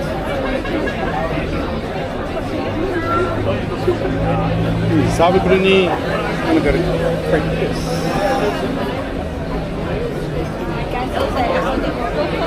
So that made me walk through Amsterdam for like 3 hours on a hunt for food. I can imagine that. The guy, he knows how to walk fast, and yeah. And one thing that is really interesting, when you start to doing IRL, you get more, you get more in a fast pacing thing, you know? So you always walk around. It is so normal, it's so usual. I remember I was one time a friend of me and Rocket Faust, she visited us here in the Netherlands, and we are like having an offline time, and we are like showing the city for her, and they were just like walking, and for us it was like super fine. Yeah, like let's walk, it's close. And she was like, guys, what the fuck? Let's stop walking. You guys are walking so fast. You guys walking every time. Let's like just sit and drink. And I was like realized that I was like, oh yeah, maybe this is it's not very common, you know, like someone visit you, you just like walk. But I think we become used to it because of the streams. That's crazy, right?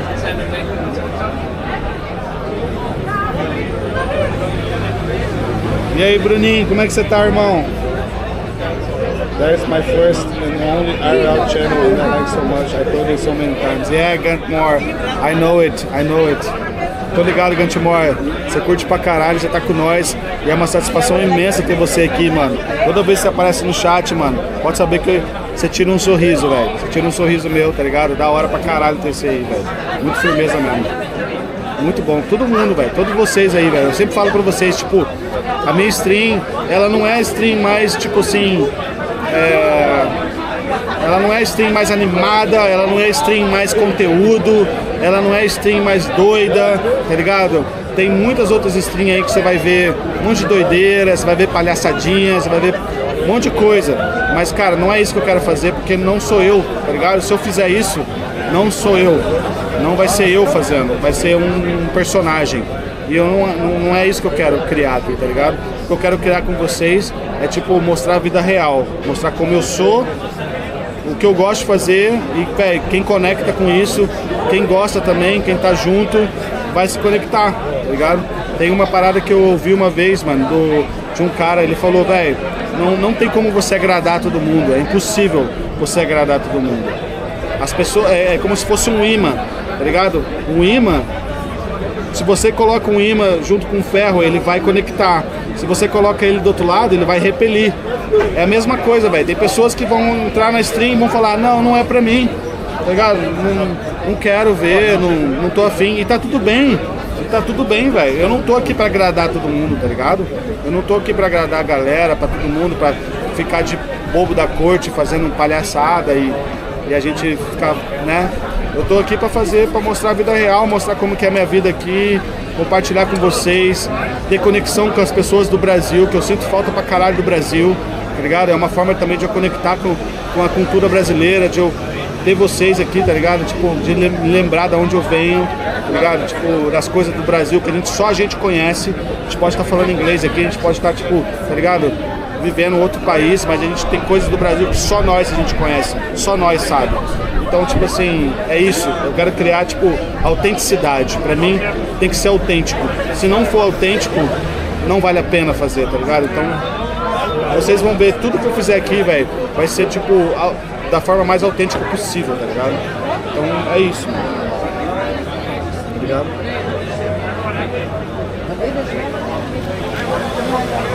Todos são bem-vindos, todos são bem-vindos. Eu respeito todo mundo que chega no chat, a galera que tá aí, todos são bem-vindos, mas eu também não vou me colocar na posição de agradar a todos, né? Infelizmente não dá pra agradar a todos. Isso é uma coisa que eu criei na minha cabeça, porque quando eu comecei a fazer RL, eu meio que entrei nessa cilada de você ter que agradar todo mundo, que você tem que fazer o que o chat tá falando, que você tem que fazer tudo que o chat quer, que você tem que ficar aqui como se fosse um bobo da corte. Eu falei, não, isso eu não quero, isso eu não quero. Se eu for fazer isso, prefiro parar a fazer. Não vou fazer. Então, tipo assim, o que eu vou fazer aqui é o que eu gosto de fazer, é o que eu me sinto bem fazendo. É claro que eu saio da minha zona de conforto muitas vezes, né? Eu saio bastante da minha zona de conforto, mas ao mesmo tempo eu tenho meu limite também. Então, tipo, tem coisas que eu vou fazer, tem coisas que eu não vou fazer. E a galera que tá aí, que se conecta com o que a gente tá fazendo, que conecta comigo, com a comunidade, é muito bem-vinda. É muito bem-vinda. E é tipo, é muito foda ter vocês, tá ligado? Da hora pra caralho. That's it. Eu também tenho essa mentalidade que a internet tá cheia de fingimento. Fica naquela que você tá ouvindo, tá ao lado, não tá nada. Então. Aí vem AI também pra deixar aquelas coisas fake pra caramba. E cara, nada que eu faço tem AI, velho. Até o Be Right Back aí, ó, eu não uso AI. As minhas thumbnails eu não uso AI. É tudo feito por a gente, tá ligado? Eu faço questão de tudo pensar o que eu posso criar, tá ligado? Isso também ajuda eu gosto de ser um pouco criativo também, eu gosto desse lado criativo, então eu gosto também, tipo, o que eu posso trazer de legal, que eu gosto, que vai ser bom pra mim e vai ser bom pra galera ver, tá ligado?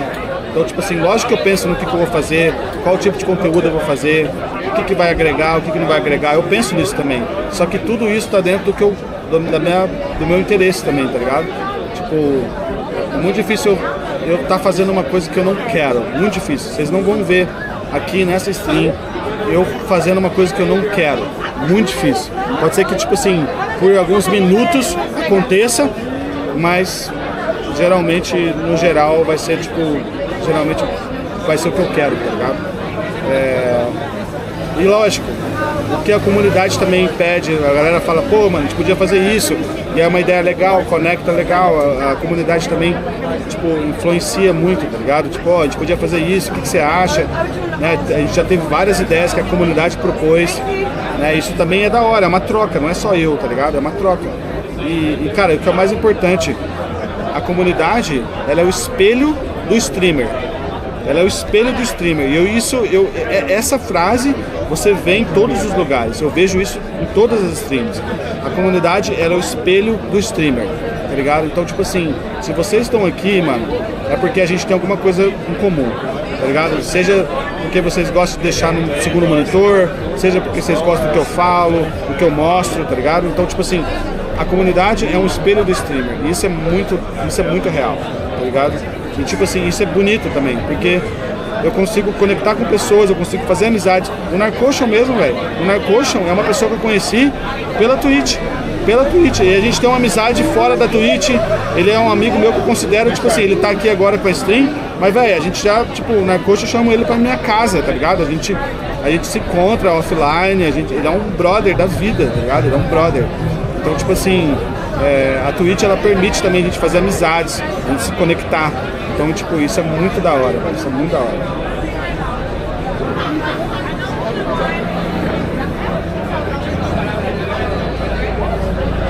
Nossa, é um espelho, exatamente, velho.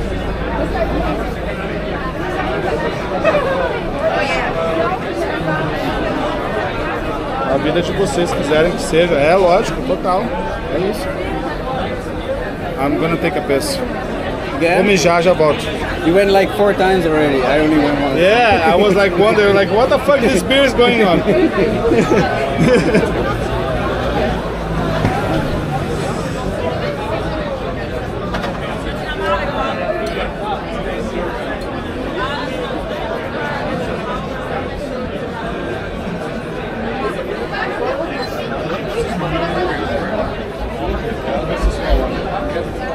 Yeah, don't worry guys, I'm an alcoholic, like a professional.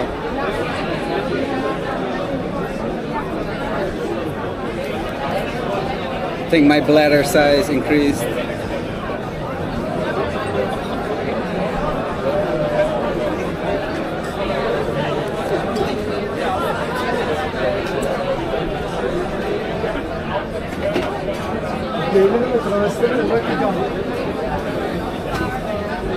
Now that you went, exactly, yeah. So I'll probably go a few more times later.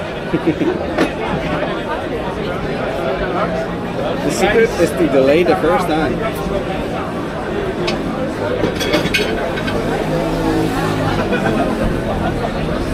Healthy bladder, guess you're not 40. I'm getting there, I'm 38, so.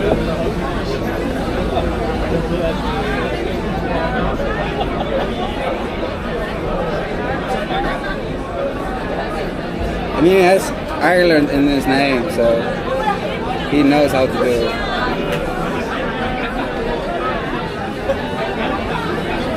So young. Oh, thank you, Marlies.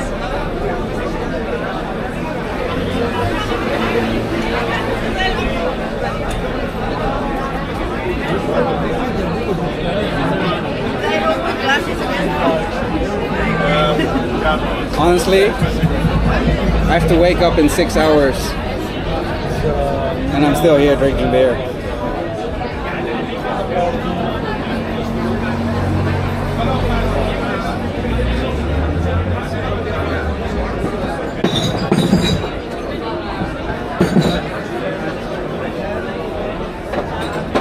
Why so early? Yeah, my job is I have to wake up at 3 a.m.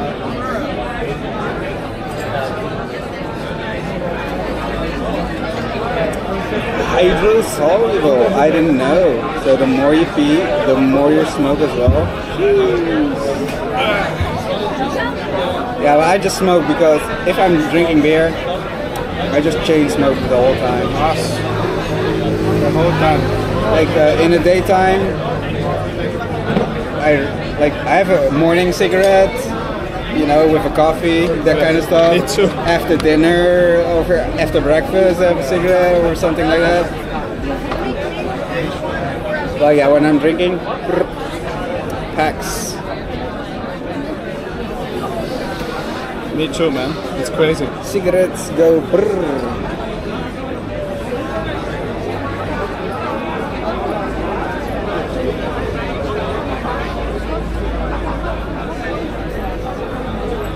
Yeah, I'm gonna do one more.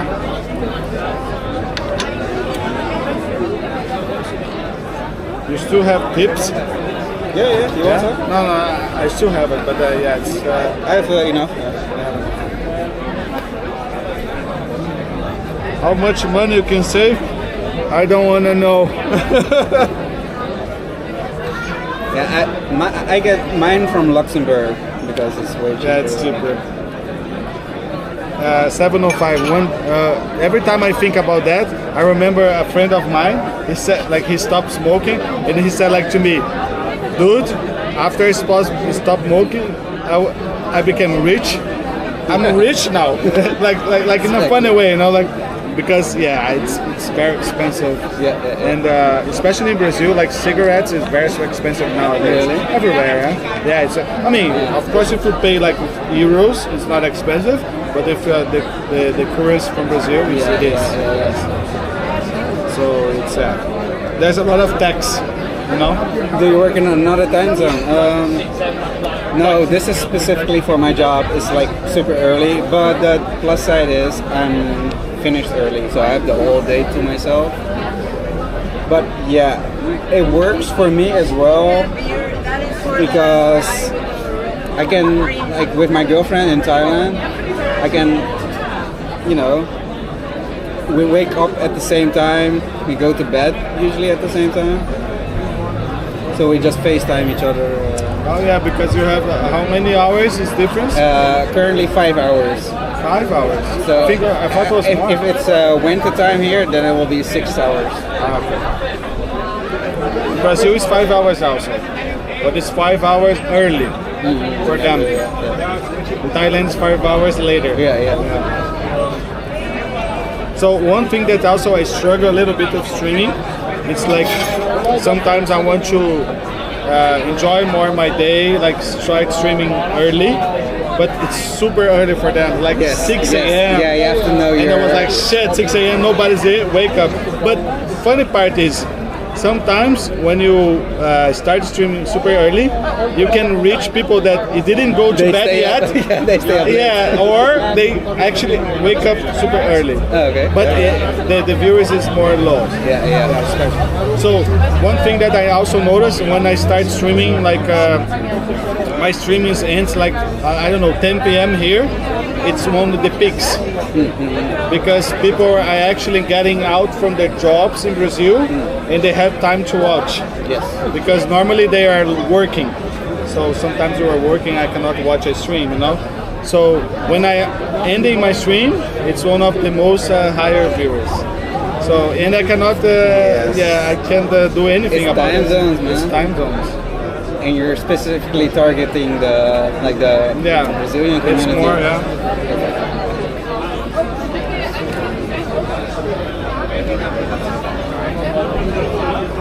Okay, then FaceTime.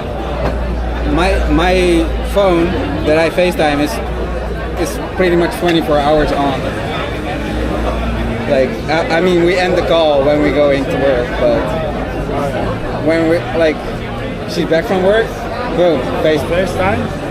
All day, all night. You're doing all the things in the FaceTime. I'm just sitting behind my laptop watching Twitch or YouTube or whatever, and still FaceTime.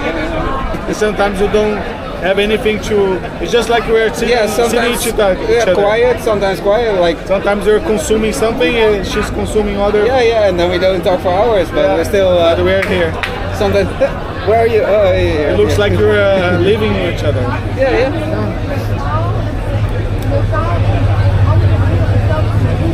Basically, a live stream with one viewer. Yes. Yeah.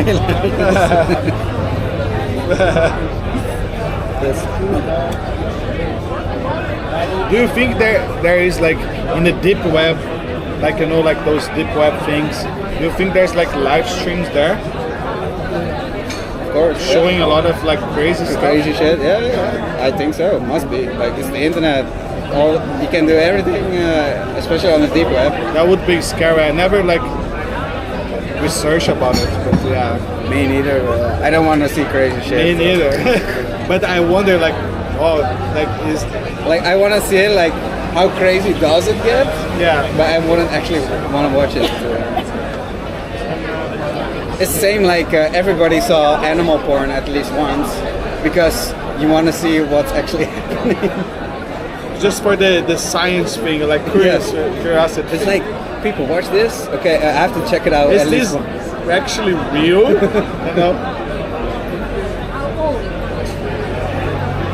Yeah, I remember like when I was watching Redempto, he's like on the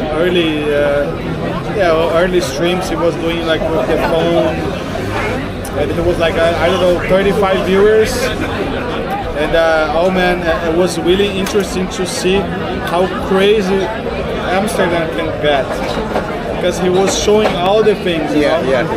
Like super like random things happening. And Amsterdam is like such a great city to stream, like content-wise. So yeah, I always like hooked to see like how crazy this cat is. Like it's so crazy right now, but it gets even crazier. You know. Yeah, you don't see all the crazy stuff. Yeah, Amsterdam, pretty cool. I remember one time there was COVID times, because when I got to the Netherlands it was still COVID, and things the places are open again, but with restrictions. Oh yeah. And I remember Ray was streaming and he was in a bar, and there was like some German friends, German people around, and they came along to the stream. They were like nice to the stream, and they have a conversation. And one guy just like grabbed his stuff, like his self stick and camera, and starting to talk to the camera. And after this, he delivers to Ray Dempto, like return to the camera to him and say, hey dude, I was 1 week ago I was with COVID, I couldn't go out, and you could see like on his face doing like, so you had COVID and you grabbed all my gear? And he was like, no. He was like very stressful about it, you know, like trying to find alcohol or stuff, or like to clean his hands, because a guy, he had like COVID like 1 week ago, and he was like all over the gear, and and I was like, man, this cannot get crazier, more crazy than this. It was like prime time from him, you know? Yeah, back when he was a small streamer, I was in Thailand at that time, and another streamer told me about Redempto in Amsterdam, because you know I'm Dutch. Oh yeah, here's streaming in Amsterdam, and I watched it first. I watched it like 5 minutes. I was like, oh yeah, it's just another tourist in Amsterdam. I didn't know who he was, but it was just much later. Then I realized, oh, he actually lives in the Netherlands for so many years, and he speaks pretty good Dutch. He does? Yeah, and it's like, oh yeah, okay, yeah, pretty cool guy. It's like, I was still in Thailand at the time, and I was Twitchcon Amsterdam coming, 2022. And I was just, maybe a few days, I met him on stream during Twitchcon. He instantly said, oh yeah, you're not coaching, okay. You want to be a mod? Because he knew you that we mod for other people. Yeah, I think so, yeah. But it was so weird. It's like, what? I just met you. It's like, I just say hi. And he said hi, okay. Do you want to be a moderator? It's like, what the fuck? Okay. It's so weird. But yeah, I'm watching ever since. Yeah, Redempto was... And it's also kind of weird. Like, now you're also going to Thailand. It's like... feels like sometimes, you know, the universe works in weird ways. Yeah.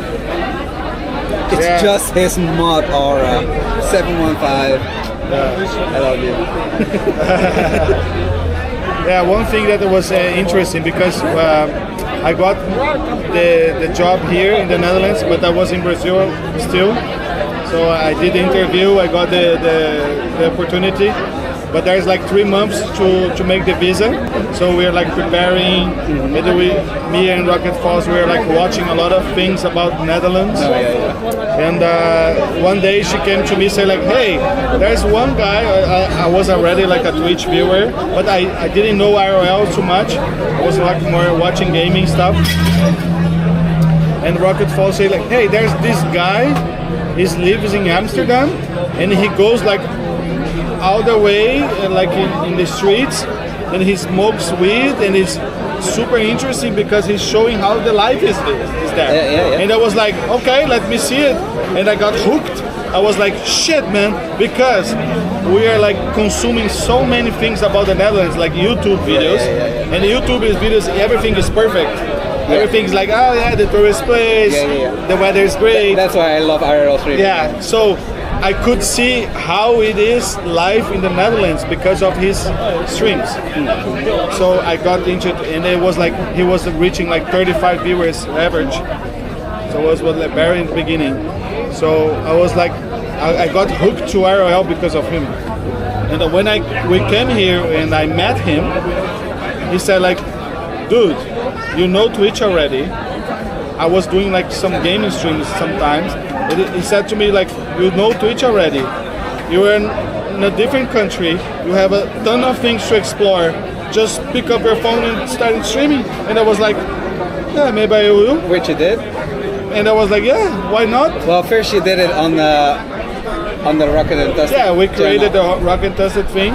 And I still remember the streams. Yeah, I was like, what, in Rotterdam? Streamers in Rotterdam? Yeah. What the fuck? What are you doing here? Yeah, and I remember you told us like, I'm not going to watch someone like doing streams on my own city. I already know this place. So, like, I want to move from this place. But you told me one thing that was really interesting. Like, what got you hooked to the stream was like to see your city in a different perspective. That was like the interesting thing. It's true. That's cool. That's why like Hitch goes around in different countries, and when he's like in Germany, so many more German viewers watching because they want to see. Oh wow, he's in our country. And I would do the same. Like if someone like goes to Brazil, in São Paulo, I just get hooked because I want to see how you experience the place I was born and raised, how you see it, how you experience that. It's interesting. Even though I know everything, but it's different. You know, it's super cool to see. It's nice.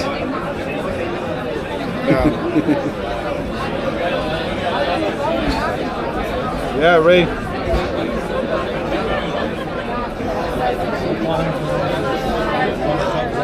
Do you want to have one more beer or? It's comfortable here, right? It is comfortable. Because it's so sunny here, and if we lose this place, we lose everything. Yeah, I'm like, what are we gonna do? I don't know. I mean, we could cycle around, but I don't know any place to go. Yeah, me neither. It's so comfortable here. It's actually a nice vibe, and we have the perfect spot, to be honest. We have the perfect spot. Yeah. Because I remember the other time we are here on that table, and you have like so many people around. It's a little bit weird, awkward. Like, but here is like so comfortable. But the chat doesn't see like how cool it is. I can switch a little bit. I don't mind. Like nobody cares, I guess.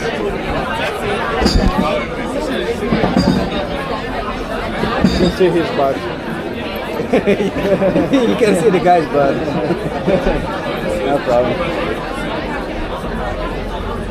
That's actually the guy that fell down, and he's still sitting. He's still there, man. Oh shit. I think it was the universe studying something, right? The universe, man.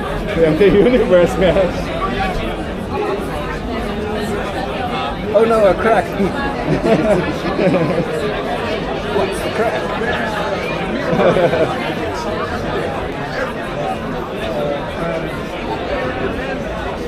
One of the best moments to cycle after all the beer. Yeah, I still can manage. Like cycling is still like you're okay-ish. Okay. For you, especially with all the biking lanes everywhere. Like you don't interfere with like cars and stuff. It's very cool. You could just keep it like in your own like side, you know. Like if I were cycling in Chiang Mai while drunk, no, I would probably be dead. Yeah, because there is like super busy, man. I remember you showed me the clip that the guy he fell off from the bike. He almost died. Oh my god. The American dude, he has like I think he stopped swimming, or maybe he's swimming on only Fique. Oh yeah, no, it's that's car. That's crazy Tom. Yeah, crazy Tom. And he just like followed from his bike, and it was like super dangerous. Like if you can see like the slow motion of the clip, his head, and there was a car. Yeah, like, yeah. Like barely. Oh shit, man! You could see like a very like a death cam. Almost a death camp. You just autopilot on the bike, yeah? Yeah, pretty much. Which could be a dangerous thing. Hey, 705, do you ride a bicycle every day?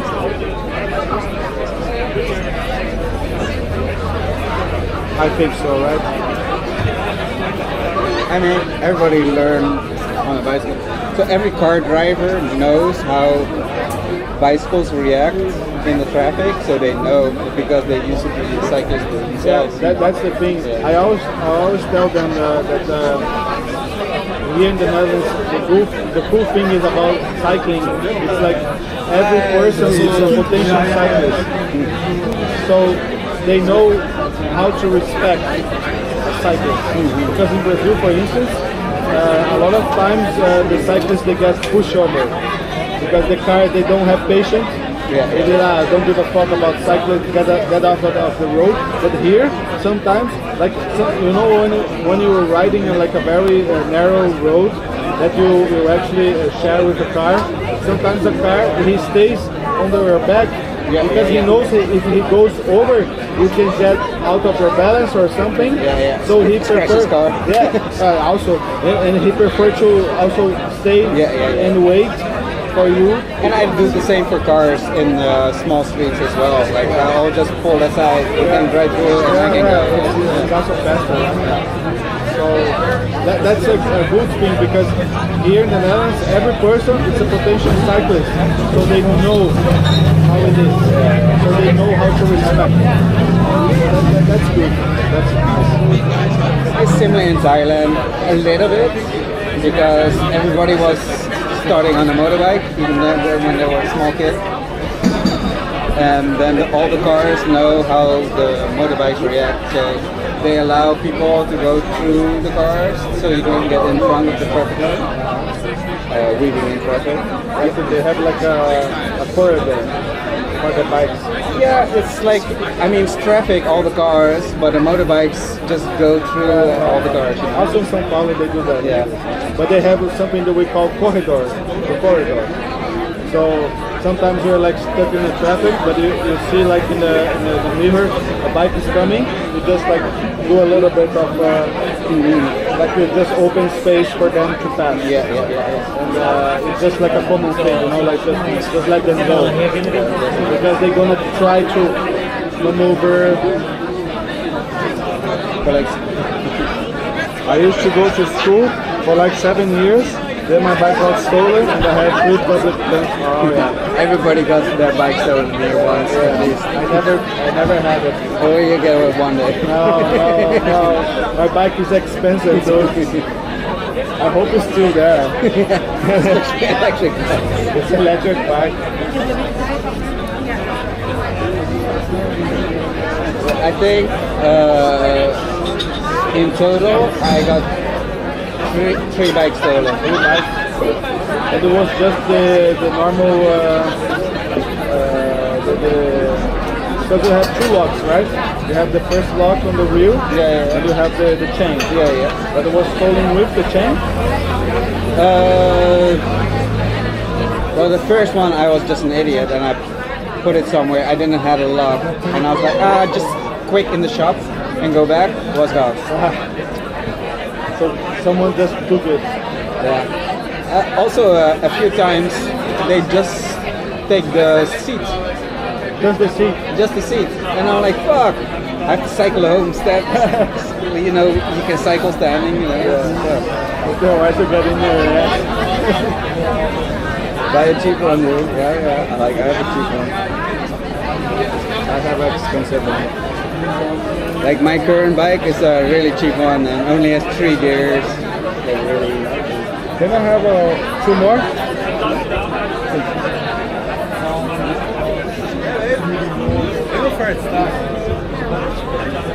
Yeah, like you need to be careful because otherwise it's other people. Yeah, they like bikes, man. I remember when I got here, I was living in the south, and my neighbors. I got my new bike. It was not this one, the other one. And my neighbor, he saw me like going out. They said, "Oh, nice bike." And I was like, "Yeah." So I forgot something inside, so I just left my bike like in front of my house without locking it. Just like go inside and go back. And he noticed and he was like, "Be careful, you're living in Rotterdam." Yeah. And he said like, "We like bikes." And they're gonna steal for you. And I was like, "Really?" Yeah. And I was like, okay. Yeah.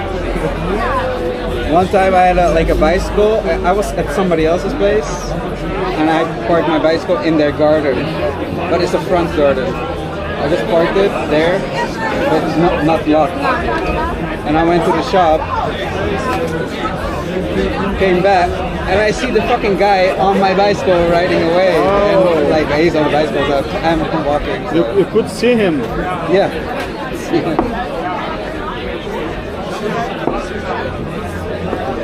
That's crazy, man.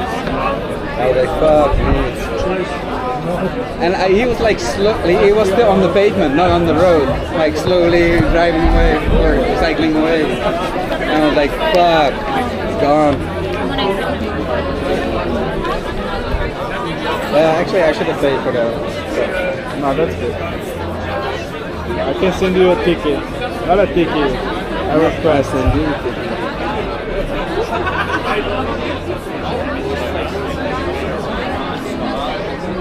Yeah, 705 is Rotterdam. Actually, the cheap bikes get stolen more often. The cheap bikes, huh? Yeah. Because they don't secure them. Yeah, I forgot the reasons behind it, but cheap bikes get stolen a lot. So, for some reason. There was one day a guy offered me like a bike for 20 euros. Okay, it was actually a good bike, like a normal Dutch bike. Honestly, I'm not gonna lie, I've bought bikes stolen, and I know they were stolen because they sell it for like 20 euros. I did that, so like honestly, I'm also to blame because I'm a market. So they steal a bike and they can sell it to somebody, and I was one of those persons. Rotterdam. This was when I was young, no money, you know, like cheap bicycle, fuck it. You just don't think about it. Yeah. In Amsterdam they do a lot. Okay, so that's why the reason why they steal cheap bikes, because they're usually not like insured or have a chip inside. So if you get pulled over by the police, which rarely happens, they don't. They can check if it's actually if it's reported stolen or not. They cannot track.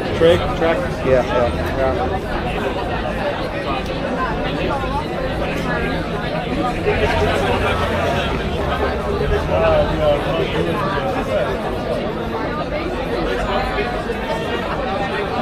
Oh, by the way, it's still showing. We have to turn the camera.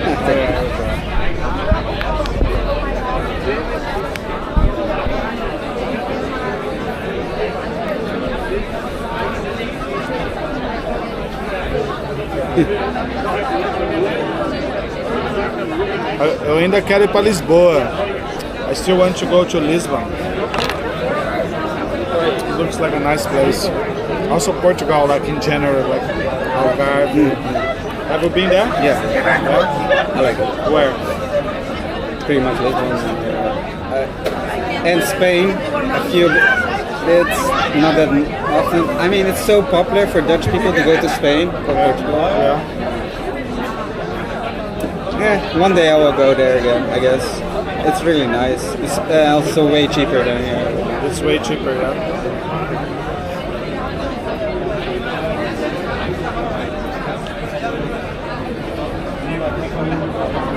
Yeah, I have many friends there in Portugal. Brazilian friends. So yeah, I want to go there. I was thinking to go when the shit weather starts to come here. I go to Portugal because it's still nice there. No? Yeah. Like maybe October, November, still okay. And here is already shitty. Yeah.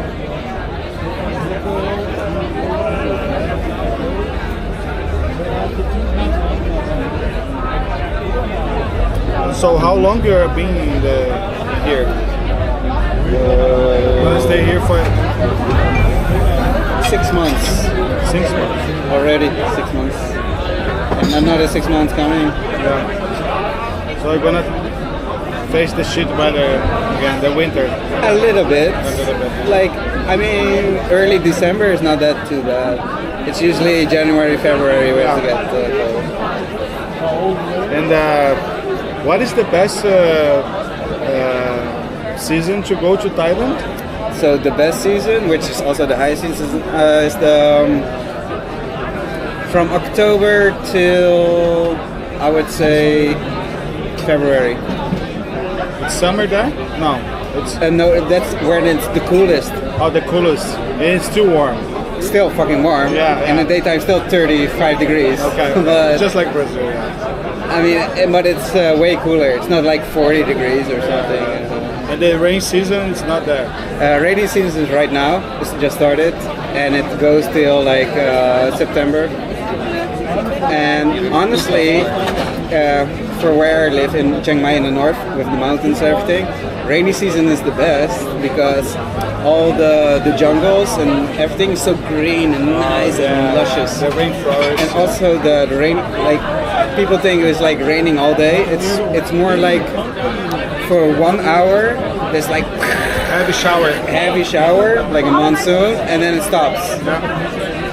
And I love that because let's say you're in this. Let's say we had a rain thing and it started pouring rain. I would like it, you know. Yeah. It cools down. Yeah, and it cools it down as well. It's the same in Brazil, man. Yeah. Like depends on where you're at in Brazil, but if you're close to like a rainforest or the mountains, it's also there's this vibe that like for 1 hour or 1 hour and a half there's like a heavy rain, and after this stop the rains, the sun comes out, and then you can feel like there's a smell. Oh yeah, that's the smell. Yeah, it's so good, right? Oh, it's so good. Like there's like a fresh smell, and everything is green, and you can feel the nature there. And they say like, oh, that's so good. Like, and also like if it's like warm, it's a little bit more cool. It's so good. Yeah, I love it. Like the rainy season. I love it. The hard part for me here is like the rain. It's not like this heavy rain. It's like constant rain. For me in the Netherlands, what I struggle the most is like it's a combination of three things: rain, wind, and cold. Yes. That's the bad. Yes. That's the worst. Yeah. I was like, fuck. I was like, because I can bear rain. That's okay. Like I have clothing for it. Yeah. But like when it's windy, cold, and rain, oh fuck It's that, just man. miserable. Yeah. It's just like, what the fuck is this? Yeah. Like you go out of your house and say like, no, like this is not type of weather that I'm. Same when I'm cycling to work every day. It's like, oh fuck, it's raining, it's windy, we're both at the same time. It's fucking annoying. It's terrible, man. Because I think Netherlands, it's situated in a. It's like it's a location it's like a coast, like most of the coast part, because we live in the coast in Rotterdam, and there's like a specific place that is like always coming rain, like the rain is always coming to this place. Rain. So I think if you live a little bit more in the east side, it could be a little bit better. But yeah, maybe a little bit. because this is like also a harbor city. You know, mostly of the harbor cities they are very gray and rainy.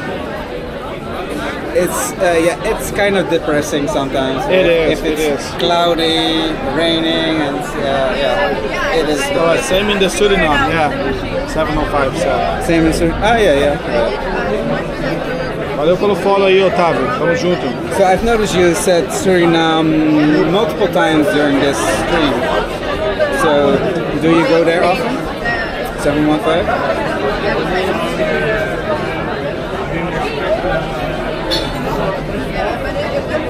I've never been to Suriname. Yeah, me neither. I grew up with so many Suriname friends. I never been. The curious part for me as a Brazilian is like I got to know more of the Suriname culture here than in Brazil, and we are like neighbors. It's crazy because in Brazil you don't have any Suriname restaurant. You don't know about them. You don't know anything about them.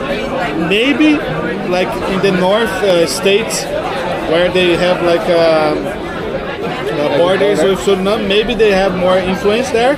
But because I'm from the southeast, nothing. We have like because Brazil also is a very multicultural country. So you have like Italian influence. You have like a German influence. You have African influence. You have a lot of like influence, Japanese influence. Like if you think through, like São Paulo is the biggest Japanese community outside Japan. That's crazy. There's a whole neighborhood dedicated to Japanese culture. A whole neighborhood, and when you go inside the neighborhood, you know when you go, you're going to cross a street. You have the red line, the red, and it's in Japanese.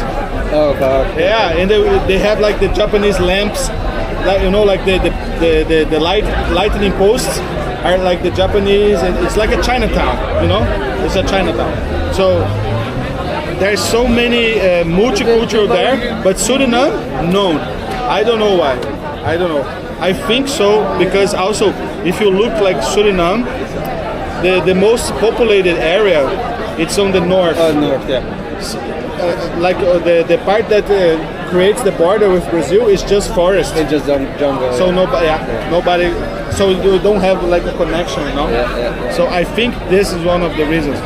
And when I was here, because I love Suriname food, I love the culture. When I got to know people from Suriname, and I say I'm from Brazil, they love it. They say like, "Oh, Brazil!" Like also my landlord, my first landlord here, he helped me so much because he's Dutch, but his family comes from Suriname, and he told me, "Dude, you're from Brazil. We are neighbors. I want to help you out." And he gave me like a lot of things, you know, like cool. He make it like easy for us to integrate, you know. And I mean, sometimes you have like a weird relationship with your landlord, like it's not a very close relationship. And he made like he was able to like Rocket Falls in the beginning. She was struggling to find work. He was able to find work for her. You know, it was like helping us because even that he's Dutch, his family's coming from Suriname, and he's like, no, we need to help each other. Exactly. So that's amazing, man. I like that. When I go to the Varum Mini, I go there, and sometimes they look at me, they think I'm like maybe Dutch or maybe European or whatever. But I say like, oh, where are you from? Brazil. They go, Brazil. Yeah, instantly. They clean the table, and I'm like, oh no, come on. Like, I say like, shit. It's like another treatment, you know. It's like super cool, man. Even with Dutch people, when I say I'm from Brazil, they react so positive. It's crazy. I love it, and I always tell the stream like about it, and they notice also sometimes like because. Yeah, I can understand they say like you don't look like a Brazilian. I can understand that. It's a little bit weird, but I can understand. But they say like when I say like, oh, where we come from? Oh, Brazil. They smile. They say like, Brazil. They go like, whoa. what are you doing here? Like, There's people of Brazil. yeah, they say like, why you're here? Like, this is like a shitty weather place. It's just like because they thought that I live in a paradise or something. They don't know the struggles there or whatever. How's life there? It's actually like Brazil is not that bad, you know. Like it's a very good place to live, but we also struggle a lot. But yeah, it's funny. It's funny.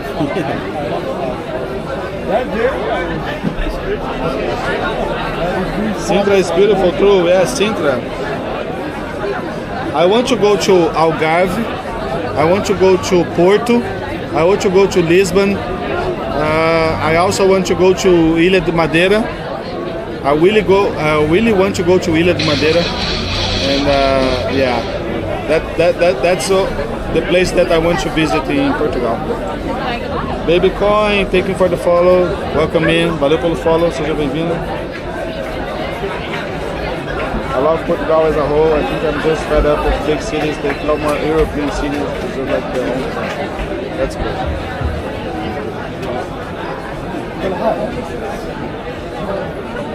Valeu, Baby Coin. Tamo junto, irmão. Obrigado pelo follow aí. Seja bem-vindo. Saúde.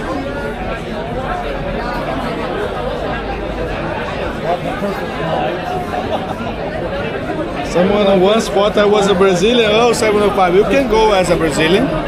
Actually, it's a very funny thing because Brazilian people, they can actually look as anyone. It's really hard to tell if someone is a Brazilian because we're so like we're just like a mixed pot So mixed, of cultural thing. So you can be like Asian, you can be like white, you can be black, you can be like whatever, a mix of it. And it's just like, look at me, dude. I have a red beard, I'm white as fuck. And they go like, oh, you don't look like a Brazilian. And I always, like, there was one time I was streaming on the bar here in Rotterdam.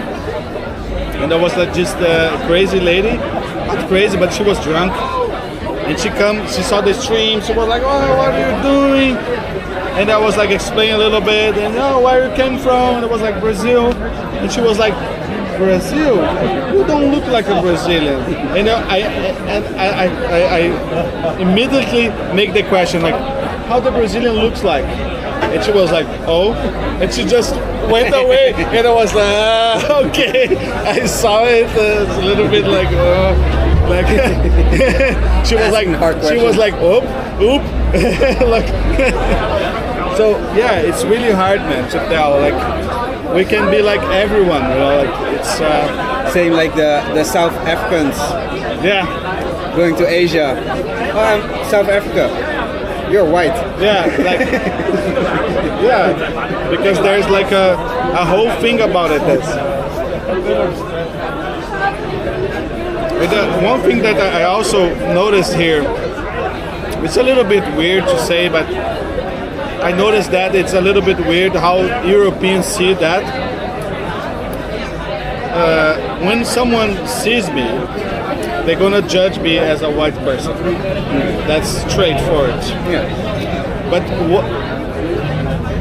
from the moment that I say I'm from Brazil, on their mind, I'm not white anymore. Which, if you think about it, it doesn't make sense because they confuse ethnicity with race.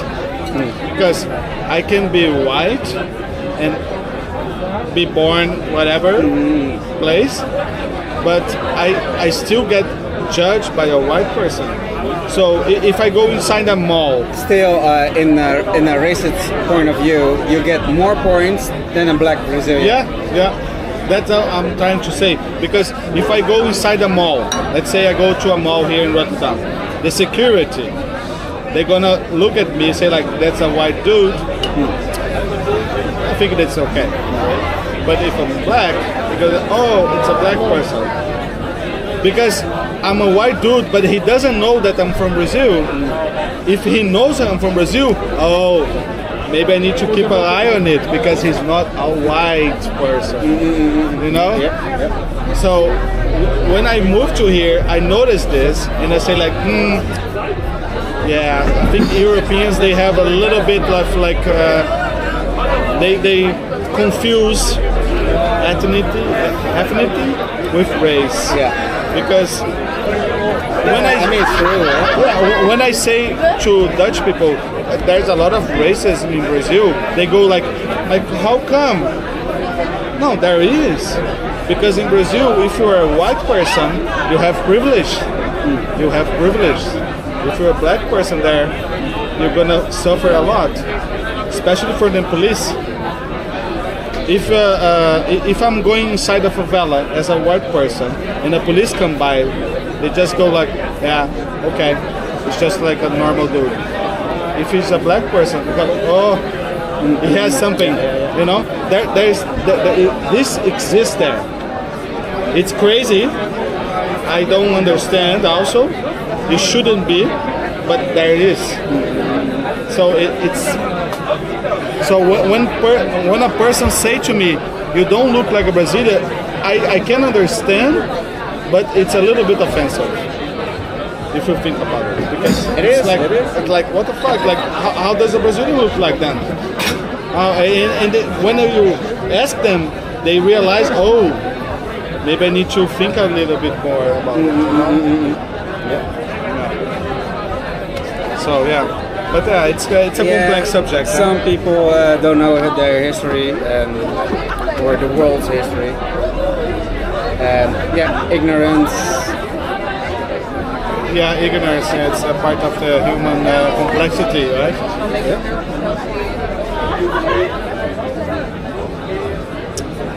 Rio de Janeiro is not dangerous. That's also a lot of people come to me and say like, "Oh, you're from Brazil. I always want to go there." But I always a little bit afraid how dangerous. I always say like, there is not dangerous. You can go there. It's safe. It's a very safe country. Of course, you need to know where you're going. Yeah.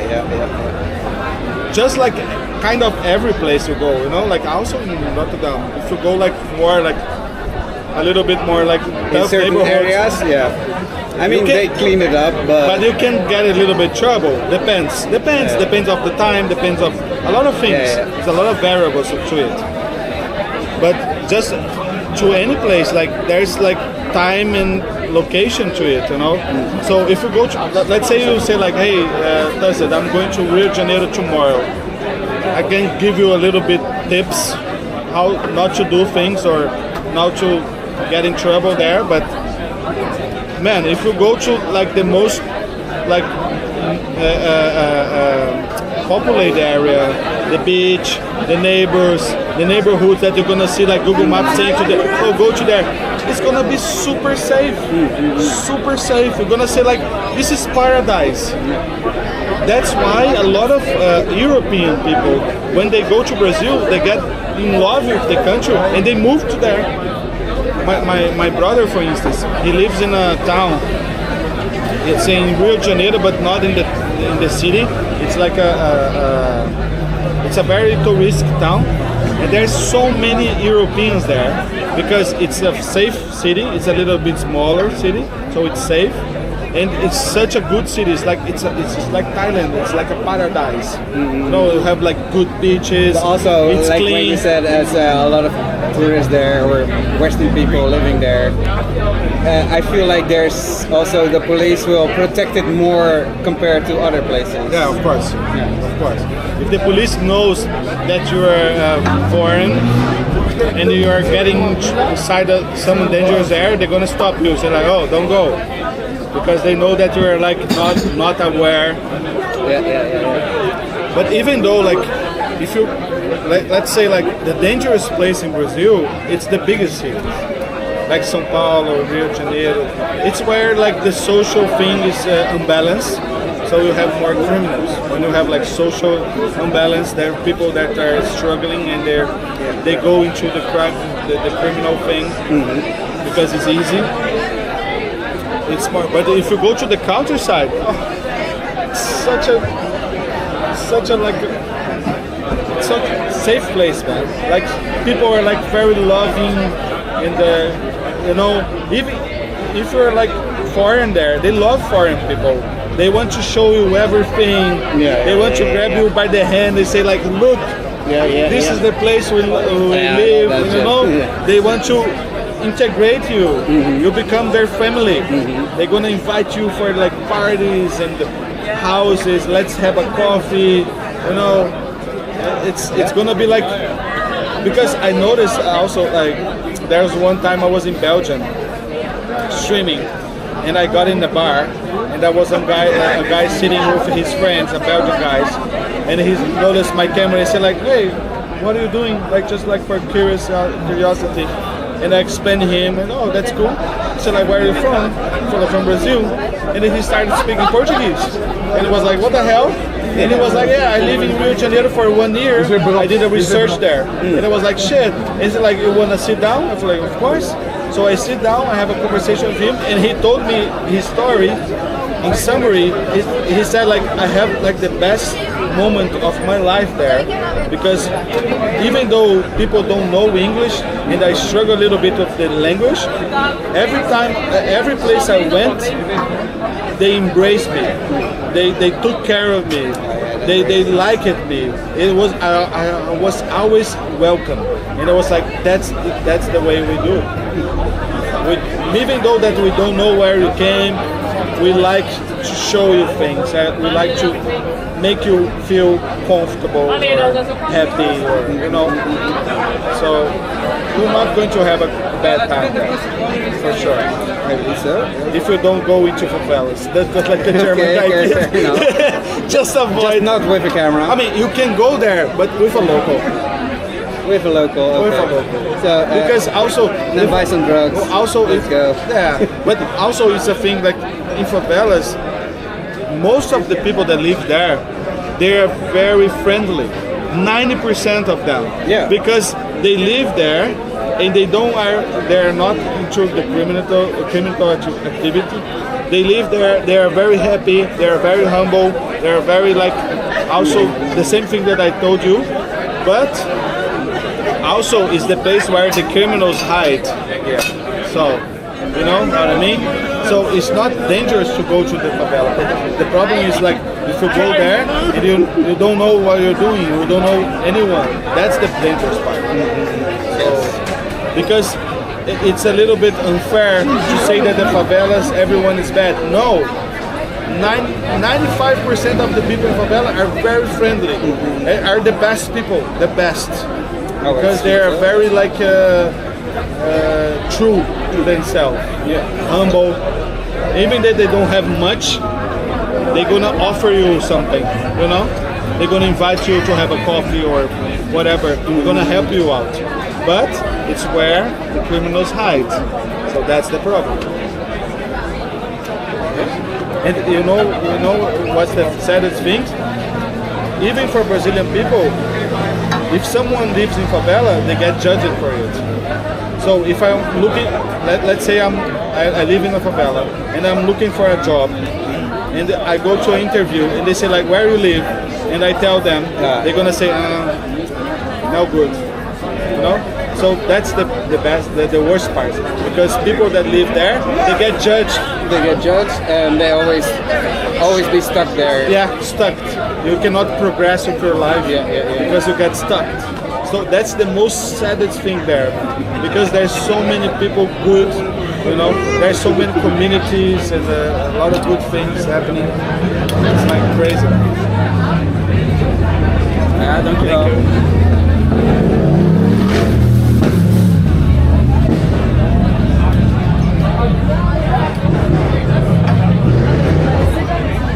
Sad but super true, yes.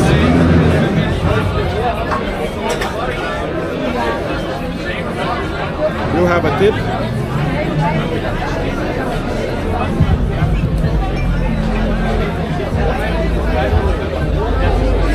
Question. You are almost time up, huh? Yeah, I know. Last beer? This is the last? Yes, but I want also more. Because I also don't want to go. Because I'm feeling the vibe now, like I'm enjoying it. But I also don't want to go super crazy today because we have 3 days ahead, huh? Exactly. It's tiring because you know how it is. So I want you also to go a little bit more. It's like I'm telling my girlfriend, no, I'll be back before 7, and now it's 10. It's like, oh fuck. I also tell this to Rocket Mouse.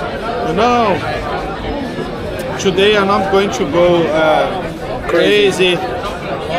And she just like, yeah, we said the same last year, and we end up like 3 a.m. on a Thursday and looking for a taxi. And it was like, shit, it was like that. Oh my god.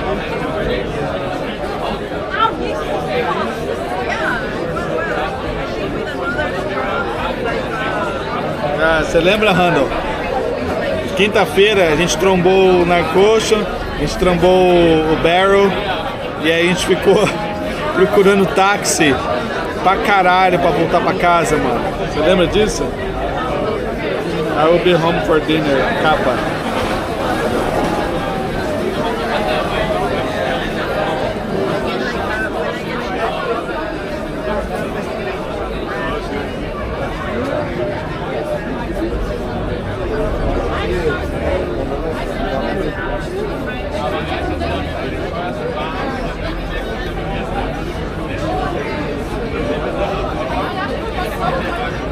Also, another thing I really love about Thailand, I could instantly through the app call a motorbike taxi. Oh yeah. They come, you get on the motorbike, goes home. It's maybe €1, €2.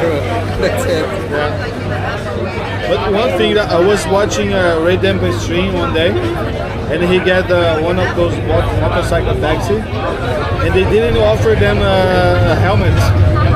Yeah. And I was like, shit, man. Usually, no helmet. And I was like, shit. And usually I say I don't want a helmet because my hair. I don't want to fuck my hair. But if you crash it, man. Yeah, I've been in a motorbike crash. You told me. But I mean, you know, like comparison-wise, our head is just like a watermelon. Oh yeah, for sure. And you know, like if you throw a watermelon in a street, in a movement, watermelon whoops up, whoops and up. I was extremely lucky. It was on my birthday, maybe. But I remember, like Ray, he was like catching the ride, and someone said in the chat, "Oh, no helmet, that's danger." And he was like, "No, that's fine." And I could see on his face, like, yeah, maybe this could be dangerous. I remember his first trips in Thailand, and then getting on a motorbike taxi without a helmet. He was like, holding the rails. But after you get used to it, you just do like this, like on the motorbike. It's like it's easy. Like you know when it stops, you know you do like this. Because like in Bangkok, it's huge, right? It's a big city. If you want to move around, it's better with the motorcycle. Yeah, because otherwise you're stuck in traffic the whole time. But they don't have metro. No, they have. But the fastest way to move in Bangkok is motorcycle. I would say the metro or the SkyTrain, BTS or the MRT. That's the fastest, but it doesn't always bring you to the exact location you want. And then if you get off the stop, walking it could be like 20 minutes. So you might want to get a motorbike. It's funny. It's so easy. It's cheap. And it's cheap, right?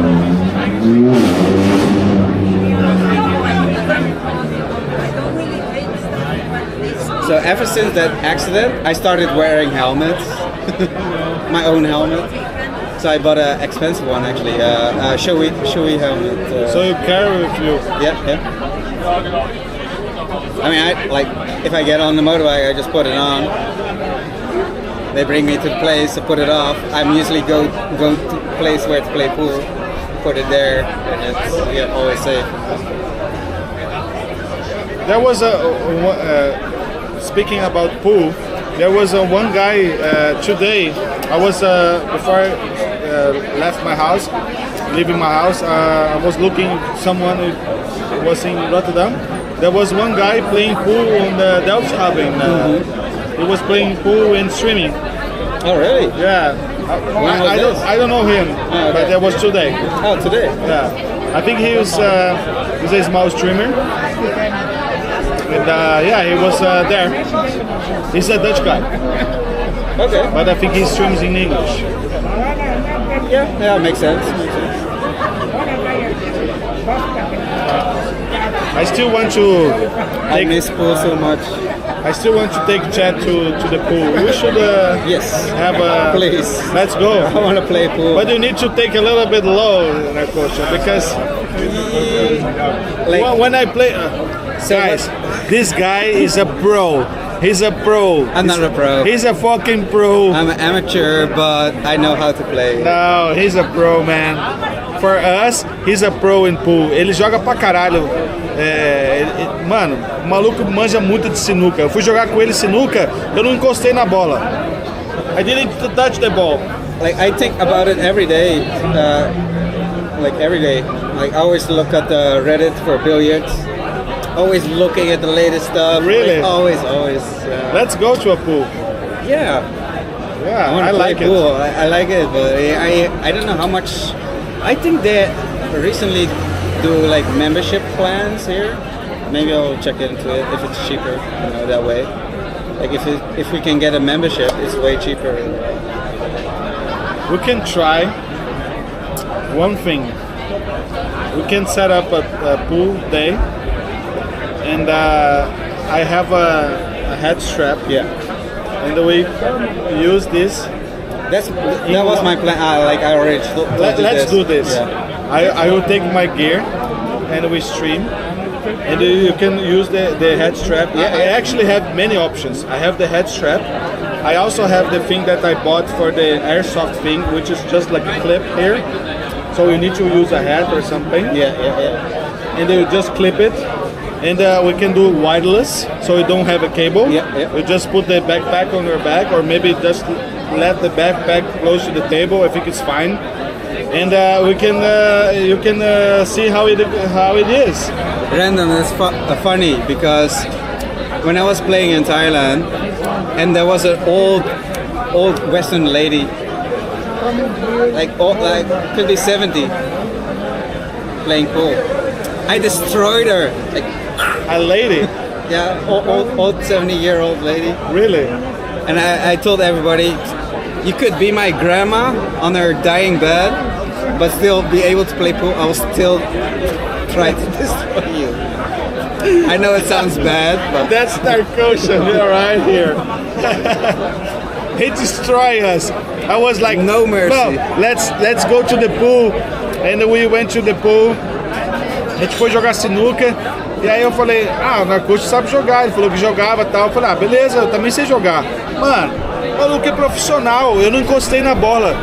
Quando foi o movimento dele, ele só tipo, caçapa. You know, like score. I was like, what the fuck is this, Narcocha? Yeah, but I still like no mercy. I do like hold back a lot in like when I see the opponent is like just playing for fun. But the places where I play is just all like they're all killers. They're good. Yeah, they're all killers. Like you have to. So you need to. But sometimes there's a person maybe new on holiday. They don't know the place that's full of expats. You just crush him. That feels good. And. You told me that you have like a team there, or not? Like you're part of the team, right? Yeah. So I play leagues twice a week and tournaments pretty much any night that's available. Yeah, I do that all the time. Like the tournaments, I almost never win. I won maybe once or twice. It's so the tournaments is so like good. It's the how is the like let's say like 32 players and. You have to pay to get in, and all the money gets like first up. If you win, you win basically all the money. But Yeah. there's also second prize, third prize, and stuff like that. But how is the game? Is like an 8-ball game or? Depends on the tournament. Could be 8 ball, 9 ball, 10 ball. I prefer to play those. With 9-ball? I prefer 8 ball, but I also love a 9 ball because that's what that's the tournament stuff. Yeah. Like when they televise pool tournaments, it's always 9 ball. Yeah. The 8-ball is the one that you when you score you have like the you have the halves and halves, the fools. Yeah. So it divides, it's right? and so you're the halves and he's the fools. That's the 8-ball. And then you finish on the 8 ball. Yeah, that's the 8 The ball. 9-ball is the 9 ball is like you have to go 1, 2, 3, 4, 5. But the balls could be anywhere, so Yeah. it can be difficult. But 9 balls actually easier for if you know how to play. It's actually easier than 8 ball. okay. It's a faster game. It's the faster game. Yeah, it's funny because in Brazil, every trash bar has a pool table. Yeah. And it's always like a very competitive thing, you know? Even that the table is not good enough, Yes. but it's always like competitive and people like, they're like... And gambling money on it. and they're like how can you say that, like they are like their home, you know, like that bar, they're been there for years And they're always there. Every night. always there, and they know the table, they know that the table is a little bit uneven. Yeah, and they exactly know where. It's funny, man, they know it, and if you challenge the guy from the home, it's serious business. Yeah, that's where my love of pool started at the bar that I worked at. I started working at a bar at 18, and they had a pool table. So I started. I was shit, you know. But after a while, I play every day there, you know, getting better. At some point, I was so good, almost nobody wants to play me anymore. And then one guy said, "Why don't you go to a pool hall and play a tournament or something?" And that's when it started, basically. Then I started in the league, second division, playing pool once a week, and then every night, just for practice. Yeah. And you have your own cue. My own cue, yeah. Yeah, when you buy your own cue, then That's serious. it's serious.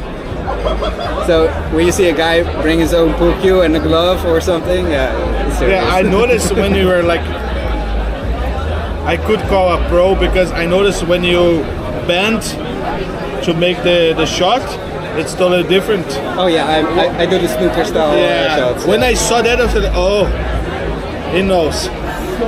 That's the difference.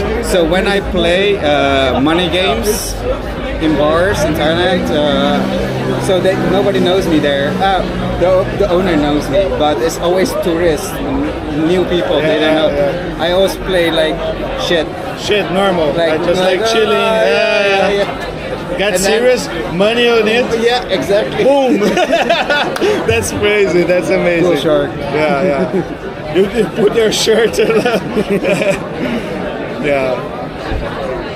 Random. I remember like I was playing with Narcotion, and I was like, "Damn, Narcotion, I didn't touch the ball," and he was like, "Yeah, I'm playing easy," and I was like, "This is easy? What the fuck?" And I was like, "Oh, dude." So in Thailand, I'm first division, is the highest, but I realized the better you get, the more you realize how much you suck compared to that's pro players. Like every sport, huh? Yeah. Every sport you have this. So like even that you get like in the higher divisions, and then you see like, oh, so much I need to learn. Yes. So much I need to. Yeah. So the better you get, the more you realize how much you suck. Yeah. Like that's my vision of pool. That's every sport, I think. And Narcotion, he has the most cool idea ever. He wants to stream pool with like a camera on his like. Yeah, I'm on surprised his- nobody does it. It's Yeah, nobody does that. It's like unique. He wants to put like I mean, YouTube does it. It does it? Yeah, but yeah, not you- live. Yeah, just like a YouTube. Yeah, like record. But not live. And like, what the fuck? Why? I never saw YouTube like POV. I always saw the games from which I love it. Yeah, yeah. Like I'm not crazy about pool, but I love it the game. But one thing that I got hooked one time, I got into like this. I watched this like professional pool match, and I was like, oh, this is so different. It's so cool how they calculate things, how they make harder for the opponent. fucking crazy It's how they so play. nice. They're like the robots. techniques and how they like. Oh man. I wish one day I could be there, but Oh, it's so I'm good. getting too old. Yeah, but Those people start when they're 11 and then get a coach and professionally train like all their lives. But your idea is amazing. You want to do like a POV, Snooki IRL live. You know, like a POV. It has to be this camera. There's It, no other it has option. to be this camera. There's no not other Sony. option. Yeah. So like Actually, a head strap. actually, the best thing for you is have this camera wireless because it's a good even that it's wireless. It's a And good, it means I have to get an iPhone as well. Okay, sorry. yeah to pump up the bit rate, yeah. But you can get like a used iPhone. Yeah. Like iPhone. I mean, my girlfriend has an iPhone, but she probably won't let me. I have to buy my own. Yeah, like an iPhone 11 or something. You know, you can get for cheap. Yeah. I have an iPhone 11 and I use wireless. To start it up. Yeah. And wireless connect with a backpack. Then 2 chips, 2 SIM cards. Yeah, because that's- maybe only the Wi-Fi from the place. Maybe. For IRL streaming pool, it's the only way that I've realized because I've done a lot of research about this, and it's the only way. Isn't Because if you it's use an action on your head wirelessly to your backpack or to your that's the iPhone. best. That's the best. Because if you use in your shoulder, it's gonna show a little bit low. You know? Yeah, because you have to constantly adjust because you're constantly going down. you know? When you go down, it's gonna be like like the ball here. Yeah. So if you're using your head, you can like actually have the POV side. Yes. Also have many cool things planned. How to make it. You have the interactive. perfect idea. It's gonna be such a nice stream to watch. Also, the reason I want to do this on Kick as well because playing pool was usually heavily influenced with gambling, and Kick loves the gambling. Yeah. And I was hoping making a deal with that. Please, that coach does that. Do that. A pool of view, POV. A pool of view, yeah. you got the title, pool of view. Yeah, like I'm surprised nobody does it. I mean, honestly, when streamers play pool, even me as a pool player, I'm so bored of it. So. Yeah, that's the thing. Like when I did the stream with you and Rocket and also Jasper, we put the stream like on a table and it was showing. It's so boring. Yeah. It's so boring because you cannot see what's happening. Also, you cannot interact with You cannot interact it. It's just like it's stagnant camera. But if you see and because you are like a pro and you know how to do it, and if people enjoy snooker or pool or maybe they are like also not very into it, but they can see how you do stuff. That's another level. That's another level. Also, I was thinking like a dual camera, so one that shows the whole thing, and one with the POV, and I can switch between those with a USB, Bluetooth, like a controller, like a press scenes, and that's what I was thinking about. One thing that's more harder to do when you do like dual camera, it's the sync. Yeah, the sync. So, but let's say the POV and my DJI mic or whatever, that will always be synced. Yeah. But the camera showing it's a little bit the whole delayed. table, that doesn't really matter. Doesn't matter. Yeah. It Because doesn't really matter. the delay, it's like milliseconds or maybe 1 second. It's okay. It's okay. You know. And it's just for an extra point of view. It's just to make it look nicer. Yeah. And honestly, it's just because you brought it up. I would never talk about this because I'm trying to be the only one to do this. Sorry, I just... You can take all this information, and if you're a pool player, yeah, you can make some cool streams. Forget about it. Forget it. Tusted. Oh, my cigarette. MIB, you know, like boom. No, but it's very unique. It's very unique. Yeah, so I'm surprised nobody does it. Only YouTubers that does it. Yeah. I never saw a YouTube POV of Snoopy. I always saw the professional things. Yeah. Oh, so when I saw the POV things, it's YouTubers, pool player YouTubers that specifically teach you. Wow. So you can see this. And they put on the head? Yeah. That's the only time I saw it, and it's only like maybe 1 or 2 YouTubers. It's also a very niche thing, right? Very niche, Yeah. But pool is a popular sport, so it is. People love playing pool. Now you have to hurry up, Narcosha. Yeah, before somebody else steals my idea. No. You need to hurry up. True, but I should have done this like 2 years ago. Just sell it. Who knows, like where? Just sell your Sony camera and get this. Oh, I have a buyer for my Sony camera. So you have? Yeah. Just sell it. I mean, a lot of people still want it. Yeah, you're not using that. And the Sony camera is not because I can understand. I mean, the Action 4 is way better right now. Yeah. But it doesn't have 60 FPS. That's the only problem I have with it. But honestly, you don't need 60 FPS. I mean, you can understand that it's more smooth. Because of the balls go so fast. I was thinking 60 FPS would look way better. Of course, 6 FPS is gonna be a little bit more smooth and pleasant, but it's not a big deal. It's not a big deal, you know. Like, 30 FPS, I cannot see a thing. It's not like so big deal, you know. But I think it's still like very doable, and it's well illuminated. Yeah, the lights are good. Yeah, so if the lights are good, it's okay. It doesn't matter if I do 60 or 30. Because it sucks in low light, huh? Yeah. I still need to adjust a little bit.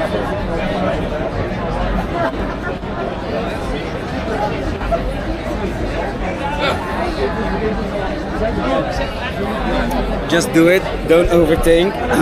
Random. You're so right. And don't overthink. I'm a fucking idiot that always overthinks. Eu tô cobrando esse cara faz tempo, mano. Ele tem Jetson Nano, ele tem os modems, ele tem a Sony Camera, ele tem tudo pra fazer. I have all these things, brand new, never used, in my backpack. But luckily I have a buyer that wants it. So. Yeah, just sell it. Yeah. And grab the Osmo actually, because the Osmo 5 sucks.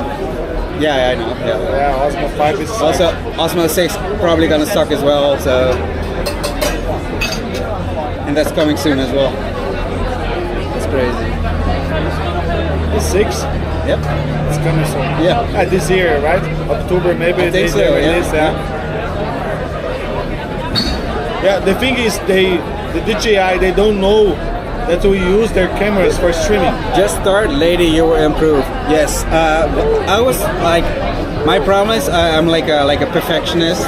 I always want the best shit. I understand you. And this prohibits myself from doing certain stuff because, I don't have the perfect camera. I don't have this, I don't have that. Yeah. But even though I have all the perfect gear for 2 years, I still didn't do it. So it's all on me right now. Dude, you're in Thailand. They love streaming. You're not gonna have like a bad time with it. You're doing what you love. You're doing what you love, Narcosha. Yeah. That's the best thing, that's you know. What I did. And you just started. Fuck it. The first one's gonna be not great, but you just started and say like, I can maybe improve this. Because I understand you also, like I'm doing live streamer now, and I'm very comfortable with it. But I also, sometimes I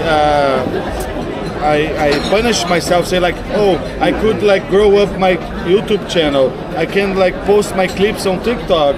I could like create this and that, but I don't do it, you know, because it's a lot of things, and you know, it's a hassle, and oh shit, So I was just lazy, but also when I was living in Thailand, I don't even watch Twitch streams like nothing. I remember when you moved to there, you say like you just gone.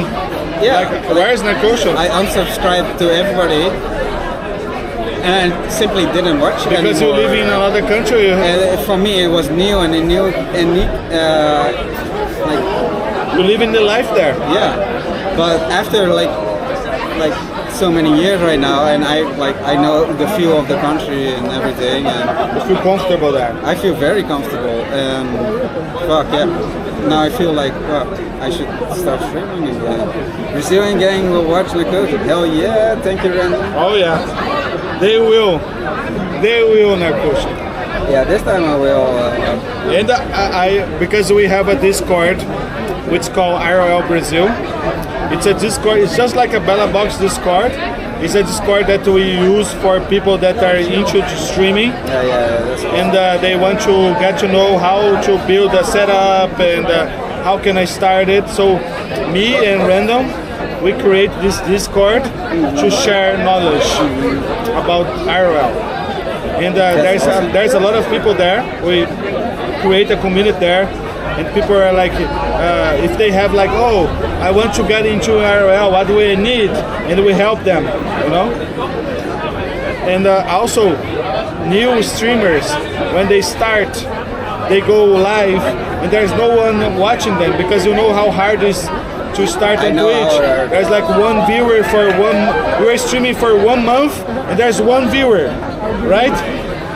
And because we have a community, we say like, hey guys, there's this new person doing IRL, let's check it out, let's follow him, and everyone. So nowadays, all the people that we're seeing here, we share a community in Brazil.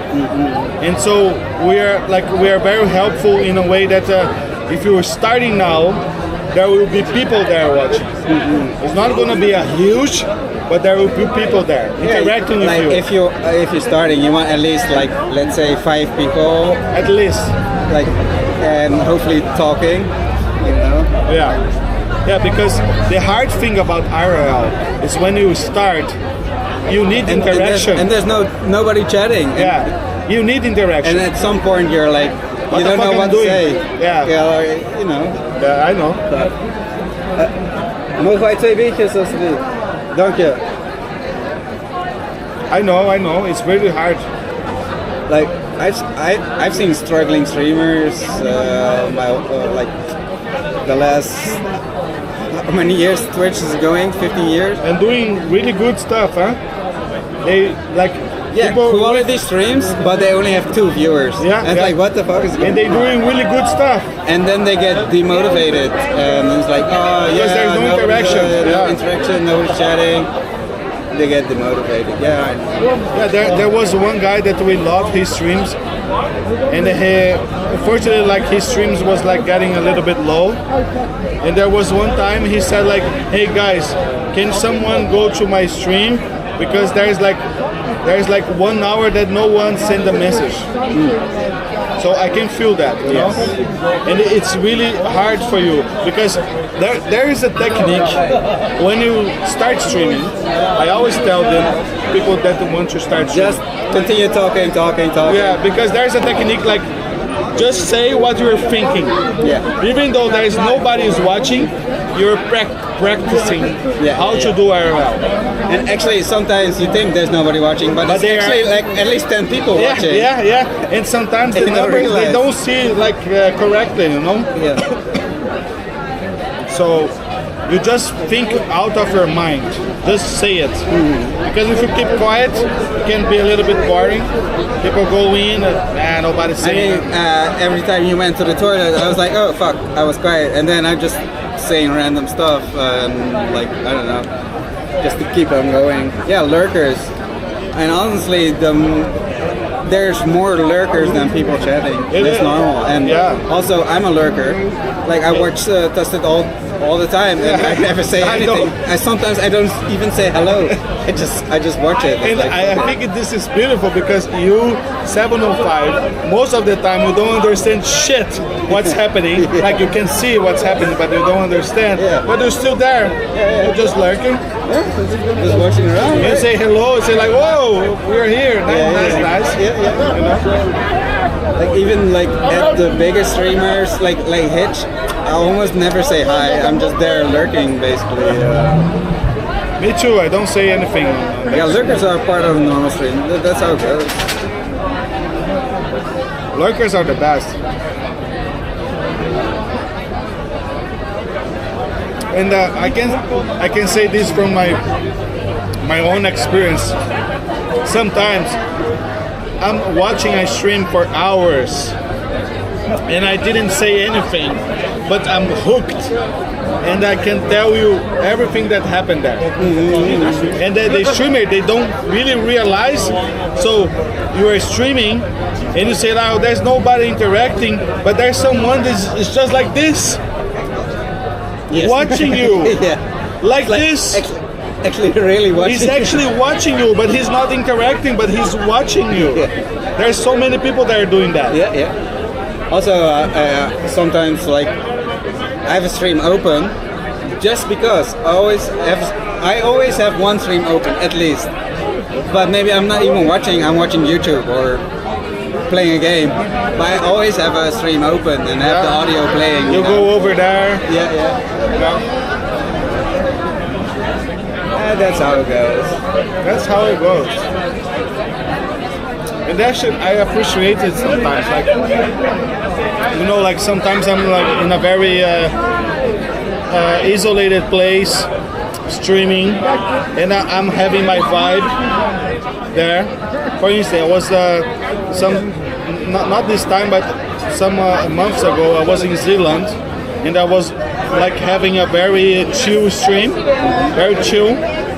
There was no more interaction in the chat, but I was having so much peace of mind doing that, and I was enjoying so much the view, the place, that I actually like it, that nobody was chatting, because I could chill, because if people are chatting, I need to change the subject. So actually I was happy that I have my peace of mind, because if the chatting is like super fast, you have always these subjects to talk to. So I was actually happy that the chat was silent, so I could enjoy. And for those people that was there, also I think they enjoyed the vibe, and that was quiet and it was good. And that was amazing. What I've heard from certain streamers, and they had a quiet stream, but it was an awesome stream. Like it's not like awesome with so much content, but it was awesome. It was tranquil. It's like tranquil. It was very good flowing, and they only got a reply from the lurkers after the stream ended, and said, "Oh, I love this stream so much. It was the best thing that day." You know, like there's lurkers that are watching you the whole time and actually enjoying it. So. I got this like ever often, like sometimes I end my stream and someone messaged me privately, say like, "Hey Tusted, thank you for the stream, dude. I was lurking and it was such a good vibe." They send a message to me like, "Dude, I love it." And they remember, it keeps on their mind that moment. And I would say like, "Oh man, that's why I do this," you know? Because sometimes I'm streaming like so often, and someone comes to me like, "Yeah, I remember that day we were like in a very different place, and it was such a good vibe." They say like, "Oh, this was like months ago, and this person still remembers." So it means for them.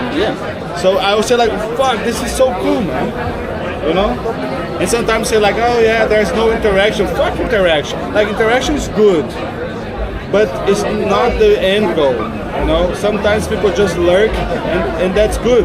Personally, for myself, I kind of need some interaction. Otherwise I'm silent. Me too. But sometimes silence is good. Silence is good. It depends, you know? It depends what you're doing. sometimes like I remember I was one day I went to the auto show, which is like the car. It's like an event about cars, and I like cars, but I'm not like fascinated about it. But I like, and it was like super early, so there's no much people there.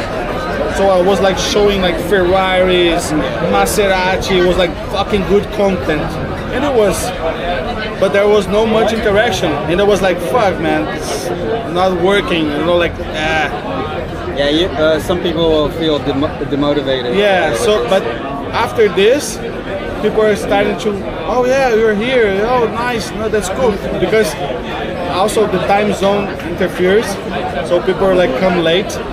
So I learned how to deal with this. Like sometimes I need to learn how to deal with the silence. You know, and sometimes silence is good. You know, like it can be demotivated, but yeah, depends. You know, sometimes it's a good thing.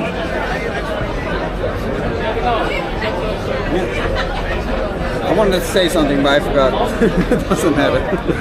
Oh my god. I love coding. I have a stream on the second monitor. Yeah. I mean, like, I don't do coding, but I can see it. I do this all the time. It's like, I always have like a chat. I mean, the stream, always, at least one stream I've opened, always, and then I do stuff on my own, you know. I do this all the time, and sometimes it disturbs me, like focus, because sometimes like what I do, like I start my daily work, like working from home. Let's say I don't have any meetings, so I can like do my coding, do my task, do what I need to do for work. And I just like I have my laptop and I have my 2 monitors. I always keep my stream on the second monitor, but sometimes the stream is so interesting. Yeah. Fuck.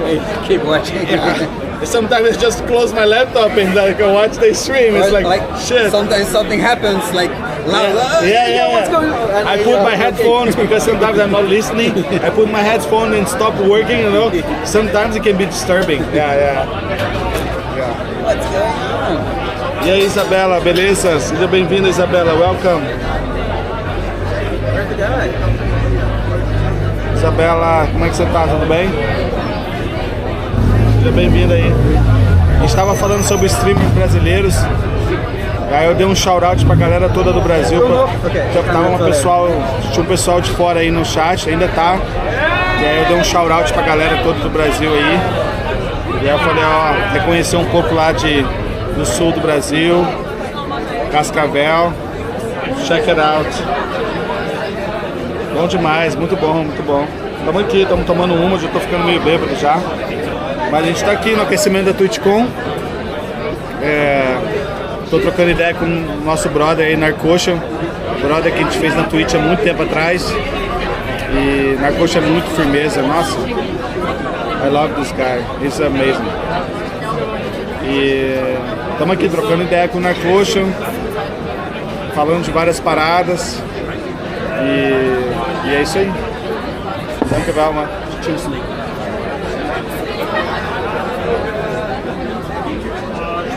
Sometimes you just have to close the stream. Yes, sometimes I need to close the stream, man, because it's like so entertaining me, and there's like so good things happening, and it's like shit, I cannot.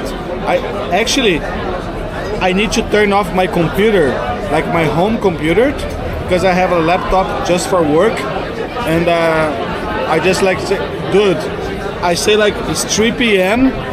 in the afternoon, and I didn't like achieve anything. I didn't do anything. I got anything done, and I was like, shit. I need to turn off my computer and start working now.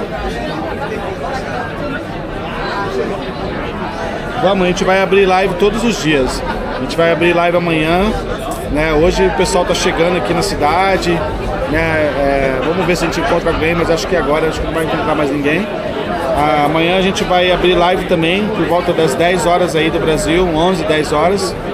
E a gente vai amanhã pegar a credencial da Twitch, né? Amanhã não tem, tipo, o evento não abre amanhã, mas amanhã eles abrem para você pegar a credencial. E é um dia muito legal porque todo mundo vai lá pegar a credencial e aí você pode encontrar os streamers, trocar ideia. O pessoal geralmente fica tudo ali na frente do evento. Então você pega a credencial, troca ideia. É a melhor, tipo, um dos melhores dias para você trombar os streamers é amanhã. Então amanhã a gente vai fazer live também. A gente vai trombar os streamers, a gente vai trombar a galera aí que vai estar colando na Twitchcon. E aí sábado a gente vai estar dentro da Twitchcon, a gente vai fazer a live lá dentro da Twitchcon, cobrindo todo o evento. E domingo também a gente vai fazer live. Eu não vou estar dentro da Twitchcon domingo, mas eu vou estar, tipo, pela cidade, trocando ideia com a galera, mostrando como é que é a vibe da Twitchcon, porque a Twitchcon não é só o evento, né? A Twitchcon também é tipo, a cidade que está hospedando a Twitchcon, ela também fica... também tem, tipo, toda a vibe da Twitchcon na cidade. E eu quero trazer isso pra vocês, né? Quero mostrar como é que é a vibe. Então vai ter muita stream em inglês, né? Infelizmente a gente não vai ter nenhum brasileiro, pelo menos não que eu saiba, nenhum brasileiro aí streamando com a gente ou vindo pra Twitchcon. É só nós mesmo. Então a gente vai encontrar muito brasileiro, a gente vai encontrar muito streamer gringo. A gente vai estar, tipo, trocando ideia em inglês, mas é isso aí. Nossa, então, já faz um ano já, e foi exatamente no mesmo período. I'm gonna take a picture as well. Somebody said earlier, now the floodgates are open. Yeah. So when you piss once, you're gonna piss continuously. Yeah. I'm already, one beer in, one beer out. I'm already like long on this path. Galera, vou mijar, já volto. Troca ideia em inglês com o Narcote aí.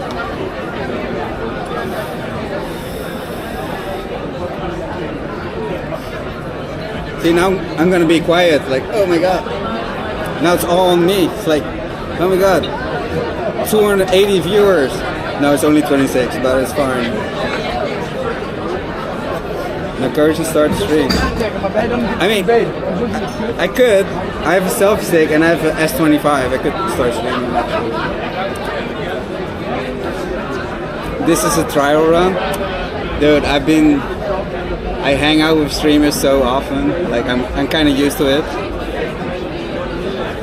It's just different when you're like the one on focus.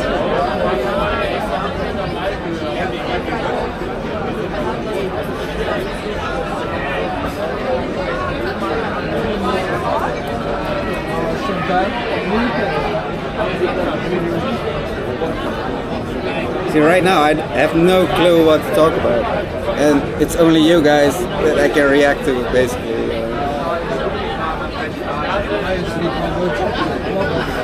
Yeah, makes sense. Yeah.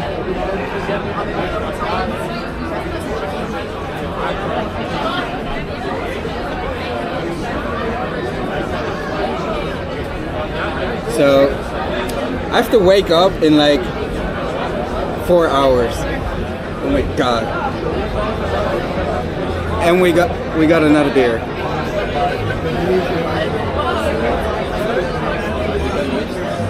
Random last year was so much fun. I fucking love you guys. You never saw some rolling backwards joint? Like yeah, rolling back. That's the thing here. That's normal.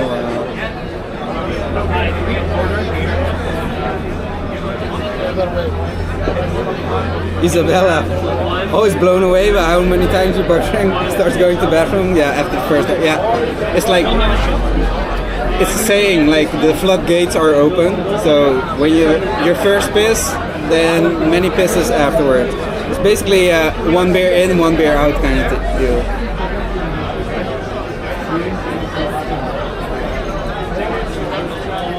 It's a man? No, it's a beer thing, yeah. Because women have the same thing. If they drink a lot of beer. Hold my beer. That's hilarious.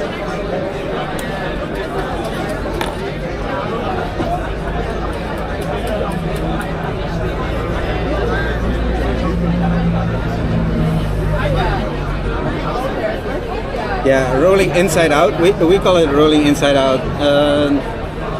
It's pretty much standard. If you don't know how to do it, you're not a real smoker. At least here in the Netherlands. Yeah, rolling inside out.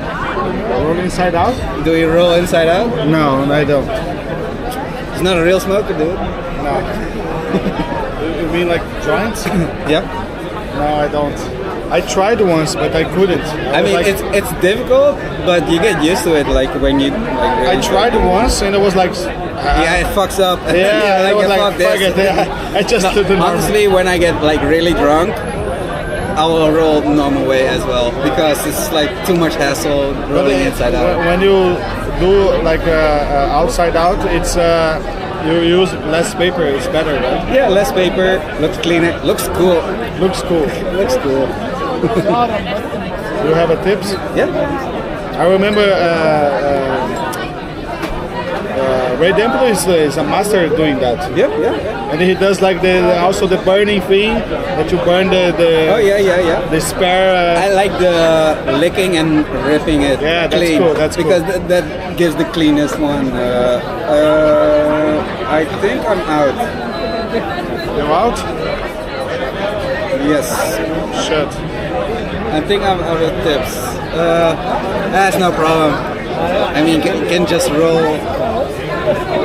Honestly, at work they say, "Oh, are you a girl or something?" Right?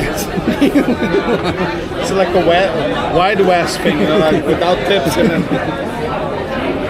you still have the cigarettes? Yeah. You want? I will smoke a cigarette. Like a Winston's. Filtro vermelho. I love the design, like old school. No, if you hold it in your hand, you know it's a pack of cigarettes. Yeah. And because that's not good to say, but I started smoking really early, and you see that marketing has an influence on you. Oh yeah. So one of the reasons, very young. Yeah, one of the reasons that I like to smoke is because of the package. I love it. When I saw, like, I was like, oh, that's so beautiful. I know. I want to consume this, you know, yes. It's like shit. That's terrible to say, but it is real, man. It is. It's true. And that's why I I love I have ashtrays with a Marlboro logo on it and stuff like that. The Marlboro, there are like before when it was all like all the pictures of fucking dirty lungs and shit. Yeah. I just like the logo, like the old logos, not the new ones. I remember they updated the camel to the new version. Yeah. And I thought, it looks too modern. I'm so used to the old one. The old one, like the fashion old one. Yeah. Also, I love the soft packs. The soft packs. Yes. It's also in Brazil, it's the more cheaper one. Yeah, because you have the hard always one. The same price, but I prefer the soft one. It's bad. Don't smoke, guys. Don't smoke. I remember those commercials from Marlboro. I was a kid and I was watching TV, and there was like this commercial, like this like cowboy guy, and it was like smoking, and the smoke was perfect. Yeah. And it was like, Marlboro, it makes life better. It's funny they did that. It was like shit. They did that to promote more men to smoke filter cigarettes. Yeah. Because Marlboro started as a girl, it was a girl cigarette because it has a filter. It was specifically for girls and women. I remember like Lucky Strikes, they keep like for a long time without the filters. Yeah. Without the filters. And there was one thing that they really use, like we don't use filters. It's toasted and we don't use filters. I like Lucky Strikes as well. Yeah. Honestly, like unfiltered camels, they don't smoke as good as with a filter. With a filter, it smokes way better because of the drag. It feels like smoking air if I don't have the filter.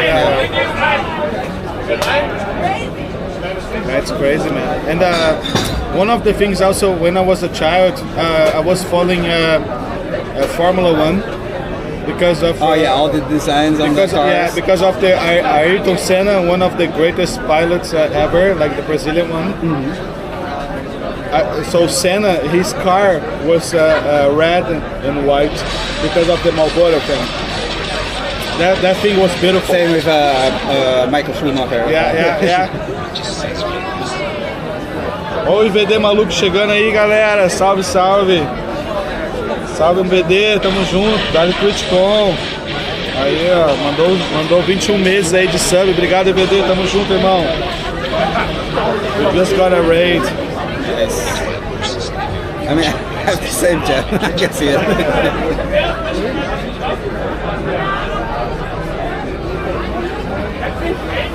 Salve, Crisinho. Salve todo mundo que tá chegando aí do IVD maluco. Tamo junto, galera. Bem-vindos aí a Rotterdam, cidade da Twitchcon. Tamo aqui trocando ideia com o nosso brother Narcotion. Tamo aqui trocando ideia em inglês mesmo, mas fiquem à vontade aí. Tamo aqui, tipo, tomando uma breja. Salve, VD.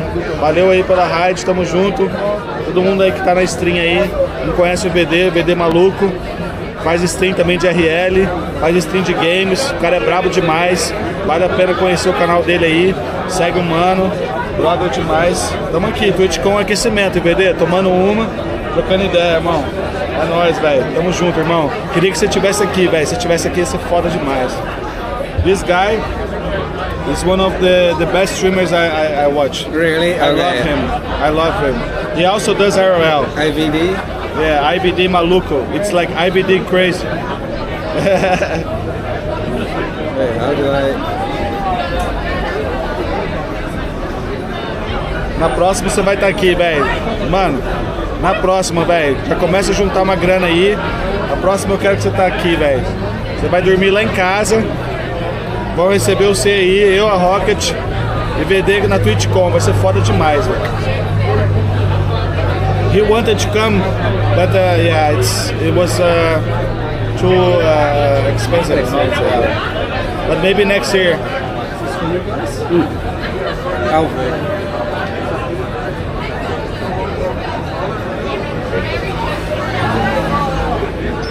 O VD merece, velho. O VD merece muito estar aqui na próxima.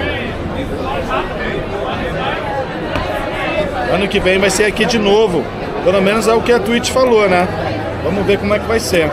I don't know, like they planned that TwitchCon is gonna be here next year, but I think it depends how it will go this TwitchCon.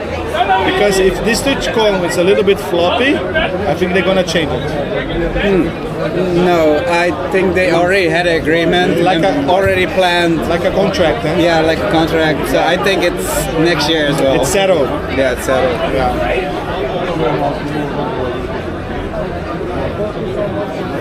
Because I remember, you know, like the CEO from Twitch, Dan Clancy, he made a stream. He went to the Stadhouse in Rotterdam and he talked with the mayor. Oh, wow. And he was like saying like, oh, the mayor was like saying, we are happy to have you guys here. And it looks like a agreement. So like, yeah, we are having... Honestly, it wasn't a real agreement because, you know, the KPN building near the Erasmus? Yeah. They were showing like the Twitchcon logo on it. It's like, that's a real agreement. That means he actually went to multiple people here. It's a contract, huh? Yeah. There's companies involved with it. Yeah, I think we are stick with the... Pretty sure, yeah, next year Rotterdam. For me, it's fine. Exactly. For me as well.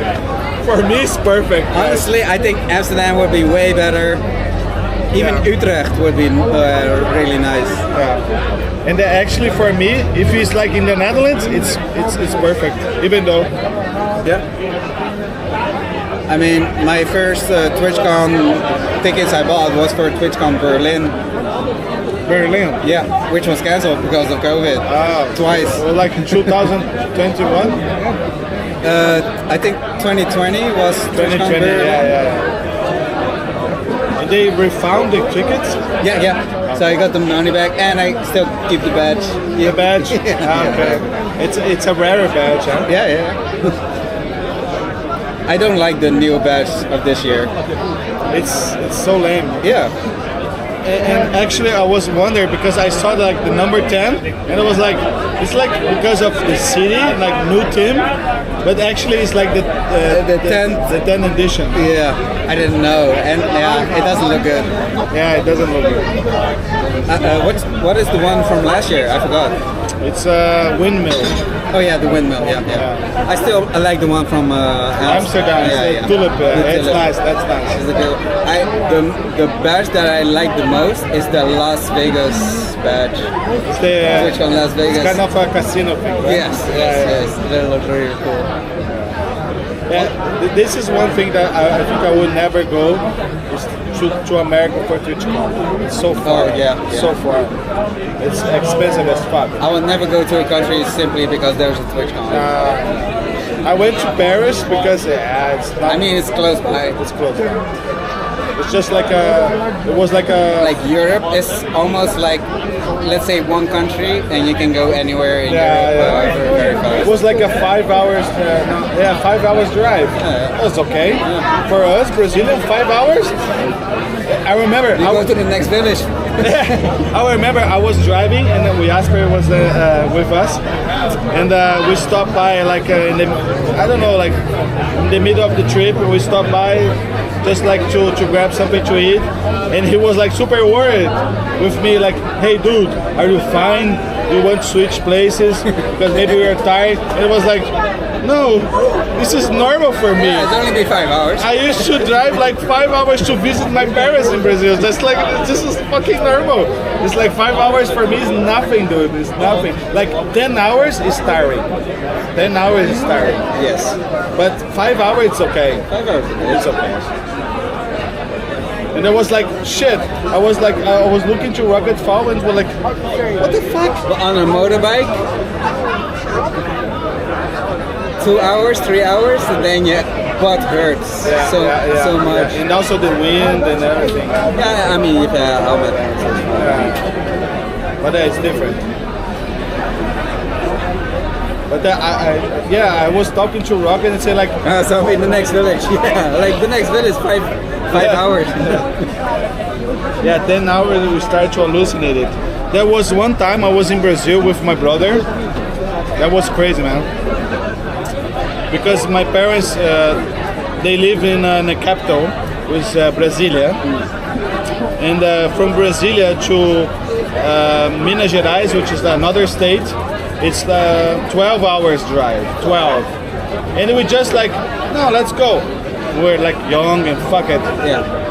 And then we start to drive and like the whole day driving. And when we reach close to the destination, my brother say like, you wanna have some beer? I'm tired. Yeah, let's do it. And then we just started drinking, and he was like driving because it was like straight, you know? Yeah. And it was just like drinking, driving. It was like, that's not right, but we were young and don't give a fuck.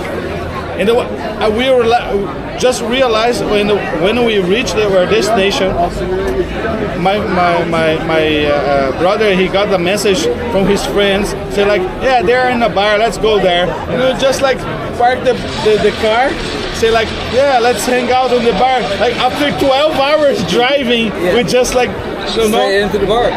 And if you look in the map, we just drive like to here.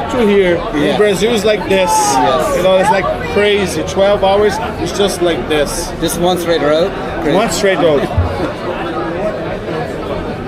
Uou, Yanina! E aí, Yanina, como é que tá? Thank you for the raid, valeu pela raid aí.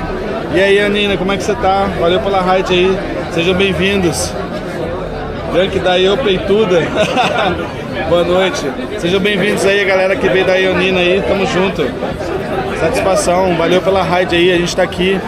Vou apresentar pra vocês, eu sou o Tusted, sou brasileiro, moro aqui na Holanda, faço lives de RL. E aqui a gente tá no aquecimento da Twitchcon. Twitchcon vai rolar esse final de semana aí, aqui na cidade que eu moro, em Rotterdam. Tô aqui com o meu amigo Aquecimento, a gente tá trocando ideia em inglês. Mas sejam todos bem-vindos aí. A stream aqui é em português, na verdade, mas a gente tá meio que misturando português com inglês, porque tá trombando a galera de fora. Mas sejam bem-vindos aí, valeu todo mundo que colou pela Ionina. Tamo junto, valeu pela raid aí. Uou, double raid! Oh my god! Raid dupla, valeu aí pela raid aí, labelzão, tamo junto, irmão. Valeu pelo follow aí, France. Sejam bem-vindos, galera. Igual eu falei pra vocês, a gente tá aqui no aquecimento da Twitchcon. A Twitchcon vai acontecer esse final de semana. Sejam todos bem-vindos. Eu sou brasileiro, eu faço live de RL aqui. Se você gosta de live de RL, você tá no lugar certo. A gente faz mó rolezão aqui na Holanda. Alguns países, às vezes, a gente vai pra, tipo, Itália, Bélgica, Alemanha. A gente cola nos lugares também. Sejam todos bem-vindos. Eu tô meio chapado porque eu já tomei breja pra caralho. E é isso aí, mano. Sejam bem-vindos. Tamo junto. Deixa o follow aí, porque a gente vai ter muito conteúdo pra mostrar pra vocês. A gente vai ter a Twitchcon sábado. Eu vou estar lá dentro do evento mostrando pra vocês como é que vai ser. E amanhã também a gente vai estar fazendo live. A gente vai estar trombando outros streamers aí, a galera gringa que vai estar colando aqui em Rotterdam. Então sejam todos bem-vindos aí. Valeu pela follow. Galera que veio do label também, satisfação total. Obrigado aí pela raid, labelzão. Pra quem não conhece, o label faz live de RL lá no sul do país. E a Ionia também faz live de RL, faz live de desktop. Tamo junto. Obrigado aí, velho. Valeu pela satisfação. Salve, Cannabis. Aí, Cannabis. Yo, brother. Hey, how you doing? Good? Ei, Cannabis. Mano, esses dias eu tava vendo sua live, mano. Você tomou um enquadro fudido, Cannabis. Caralho, eu tava lá, eu tava assistindo, irmão. Caralho, mano, você tomou um enquadro dos homens lá, velho, dos bota, velho. Caralho. You know this guy? Cannabis 3D? He's a Brazilian guy. And he also does, he's starting to do IRL. And his content is around weed, of course, Cannabis 3D. And I was watching one of his streams, like, I don't know, maybe 1 week ago. He was smoking weed outside of his home on the street. Out of the blue, cops. Oh my God. They just busted him, and he was like smoking a very like a tiny joint, but he has like a flower here, you know, like a huge flower here. And the cops was like, "What the fuck you're doing? You think you're like what are you doing?" Like they're questioning him, you know, like. And he was like a little bit like, "I don't know, I'm just here, I live here, I just have this weed," and they're very aggressive. And I was like, shit, man. And because like I used to smoke weed since I was a teenager, it was giving me like the same vibe, you know, like shit, man, the cops is here. But I think it was okay because nowadays it's not a big deal. They don't get you to jail or nothing. Maybe just sign something because it's illegal. But yeah, it was not very good mood, and he ended his stream. The cops say like, "What is this?" He was walking to the phone. "What is this?" He's like, "No, it's just a live stream." And it just ended. And I was like, "Fuck, dude!" They just got busted for the cops. And because in Brazil we have the motorcycle cops. Yeah. You know, because the motorcycle cops they can go to the small streets. And pursuit. And they are the worst because they just like appear from nowhere. They're just like boom, you know, like shit. You know, like You're getting high and so police fuck instantly sober. And they super fast, you know, like. Oh my God. A galera aí, ó. Tô acompanhando, irmão, tomei um enquadro mesmo, que foda. Mano, eu assisti tudo, cara. Eu até comentei com o label, eu falei, mano, na hora que você tomou um enquadro, o label tava ao vivo, eu fui na live do label, eu falei, mano, o brother lá, Cannabis, ele tomou um enquadro em live, velho, foi foda. Mas e aí, Cannabis, conta pra gente, rolou alguma coisa? Os caras ficaram de boa, eles arrancaram o back seu. Conta aí pra gente como é que foi lá o bagulho, mano. Ficou de boa? Salve aí, Brincho, valeu pelo follow aí, mano. É nóis, irmão. Let's compare beers again. Oh shit, man! You just ended your beer. You need to order another one then. I'm fucked. I already fucked, so yeah, I will order. Vou acompanhar a Twitchcon no seu RL, puta frio aqui no Rio Grande do Sul, sair pra pedalar. É nóis, Brincho. Mano, se eu não me engano, você tava streamando uma vez de bike, dando um rolê de bike, não foi? Eu mandei uma raid pra você. Eu mandei a galera pra você lá, eu acho que... 715, yeah, I know. After this last one, I promise this is the last one. Yeah, I just order for you, okay? Yeah, just one.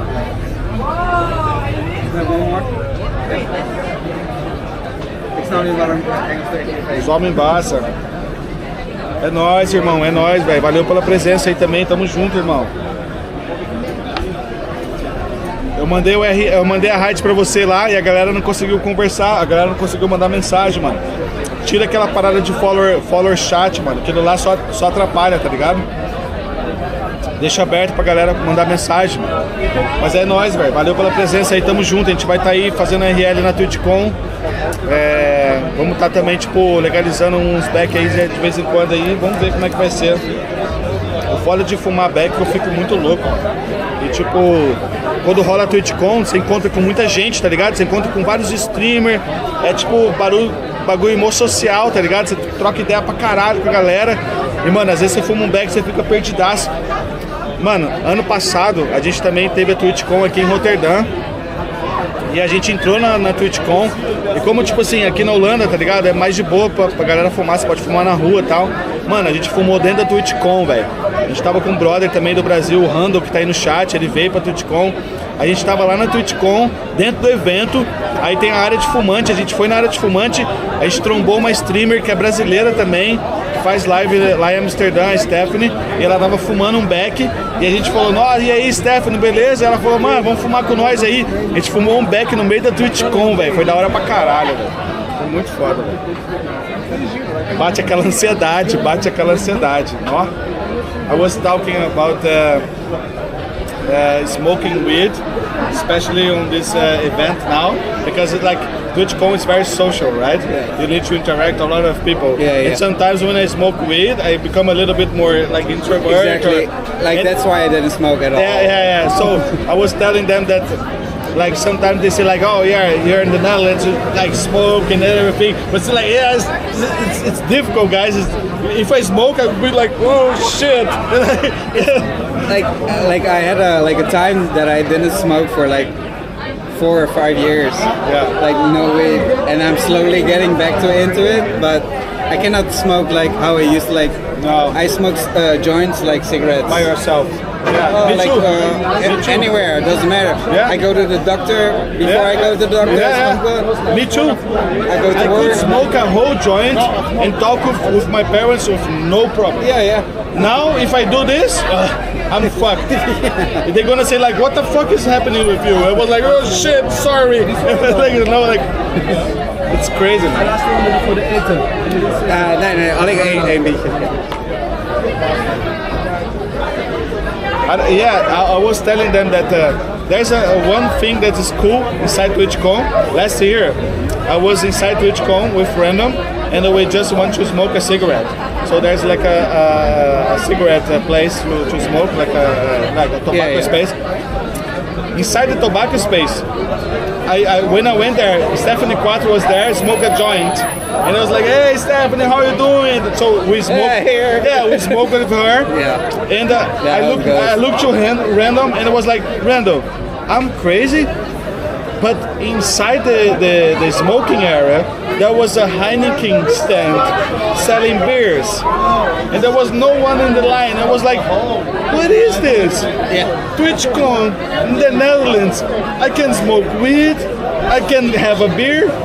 This place is perfect. Let's have it. And he was like, yeah. So we smoked weed there, grab a beer, and we're inside the convention. And I was like, what? That's crazy, man. I think it's gonna happen again. Good times, yeah. Good times, yeah.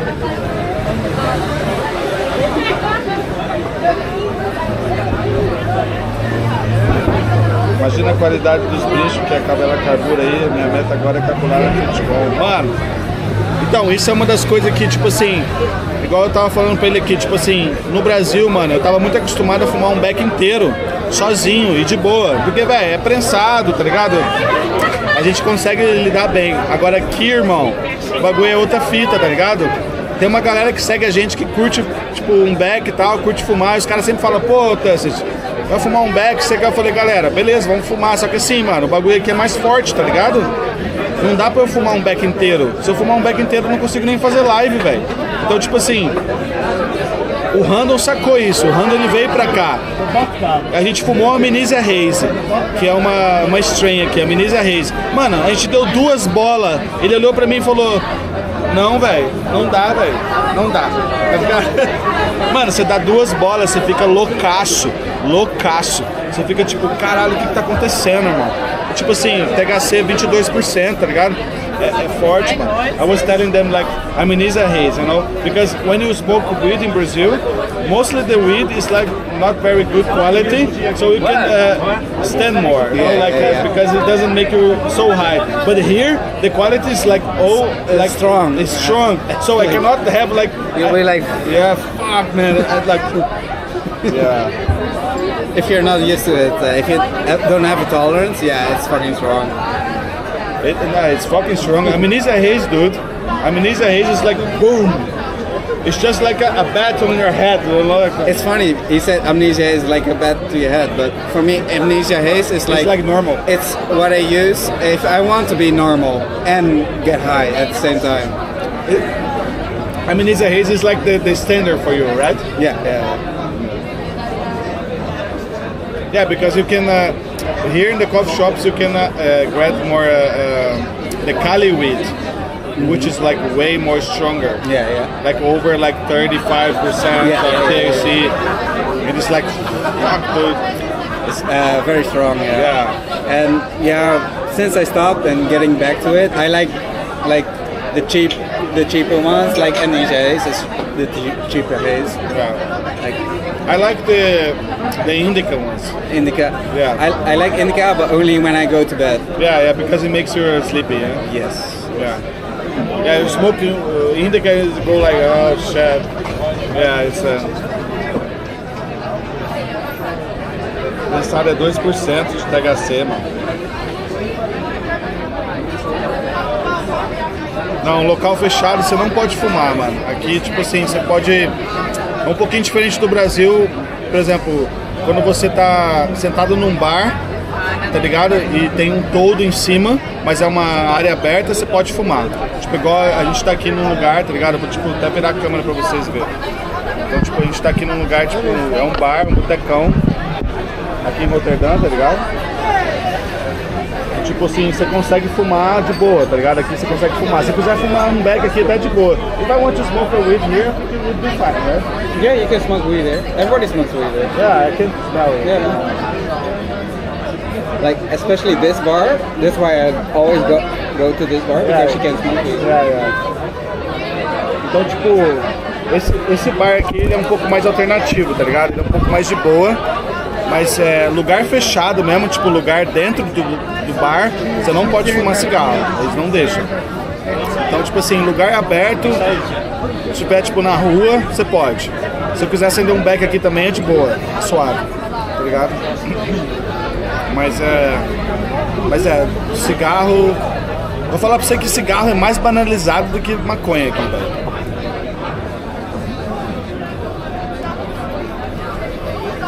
Na verdade, tipo, that's one it's very interesting for Brazilian people because, like in Brazil, you can drink in the street, you can walk with a drinking. Yeah, here we cannot. Here you cannot, but you can smoke.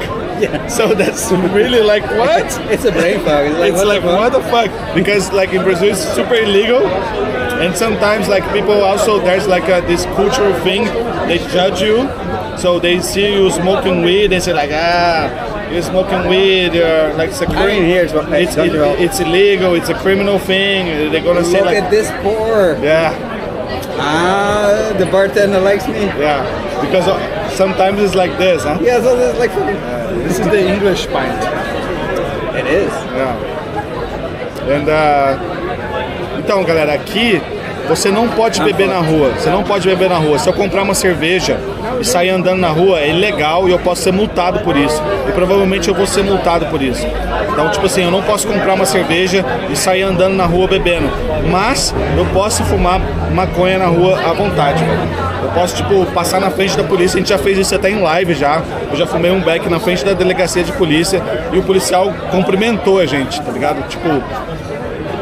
what the fuck, tá ligado? Tipo, bagulho bizarro, assim, tipo, você pode realmente sair, lógico que tem alguns lugares aqui que você não pode fumar, tem uma placa falando que você não pode fumar, tipo, perto de escolas, hospitais, tem algumas praças que você não pode fumar maconha,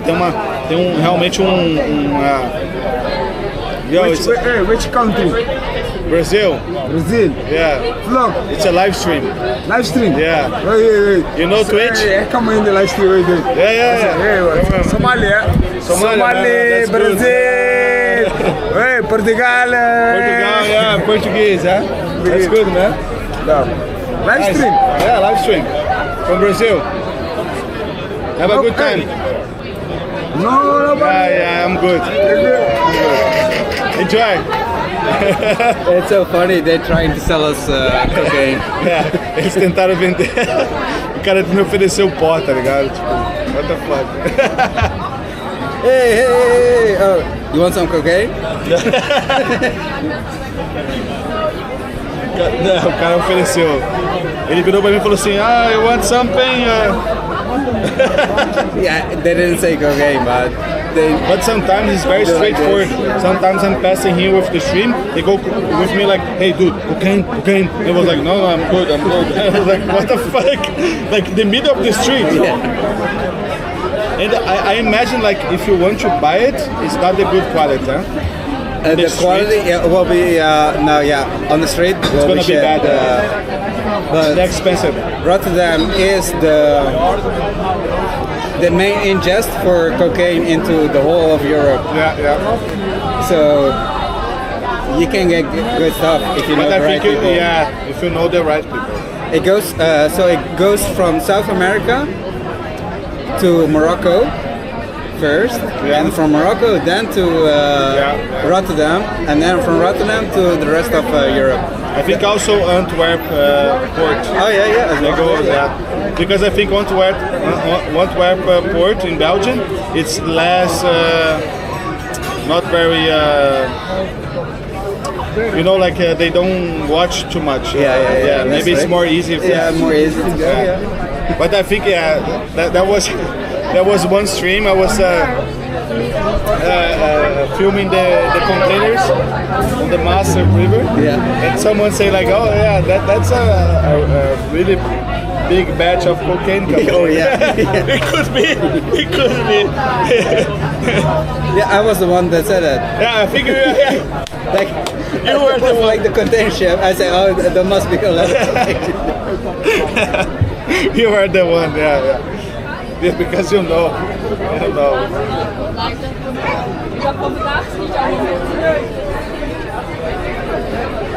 A galera aqui adora, mano. Tipo assim, quando você fala que você é do Brasil, o pessoal aqui é muito amigável, tá ligado? O pessoal abre um sorrisão e, tipo, como eu moro aqui em Rotterdam, e a galera aqui em Rotterdam é bem multicultural, né? Você vê pessoas de vários lugares. Geralmente quando você fala que você é do Brasil, o pessoal abre um sorriso, fala, ô Brasil! Os caras adoram e tal, a galera é bem firmeza, tá ligado? Então é bem legal isso.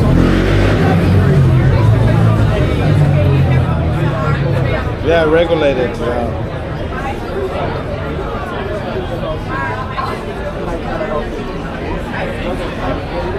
Salve, Julisney!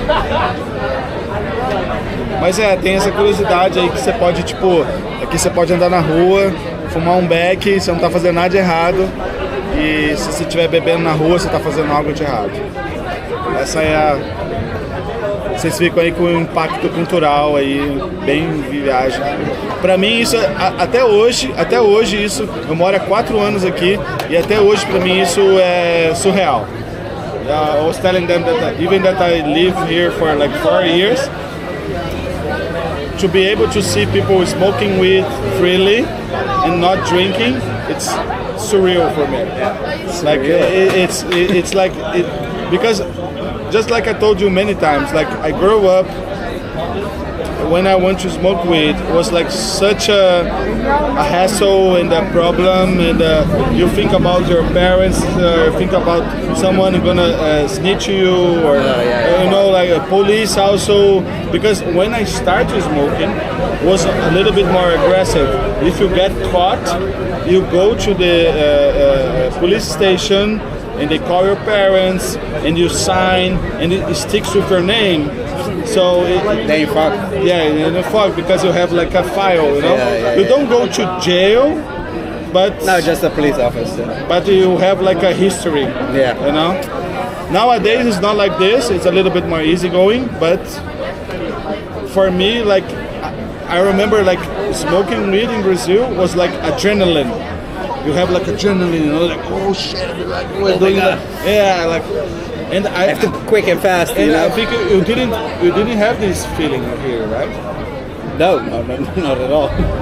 I think the most thing that you are worried about, maybe your parents get to know, or because you're yeah, like, pretty young. much. Like that's the most concern you have. Like you hide it from your parents. Yeah, that's the only concern. That's the moment. Yeah, because you smell like it, and you come back home late, and yeah, they know. Yeah, they know. And also, how the Dutch parents deal with it? They are cool about it, or they say like, oh yeah, it's a phase, or. Well, I'm not really the right person to answer because my parents are English and Moroccan, so that's weird. But I guess they used to it. Ah, yeah. Are you 15? You smoked your first joint? I did also. That's good. When I was 15, right? Yeah. So I guess it's a similar sense as alcohol.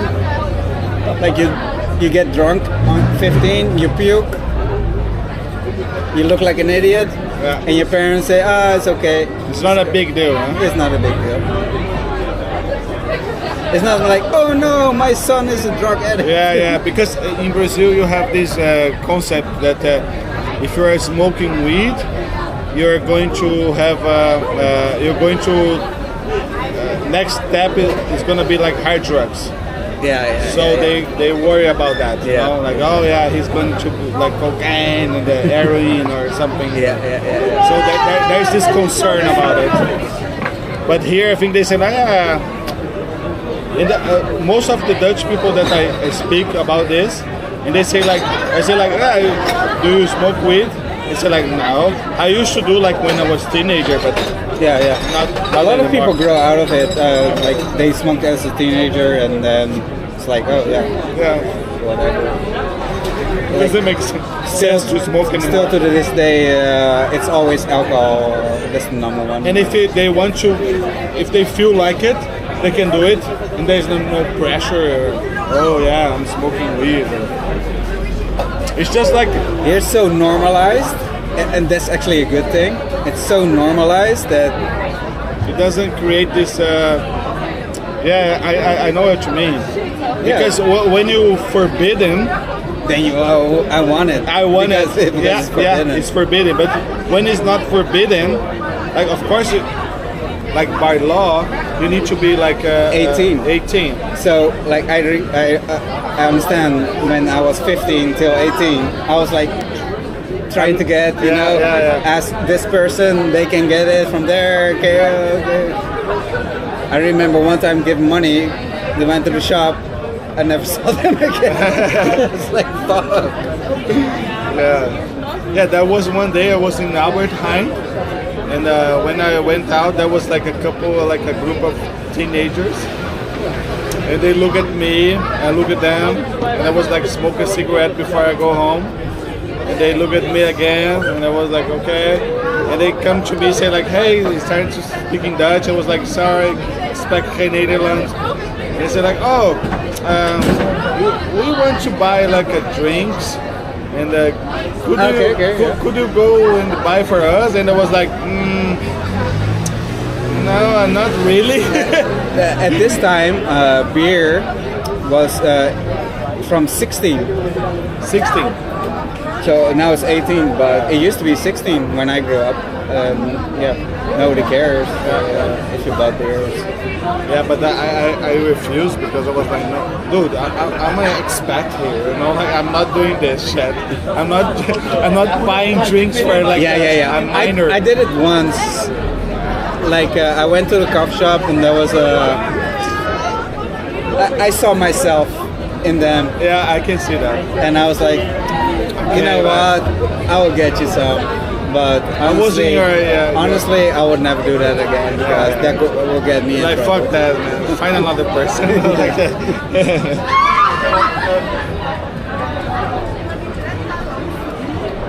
Like legal, if you start smoking weed, you're going to use heavier drugs, just like League of Legends. Oh my god. Back then, the drinking age was 16,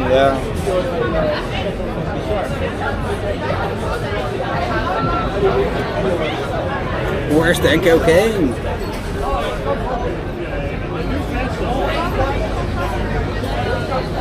Zombie, yeah, exactly. Like when I was a kid, I fucking loved it, but people actually did it for me. So, yeah. I did it once, so that's enough. Yeah, it's okay. I can imagine like honestly, if a kid would come to me, oh, are you going to the coffee shop? I'd be like, oh, fuck you, go yourself. Fuck you, yeah.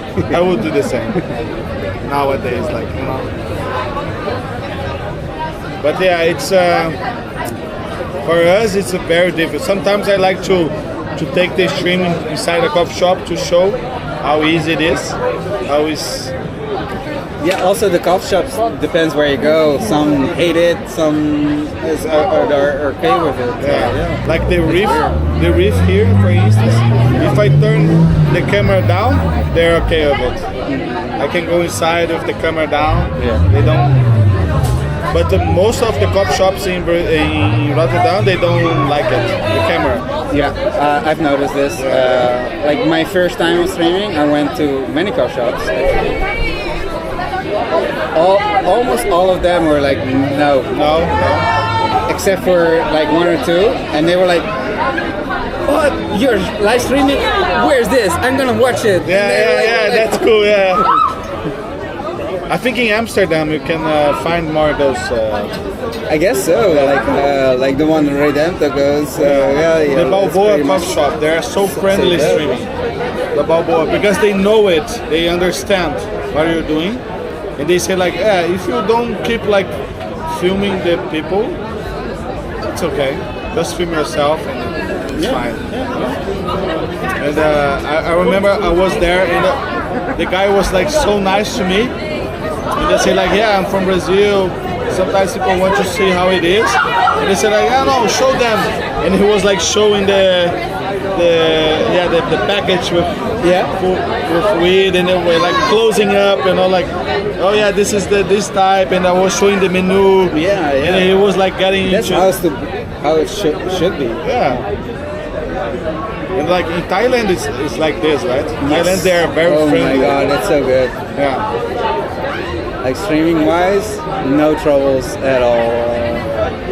I see that Redemptor, he goes to a very they always go to not the same coffee shop. I think he has like a place to go. He has like like 4 or 5 at least on stream that he shows because they're cool with them and they know them, and it's good if you're like a regular, like they treat you well, and that's good. Yeah, I went to the reef once and I speak to the manager, and I explained them what I was doing. The manager was like really actually fine with it. He said, no, if you want to stream here, it's fine. Just let me know, and I can find your space inside the coffee shop. Okay, fair enough. And you can show, and we know that we're. I respect that as well. Yeah, because you explain them what you're doing. Yeah. And they actually say that no, it's cool. It's just like tell me when you're going or when you're coming. And we can like find a place for you, and they're gonna go there and chill. I was like, oh, that's nice. Like some people go there just to get high, and suddenly there's a camera, you know. I can understand that. So one place that I don't go is the I forgot the name. Trefpunt. Yeah. If you go there with the stream, no. Did I already pay? Yeah. Already paid it, yeah. Salve Dante, e aí irmão, como é que você tá? Salve Dante, tamo junto irmão. Yeah, some of them don't like even that you take pictures of the menu. That's true also. Sometimes you take pictures Which is so stupid. Yeah. Also, the Dutch menus suck so bad. Yeah. It just shows you like, oh, we have amnesias, we have this. it doesn't show any details.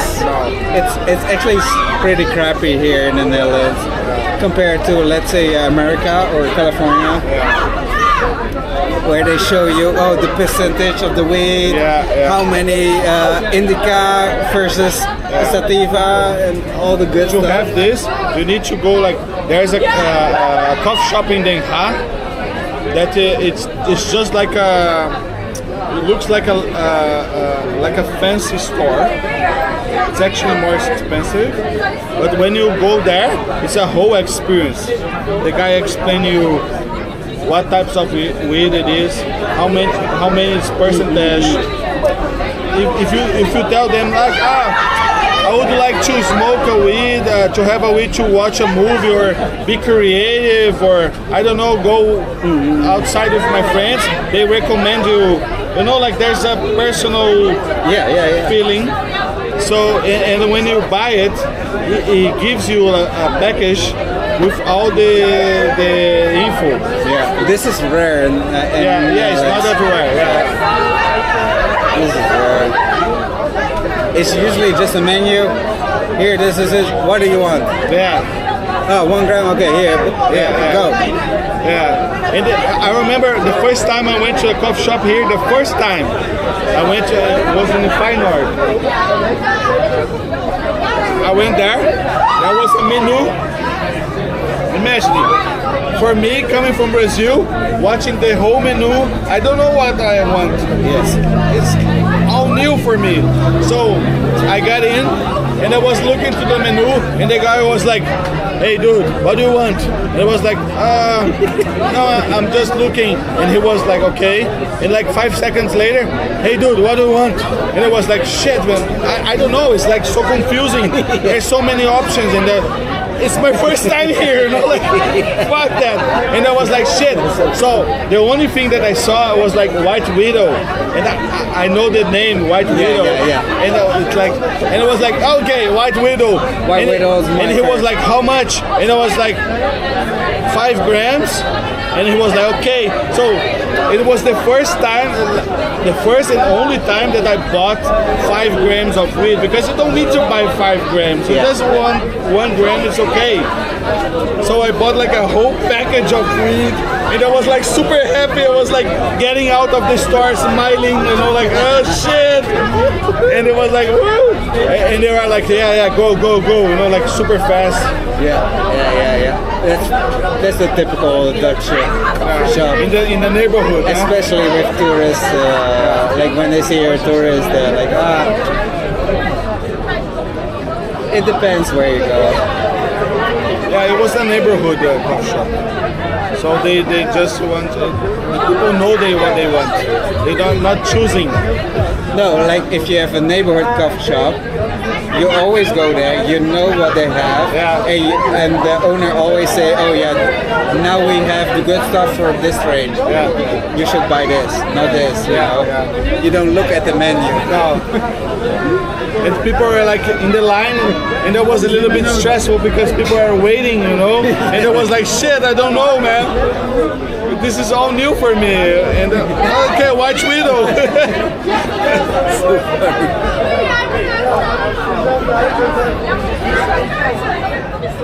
A lot of times I know more than the who sells it. Yeah. I mean, that's everywhere though. Is it right?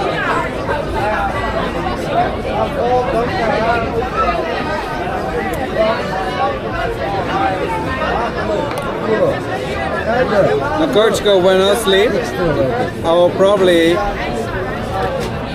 at some point, oh my god, it's almost midnight.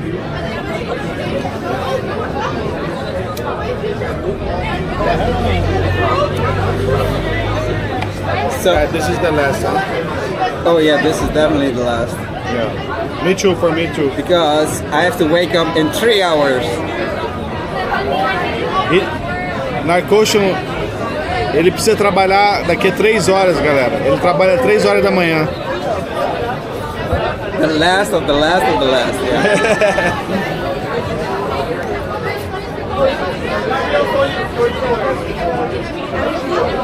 Aí, Gantimor, você tá sacando o inglês? Você saca do inglês, né? Da hora, galera que tá sacando o inglês aí, ó. É bom pra praticar, galera. Loucura, mas faz parte, é. Well, going to work with 3 hours late. I still have to cycle back home. Have a shower. It's a long ride, huh? Ah, it's okay. No, It's okay. 50 minutes? 15.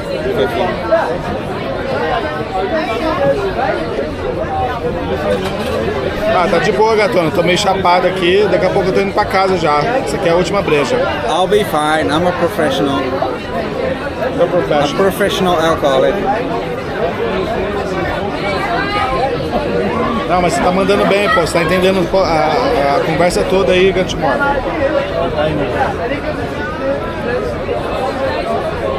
O zumbi também tá entendendo tudo. This is my last drink.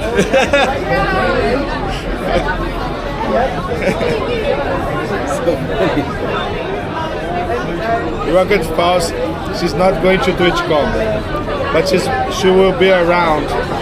And I was like, oh yeah, let's hang out and like with other streaming. And she was like, yeah, I don't know, my social battery is a little bit low. And I can understand.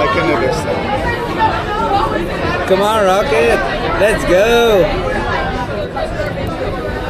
She will meet us tomorrow.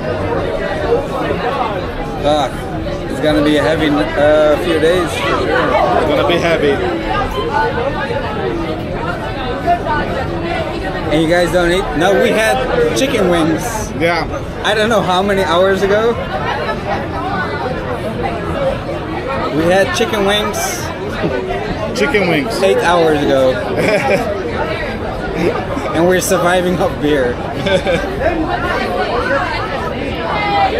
O negócio é pesado, galera. O bagulho vai ser pesado. A gente tá só no aquecimento aí, ó. Igual tá no título aí, ó. Só aquecimento. Amanhã a gente vai trombar vários streamers. O pessoal vai sair pra beber de novo. Vai ser loucura.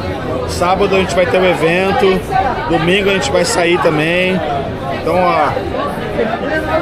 Isso aqui é só o aquecimento. Don't you guys need some water? I mean, beer has water. 715. Come on. I'm still good. Like, sometimes I need some water, but I'm still good. Right? That's not the same. It's water. It's not the same. I mean, you can get some water at the toilet. I mean at the washing place.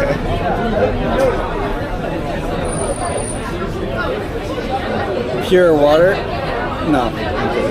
Not pure water.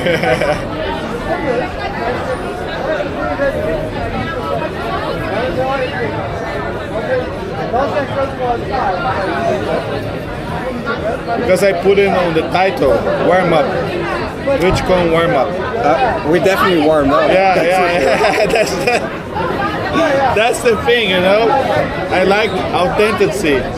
That's what we're doing, just a warm up. Because tomorrow is gonna be crazy. We're gonna meet a lot of people. It's gonna be fucking crazy, man. Because I know that we're gonna grab the credentials and everyone's will say like, yeah, let's go to the town, ski hut maybe, or I don't know. Yeah, it's gonna be like fucking a lot of group of people. A very expensive weekend, that's for sure. Yeah. For sure. Very expensive weekend. Like these beers are €7.50. Oh my god. Per piece. That's so expensive.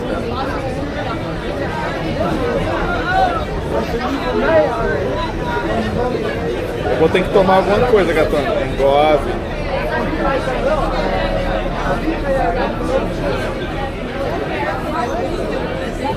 Vai ter que rolar um engove hoje.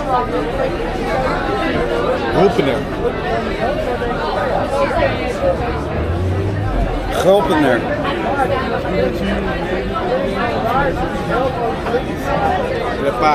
Prepara o engove aí.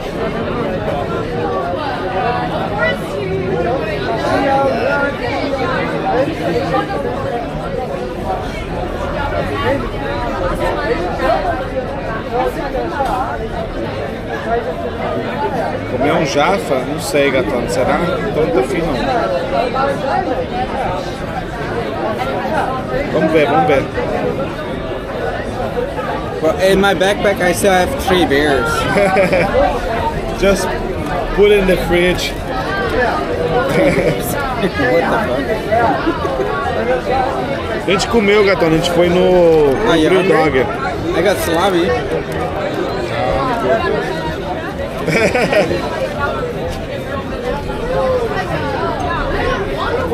A gente foi no Grill Dog, a gente comeu chicken wings. Like 8 hours ago, chicken wings. 8 hours ago, yeah. But yeah, the beers fills you up. That's beer for the night shift. It's a beer for the night shift. These.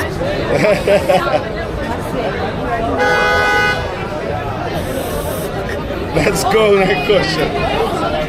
Oh my god. I'm fucked. It'll be fine. I'm good. And Narco works tomorrow? Yes, I have to. In 3 hours, I have to wake up. So honestly, it will be like this. Let's go, let's go.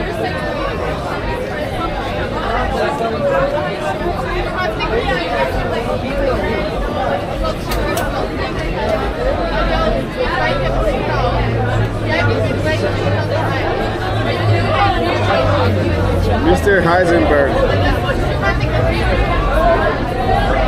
I like it, man.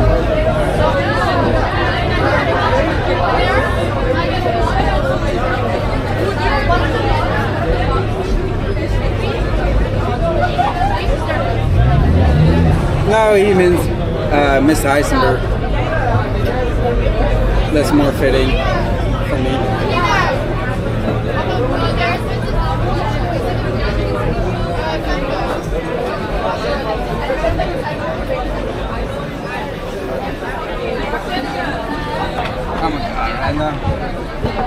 Vambora, chat.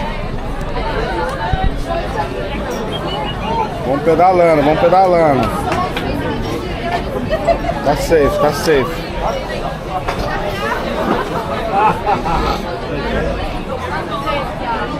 Isso porque eu nem fumei nenhum beck, hein, mano. Se eu tivesse fumado um beck, o bagulho ia ficar louco.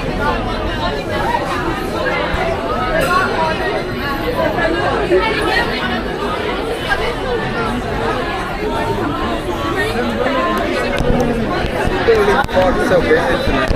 It's so busy.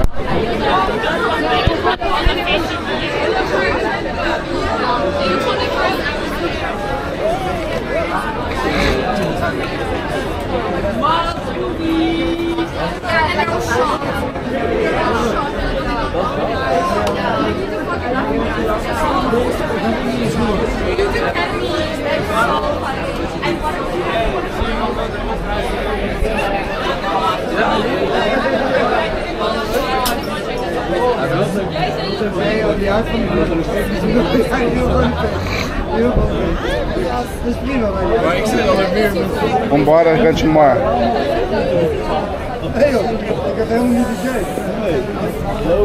Meu isqueiro.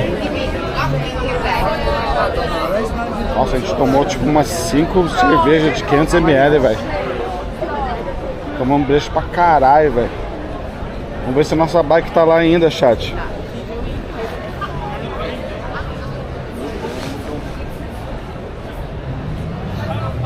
Oh yes. Minha bicicleta tá aqui ainda, tá de boa, tá safe. Tomamos IPA, nada, só Pilsen, Lager. Mas foi só, pô, velho, foi o quê? I think we drink like 5 or 6 beers there. I think so. Yeah, 5. Over there? Yeah. 5 beers, right? Could be 4 or 5, yeah. Yeah. I think 5. I'm not counting, but honestly, I feel okay. I feel it. But it's okay. I feel it, but it's still okay. And it's like 500 beer millimeters.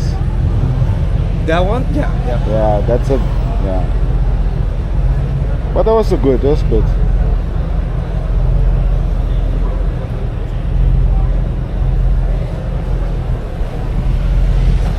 So Narcosha, I see you tomorrow. Yep. Thank you for today. Yeah, for sure. See you tomorrow. Yeah. I will be live maybe 2 p.m. or 3 p.m. And I go straight for the Ahoy. So I go home and sleep and work, and then I meet you there. I'll probably have a 1 hour, 2 hour rest. Yeah. And then I'll see you guys over there. Just message me. I will be around, you know. I mean, I'm literally 5 minutes away. Yeah, I know. So I will meet you tomorrow. Yeah. And we can continue. Thank you for today. It was really nice. It was fucking awesome. Aquecimento, say bye to them. See you guys. See you. So have a safe travel home. Yeah. Erasmusbrug. I will go the other way. Yep. You're going north? Yeah. See you tomorrow on Narcosha. See you. Have a good time.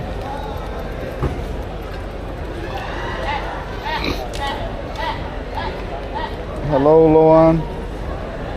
Valeu pelos beats aí, Dente. Tamo junto, irmão. Esse aí é o nosso brother, narcótico.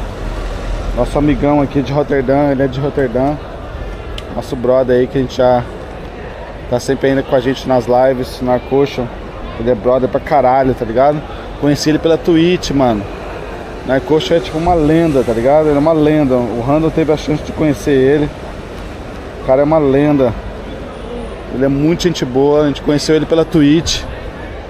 E, porra, velho, esse maluco, tipo assim, é um brother do coração mesmo, tá ligado? Tipo, sabe aqueles brother mesmo que você faz na vida, assim? O cara é muito gente boa. E ele... Eu lembro quando a gente começou a streamar IRL, né? Aqui na cidade, em Rotterdam. Ele é daqui, ele nasceu aqui em Rotterdam. E ele falou, cara, eu nunca... Tipo assim, o Narcosha, mano, ele é mod de vários streamers grandes. Ele é mod de, tipo, vários streamers grandes. Ele conhece a Twitch há muito tempo. Tá ligado? Ele é, tipo, Twitch viewer, tipo, de muito tempo. E ele falou, cara, quando eu vi vocês streamando na minha cidade, a primeira impressão que eu tive é, tipo assim, não, né, tipo, não é interessante pra mim, porque eu já conheço esse lugar, tipo... Tá ligado? Foda-se, assim, né? Meio que foda-se, assim, tipo... Mas ele falou pra mim uma coisa que é muito legal. Ele falou, cara, da sua stream eu pude ver a minha cidade de outra forma. Né? Tipo, ele falou pra mim, tipo, pessoalmente, ele falou, cara, através da sua stream eu pude ver, tipo, a minha cidade de outros olhares, porque você é uma pessoa de fora. Então, tipo, foi mó da hora. E a gente conheceu ele por causa da Twitch. Ele virou um amigão nosso. Tipo, pô, eu chamo ele pra gente trocar ideia, pra gente tomar cerveja offline, tá ligado? Eu chamo ele lá em casa, tudo. O cara é um brother nosso, tá ligado? É um brother. E, porra, o Narcosha, ele já virou, tipo... A galera aí do chat adora ele. A gente chama de narcótico, né? É o narcótico. E ele é muito firmeza mesmo. Diegão, como é que você tá, Diegão? Valeu pelo sub aí, irmão. Como é que você tá, irmão? Como é que você tá, velho? Vandaz Wunderbar. Yeah, we are in the Wunderbar. Wunderbar here. E aí, Diegão, valeu pelo sub aí, irmão. Tamo aqui. Acabamos de tomar várias brejas. Tamo muito louco. Só no aquecimento da Twitchcon. Como é que você tá, velho? Satisfação total. Valeu pelo sub aí. Estamos só começando o rolê da Twitchcon. Hoje foi só um rolezão mesmo aqui na cidade, trombar o Narcosha. Né? Eu tava pensando se eu ia trombar algum outro streamer, mas acho que a galera ainda tá chegando ainda. Amanhã a gente vai trombar vários streamers, velho. Amanhã a gente vai trombar vários streamers Então o pessoal que tá aí ansioso aí pra ver como é que vai ser. Amanhã a gente vai pegar a credencial lá na Twitch, tá ligado? Vai pegar a credencial, é o dia de pegar a credencial da Twitch. E lá o pessoal se encontra. E aí a gente vai ficar aí, velho. A gente vai fazer o rolê, vou mostrar pra vocês como é que vai ser. A stream vai, igual eu falei pra vocês já várias vezes, a stream vai ser totalmente em inglês. A gente vai ficar, tipo, falando muito inglês, porque a gente tá trombando a galera de fora aí, né? Eu conheço muitos streamers aí, o pessoal tá, tipo... O pessoal tá chegando na nossa casa, né, chat? Aqui é a nossa casa. Rotterdam é a nossa casa, então, tipo, a gente tá como praticamente um host aí. Tá ligado? Foi mal estragar o discurso? Relaxa, irmão. É nóis, Diegão. Trampando que nem um corno. Faz parte, né? Quase 9 horas de live. Vambora. Então, a gente tá aqui, nós estamos no aquecimento, Diegão. Começamos hoje. Na verdade, a gente começou ontem. Hoje a gente tá no rolê. Mas eu também não vou pegar muito pesado hoje, porque amanhã tem mais, né? Amanhã o bagulho vai ser mais pesado, porque a gente vai trombar a galera. Então é isso aí, vamos aí, chat. A gente vai pra casa agora. Vamos com vocês aí. Eu tô muito louco. Isso porque eu nem fumei, hein, mano. Amanhã a gente vai fumar. Fumar um beckzinho, né? Rola, né? Mas tá good, tá good. Hoje foi da hora, né? O Gantimar ficou com nós aí. A galera tá com nós aí, vambora. Cara, amanhã a partir das 10, 11 horas do Brasil, a gente vai estar ao vivo. Mais ou menos isso, tá ligado? Umas 10, 11 horas, a gente vai estar ao vivo aí.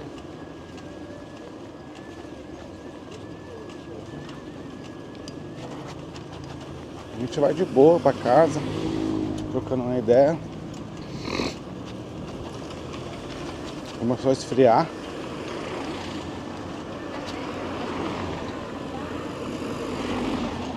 Mas amanhã, velho, amanhã eu vou trombar o Pepsi. Não sei se vocês estão ligados, o Pepsi Soul. Ele cola no chat com a gente aí. Ele é brasileiro. A gente vai almoçar com ele amanhã, só que eu não vou fazer live não.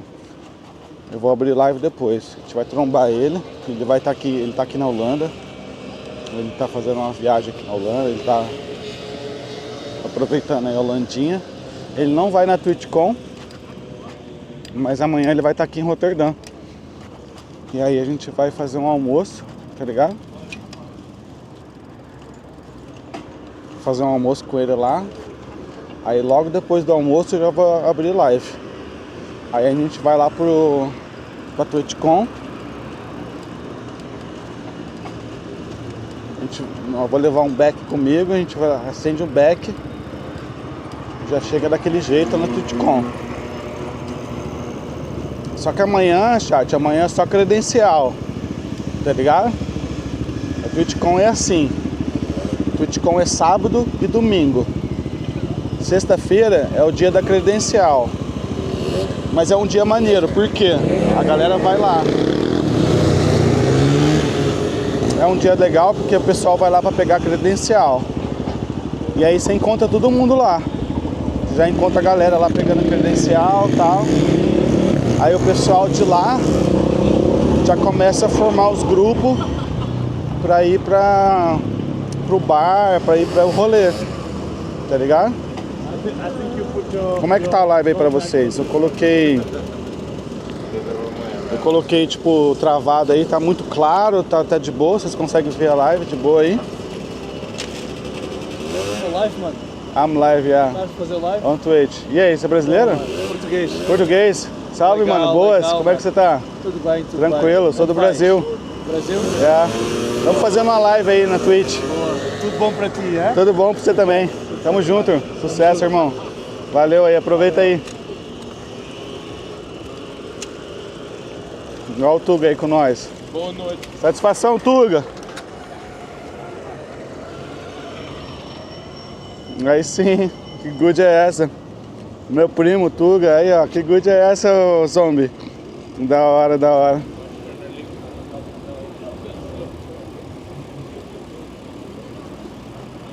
Final de semana eu não vou conseguir acompanhar. Ah, vai ter clipe, vai ter corte aí, vai ter... A gente vai estar ao vivo, vai ter muita coisa, mano. O VOD vai estar aí também. Então o pessoal vai poder curtir. Olha o Edson aí no YouTube, agora que eu vi, mano. Qual ferramenta, site você usa pra colocar conversa embaixo da tela? Puta, mano. Essa conversa, o chat, é um bagulho mais complicado. Eu uso o Streamer Bot pra fazer esse rolê, mas se você procurar na internet, mano, você consegue achar, tá ligado? Uma forma mais fácil de fazer. É só você procurar Twitch chat horizontal. Procura aí no YouTube chat horizontal. Acho que você vai achar um passo a passo aí.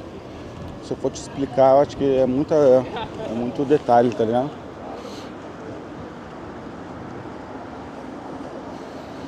Da hora, galera de Portugal colando, você viu que legal, mano? Que massa, né, velho? Da hora demais.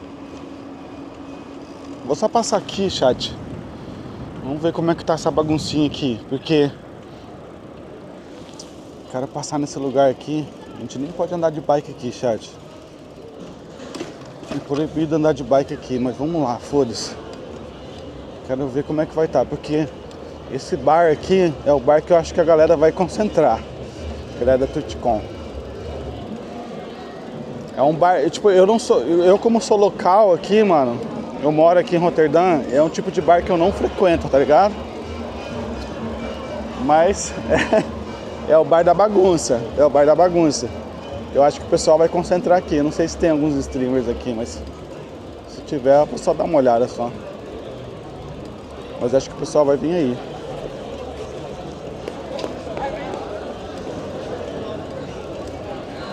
Você viu? Tá rolando um funk ali. Esse aqui é o bar, ó. Esse aqui é o bar da galera, filho. Acho que o pessoal vai vir amanhã aí, vamos ver. Deve ter uns streamers aí já. Offline. Ou não, sei lá. O pessoal tá chegando hoje, né? Eu não tô vendo ninguém que eu conheço aqui. Mas acho que amanhã o bagulho vai estar bombando. Amanhã o pessoal vai estar aí.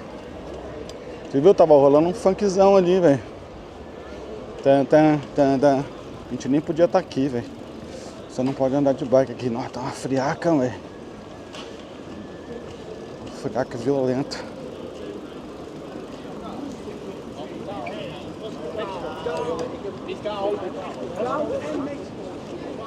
Galera, tá muito louco. Hoje é feriado, né, mano? Hoje é feriado aqui na Holanda, então o pessoal tá indo pra rua.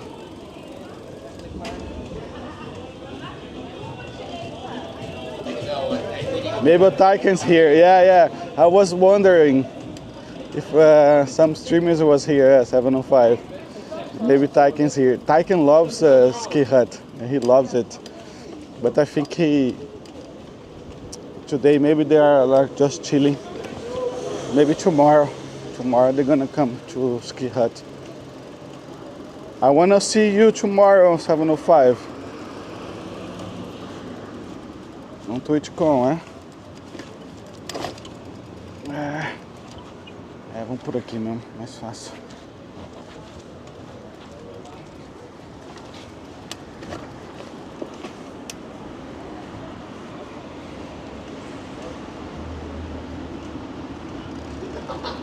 O clima tá ajudando, tipo, não tá tão pesado, não. Realmente não tá tão pesado. Não tá tão frio. Mas é aquela coisa, tipo assim... O vento faz ficar mais frio, né? Tá ligado? O vento faz ficar mais frio. Tipo, eu tava parado agora, tipo, dá um rolê de bike, já fica mais gelado, já.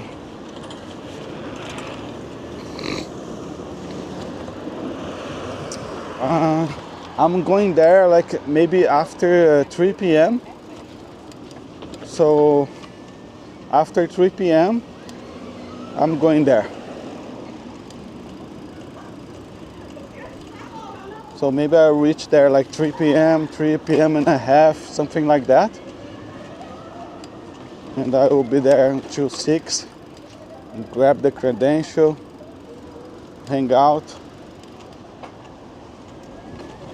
In the middle of the afternoon. This game always dark at night? It's super dark for you guys? I can adjust. Oh fuck. Shit. Fuck, dude, I always fall out. Quase que eu caí, mas tá de boa. Oh shit, oh my god, no, it's good, it's okay, chat, it's okay. Hit the curb. Não, tá de boa, tá de boa. Why is darkness much?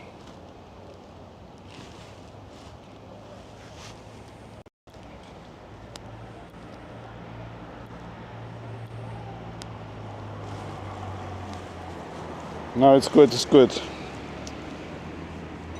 Tive um déjà vu. Não, Rocket, tá de boa. Não, tá de boa, chat, tá de boa. Eu não caí.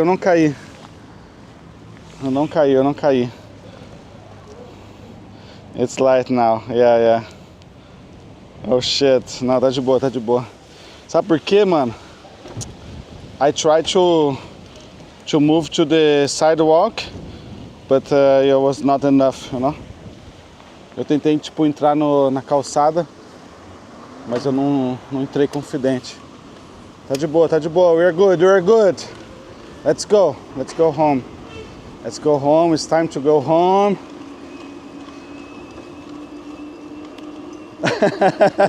Let's go, chat! We're safe. Vambora, Levo.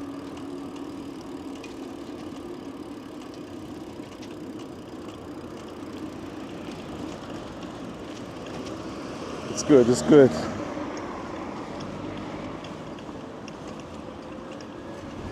Não, relaxa, Rocket. A Rocket tá apavorado. Foi meu erro ali. Eu devia ter entrado, tá ligado? Eu entrei meio tipo de lado. Na calçada. Aí tipo a roda ficou raspando no paralelepípedo. Aí fodeu. Devia ter entrado mais. It happens. It's good. Chat. 5 beer. Try to adjust the camera. Yeah, it's not good, huh? God damn it, 705. You almost got me in the floor. No, I'm kidding. It's not your fault. Thank you for letting me know. It was not that dark.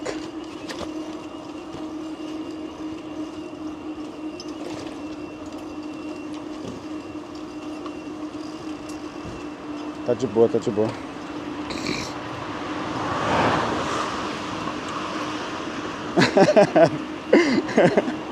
It's good, 705, don't worry. It's good. Salve, Tom. Então é isso aí, chat. Amanhã a gente vai estar ao vivo aí de novo. A partir das 10, 11 horas da manhã, aí do Brasil. A gente vai estar ao vivo lá, pegando a credencial da Twitch e trocando uma ideia. Amanhã vai ser loucurada.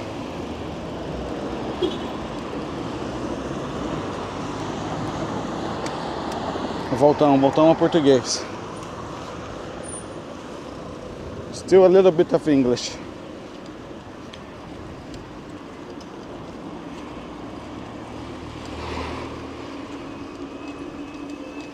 Vamos aí, galera. Vocês são meu anjo da guarda.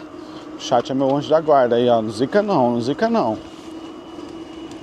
Vocês são meu anjo da guarda. Vambora.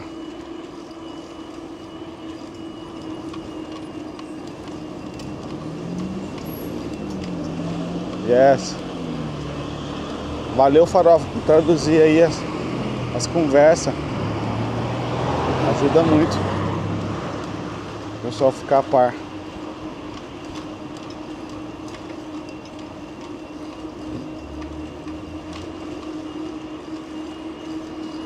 Better than FedEx, yes. Vambora, chat, Twitchcon tá começando, mano. E nós tá aqui, nós é o único brasileiro fazendo esse rolê aqui, velho. Tem base? Vocês têm base nisso? Que nós é o único BR aqui nesse rolê? Pô, mano, Twitchcon, ajuda nós. A Twitch podia colocar a gente na front page, né? Twitch podia colocar a gente na front page aí, mano. A gente tá trazendo conteúdo aí, ó, em louco. Ajuda nós, pô. Twitchcon tá vacilando.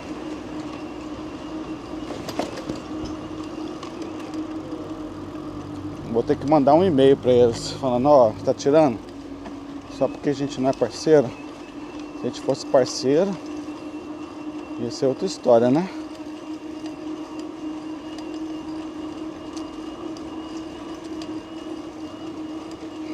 Twitchcon tá... a Twitch tá de zoas, ô Dente. Tá de zoas, né? Tamo aqui, suave. Oh, Narcocha is home safe. Hey, Narcocha, I always fell down. That's 705 fault. No, I'm kidding. No, I'm good.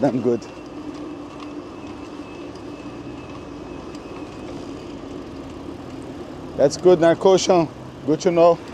I'm almost at home. Almost. 5 minutes and I will be home.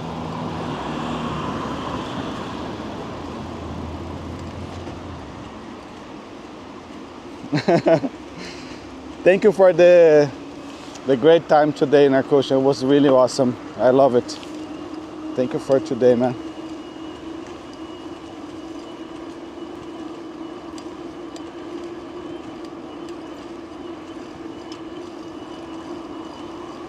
Yeah, follow Narcocha. He's gonna start streaming.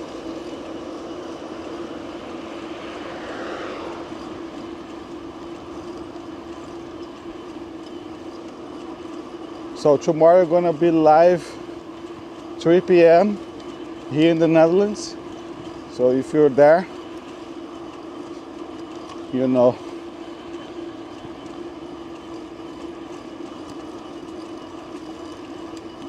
Vamos estar ao vivo 3 horas aí da tarde aqui, mas pra vocês vai ser 10, 11 horas da manhã. E vamos ficar o dia inteiro, mano. Vamos ficar o dia inteiro, até de noite. O bagulho vai estar louco. Amanhã também eu não posso pegar muito pesado, não. Porque sábado eu quero começar cedo. Se amanhã a gente ficar muito louco, o bagulho vai ser foda. E, velho, a Twitchcon é foda, velho, porque a galera gosta de ir pros bar, tá ligado? Que a melhor parte é isso, velho. É ir pros bar com a galera, velho. Isso é muito bom. Tá ligado?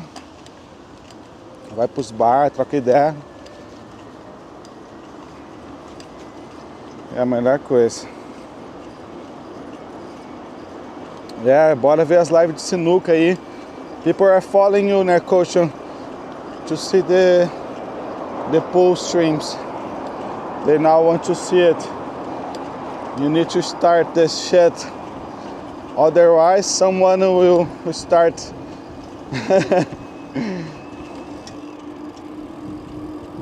Amanhã a gente tá ao vivo aí, chat. Tem como a gente mandar uma raid aí? Vamos mandar uma raid aí pra alguém?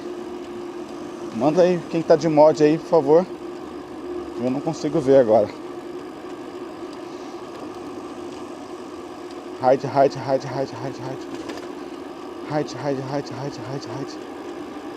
Let's go. São meia-noite já.